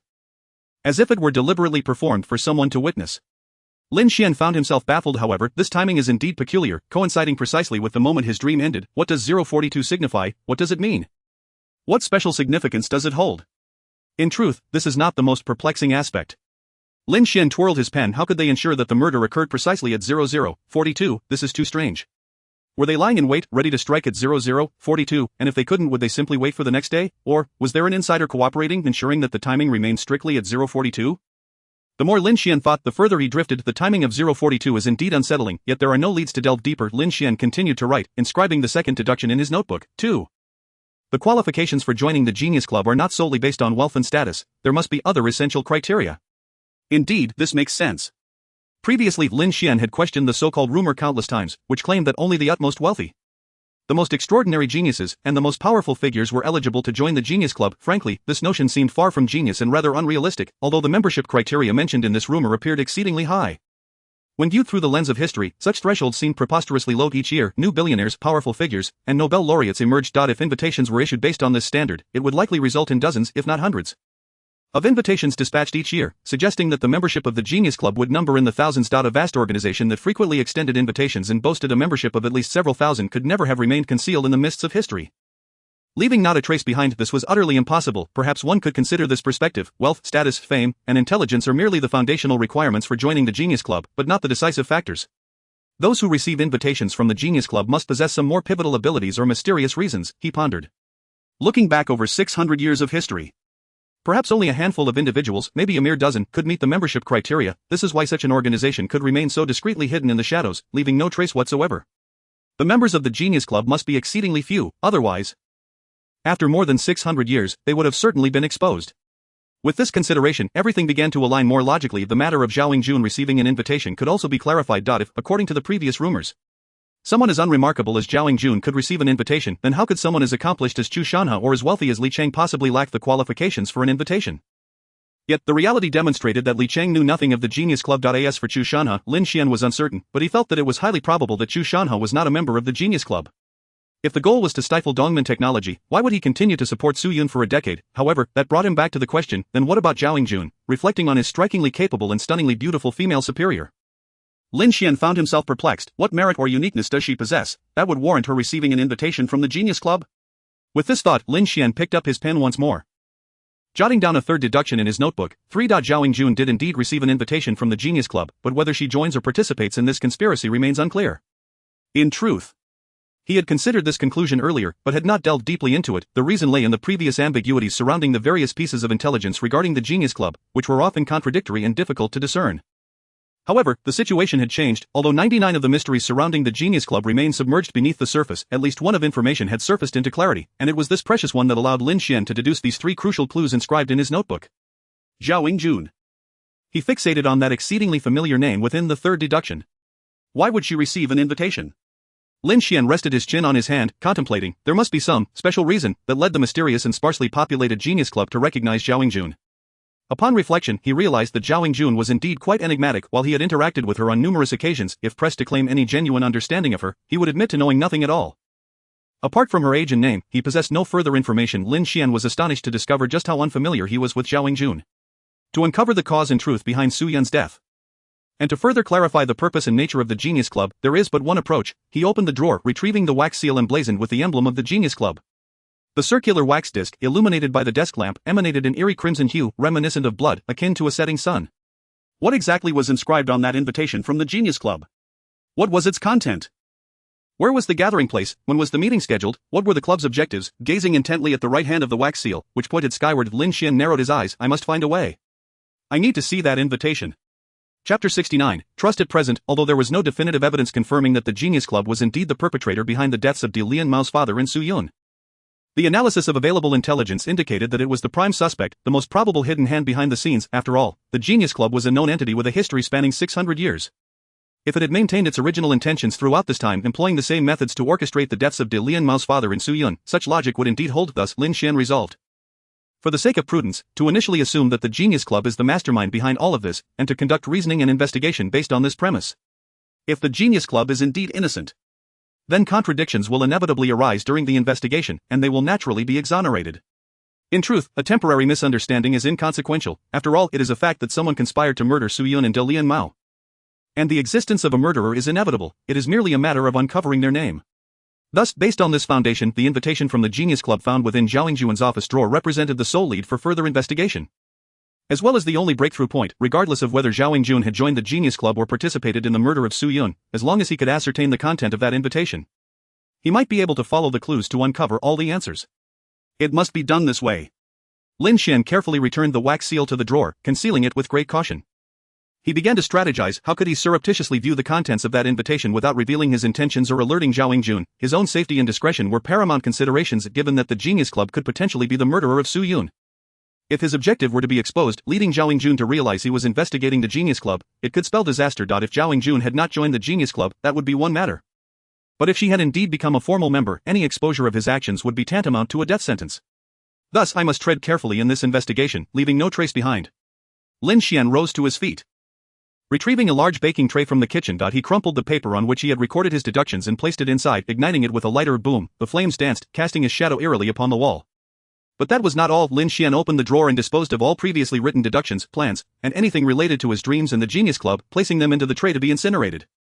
He watched as they transformed into black ashes, which he then flushed down the toilet. To accompany a tiger is to walk a perilous path. Utmost caution is required, for not a trace of evidence must remain. As it stood, he believed his situation to be secure. Professor Su Yun had always regarded this manuscript as having an obscure origin, even somewhat dangerous. Thus, to avoid trouble, he had taken great care to protect himself. No research materials bore Lin Xian's name, and the original manuscript had been destroyed. He had also never mentioned anything to anyone regarding the manuscript, let alone their relationship. Lin Xian was uncertain whether Su Yun had done this intentionally or unintentionally. But he had indeed taken precautions, safeguarding himself in this matter. Their only two private encounters had been when Lin Xian delivered the manuscript to Su Yun in the laboratory. Had that exposure occurred then, he would likely have met the same grim fate as Su Yun on the streets. From now on, I must exercise extreme caution. If I have not been exposed this time, it is truly just a stroke of luck. Lin Xian closed his eyes, finally organizing his thoughts regarding the upcoming timeline. 1. Su Yun's death is undoubtedly related to the Genius Club. For now, let's assume it is the hidden hand behind it all. 2. To further investigate the Genius Club, the only breakthrough lies in the invitation within Zhao Yingjun's drawer. 3. To view the content of this invitation, I must find a way to stealthily enter Zhao Yingjun's office. 4. To gain access to Zhao Yingjun's office, I must obtain the password for the double locked door. 5. Only Zhao Yingjun knows the password for the locked door, and to persuade Zhao Yingjun to divulge the password to me, I would need to earn her trust. But how can I achieve that? Lin Xian chuckled to himself. What merit or capability did he possess that could inspire Zhao Yingjun to trust him enough to disclose the password? That would require a relationship of considerable intimacy, would it not? Attempting to charm his female superior was an utterly unrealistic notion, especially considering Zhao Yingjun was a workaholic who was solely focused on her career. In contrast, it seemed far easier to pursue the route of earning her trust. Slow and steady, Lin Xian tidied up his belongings and prepared for sleep. Lying in bed, he browsed through the latest news regarding Su Yun on his phone. The official announcement from Donghai City states that a memorial service for Professor Su Yun will be held tomorrow morning at the Donghai Funeral Home. The Longwa Aerospace Research Institute expresses its profound condolences to Professor Su Yun and, in accordance with his last wishes, will make all data regarding the new hafnium alloy public. Donghai University is currently in the process of collecting and organizing Professor Su's research materials, as well as his unfinished papers, and will subsequently publish them for the world to see, adhering to his desires. Fortunately, although Su Yun has passed away, his research achievements have been preserved, based on his vision. The first generation of hibernation pods is expected to be unveiled within 2 to 3 years. At that time, Sui will be able to fulfill her wish of residing in a hibernation pod, paving the way for future medical treatments. This is indeed a silver lining amidst the plethora of bad news. Lin Sen shut his phone and gazed at the ceiling. He had initially thought that if the Genius Club had truly orchestrated Su Yun's death, they would undoubtedly target his unpublished papers as well. If they feared the successful research of hibernation technology, why not prevent the publication of his papers? For instance, why not burn down Su Yun's laboratory or steal his computer? However, upon reflection, Lin Xian felt that the true intentions of the Genius Club were not so easily deciphered. It was not solely Su Yun. In fact, academician Gao Wan and Dr. Maxon, although he was uncertain if they had been murdered, had also successfully published their research outcomes without any hindrance. This implied that the perpetrators, assuming they were the Genius Club, merely disguised the murder of scientists as accidental deaths and did not destroy their research findings, which was rather surprising. Lin Xian closed his eyes in contemplation. If he were to step into the shoes of the Genius Club, their motive for killing without obliterating research results seemed singular: concealment. Lin Xian opened his eyes. If his assumptions were accurate, then the Genius Club had indeed achieved their objective. Imagine if someone were to set fire to Su Yun's laboratory or find a way to obstruct the publication of his papers. Everyone would recognize it as a conspiracy, a premeditated murder. The actions and motives would be too obvious to overlook. In fact, if such incidents occurred multiple times, the existence of the Genius Club would be difficult to conceal, and attention would inevitably be drawn to them. However, the current situation was different. Su Yun had died, yet his research results would be published as scheduled, and few would contemplate a conspiracy theory. It was highly likely that this matter would ultimately be brushed aside as a traffic accident or an unforeseen incident, allowing the Genius Club to remain hidden within the mists of history. In this era, it was probable that no one aside from himself noticed their existence. Lin Xian sighed. I hope the police can apprehend the criminals soon. Perhaps they can reveal something to us. He returned to bed, seeking more sleep. The next day, upon arriving at work, Lin Xian was summoned to Zhao Yingjuan's office, where the head of the finance team was also present. Lin Xian, here are your licensing fees and the bill for the first batch of product sales. Please verify them. Zhao Yingjun slid 2 forms across the table. Lin Xian picked them up to examine. One form indicated a one-time payment of 26 million for licensing fees, while the other indicated a sales share of 15 million. Staring at the string of zeros, he was somewhat taken aback. The licensing fee was the price previously quoted by MX Corporation for Su Yun, which Lin Xian was aware of. However, the sales share astonishingly exceeded 10 million. The pre-sale livestream for the moisturizing cream must have performed exceptionally well. Actually, you won't receive the full amount. The finance team leader pointed to the 15 million figure and explained, these revenues are subject to taxation. We will withhold and remit the personal income tax from the sales share before transferring it to your bank account. However, the licensing fee of 26 million will be deposited directly into your account, and you will need to report your income tax through the app in March this year. The sales share is indeed substantial. Primarily because the pre-sale orders during our launch event were astonishing, it may take 2 to 3 months to fully process. Once the market stabilizes, the figures may not be as high. But even so, Lin Xian, you have achieved financial independence. After the finance team leader concluded his explanation, he gazed at Lin Xian with a smile. Once the various peripheral toys and licensed products for Rhinecat are launched, your income will become incalculable. You could retire immediately. Retirement. Upon hearing this term, Lin Xian quickly waved his hand. It is still too early for retirement. I wish to continue advancing. The desire for progress was a facade. The true yearning was to see that invitation letter. Such thoughts were not to be spoken aloud. If Zhao Yingjun were to cease assigning him tasks, how would he approach her to gain her trust and find a way to obtain the office password? Lin Xian, go back and tidy up, Zhao Yingjun said as she stood up, gesturing for both of them to return. This morning, we will all attend Professor Su Yun's memorial service, and you will accompany us. Change into suitable attire and await my notification. As Zhao Yingjun picked up her coat and turned, the sleeve brushed against the pile of documents on the table, causing various papers to scatter across the floor. This was indeed a familiar scene. The three of them bent down to pick up the documents one by one, arranging them neatly back on the table. Lin Xian stole a few glances, but regrettably, this time there were no treasures to be found. Zhao, are you not considering hiring a secretary? The finance team leader chuckled meaningfully.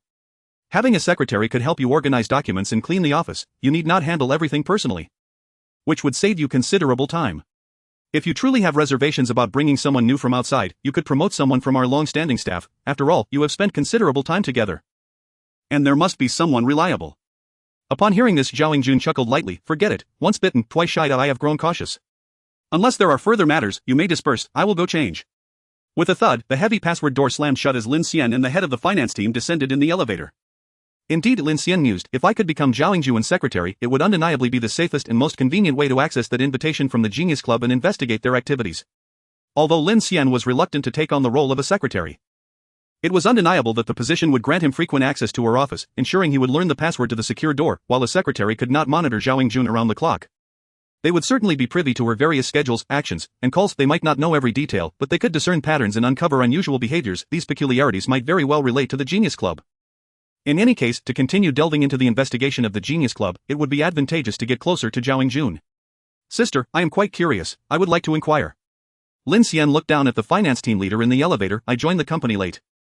And I am genuinely unaware of the meaning behind your previous conversation. What exactly has Zhao experienced?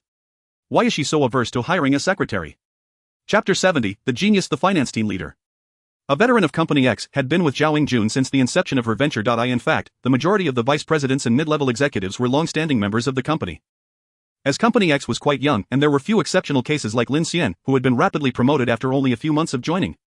That matter, the finance team leader chuckled softly. To be honest, we do not know the specifics. When the company was founded, Zhao had a little secretary, a recent graduate who was quite capable and whom Zhao greatly admired and trusted. However, something happened later. Zhao unexpectedly dismissed this little secretary. During that time, Zhao was extremely upset, and we dared not ask too many questions. Afterward, she installed a password door in her office, known only to her, and has not considered hiring a secretary since. We privately speculate that perhaps the young woman did something to betray Zhao's trust. Whether by leaking confidential business information or embezzling company funds, or perhaps some other violation of Zhao's privacy. We are uncertain. Nevertheless, the outcome is as you see. Zhao would rather have a disorganized and dusty office, cleaning it herself, than hire a secretary. We have suggested it, but to no avail. Ding, the elevator doors opened on the 17th floor, and Lin Xian suddenly realized he had forgotten to press the button for his floor. After the finance team leader exited the elevator, he pressed the button for the 20th floor and returned to his office. He twirled a pen deep in thought. If he could devise a way to become Zhao Yingjun's secretary, it would undoubtedly be an excellent strategy to safely and efficiently conduct the investigation into the Genius Club. However, at present, Zhao Yingjun harbored extreme distrust towards others and had no intention of hiring a secretary. Thus, I have returned to square one. It is essential to gradually earn Zhao Yingjun's trust. Half an hour later, Zhao Yingjun and 3 vice presidents, including Lin Xian, stepped into an Alfred business vehicle and arrived at the Donghai City funeral home. Upon disembarking, Lin Xian noticed a group of fashionably dressed young people congregated at the entrance, both male and female, each cradling a beautifully covered book. What was going on here? A funeral home, trendy youth, best-selling books, and Su Yun's memorial service. Such a combination seemed utterly incongruous.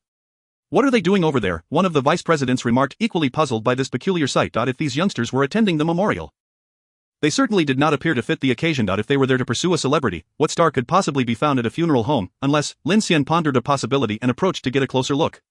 Now he could see clearly that they were all clutching copies of the same book, titled Broken Bridge, a renowned detective novel. Lin Xian had read it during his university years and found it quite captivating. He had heard it had been adapted into a Hollywood film featuring a star-studded cast. Given that these fans were eagerly waiting here, it was evident they had come to catch a glimpse of the book's author. Yet, Lin Xian recalled that the author was supposedly a very young man. And when he had read the novel, the cover had boasted the phrase Dragon Country's genius detective novelist, though he had never taken note of the author's name, only the title. Oh, they must be fans of Jilin. They are probably waiting for him, another vice president chimed in. Jilin? Lin Xian turned to this vice president, intrigued. Have you read his works? Not the books, the vice president chuckled, continuing, but Jilin is not merely a best-selling author. You might have missed the entertainment news, but the film adaptation of his novel Broken Bridge has received multiple Oscar nominations. Moreover, he himself has also been nominated for the Oscar for Best Screenplay and is likely to win. Jilin's commercial value is quite high. He maintains good relationships with various Oscar directors and has a wide network. However, he usually keeps a low profile, rarely making public appearances, and often has others accept awards on his behalf, seldom engaging in domestic activities. I truly wonder why he has traveled such a long distance to attend Su Yun's memorial service, considering they seem to belong to entirely different circles. So that was it. Although Lin Xian was not a stranger to Professor Su Yun, he knew little about his private life and had never heard him mention a fondness for detective novels or a friendship with a much younger author. Yet, given that this renowned screenwriter and genius novelist had specifically returned to the country for Su Yun's memorial service, it was likely that their private relationship was quite close. What kind of relationship it was remained unclear. They could potentially be relatives or mentor and student. Follow Lin Xian. We're almost there, Zhao Yingjun urged, prompting Lin Xian to turn and proceed into the funeral home. The 5 of them entered the memorial hall, where wreaths were abundant, and in the center stood a grey photograph of Su Yun from his lifetime. The man in the photograph wore a brilliant smile and was neatly dressed. Lin Xian was unsure when this photo had been taken, but it was evident it had been years ago. Not only did the man appear youthful in the photograph, but Lin Xian also knew well that Professor Su had not genuinely smiled like that in years. He had lived amidst controversy and criticism. And after 30 years of striving, he was met not with flowers and applause but with wreaths in a memorial hall. It was truly lamentable. Bow. Lin Xian followed the vice presidents and Zhao Yingjun in bowing deeply. expressing heartfelt condolences. He had read the news that morning. The two culprits responsible for Soo-Yun's death were still at large, with authorities actively seeking leads. Not only had they failed to apprehend the suspects, but the two vehicles involved had seemingly vanished without a trace. This left Lin Xian astonished and shocked at the capabilities of the Donghai police. In such a modern city filled with surveillance cameras, how could they not locate two cars? It was utterly unbelievable. Bow again. Lin Xian glanced once more at the photograph of the cheerful Soo-Yun and bowed again. Regarding Soo-Yun and Soo-Yi, he felt a deep sense of guilt. Although everyone insisted it was not his responsibility, he knew in his heart that Soo-Yun's death was intertwined with his own actions to rewrite the future. The fluttering time butterfly, it flapped its wings, altering the world, rewriting the future, and changing Soo-Yun's fate. Lin Xian was uncertain what he could do for Soo-Yun, how he could assist. Perhaps the only thing he could manage would be to find the perpetrator responsible for Soo-Yun's death and bring them to justice. Then, he could keep a closer eye on Soo-Yi, ensuring she could enter the hibernation pod as planned. That was all. Bow once more. Lin Xian closed his eyes and bent forward again, but at that moment, the group of Jilin's fans outside suddenly erupted into excited chatter, their enthusiasm palpable, just a door apart. Mournful music played within Soo-Yun's memorial hall, while outside, there was an atmosphere of jubilation. Lin Xian furrowed his brow and turned around. He saw a black business vehicle's electric door open, revealing a young man with slightly curled hair, vacant eyes, pale skin, and an overall lack of spirit peering out. Their gazes met. His half-open eyes stared intently at Lin Xian. Chapter 71, Butterfly. He's so handsome, much better looking than in the photos. Teacher Jilin, could you sign our books? Congratulations. Teacher Jilin, I absolutely love Broken Bridge.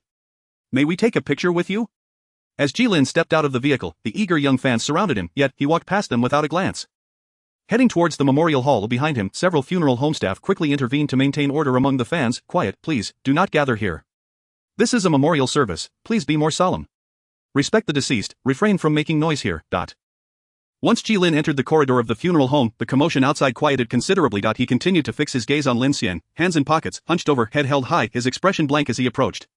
Lin Xian stared back. As the fans had remarked, he truly was a striking young man. Although Lin Xian disdained such effeminate descriptors, at this moment he found no other fitting words to describe the youth approaching. With delicate features. He was not particularly tall, perhaps around 175 centimeters, and quite slender. His slight hunch made it difficult for Lin Xian to gauge accurately. The boy's skin was as pale as snow, lacking the healthy rosy glow reminiscent of someone who had spent too much time indoors away from sunlight, exuding a sickly languor. His hair was long, nearly obscuring his eyes, dark and glossy, slightly wavy yet somewhat disheveled. He walked slowly, expressionless, but his eyes remained fixated on Lin Xian, half open as if still waking up, emanating an air of weariness and lethargy, devoid of any spark of vitality. He resembled a dying sea otter, gradually sinking into the depths of the sea. Not only was he sinking, but that unblinking and listless gaze seemed like an inescapable fishing net, intent on dragging Lin Xian into the dark abyss alongside him. Lin Xian? Zhao Yingjun's soft call snapped him back to reality. Turning his head, he saw Zhao Yingjun a few steps ahead, looking back at him. Stop daydreaming, we should go. Lin Xian nodded and followed the pace of the vice presidents. Exiting through another corridor, just before the corner, he cast one last glance at Jilin, who still appeared unchanged, leisurely with hands in pockets, slightly hunched, making his way toward the memorial hall. His expression remained the same, eyes vacant and fixed straight ahead, showing not the slightest deviation. Lin Xian understood that the young man had not been staring at him earlier. His gaze was not one of drowsiness or lack of sleep, it was likely a sign of nearsightedness. And he had merely misinterpreted the situation. Evening. Heave-ho! Gao Yang exerted all his strength to toss an empty beer can far into the Huangpu River. A splash, the aluminum can floated lightly on the water's surface, creating a small splash as it drifted away.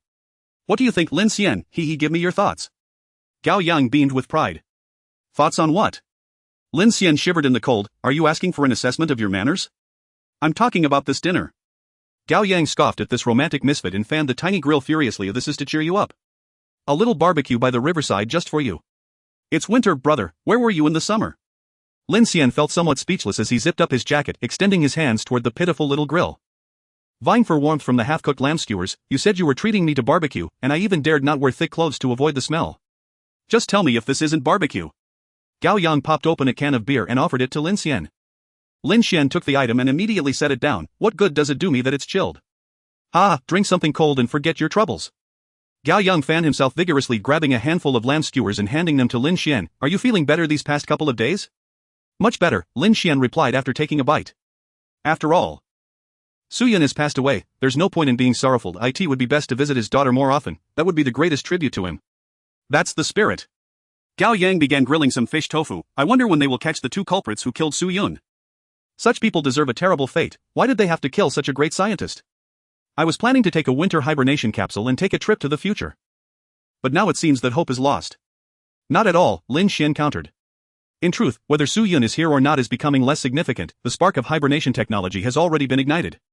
Even without Su Yun, there will be others like Zhang Yun, Wang Yun, and Li Yin to carry the torch and continue the research. This is something no one can stop. Besides, why would you want to go to the future?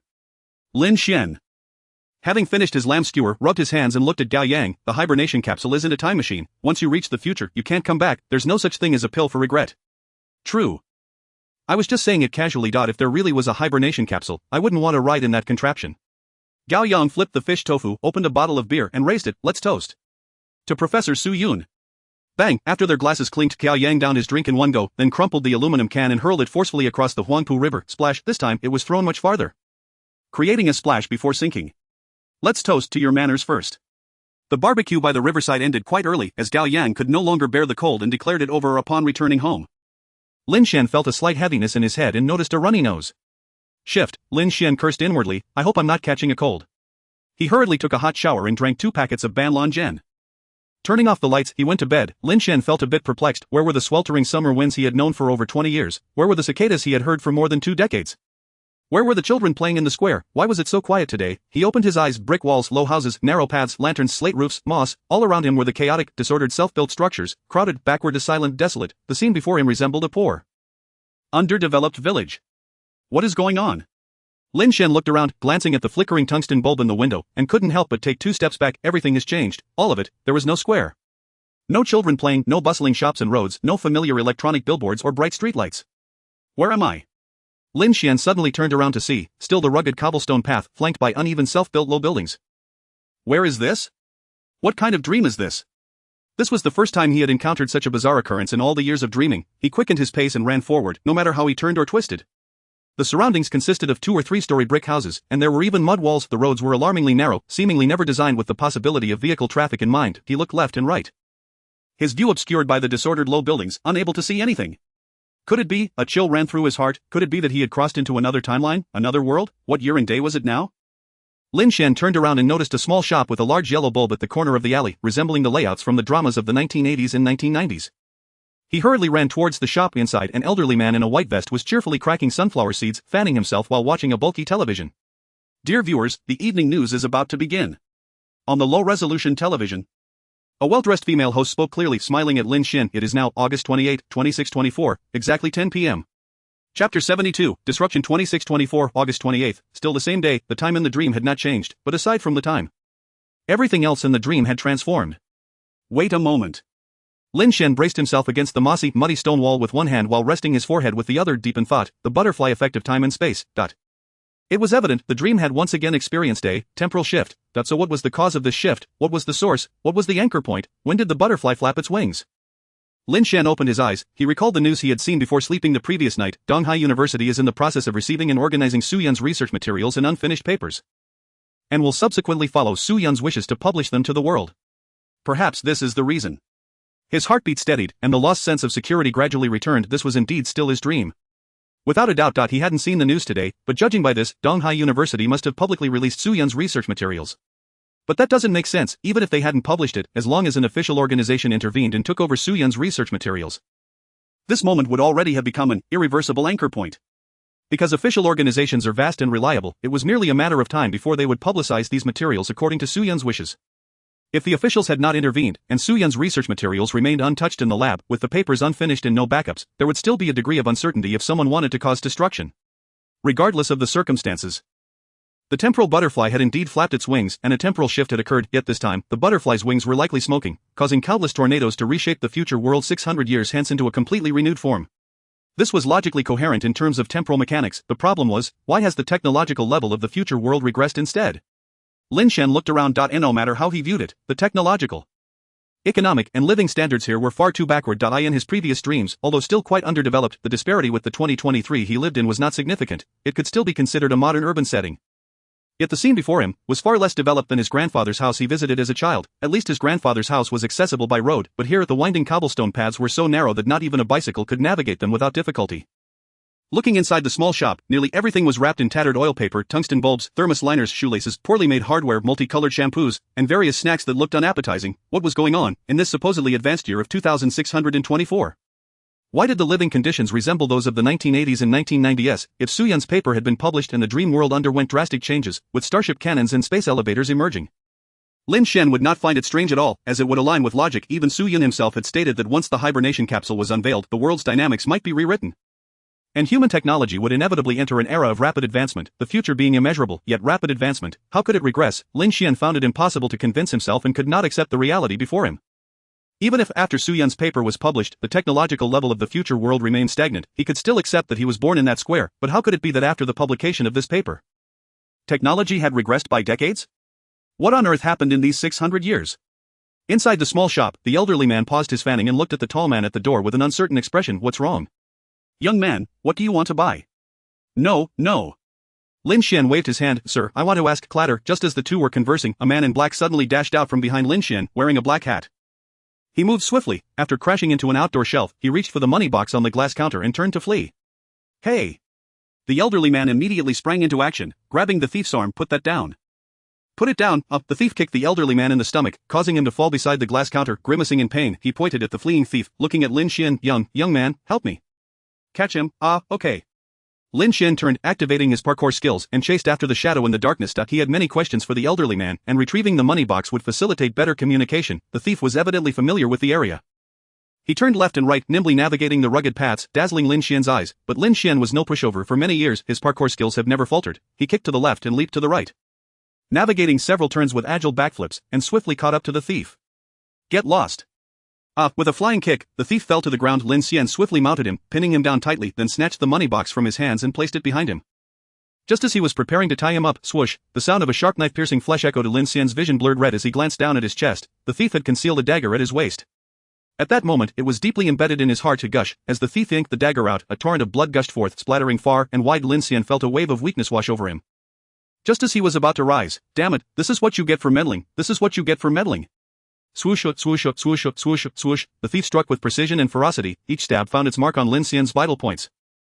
Another slash aimed at his neck, one more at his head. With a sudden jolt, Lin Xian sprang up from his bed, gasping for breath, clutching his heart. His pulse raced, refusing to settle. Gritting his teeth, he extended his fingers toward the bedside lamp.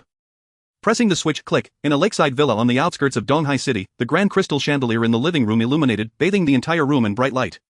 Since you're home, let us turn on the lights. An old, withered hand withdrew from the light switch. The elderly man closed the door and entered, gazing at the pale youth crouched amidst a chaotic pile of books. I've told you countless times. This is bad for your eyes. Your myopia is already quite severe. Or do you think reading by moonlight is cool? I believe you've outgrown that phase, haven't you, Jilin? Jilin remained engrossed, silent as he rolled up the pages of the Mathematics Monthly in one hand and held a pencil in the other. Swiftly scribbling notes on the magazine's margins, whoosh, he quickly finished, tossing the magazine aside. He then picked up the February issue of Mathematics Monthly beside him. The old man stepped forward, picking up the magazine from the floor. It was the January 2022 edition of Mathematics Monthly, and since this villa had been uninhabited for an extended period, the ordered magazines and newspapers lay neatly piled in the living room. The old man turned to the page where Jilin had just been writing. It was a page featuring a Sudoku puzzle, a particularly challenging mathematical game. The Sudoku grid consists of a 9x9 square, subdivided into 9 smaller squares, given certain known digits and problem conditions within these 81 squares. One must use logic and reasoning to fill in the remaining empty squares with numbers 1-9, ensuring that each number appears only once in every row, column, and smaller square. This game tests intelligence and mental acuity. Even world-class experts require 3 to 4 minutes to solve such a high-difficulty Sudoku. With a flick, Jilin tossed the February issue aside. The old man lowered his head. This February edition also featured a complex, irregular Sudoku puzzle, but while he was picking up and flipping through the magazine, Jilin had already completed it. Raising his gaze again, under the moonlight, Jilin had picked up the March issue of Mathematics Monthly, flipped to the relevant page, and began working on a new Sudoku. Even if you hadn't come to Su Yun's memorial service this time, I intended to summon you to Donghai. The old man seemed accustomed to Jilin's silence, appearing unfazed as he muttered to himself, Su Yun, he shouldn't have died. If he shouldn't have died, then why did he? Jilin continued to scribble with his pencil on the magazine, not lifting his gaze, offering a rare soft response. Because someone harmed him. The old man gritted his teeth, his voice hoarse. I know Su Yun all too well. He was a good person, but his talent was indeed lacking. Not just one Su Yun, even 10 or 100 Su Yuns, he could never develop the liquid for the hibernation pod in this lifetime. So what? Jilin blinked his half-closed eyes, tossing the March issue to the ground. Having completed the Sudoku without any erasures. So, someone is secretly meddling, altering everything. The old man pulled a rolled-up list from his pocket and tossed it to Jilin. I suspect someone is disturbing history. Chapter 73. A good man. Jilin did not pick up the list. Instead, he reversed his pencil and picked up the April issue of Mathematics Monthly, flipping to the Sudoku page to continue filling it out. I've always found your way of speaking rather peculiar, he murmured as he quickly filled in the numbers, though various events influenced the future. Why do you always refer to history? That's not important, it's just a phrase. The old man walked to the floor-to-ceiling window, gazing at the moon outside, his eyes slightly reddened. Soo-yun was my most cherished student in this lifetime. I can see that. Ji-lin did not look up. You even promised your daughter to him. Fearing he wouldn't agree, and falsely claimed she was your niece, but it wasn't exactly a lie, as even your sister was unaware of her own origins. She didn't know she was the product of your youthful folly. The old man widened his eyes and turned around. How did you know? I haven't told anyone about this. Is it so hard to figure out? Ji-lin cast aside the April issue of Mathematics Monthly, noting that this edition posed a bit of difficulty, taking him noticeably longer since you took me in. It was my sister who raised me, though I call her sister, she has taken on more of a motherly role to me. I don't think it's difficult to deduce that she is your illegitimate daughter. But I must admit, you concealed it well, even your sister herself hasn't discovered it. Did you tell her? The old man fixed his gaze on Ji-lin.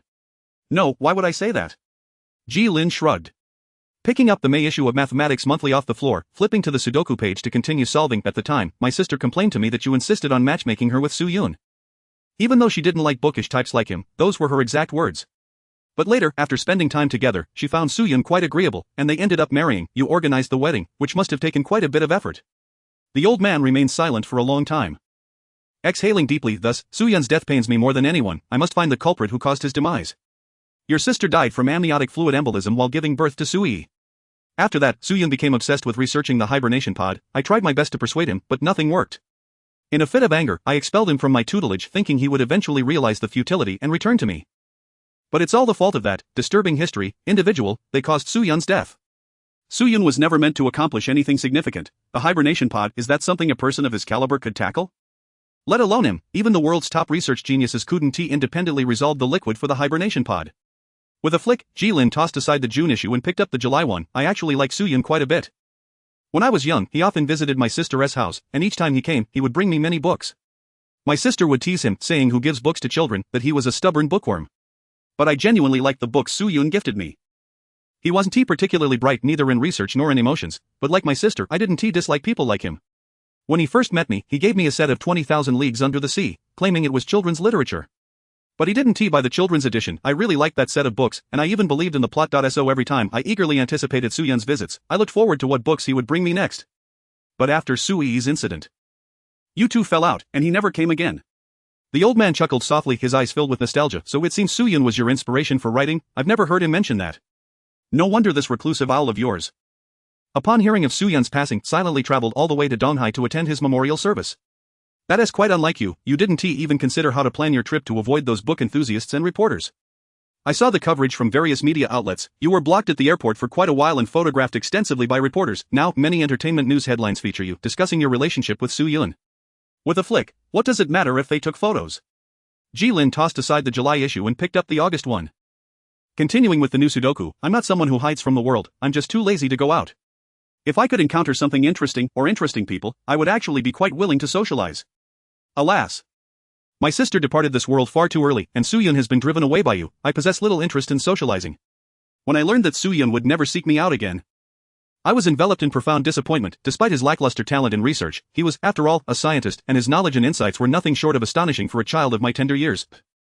As the conversation turned to Soo-yun, the elder's expression swiftly dimmed. In truth, matters should not have unfolded in this manner. I have always awaited the day when Soo-yun would turn back. As many wealthy businessmen and investors have shown interest in his research, eager to support him. However, upon learning of this, I thwarted their intentions.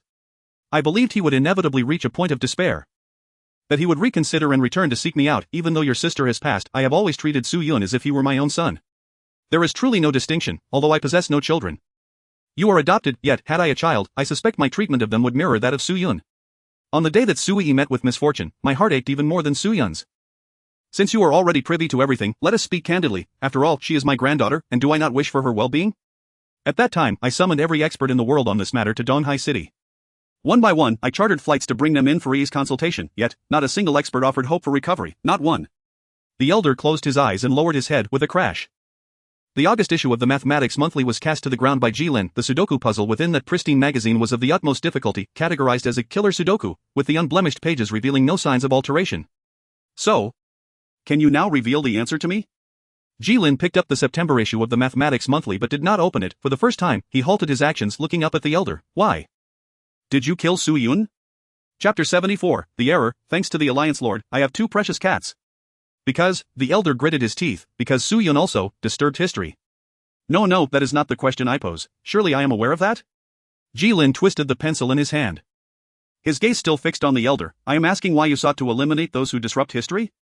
The elder remained silent, holding his tongue for a long while. Jilin, you are particularly loquacious today. You have never asked such questions before. Because previously, it was not Su Yun who died. Jilin glanced at the rolled-up list on the floor. You provided me this list, intending for me to identify the one who disturbs history, correct? Yet, I believe this need not be such a convoluted endeavor. There are merely 200 to 300 individuals listed. Why not simply eliminate them all? Why go to such lengths to pinpoint the one who disrupts history? This cautiousness is entirely uncharacteristic of your previous style. Absolutely not. The elder's voice turned stern. We must not engage in the indiscriminate slaughter of innocents. Jilin chuckled at this.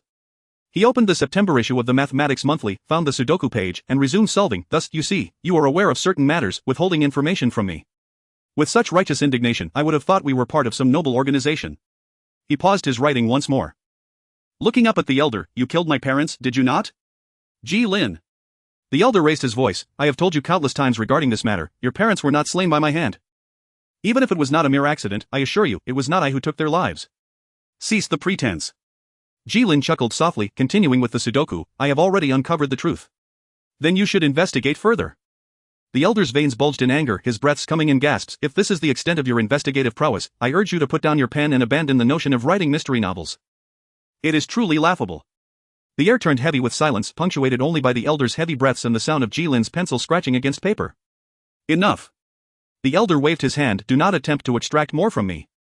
Jilin, I will not divulge anything regarding this matter. But I can assure you, this course of action is imperative. It must be done with unwavering rigor. Only then can we achieve our ultimate objective, to obtain an invitation to the Genius Club.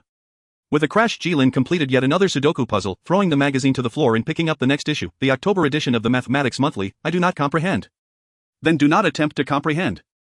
The elder interrupted brusquely. This does not require understanding. Jilin, follow my instructions.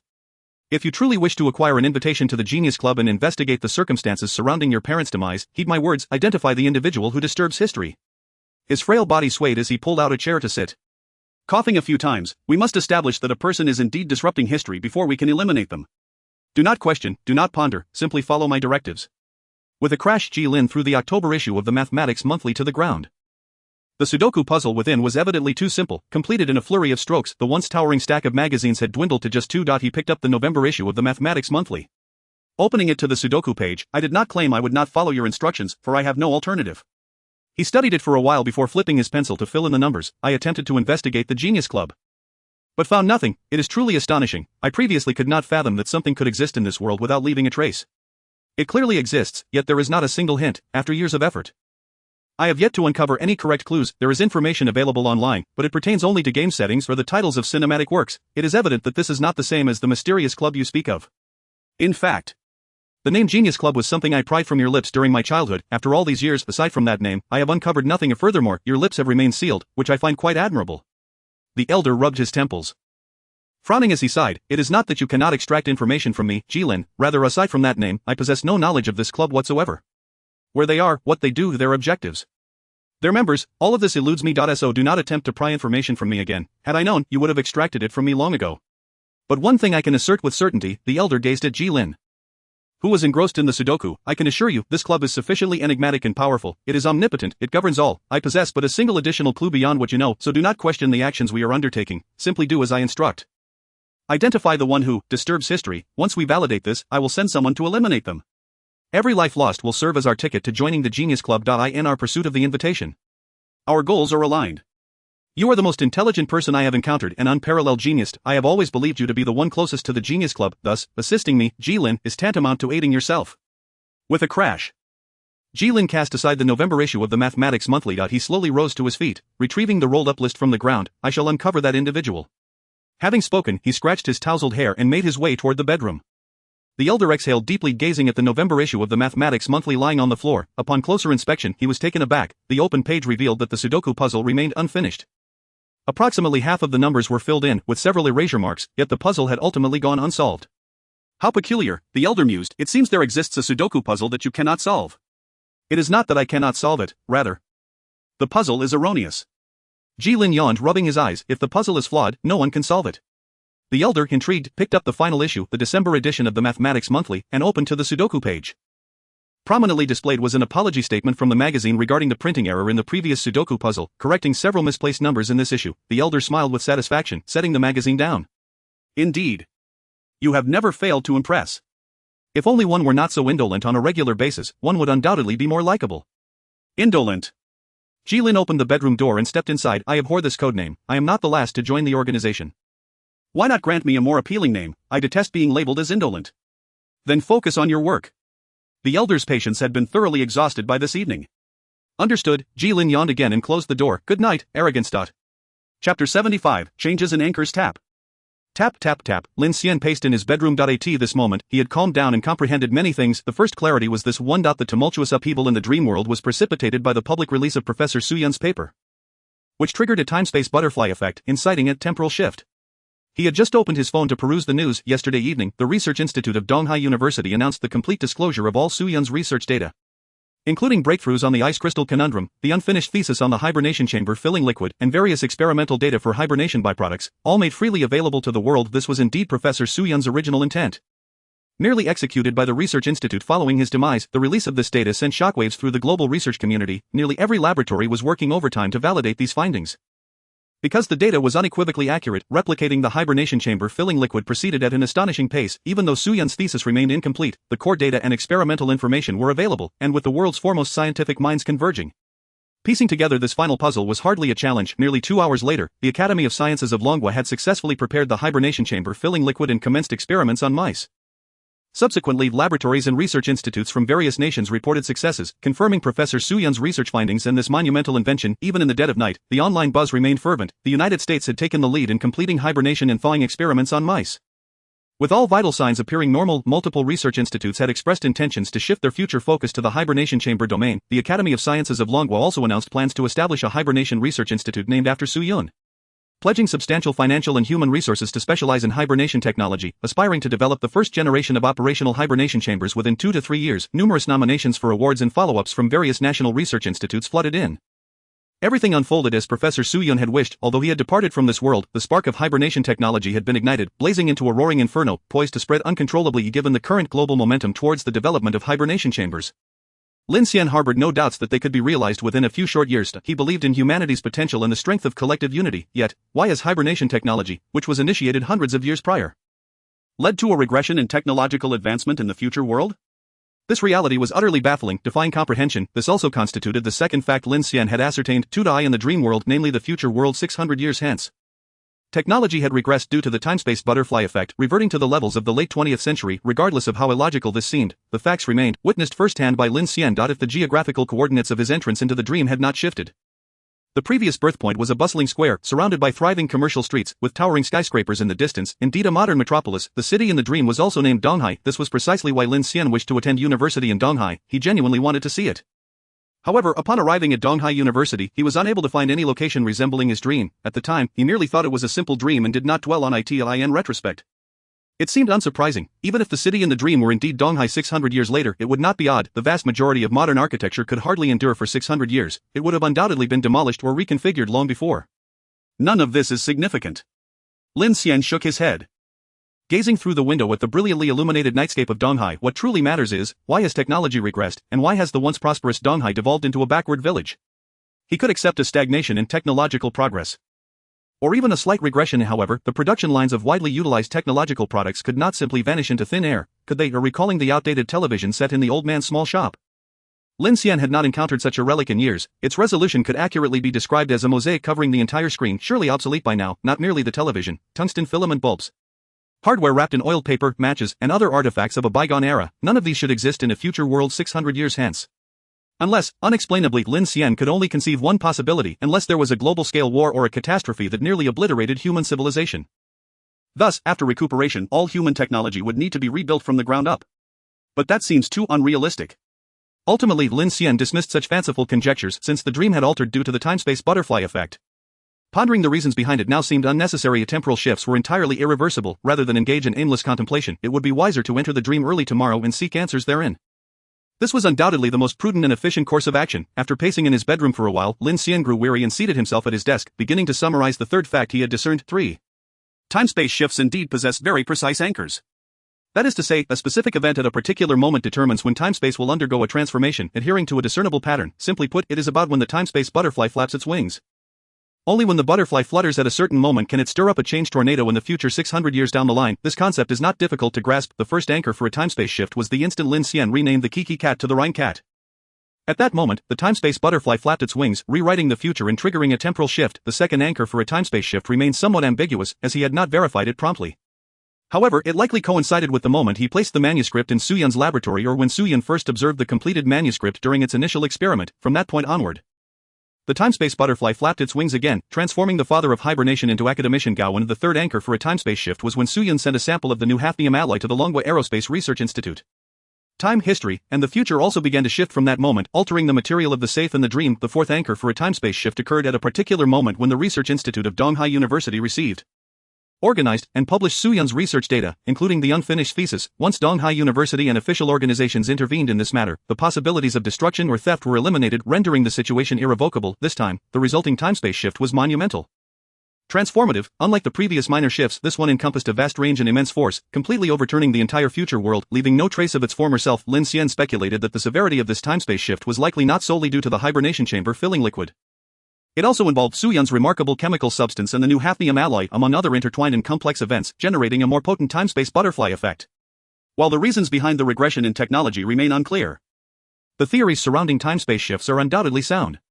Lin Xian rested his chin on his hand, twirling a pen, sensing that he had begun to grasp the rules governing time, history, and the future. All these changes should adhere to certain principles, formulas, patterns, or laws. How should I summarize and categorize concepts like the timespace butterfly effect, timespace shifts, and shift anchors? If he could truly master these principles, it would bestow upon him a formidable power capable of transcending time and space. Lin Xian contemplated for a long while before halting his pen spinning. He removed the cap of his pen and inscribed 4 large characters on the blank page. Timespace laws, chapter 76, timespace laws indeed. It is the timespace laws. This term, which Lin Xian had suddenly conceived, struck him as remarkably fitting. There must be many more laws within the timespace laws, countless principles I have yet to perceive, notice, or deduce.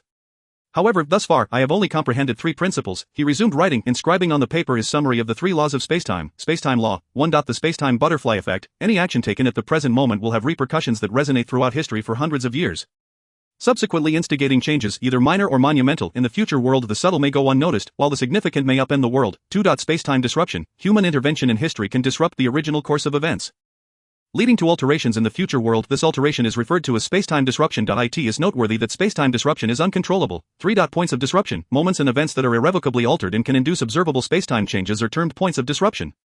Lin Xian gazed at these 3 summarized laws of spacetime, sensing that something was still amiss. Upon careful scrutiny, he discerned a degree of contradiction between the descriptions of the first law, the spacetime butterfly effect, and the third law, points of disruption.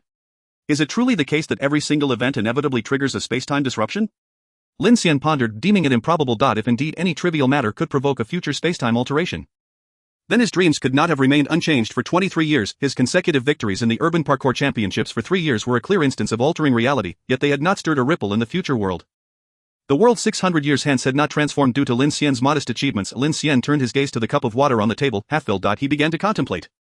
Would his decision to drink this sip of water have any impact on the future world 600 years from now? That is certainly not the case, Lin Xian asserted confidently. Unless I were to drink a ton of water right now, which would either lead to my immediate demise or, if resuscitated, a life of limited longevity. In that case, perhaps I would never marry or bear children, and the Lin family lineage would end with me. The future scientists of the Lin family would cease to exist, as would the future criminals destined to wreak havoc upon the world, thus indeed instigating a spacetime disruption. Therefore, this is a matter of quantitative change leading to qualitative change. Not every spacetime butterfly effect is potent enough to influence the future hundreds of years hence. Trivial matters such as washing one's face, brushing teeth, or taking a shower will be gradually diluted and smoothed over the course of 600 years, leaving no significant impact. Thus Lin Xian felt compelled to add a supplementary clause to the laws of spacetime. He took up his pen and continued to write the 4th law of spacetime. 4. Spacetime elasticity. Spacetime possesses a certain elasticity. Not every spacetime butterfly effect will incite a spacetime disruption. A threshold of accumulated change or sufficiently intense alterations in reality must be reached to breach this elasticity and effect a spacetime disruption that impacts the future world. Lin Xian speculated that the longer the timescale, the greater the spacetime elasticity, making changes less likely to occur. This elasticity is also a form of inertia that can be flattened over an extended period, rendering it less sensitive. However, Lin Xian refrained from including this conclusion, as it may not be entirely accurate. That will suffice. Lin Xian capped his pen, spacetime butterfly effect, spacetime disruption, points of disruption, spacetime elasticity. These are the 4 laws of spacetime that Lin Xian has thus far comprehended. Perhaps he would uncover more laws in the future, contingent upon how deeply he could delve into his dreams. Perhaps these laws, in the realm of spacetime, are no less formidable than the weapons of airplanes, tanks, and artillery. Lin Xian closed his eyes, beginning to envision, how difficult would it be to bombard the entirety of Donghai City with airplanes, tanks, and artillery, reducing it to rubble, thus regressing human technology to the levels of the late 20th century? Extremely challenging. This is not merely a matter of ammunition. Even if nuclear bombs were to obliterate Donghai City, technology would inevitably experience a resurgence. Moreover, if the enemy truly harbored such intentions, they would have to contend with the defensive capabilities of the Dragon Nation. With such robust air and naval defenses, how could one allow their airplanes and tanks to lay waste to Donghai? Yet, the laws of spacetime, this spacetime weapon, are entirely different. This is a war devoid of gunpowder. You cannot see where the enemy lies, who the enemy is, or even defend against their assault. Spacetime weapons can fire upon the past 600 years ago, effortlessly altering history and reshaping the future, leaving you defenseless. Just like the earlier question, how difficult is it to breach various defenses and raise Donghai City? For those who wield spacetime weapons and understand the laws of spacetime, it is not difficult at all. A mere paper by Su Yun suffices. This is the warfare of the spacetime dimension. Lin Xian gazed at the short 4 lines on the manuscript, yet felt the immense energy capable of annihilating the world. This is a weapon of spacetime that belongs solely to me. A sudden thought struck him. Since his spacetime weapon inadvertently caused a technological regression in the future world by several decades, perhaps it could also be reversed, enabling the future world to change once more, propelling technology ahead by decades or even centuries. An intriguing experiment. Lin Xian crumpled the written manuscript into a ball and tossed it into the incinerator, igniting it with a lighter. But spacetime disruptions are uncontrollable. If I wish to avoid inadvertently causing harm, I must first uncover the truth behind the technological regression in the dream world. Technological regression cannot occur without reason. There must be some exceptional cause.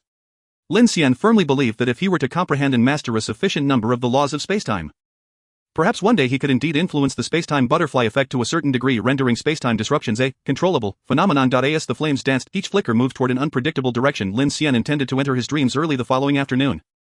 Eager to investigate all that transpired within, the next day, while working in his office, Lin Xian received a call from his university advisor. He was quite taken aback. The male advisor had entered the school after completing his master's degree, and all faculty members began their careers as advisors. Being relatively young, he maintained an excellent rapport with the students. Lin Xian had shared a good relationship with his advisor during university. He wondered what had prompted the call.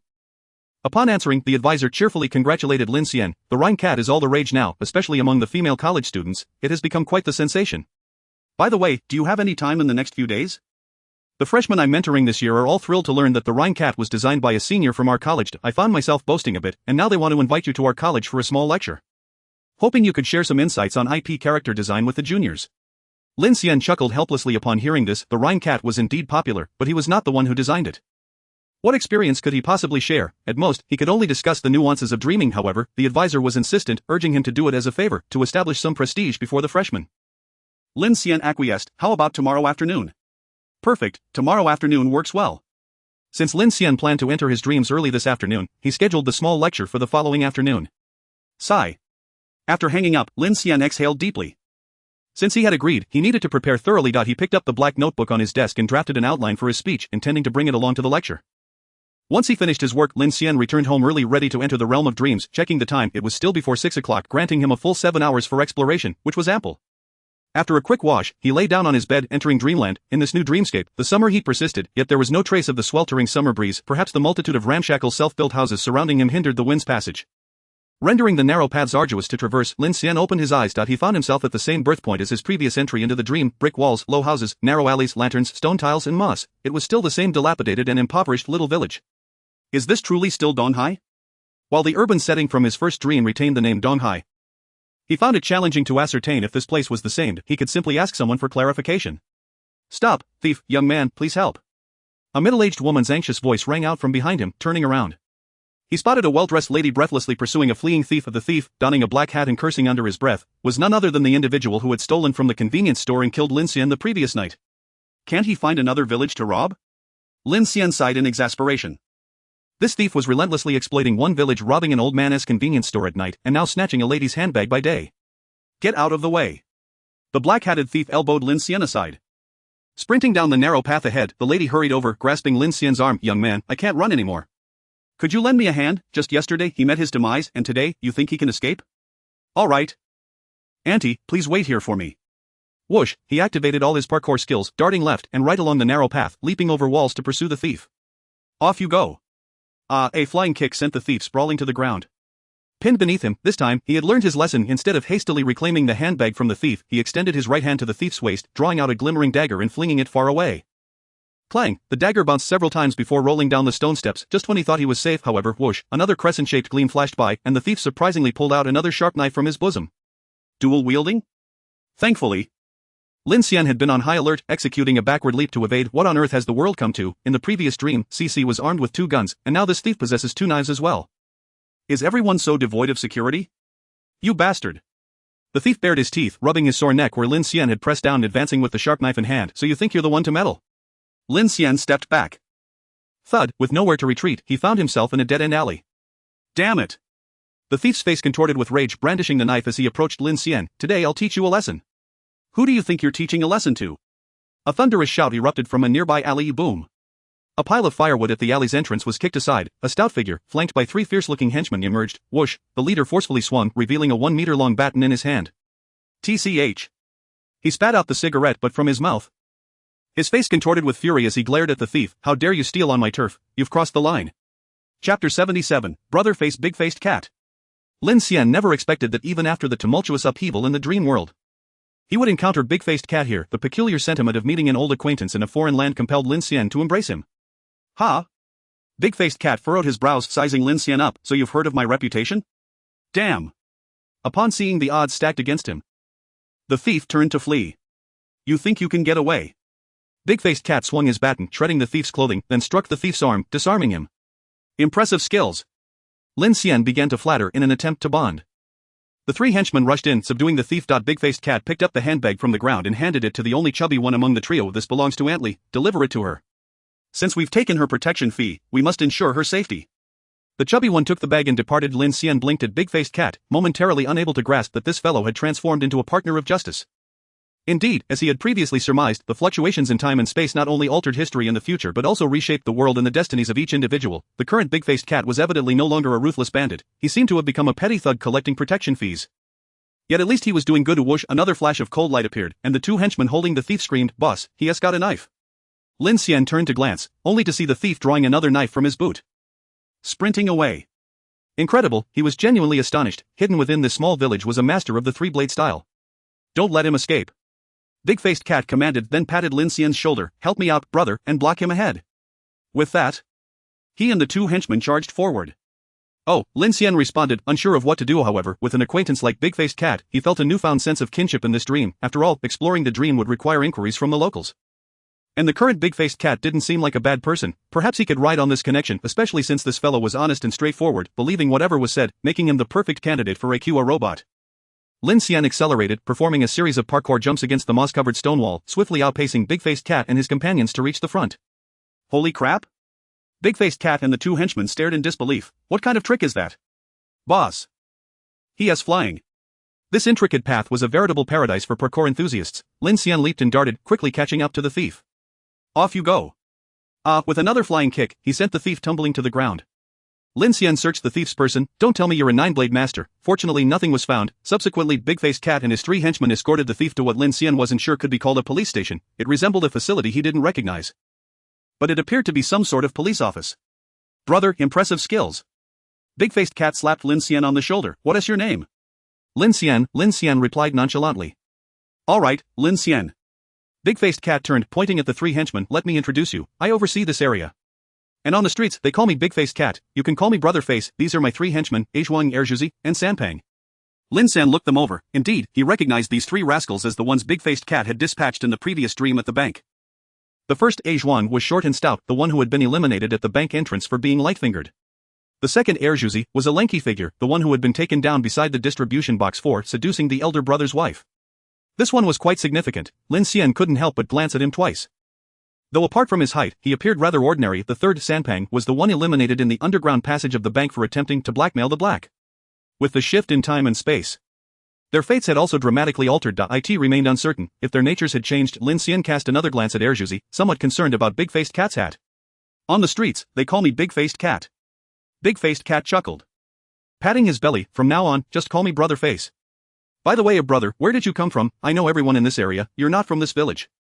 Lin Xian nodded. I'm just wandering around. Big-faced cat scrutinized Lin Xian with a knowing look. Yet his wise gaze seemed to accept this persona without question as he gestured towards a low wall nearby. I noticed your skills earlier, you climb like a flying monkey, where did you learn such abilities? That's called parkour. What is parkour? Big-faced cat and the three henchmen exchanged glances. Having never heard the term. Well, it's a bit hard to explain, it's akin to martial arts, physical techniques, just understand it that way. Big-faced cat nodded thoughtfully, eyeing the two-story stone wall beside them, then show me a flip, I want to see. Brother face. Lin Xian couldn't help but laugh, I'm not a monkey, I can't just flip whenever you ask me to.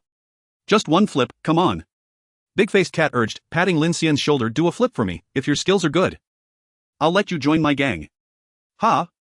Lin Xian found himself struggling to keep up, you mean this motley crew counts as a gang?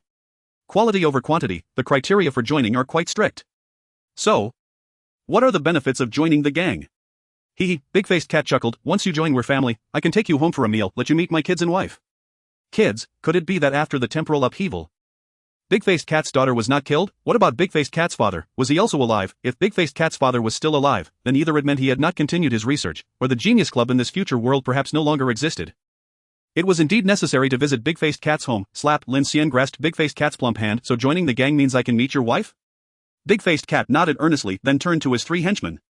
Bursting into laughter, ha ha, look, this silly kid actually believes it. Erjuzi laughed especially loud, sounding like a goose. I was just joking, brother, the whole meeting the wife thing is not worth mentioning, Big-faced cat waved dismissively. In reality, the true benefit of joining the gang is I'm in.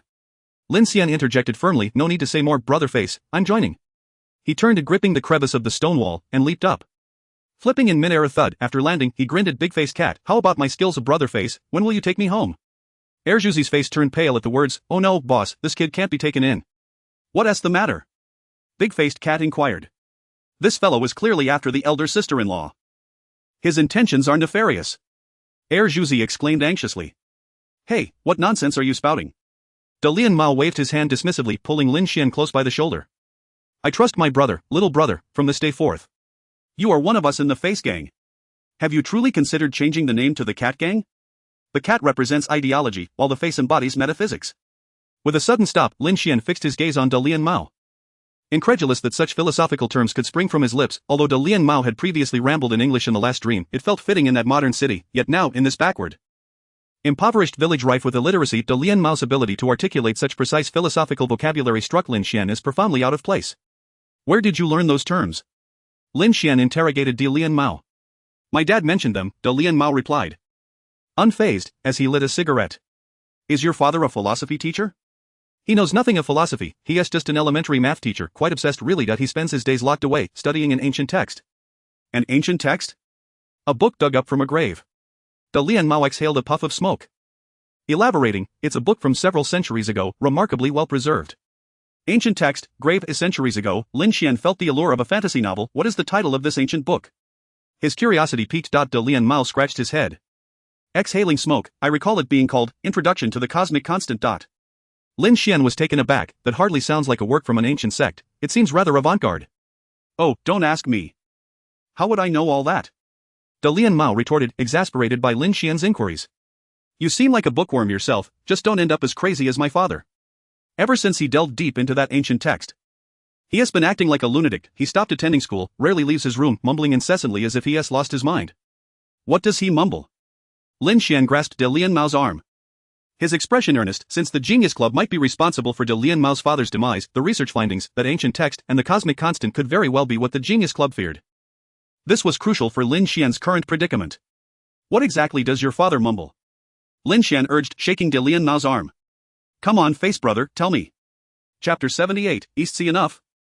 Dalian Mao, pressed for time, shook off Lin Xian's grip. Little brother. Will you ever stop asking and asking? Are you a walking encyclopedia? Where do all these questions come from? Just hold on, stop asking. If you have inquiries, go ask my father directly. You might just drive each other mad.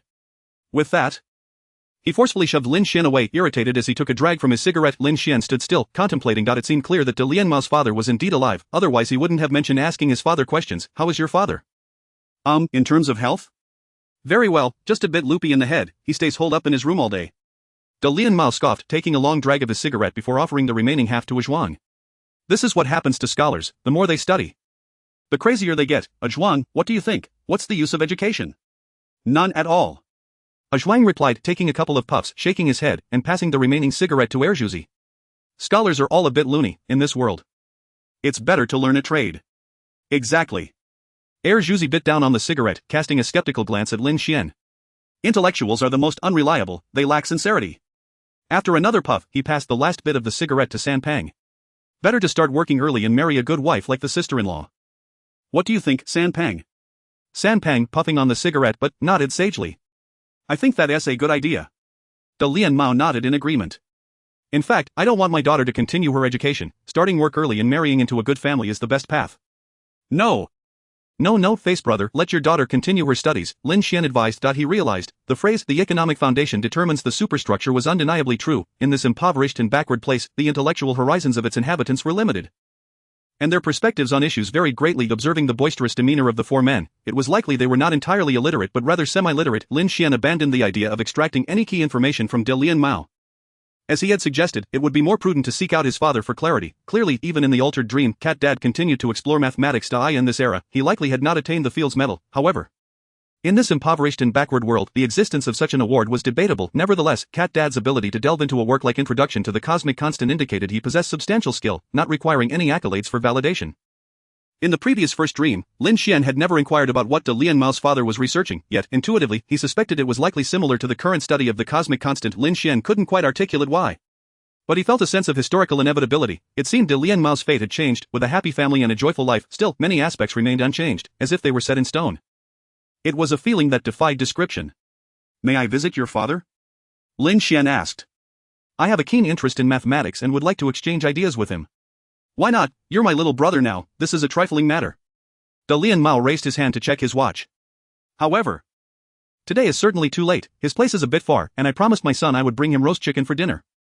You have a son? Lin Xian expressed surprise. Yes, a little one. 6 years old. My daughter had been clamoring for a sister, so I ended up with a boy, De Lian Mao replied, his face lighting up with happiness when discussing his children. The little rascal can be quite a handful. But he is also charming at times. How about this? De Lian Mao waved his hand, pulling Lin Xian closer. Since you're wandering about without a place to go, why not stay at my home? We have plenty of rooms, and you can join us for dinner tonight. Tomorrow, I'll ride my motorcycle and take you to find my dad. You wouldn't be able to navigate the way. The main issue is that it's too late today. I'll take you in the morning. De Lian Mao's warm invitation genuinely touched Lin Xian. He had many questions to ask De Lian Mao regarding this dream. Eager to grasp the worldview, they could have a good discussion over dinner, but concurrently, Introduction to the Cosmic Constant, De Lian Mao's father had gone mad due to his research, incessantly mumbling. He was also deeply concerned about this matter. He yearned to comprehend what precisely the cosmic constant was and how it related to the Genius Club. However, De Lian Mao was correct. In this dilapidated and backward village, the narrow, winding paths and disordered buildings made navigation nearly impossible, without a guide. Lin Xian would struggle to even discern directions, let alone find a house that all looked strikingly similar. After some contemplation, Lin Xian nodded. After all, the dream would continue to cycle, no one could escape. And they would all be trapped in this day of endless repetition. Whenever he sought Cat Dad, it would be fine. Alright, tomorrow it is. Lin Xian decided that after entering the dream, he would quickly connect with De Lian Mao, who would ride his motorcycle to lead him to Cat Dad. After some idle chatter, it was time for everyone to return home. Zhuang Erjuzi and San Pang waved goodbye to De Lian Mao as he led Lin Xian home. Big brother. Zhuang quietly moved closer, casting a glance at Lin Xian, and whispered to De Lian Mao, about tonight. De Lian Mao nodded. Everything remains as usual. With that, the trio departed. Are you all engaged in activities tonight? Lin Xian naturally noticed their furtive gestures. The intelligence level of these four men was on par. Ha ha ha. No, it's just gang business. De Lian Mao deflected with a chuckle. Come on, little brother, let us go get that roast chicken. As they walked along the crowded, twisted path, Lin Xian felt an overwhelming sense of oppression. Aside from the sky directly above, he could see little else. Houses surrounded him on all sides, creating a sensation of being trapped in a maze. Observing De Lian Mao whistling as he walked, Lin Xian inquired, face brother, with no job, how do you support your family? By collecting protection fees. De Lian Mao replied proudly. Is it true or false? Lin Xian expressed disbelief. Is this legal? Hey, look at what you're saying. I, the big-faced cat, oversee this territory. Shouldn't they be paying me protection fees? You wouldn't actually be collecting property fees, would you? Nonsense, who do you think you're looking down on? When they arrived at the big-faced cat's home, night had fallen. The house, like the surrounding haphazardly constructed buildings, was a 3-story structure. The sister-in-law was warm and beautiful, which made Lin Xian question where Erjuzi found the courage to woo her. But that was the Erjuzi of a past dream. Perhaps he had turned over a new leaf now. At least from the current situation, the big-faced cat seemed to live a happy life. Having found his path, the notion of collecting protection fees was something Lin Xian could hardly believe. Just observing his voluntary crime fighting and the attitude of the neighbors towards him, Lin Xian felt that what the big-faced cat was likely collecting was property fees. Or perhaps recalling the whispered conversations he had just had with a Zhuang and Erjuzi, which clearly had some ulterior motives. There must be something the big-faced cat is still hiding from me. Dinner's ready. Sister-in-law gently and elegantly smiled as she brought out steaming dumplings and dishes. The big-faced cat's daughter and son took their seats one after another, and the family began to eat while chatting and laughing. The big-faced cat's daughter was also very beautiful, fortunate not to have inherited a single trait from her father. In her teenage years she spoke with a hint of rebellion. The big-faced cat's son, however, was quite unfortunate, resembling a miniature version of the big-faced cat. Observing this warm scene, Lin Xian felt joy, but in the next moment, he thought of Suyun, lying lifeless in the streets, and Sui, emaciated on her hospital bed. Some families rejoiced while others mourned. His actions to alter history and rewrite the future changed the big-faced cat's life, but also transformed the lives of Suyun and Sui. One family became happy, while another faced the anguish of separation and death. How Lin Xian wished that the hibernation pod could be successfully developed, how he hoped Sui could someday be cured from her vegetative state, and like the big-faced cat's daughter, bicker with her father, free and unencumbered. Unfortunately, given the current level of technological advancement in this dream, it seemed unlikely that the hibernation pod had been successfully developed in the past 600 years. I don't want to work. I want to go to school. The big-faced cat's daughter was still bickering with him. What will I do if I don't go to school? I don't want to live this kind of life like you. You. The big-faced cat's face turned crimson. But he was at a loss for words against his daughter. Forget it, brother face. Lin Xian chuckled, raising his glass to toast the big-faced cat. Though I, an outsider, shouldn't interfere in your parenting, schooling is indeed important. Knowledge changes destiny. If the child wants to go to school and has dreams, we must support that. Since Nyonya loves learning so much, does she wish to grow up to be a mathematician or a teacher like her grandfather? Humph. The big-faced cat's daughter pouted. I don't want to be a teacher. Then what do you want to do when you grow up? I have only one dream when I grow up. The big-faced cat's daughter pouted. I want to leave here. I want to live in New Donghai City. Lin Xian's glass froze in midair. New Donghai City? He looked at the big-faced cat. The third New Donghai City? There is no third, it's just New Donghai City. The big-faced cat swallowed a piece of chicken and shot Lin Xian a glare. What's wrong with your brain? Where did you get this from? Wait a minute. Lin Xian set down his glass, looking at the big-faced cat. What does New Donghai City mean? Isn't this Donghai? This is old Donghai. Then where is New Donghai? The big-faced cat looked at Lin Xian as if he were foolish. Are you serious? Brother, you don't know about New Donghai? I really don't know. Lin Xian furrowed his brow. Where is it? The big-faced cat clicked his tongue disdainfully out. He stood up, pulling Lin Xian up the stairs. You, my friend, are talking nonsense with your eyes wide open. With great strength. He dragged Lin Xian upstairs, directly to the rooftop of the third floor. This was the first time Lin Xian felt a broad view since entering this dream. His line of sight was finally free from the tangled and chaotic buildings. Here. Turn around. The big-faced cat forcefully turned Lin Xian around. A panorama of lights and neon flooded Lin Xian's eyes. Just a few kilometers away, a colossal sci-fi city stood surrounded by steel walls. Towers pierced the clouds, their tops unseen. Various vehicles soared through the air. A tapestry of colorful neon lights painted a vivid picture against the night. Massive screens displayed advertisements on the walls of the high-rises. Countless robots scurried about in every corner of the city, and towering steel walls encased the entire city, resembling a gigantic alien structure. Lin Xian stood frozen, gazing at the scene akin to a sci-fi movie. Below him was a dilapidated, backward village, small and old. Before him loomed a majestic, highly developed sci-fi city, its steel walls stretching for miles like a chasm, the difference between ants and mountains, though it was but a dream. It also reflected reality, the true state of the world 600 years later. Did you see it? The big-faced cat chuckled, pointing at the dazzling future city kilometers away. That is New Donghai City. Chapter 79, The Moon. New Donghai City. Lin Xian gazed at the breathtaking scene that even sci-fi films could hardly portray, deeply sensing the power of technology. In this light, the recent temporal shift had not hindered technological advancement. Instead, as Professor Suyun had wished, human technology had achieved unprecedented leaps. Although it had taken 600 years to develop to this point, Lin Xian felt it still fell short. By his intuition, it should have developed into something even more fantastical than New Donghai City. Nonetheless, this situation was already commendable. At least compared to the initial dream, the technological level of New Donghai City had surpassed a century. What a true future city, Lin Xian sighed. It's wonderful. Wonderful, my foot. The big-faced cat spat. It's wonderful for them. What does it have to do with us? We can't even scavenge their leftovers. Lin Xian turned back, gazing at the few dim lights in the village flickering feebly. Yet on the other side, New Donghai City was ablaze with lights and neon, resembling an otherworldly paradise. So, Lin Xian turned to the big-faced cat. The hibernation pod has been successfully developed, right? Hibernation pod? I think I've heard that name before. They say there's such a thing in New Donghai City. The big-faced cat said, but what good are these high-tech gadgets? They enjoy everything, and it has nothing to do with us. But why has the world developed into this state? Lin Xian asked, could it be that the hibernation pod allows the wealthy and powerful to effectively attain immortality? Their wealth never dissipates or divides, only concentrates further education, knowledge, even philosophies and ideas become monopolized by the elite. Is that why things are as they are now? Or is it that capable individuals all go into hibernation, ceasing to strive, dreaming of enjoying life in the future, which causes society to gradually decline? Lin Xian voiced his shallow speculation. I don't know. The big-faced cat shook his head. I know nothing, since I was born. Even since my grandfather's grandfather was born, this world has always been like this. Lin Xian fell silent, recalling a phrase he had read in some book: death is the most equitable aspect of human society. Only through death can class stratification be eradicated at its roots, genuinely propelling civilization forward. Alright then, Lin Xian nodded. In his era, there were many games and films themed around cyberpunk, and the world depicted in them was likely not far from the current dream situation.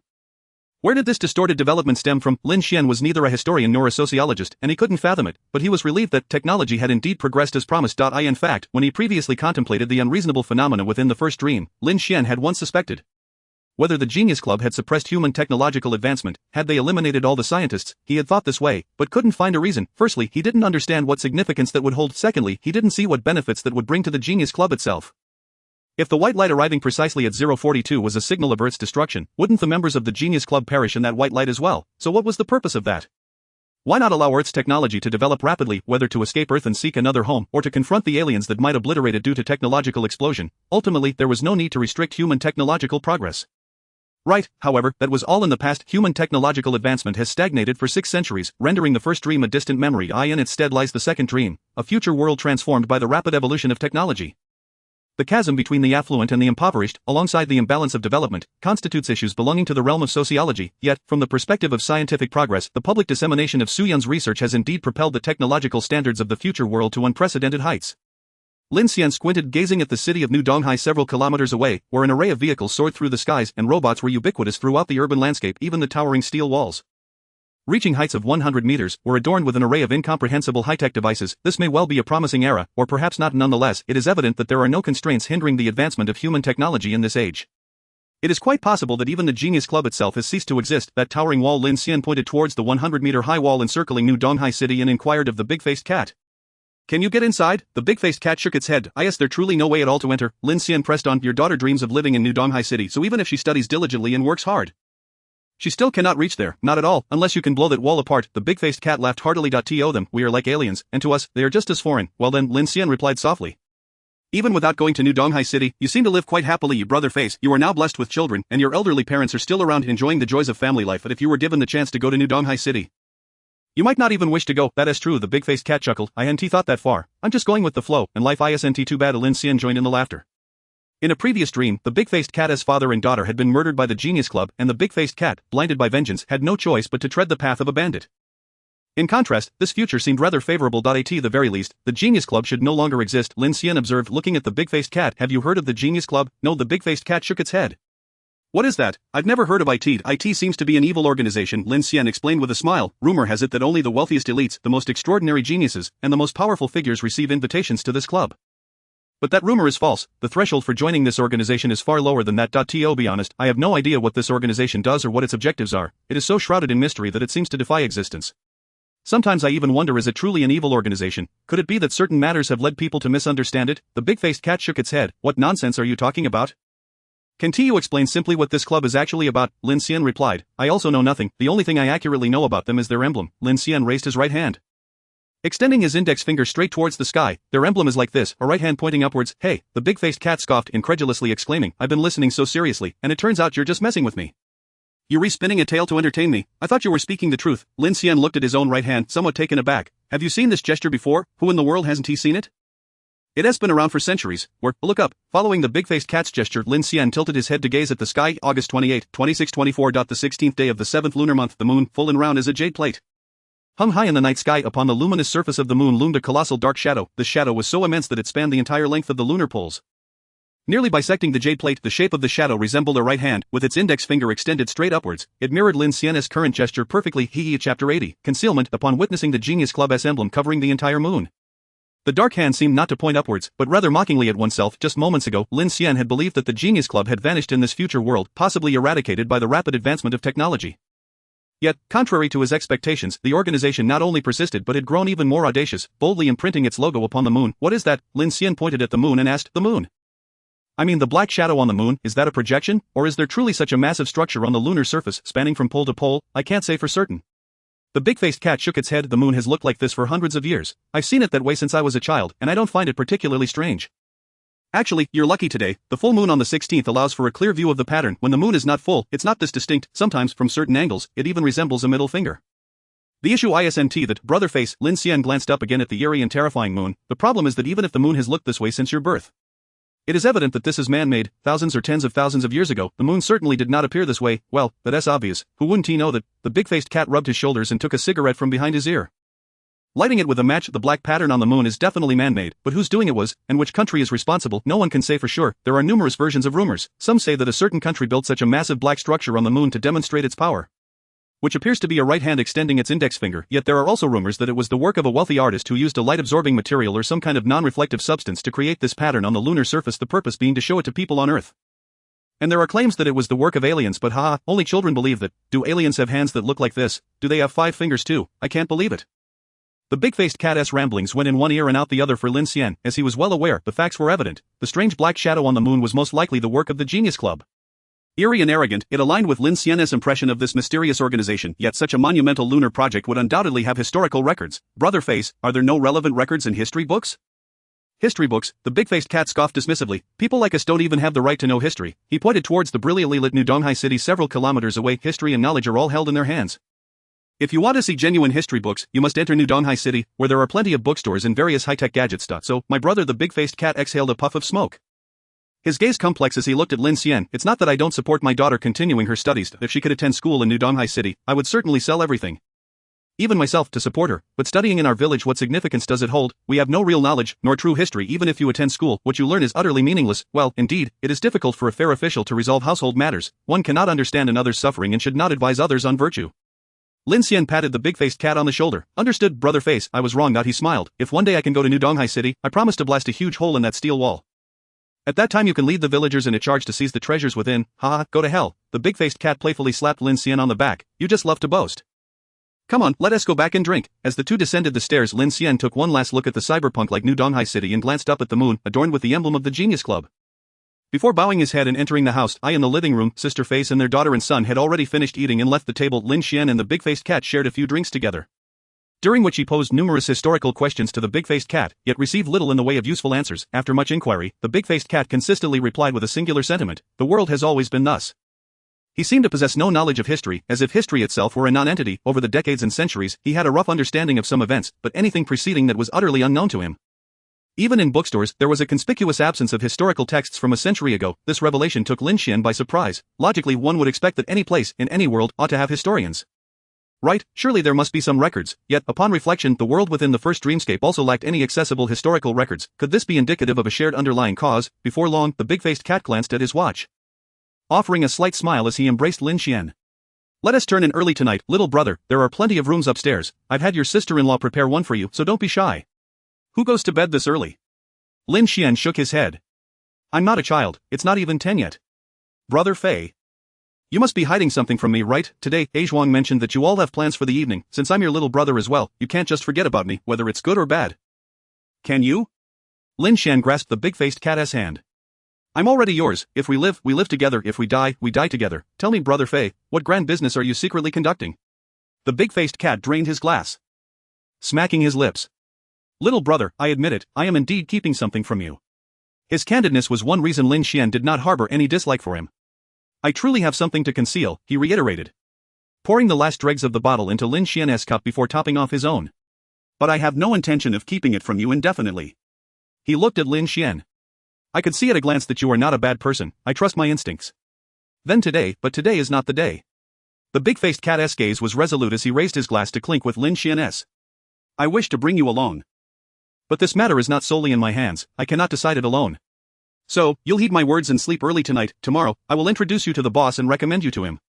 Rest assured. Brother Fei has considerable influence. With my endorsement, the boss will surely welcome you aboard. But until then, refrain from asking too many questions. Each field has its own rules. I can tell you are talented. But even talent cannot break protocol. Since the big-faced cat had spoken so plainly, Lin Xian did not press further. He never anticipated that in the previous dreamscape, he had consistently used tomorrow as an excuse to evade the big-faced cat.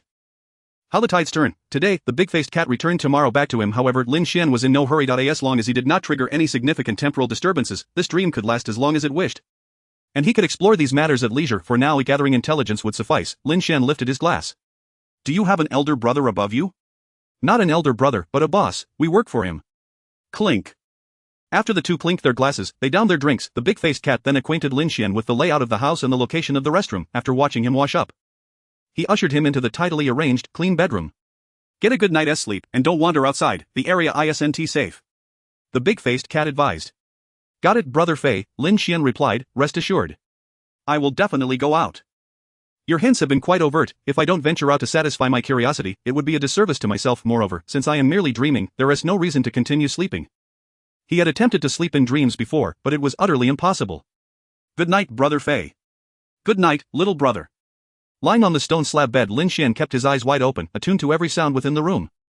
Sister Fei seemed to be chopping radishes in the kitchen to pickle vegetables for the next morning. The eldest daughter and the youngest son had fallen asleep amidst their playful antics. There was no sign of the big-faced cat. He must have left long ago. Finally, when the house fell utterly silent and Sister Fei had drifted off, Lin Xian rose from his bed. He pushed open the door. Chapter 81. In the depths of night, the house was silent. Save for the faint snores of the big-faced cat's youngest son, no other sounds could be heard. Lin Xian cautiously descended the stairs, careful to make no noise. The big-faced cat was indeed hiding something from him. A fact he himself had acknowledged, yet he intended to introduce Lin Xian to the boss tomorrow, to facilitate his entry into the plan, but tomorrow was something he could not wait for. Earlier, during dinner, he had noticed the calendar in the house. It was still August 28, 2624. This indicated that although he had missed witnessing the world's destruction by the white light at 042 yesterday, it was highly probable that this world had indeed been annihilated by it. The cycle continued, the dream persisted. It was merely the world that had changed its form. Tap. Lin Xian walked softly through the living room. Due to the rambunctiousness of the big-faced cat's youngest son, the house was cluttered with various items. Fortunately, Sister Fei was quite diligent and had tidied everything before bedtime. Alas, the house was simply too small and cramped. No amount of tidiness could alter that reality. At last, Lin Xian reached the front door. Creak, the door protested as it swung open, the sound causing Lin Xian to tense up. He turned his head to glance back. Fortunately, the inner room remained undisturbed. And Sister Fei and the children were not awakened. Lin Xian carefully locked the door behind him. He had no intention of returning, lest a thief enter. Turning around, he walked along the winding, uneven path. Utterly uncertain of which direction to take, the self-built houses here were so haphazard that they made one feel uncomfortable. Looking around, his view was obstructed by the towering structures. No wonder he hadn't seen New Donghai City several kilometers away, nor its towering black edifices during the day. Living here for long truly leads to oppression and illness, Lin Xian thought, completely disoriented, unable to discern east from west. He looked up but could not see the moon. So he arbitrarily chose a direction and wandered aimlessly. Gradually, he arrived at the small market where the big-faced cat bought roasted chicken. It was equally crowded, entirely unsuitable for vehicle passage according to the big-faced cat's description. All resources in this world, even knowledge, history, and technology, were controlled by those within New Donghai City. Lin Xian could not decipher the state of this world, its structure, or its rules. In his current mindset, he found it incomprehensible how such a distorted form of development could have arisen. Nearly a few kilometers apart, yet in reality, the distance between New Donghai and Old Donghai was likely greater than that from Earth to the moon. As the big-faced cat put it, they regarded each other as if they were aliens, with no possibility of any material exchange. We can't even scavenge the scraps they leave behind, the big-faced cat had said, whether in exaggerated frustration or stark truth, after wandering for quite some time. Yielding no results, Lin Xian felt inclined to give up. Upon reflection, even if he turned this backward, impoverished village upside down, what would he truly gain? The big-faced cat had mentioned that there were not only no history books here but also a complete absence of history. Children were unable to acquire real knowledge, living through generations in a state of ignorance. Even someone as accomplished as the big-faced cat's father, a former Fields medalist, nearly served as a primary school mathematics teacher in this dreamscape. Forget it. No more wandering, I'm getting dizzy from being lost. Lin Xian decided against further aimless exploration. The two most direct routes available were 1.to dream early tomorrow and seek out the big-faced cat's father to clarify the matter of introduction to cosmic constants, as well as to uncover the meaning behind the phrase he incessantly muttered.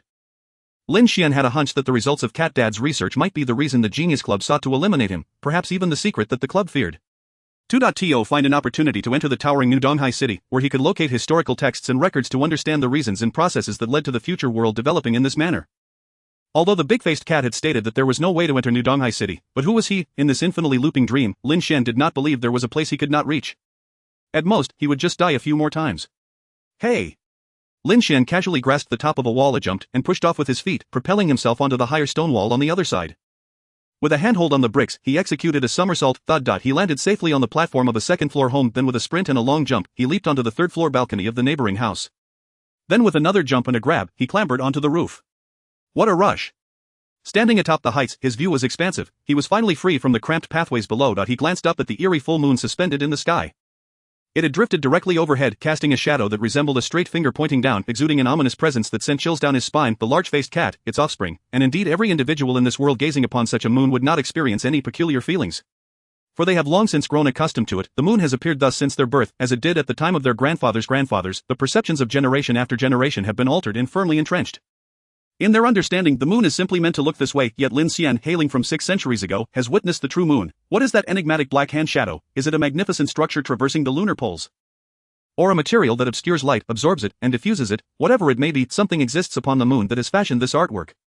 Regrettably, to fully comprehend this matter, one must venture to New Donghai City in search of historical texts and resources. However, it truly is art, he mused, evaluating the moon from the perspective of an art student and a creator. Only the term exquisite craftsmanship could suffice, due to the tidal locking between Earth and the moon. The moon's rotation period aligns with its orbit. This means that the moon will forever present its face to Earth, and humanity will never observe its far side from the planet. This further implies that the emblem of the Genius Club can rise punctually every night, eternally gazing down upon the earthly realm year after year, experiencing the moon's phases, yet never absent. No other celestial body could achieve this. Only the tidally locked moon can. Lin Xian turned his gaze towards the resplendent, colossal sci-fi metropolis. New Donghai City. Even at the stroke of midnight, it resembled a city that never sleeps, bustling and radiant. Do the inhabitants not require slumber? What sort of lives do they lead? Is it one of immortality? Of eternal youth? Or have they, as depicted in games and films, replaced their limbs with robotic prosthetics, or even undergone complete mechanization? Lin Xian could not ascertain. I must venture inside to see.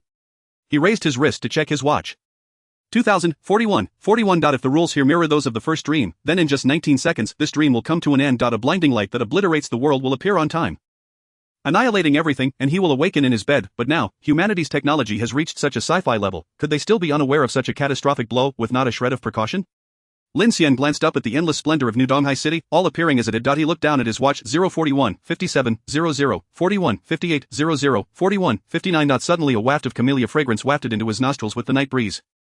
Tap. A hand rested on Lin Xian's shoulder. Chapter 82, The Disappearing Vehicle. A boom. Boom. Boom. The annihilating white light still arrived punctually, without a second's delay. In the corner of his bedroom, Lin Xian opened his eyes. He turned his head to gaze at his right shoulder. In the 0.01 seconds before the white light's arrival, almost simultaneously, a hand seemed to rest upon his shoulder. The speed at which the white light consumed everything was alarmingly swift. He saw nothing clearly, and before he could lift his head, everything was obliterated. Who could it have been? Lin Xian sniffed. He felt he could still catch a whiff of that camellia fragrance. As a professional in the cosmetics field, although not in research and development, he was quite familiar with various scents and could identify it with a single whiff. As it stands, this dream still possesses the white light, which will still annihilate everything. Humanity remains blissfully unaware of it. Previously, Gao Yang had remarked on this. He asserted that human astronomical observation methods are now highly advanced, capable of detecting gravitational waves and extraterrestrial crises. Whether prevention is feasible remains to be seen. But at the very least, it shouldn't be as oblivious as in the dream world. And now, in the second dream, with 6 centuries of technological advancement, even the cyberpunk metropolis of New Donghai City has emerged. With cars flying overhead and robots scuttling about, in the wake of this technological explosion, has humanity made no progress in astronomical observation? Unrealistic. Lin Xian shook his head in denial. The bizarre black hand shadow on the moon indicates that future humanity had, at least several centuries prior, mastered large-scale lunar construction techniques. Logically, if such wonders could be achieved centuries ago, then why, after all this time, has humanity not ventured beyond the solar system or constructed space cities in outer space? Is there a misalignment in the technological trajectory? Lin Xian pondered, resting his chin on his hand. Upon closer inspection, even with the temporal fluctuations, the future world's technology has advanced rapidly, yet in terms of development level, it remains woefully inadequate. Is it difficult to create a sci-fi metropolis like New Donghai City, or to manifest a colossal black hand shadow on the moon? Undoubtedly, the latter is the more challenging endeavor. But it's hard to say. Lin Xian's thoughts became somewhat conflicted. While humanity has seemingly lost the ability to land on the moon as of 2023, it is undeniable that the United States successfully achieved manned lunar landings as early as 1969. Colonel Armstrong's words, "That's one small step for man, one giant leap for mankind," still resonate powerfully. Over the years, numerous nations have successfully launched lunar probes. Thus, from this perspective, employing light-absorbing materials to create a massive structure on the moon might merely be a matter of logistical complexity and cost, rather than a question of technological capability. Forget it, no more thinking. I should take the opportunity to visit New Donghai City and consult historical texts or seek out astronomers in reality for insights far more reliable than brooding over it. Lin Xian resolved not to burden his mind. He rose to use the restroom. The sound of running water filled the bathroom as Lin Xian cupped his hands to splash water on his face, rubbing vigorously. He had slept soundly from around 5 in the afternoon until 1 in the morning. Feeling remarkably refreshed and entirely awake, returning to his bedroom, he sat at his desk. Lin Xian decided to summarize the insights gleaned from his dream and to devise a subsequent exploration plan. The first confirmed insight was 1. Following Professor Suyun's publication, the technological level within the dream has indeed seen a meteoric rise, with New Donghai City boasting technology that is decades ahead of the present. 2. The Genius Club continues to exist in that era, perhaps even more brazenly. 3. The father of the large-faced cat is unexpectedly still alive. He is engaged in research on the introduction to cosmic constants, which may have been the reason for the murder in the first dream. 4. After the temporal fluctuations, not only has the entire future world undergone a dramatic transformation, but each individual's fate has also shifted. To varying degrees, changes have occurred, yet they seem to possess a certain inevitability.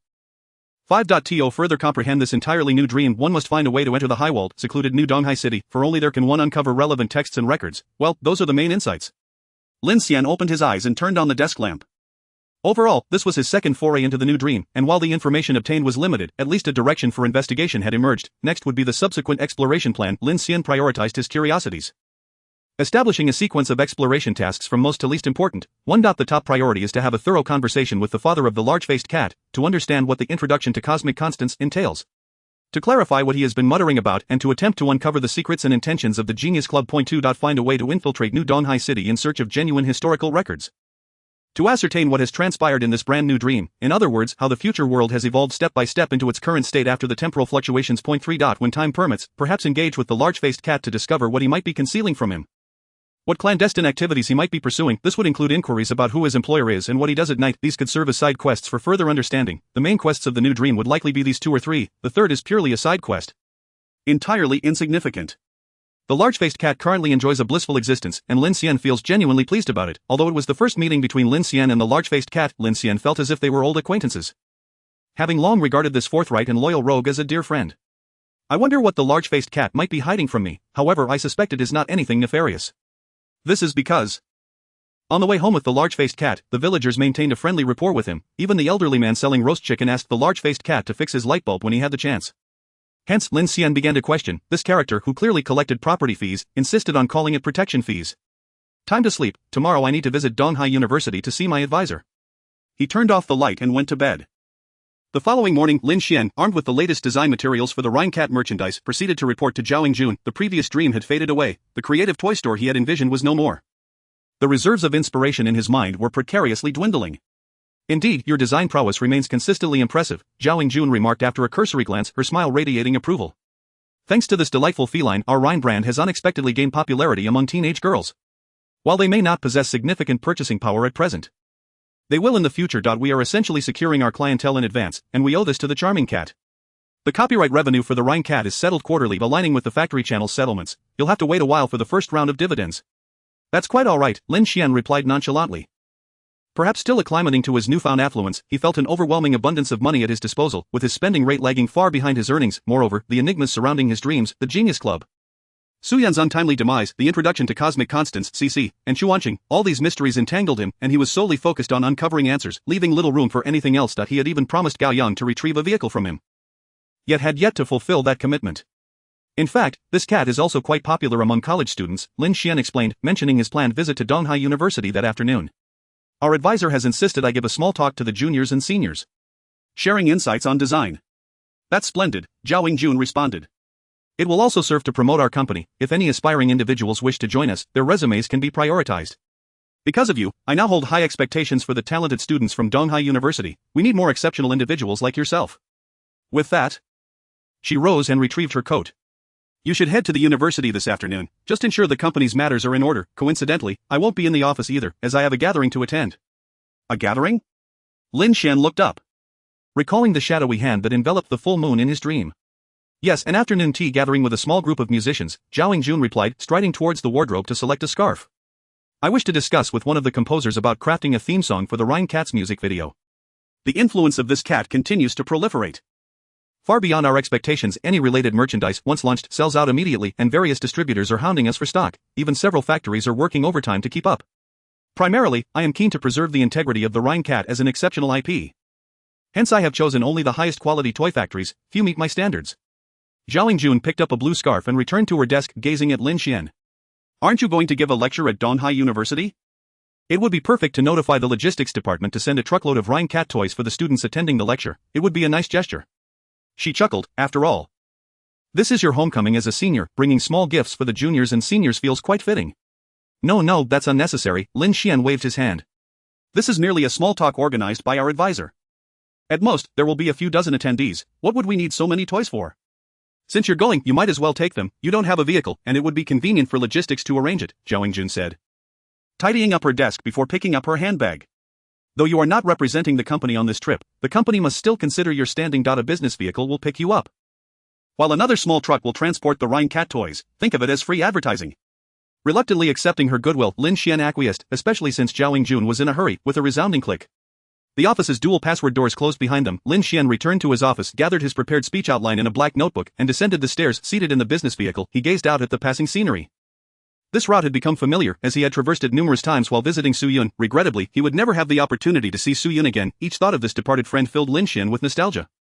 He truly was an exceptional person. Despite the myriad misunderstandings surrounding him, they did not detract from his identity as a pure-hearted scientist. To this day, the perpetrator responsible for Su Yun's tragic demise remained elusive.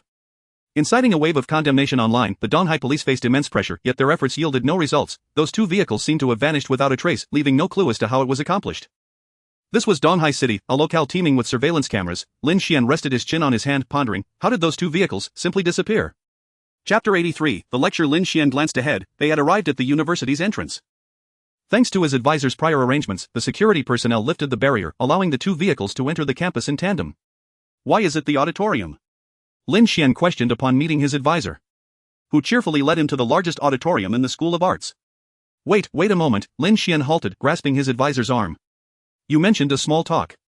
Oh, come now, you'll just sit there and speak. Whether a handful of attendees or 100 or even several hundred, does it truly make a difference? His advisor insisted, pulling Lin Xian inside.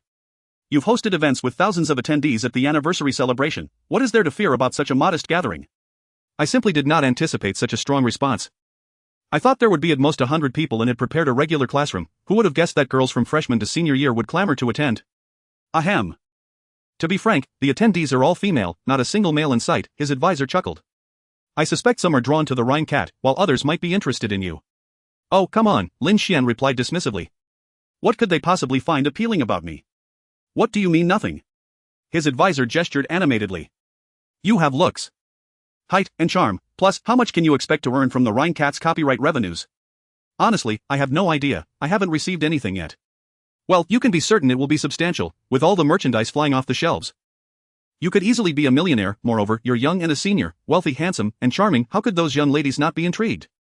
Alright, stop flattering me, Lin Xian said, freeing himself from his advisor's grasp. You're just worried I might bail on you and not give the talk. Now that I'm here, do you think I could possibly run away? Haha, reliable. His advisor grinned, giving a thumbs up. Dinner is on me this evening. You've really elevated my status in front of the new students. As they entered the auditorium, his advisor clapped his hands to capture the audience's attention. Everyone, please welcome, presenting the outstanding graduate of the class of 2022, the exclusive host of the anniversary celebration, the founder of the Rhine Cat, and an executive at MX Company, your senior, Lin Xian. A resounding applause erupted from the auditorium, filled with hundreds of students. Lin Xian smiled as he stepped into the room. My goodness, it was a veritable den of enchantment. Although the School of Arts was already heavily skewed towards a female demographic, Lin Xian had never witnessed such a fragrant scene before. Hello, junior sisters. Hello, senior. The atmosphere buzzed with laughter and chatter as hundreds of female students waved their Rhine Cat toys in enthusiastic greeting. Following a brief introduction from the advisor, the lecture commenced.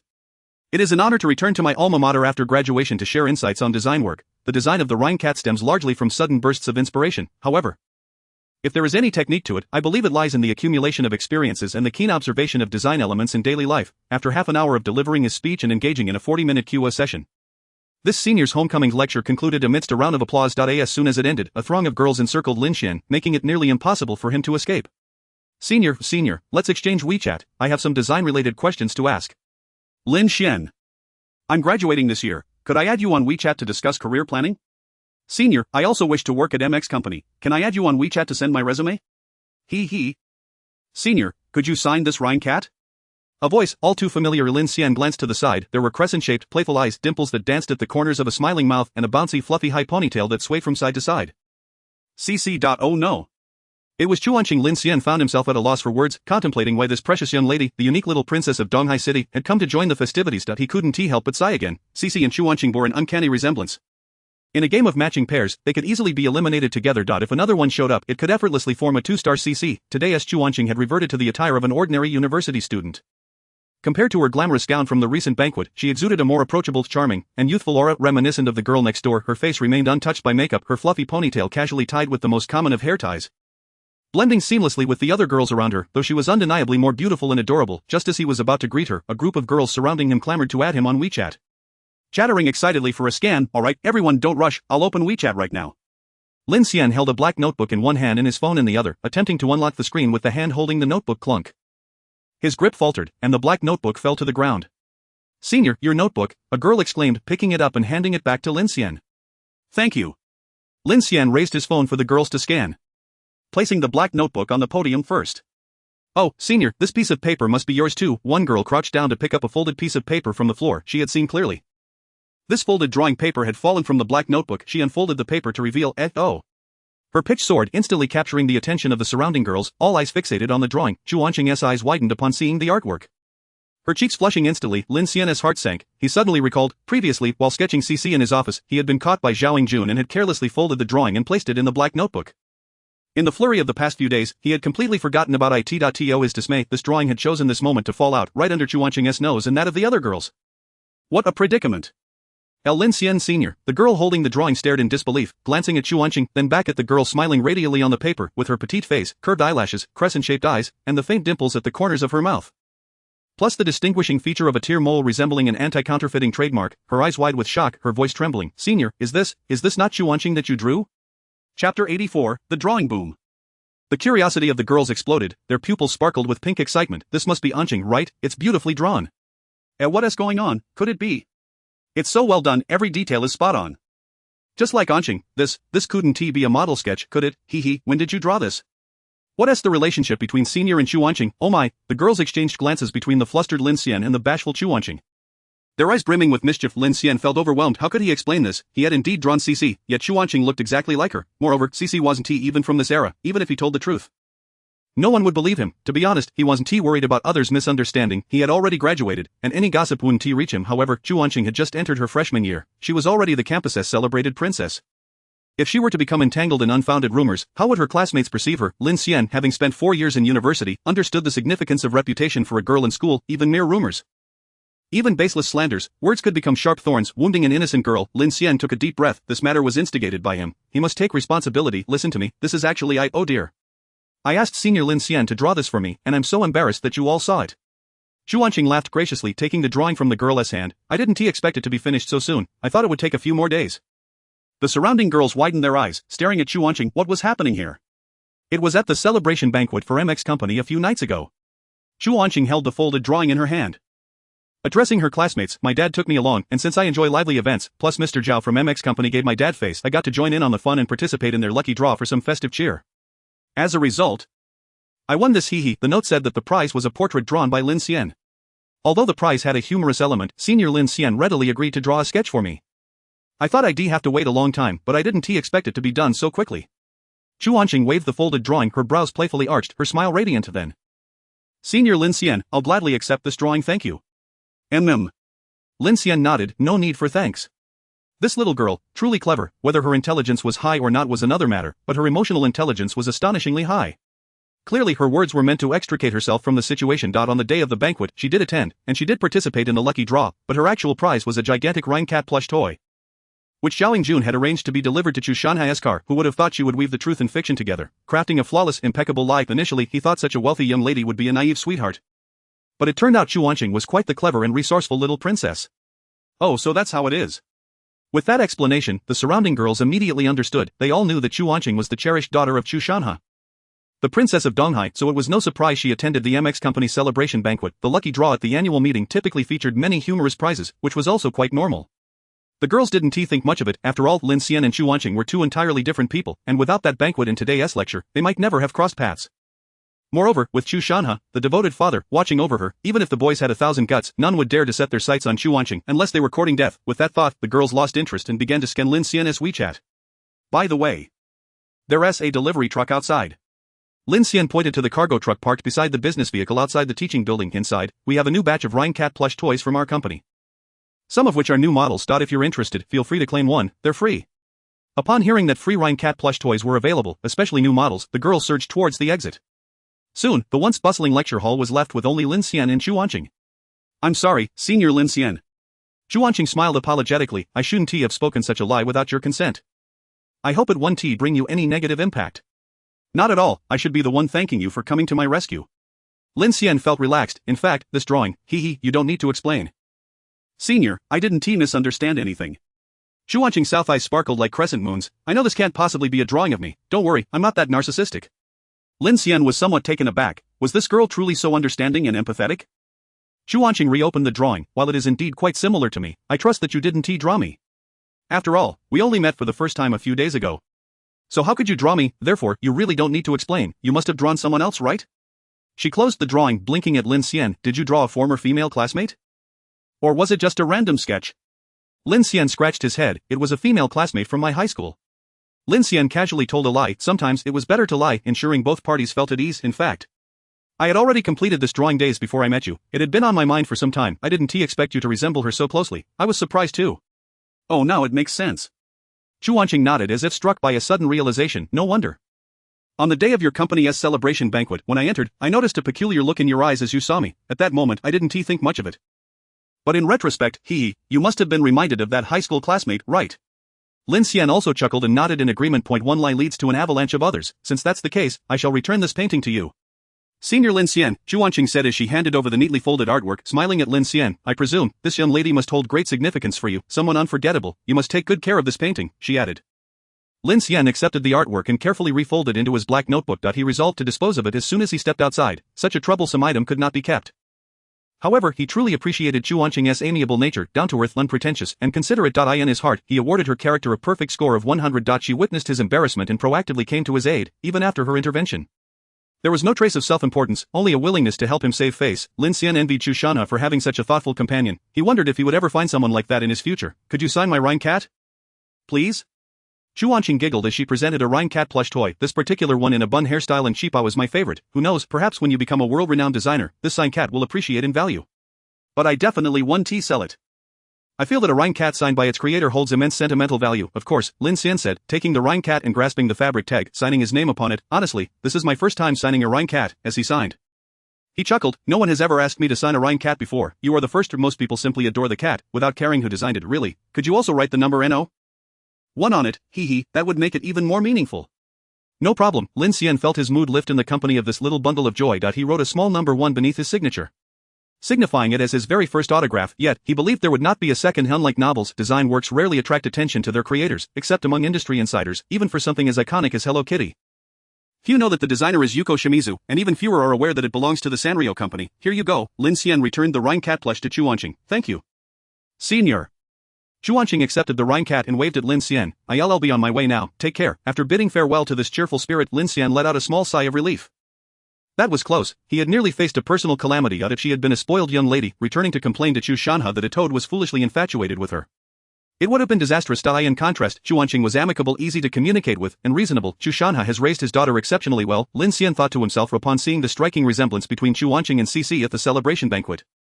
Lin Xian had entertained a possibility. Could it be that one day, after the successful development of the hibernation capsule, Zhu Wanqing hibernated and awoke 600 years later as CC? Initially, he dismissed this thought. As in the world of First Dream, the hibernation capsule had yet to be developed. Even the filling solution would not be perfected until 2477 or 2200. Where would Zhu Wanqing find a hibernation capsule? Furthermore, even if the hibernation capsule were developed, it would be years later. By the time Zhu Wanqing could use it, she would likely be in her 20s or even nearing 30. Surely she wouldn't revert to childhood upon arriving in the future? Not to mention in perfect health, why would she choose to hibernate? There was also the risk of memory loss, and parting with family would be difficult for Chu Shanha. However, later, Suyan informed him that the side effects of the hibernation capsule included varying degrees of memory loss. Lin Xian was uncertain about the nature of this memory loss, but Cici had mentioned having many memories that did not belong to her. Combining these two pieces of information left Lin Xian perplexed, unable to determine if there was a connection. After all, Cc's descriptions were vague. How does one understand memories that do not belong to her? What did it mean for memory fragments to be incoherent? She had said that although these memories did not belong to her, they still constituted her life experiences. If one were to interpret this through the lens of parallel universes, what would that entail? As it stood, the myriad mysteries surrounding CC and Zhu Wanqing remained unsolved. Does CC still exist? Lin Xian suddenly pondered this question. After the temporal upheaval, the dreamscape transformed, and everyone's fate changed, including CC's. In this new future world, where was CC? Was she still obsessively trying to open that safe, or did that safe even exist anymore? That remains uncertain. Lin Xian shook his head, feeling that fate is indeed a curious phenomenon. Some individuals cling to you like a karmic bond, even when the world undergoes radical changes and transforms entirely they stick by your side, unwavering. Take the big-faced cat, for instance. Conversely, some people may have unknowingly shared their last moments with you, without you ever realizing it, such as CCI in this vast world, across the expansive East Sea, and even in the larger, more fantastical New East Sea City. Lin Xian had no confidence in encountering CC again, unless I too share a karmic bond with her. After the lecture concluded, the counselor insisted on arranging a casual drink with Lin Xian, but he politely declined, for tonight he had far more pressing matters to address in his dreams, to seek out the father of the big-faced cat and inquire about the nature of the universal constant, attempting to analyze the secrets of the Genius Club. Upon returning home, he hurried through his evening routine, glancing at the time. It was 5:10 p.m., slightly earlier than his previous dream entry. However, an earlier start was beneficial, leaving ample time to prepare. Drawing the curtains, Lin Xian nestled into bed and closed his eyes. The familiar summer breeze and the shrill cries of cicadas were absent, leaving Lin Xian feeling somewhat disoriented. The surrounding area, densely populated with self-built houses, blocked out the sunlight, casting a coolness over the village that was rather comforting. Lin Xian opened his eyes. He had successfully entered the dream, finding himself once again in that rugged, chaotic, and cramped, impoverished village. He checked his watch. 17:32. There were approximately 10 minutes before the thief who snatched Aunt Leah's handbag would pass through this area. Lin Xian concealed himself in a nearby alley, leaning against a brick wall, waiting for the appearance of the master of three sword styles. This was the quickest way to connect with the big-faced cat. As seconds ticked by, finally, help, a thief, someone stop the thief. Aunt Leah's frantic voice grew closer. Whoosh, a man swift as the wind darted past the alley. He clutched the handbag, wearing a black hat, the very master of three sword styles Lin Xian had been waiting for. Lin Xian stepped out of the alley, colliding with the approaching Aunt Lee. She looked anxious, grabbing Lin Xian's arm. Young man. Understood, mine, no worries. Lin Xian steadied her against the wall. Aunt Lee, don't panic, just wait here, and soon Sanpang will return your handbag. With that, he activated his parkour skills, leaping and bounding away through the narrow streets. Aunt Lee stood with her mouth agape, utterly bewildered. I haven't said anything yet. Thud, thud, thud. Lin Xian zigzagged through the narrow, chaotic passageways. The thief's escape route was identical to the previous days, and in the countless cycles that would follow, he would continue to run the same path day after day. Lin Xian could have caught up long ago, but he maintained his pace until the thief reached the familiar dead end, then leaped into action. You redone for. A flying kick sent the thief crashing to the ground. Lin Xian quickly disarmed him, retrieving daggers from his pockets, belt, and boots before binding him with his own belt. Boom. The large-faced cat violently kicked aside the pile of firewood blocking the alley entrance, exclaiming, "How dare you steal on my turf?" Accompanied by 3 menacing henchmen, he emerged from the alley, his face contorted in a fierce grimace. As he swung his baton halfway, the large-faced cat was taken aback. His boiling rage was doused like water thrown on a fire, leaving his menacing expression and gaping mouth frozen in place. Before him lay a man in a black hat, pants stripped down, hands bound behind him with a belt, writhing on the ground in a humiliating manner. Beside him stood a young man, seemingly just finished with his task, casually pocketing his hands while glancing over 3 gleaming daggers discarded on the ground nearby. You, the large-faced cat pointed his half-swinging baton at the writhing figure, then at Lin Xian. You two, who exactly is the villain here? Face bro, carry on. Lin Xian picked up a handbag resting on the wall and tossed it over. Smack, the large-faced cat caught it and upon inspection, confirmed it was indeed Aunt Lee's bag. He turned to Sanpang saying, Sanpang, take this bag to Aunt Lee. Sanpang dashed off and the large-faced cat scratched his head, stepping closer to scrutinize Lin Xian. Do you know me? I've heard of your reputation. What is my name? Large-faced cat. Then why do you call me face bro? A normal person would call me cat bro. Right? Cat represents ideology, while face signifies metaphysics. What the hell? The large-faced cat was left dumbfounded. As if struck by lightning, he stepped forward, grasping Lin Xian's hand and pulling him in front of a Zhuang and Erjuzi. Patting Lin Xian's shoulder, this kid is impressive, absolutely a talent. What do you go by, little brother? Lin Xian. Come, Lin Xian, let me introduce you with these two, along with the one who just ran off, are my 3 henchmen. This is a Zhuang, and this is Erjuzi, while the one who fled is Sanpang. After introducing them, the large-faced cat patted his chest. You have a good eye. On the streets, they all call me the large-faced cat. So feel free to call me face bro from now on. By the way, little brother, where are you from? I know everyone around here, but I've never seen you before. I'm just a drifter, wandering aimlessly. Lin Xian adhered to the script he had devised earlier. This was undoubtedly the fastest route to join the large-faced cat's gang, to gain his trust and subsequently request to meet Cat Dad, seeking answers regarding the cosmic constants. The large-faced cat rested his chin on his hand. His gaze towards Lin Xian filled with mutual admiration. It seemed he was grappling with a significant and somewhat rebellious decision, his expression pained as he bit his lip, glancing at a Zhuang and Erjuzi. I want to let this kid join our gang. What do you two think? Absolutely not, big brother. A Zhuang shouted, you can't trust him just because he's read a few books and has some education. Intellectuals are the most unreliable, they're full of schemes. Exactly. Erjuzi looked at Lin Xian with disdain. This kid has delicate features. Looking like a woman, it's clear he harbors ill intentions. If we let him join the gang, I can't trust my sister-in-law. With 2 votes against, the large-faced cat turned to the rapidly returning Sanpang. Sanpang. What do you think? Sanpang wisely shook his head. I don't think it's a good idea. The large-faced cat sighed, a hint of disappointment in his demeanor, and grasped Lin Xian's hand. Little brother, I'm sorry. I see you as a kindred spirit and wanted to take you in as a little brother in our gang. However, our gang values democracy, and I can't help you now. He rummaged in his pocket, pulling out a few bills and handing them to Lin Xian. You also helped us catch a thief today. Please accept this token of gratitude and continue your wandering whenever you find it hard to get by. Come find me, and I'll make sure you have a meal. Please, face bro. Lin Xian was at a loss. How did he end up being rejected? Where had the script gone awry? Why was the path diverging so drastically? He pointed at the writhing thief on the ground. If I can subdue the thief on my own, it shows that I am quite capable. Face bro, I possess excellent skills and can surely be of service to the gang. If you don't believe me, I can demonstrate. With one hand gripping a brick seam, Lin Xian leapt powerfully, flipping twice in the air and landing directly on the second floor. What the hell? The large-faced cat exclaimed. What agility! Big brother! How did he fly up there? Thud. Lin Xian landed safely, dusting off his hands and smiling at the large-faced cat. So, what do you think, face bro? Am I not quite capable? The large-faced cat nodded affirmatively. Looking at Zhuang reversing his previous stance, gave Lin Xian a thumbs up. Big brother, I think this kid's skills are indeed impressive. His ability to scale walls is exactly what we need right now. We lack talents who can climb over walls. Erjuzi's face turned pale. I disagree. Someone like him, who easily jumps over others' backyard walls, is either a thief or a kidnapper. Our gang cannot accept such morally corrupt individuals. With one in favor and one against.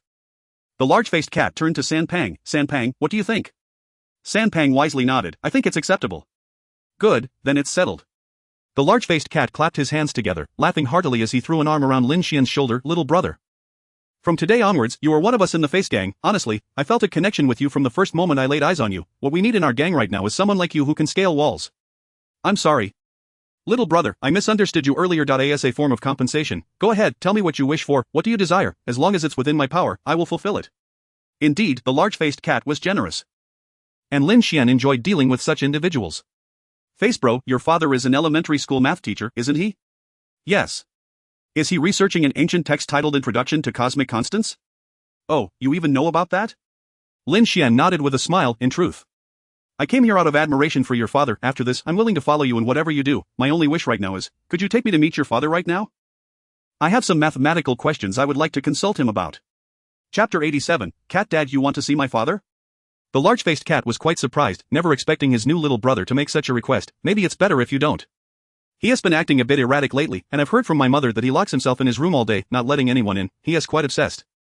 And the large-faced cat glanced at his watch. I promised my son I would buy him roast chicken today. How about this? Why don't you come home with me for dinner? You have no place to stay anyway. And you can crash at my place for the night. Tomorrow, I'll ride my motorcycle to take you to see my dad. Oh, come on, face bro. Lin Xian pleaded, shaking his sturdy arm. You don't have to waste too much time. Just drop me off at your dad's house. And then you can head back to get roast chicken for your son. You don't need to stay with me. I'm genuinely interested in math and have some questions I'd like to ask your father. Let us go there and back quickly. How does that sound? The large-faced cat pondered for a moment. All right. He scratched his armpit. Since I said I would make it up to you and fulfill your wish. As the big brother, I can't go back on my word. Zhuang, you guys take this thief to the police. I want TB going to. I'll take Lin Xian to ride my motorcycle to find my dad. Zhuang leaned over, glancing at Lin Xian, and whispered, Big brother, what about tonight? The large-faced cat gestured. Everything will remain as usual. We'll be back shortly. The large-faced cat took Lin Xian home, pulling out his motorcycle. It was rather old, yet gleaming clean, indicating the large-faced cat held it in great esteem. In this technologically backward and impoverished village, this motorcycle's value might equate to that of a Rolls-Royce. Put on a helmet. The large-faced cat tossed Lin Xian a helmet. Is it really that important? Lin Xian fastened the helmet strap. Astonished by the large-faced cat's transformation, once a notorious robber brandishing bombs, he now cared about something as trivial as wearing a helmet. I have to set an example for my kids. The large-faced cat donned an oversized helmet, its straps flopping loosely as he couldn't fasten them due to his large head. He pointed to his son and daughter peering down from the second floor. I'm always telling them to pay attention to safety. I must lead by example. Lin Xian smiled, choosing to remain silent. In the previous dream, during the last encounter with the big-faced cat over the bank heist, the big-faced cat explicitly stated that had his daughter been alive, he would certainly not have become the person he is now. He still envisioned attending parent-teacher meetings and making speeches, undoubtedly mindful of his demeanor and status. In retrospect, this seems to hold true for the big-faced cat. The essence of his existence hinges upon the fate of his daughter. Were she alive, he would be a model father embodying kindness. Conversely, should she be deceased, he transforms into a ruthless villain blinded by vengeance. Perhaps this reflects the plight of every individual's life. The motorcycle roared along the bumpy dirt road. The duo had now left the village, arriving at an expansive field that stretched endlessly. Here, the cluttered self-built buildings were absent, the air was extraordinarily fresh, and the horizon was remarkably vast. Lin Xian gazed into the distance. effortlessly spotting the towering entity of New Donghai City that stood between the earth and the sky. It resembled a colossal and terrifying extraterrestrial monument. New Donghai City sprawled over an immense area, its steel walls extending infinitely, with countless skyscrapers rising abruptly piercing the clouds. Lin Xian struggled to gauge the heights of these edifices. They surpassed his comprehension, despite the splendid weather, the clear skies, and the elevated clouds. New Donghai City still boasted innumerable skyscrapers that vanished into the clouds, leaving one to wonder just how many stories they contained. Perhaps hundreds or even thousands. Daylight afforded Lin Xian a clearer view of the details of New Donghai City's outer walls. They appeared to be constructed of steel, as he could still discern some rust marks from a distance. This starkly contrasted with the city's vibrant interior, creating a dissonant overall impression. However, one could surmise that the residents of New Donghai City, ensconced in their lofty abodes, remained oblivious to the true visage of their surroundings. They would never glimpse this mottled, rusting facade, hence there was no necessity for maintenance or upkeep. Lin Xian estimated the height of these steel walls to be no less than 200 meters. Given that Donghai City also housed many structures soaring hundreds of meters high, Lin Xian still possessed the ability to discern such scales. The landmark of Donghai City, the Oriental Pearl, stood at approximately 460 meters. Thus, the steel walls encircling New Donghai City appeared to be roughly half that height. It was difficult to fathom. Such an immense and magnificent engineering marvel must consume an astronomical amount of steel.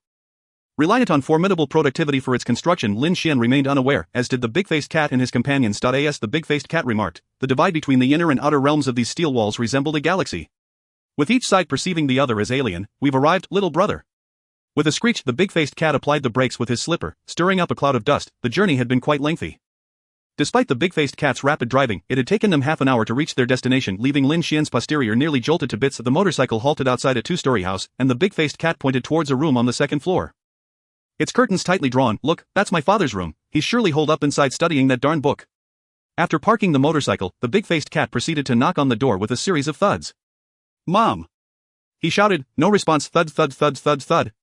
Dad! Still, there was no sound from within. This is bizarre. The big-faced cat exclaimed incredulously, turning to Lin Xian. It's one thing if my mom is out, but my dad would never leave, ever since he calculated that cosmic constant. He hasn't stepped outside except to use the restroom or eat. Scratching his head in disbelief at the idea of his father being out, he took a deep breath, puffing out his chest. Dad, stop shouting. Big face. An elderly neighbor emerged from the adjacent house. Uncle Wang? The big-faced cat inquired of the old man. Where are my parents? Silly child, your parents were taken away early this morning. Your family is about to prosper. Ha ha ha. Prosper? The big-faced cat and Lin Xian exchanged confused glances, unable to comprehend. Uncle Wang, who took my parents away? Why didn't anyone inform me? They left in a hurry. Someone invited them to an academic forum. Your dad is truly going to bring glory to the family this time. Ugh, the big-faced cat scoffed. Uncle Wang, one moment you're talking about prosperity, and the next you're talking about bringing glory to the family. I thought my dad had won the lottery. Turns out it's just an academic forum. What a letdown. Ha, you really are a naive kid. The elderly man fanned himself, his face beaming with excitement. This is far more significant than winning the lottery. Your dad's opportunity is unparalleled. For centuries, for hundreds of years, your father is the first to be invited to New Donghai City. What? New Donghai City? Upon hearing the old man's words, both the big-faced cat and Lin Xian were taken aback. New Donghai City? Lin Xian furrowed his brow. Wasn't it said that the residents here had no means of entering that colossal sci-fi metropolis? The towering walls, over 200 meters high, separated the city from the outside world, creating an insurmountable barrier. Yet, Uncle Wang, are you serious? Don't jest with me. The big-faced cat exclaimed in disbelief. Nonsense, why would I lie to you? The old man's expression grew serious as he pointed toward the towering, cloud-piercing steel metropolis, resembling a colossal black dragon. Around 7 or 8 this morning, several vehicles descended from the sky. They politely took your parents away. At this hour, they might be indulging in exquisite delicacies right now.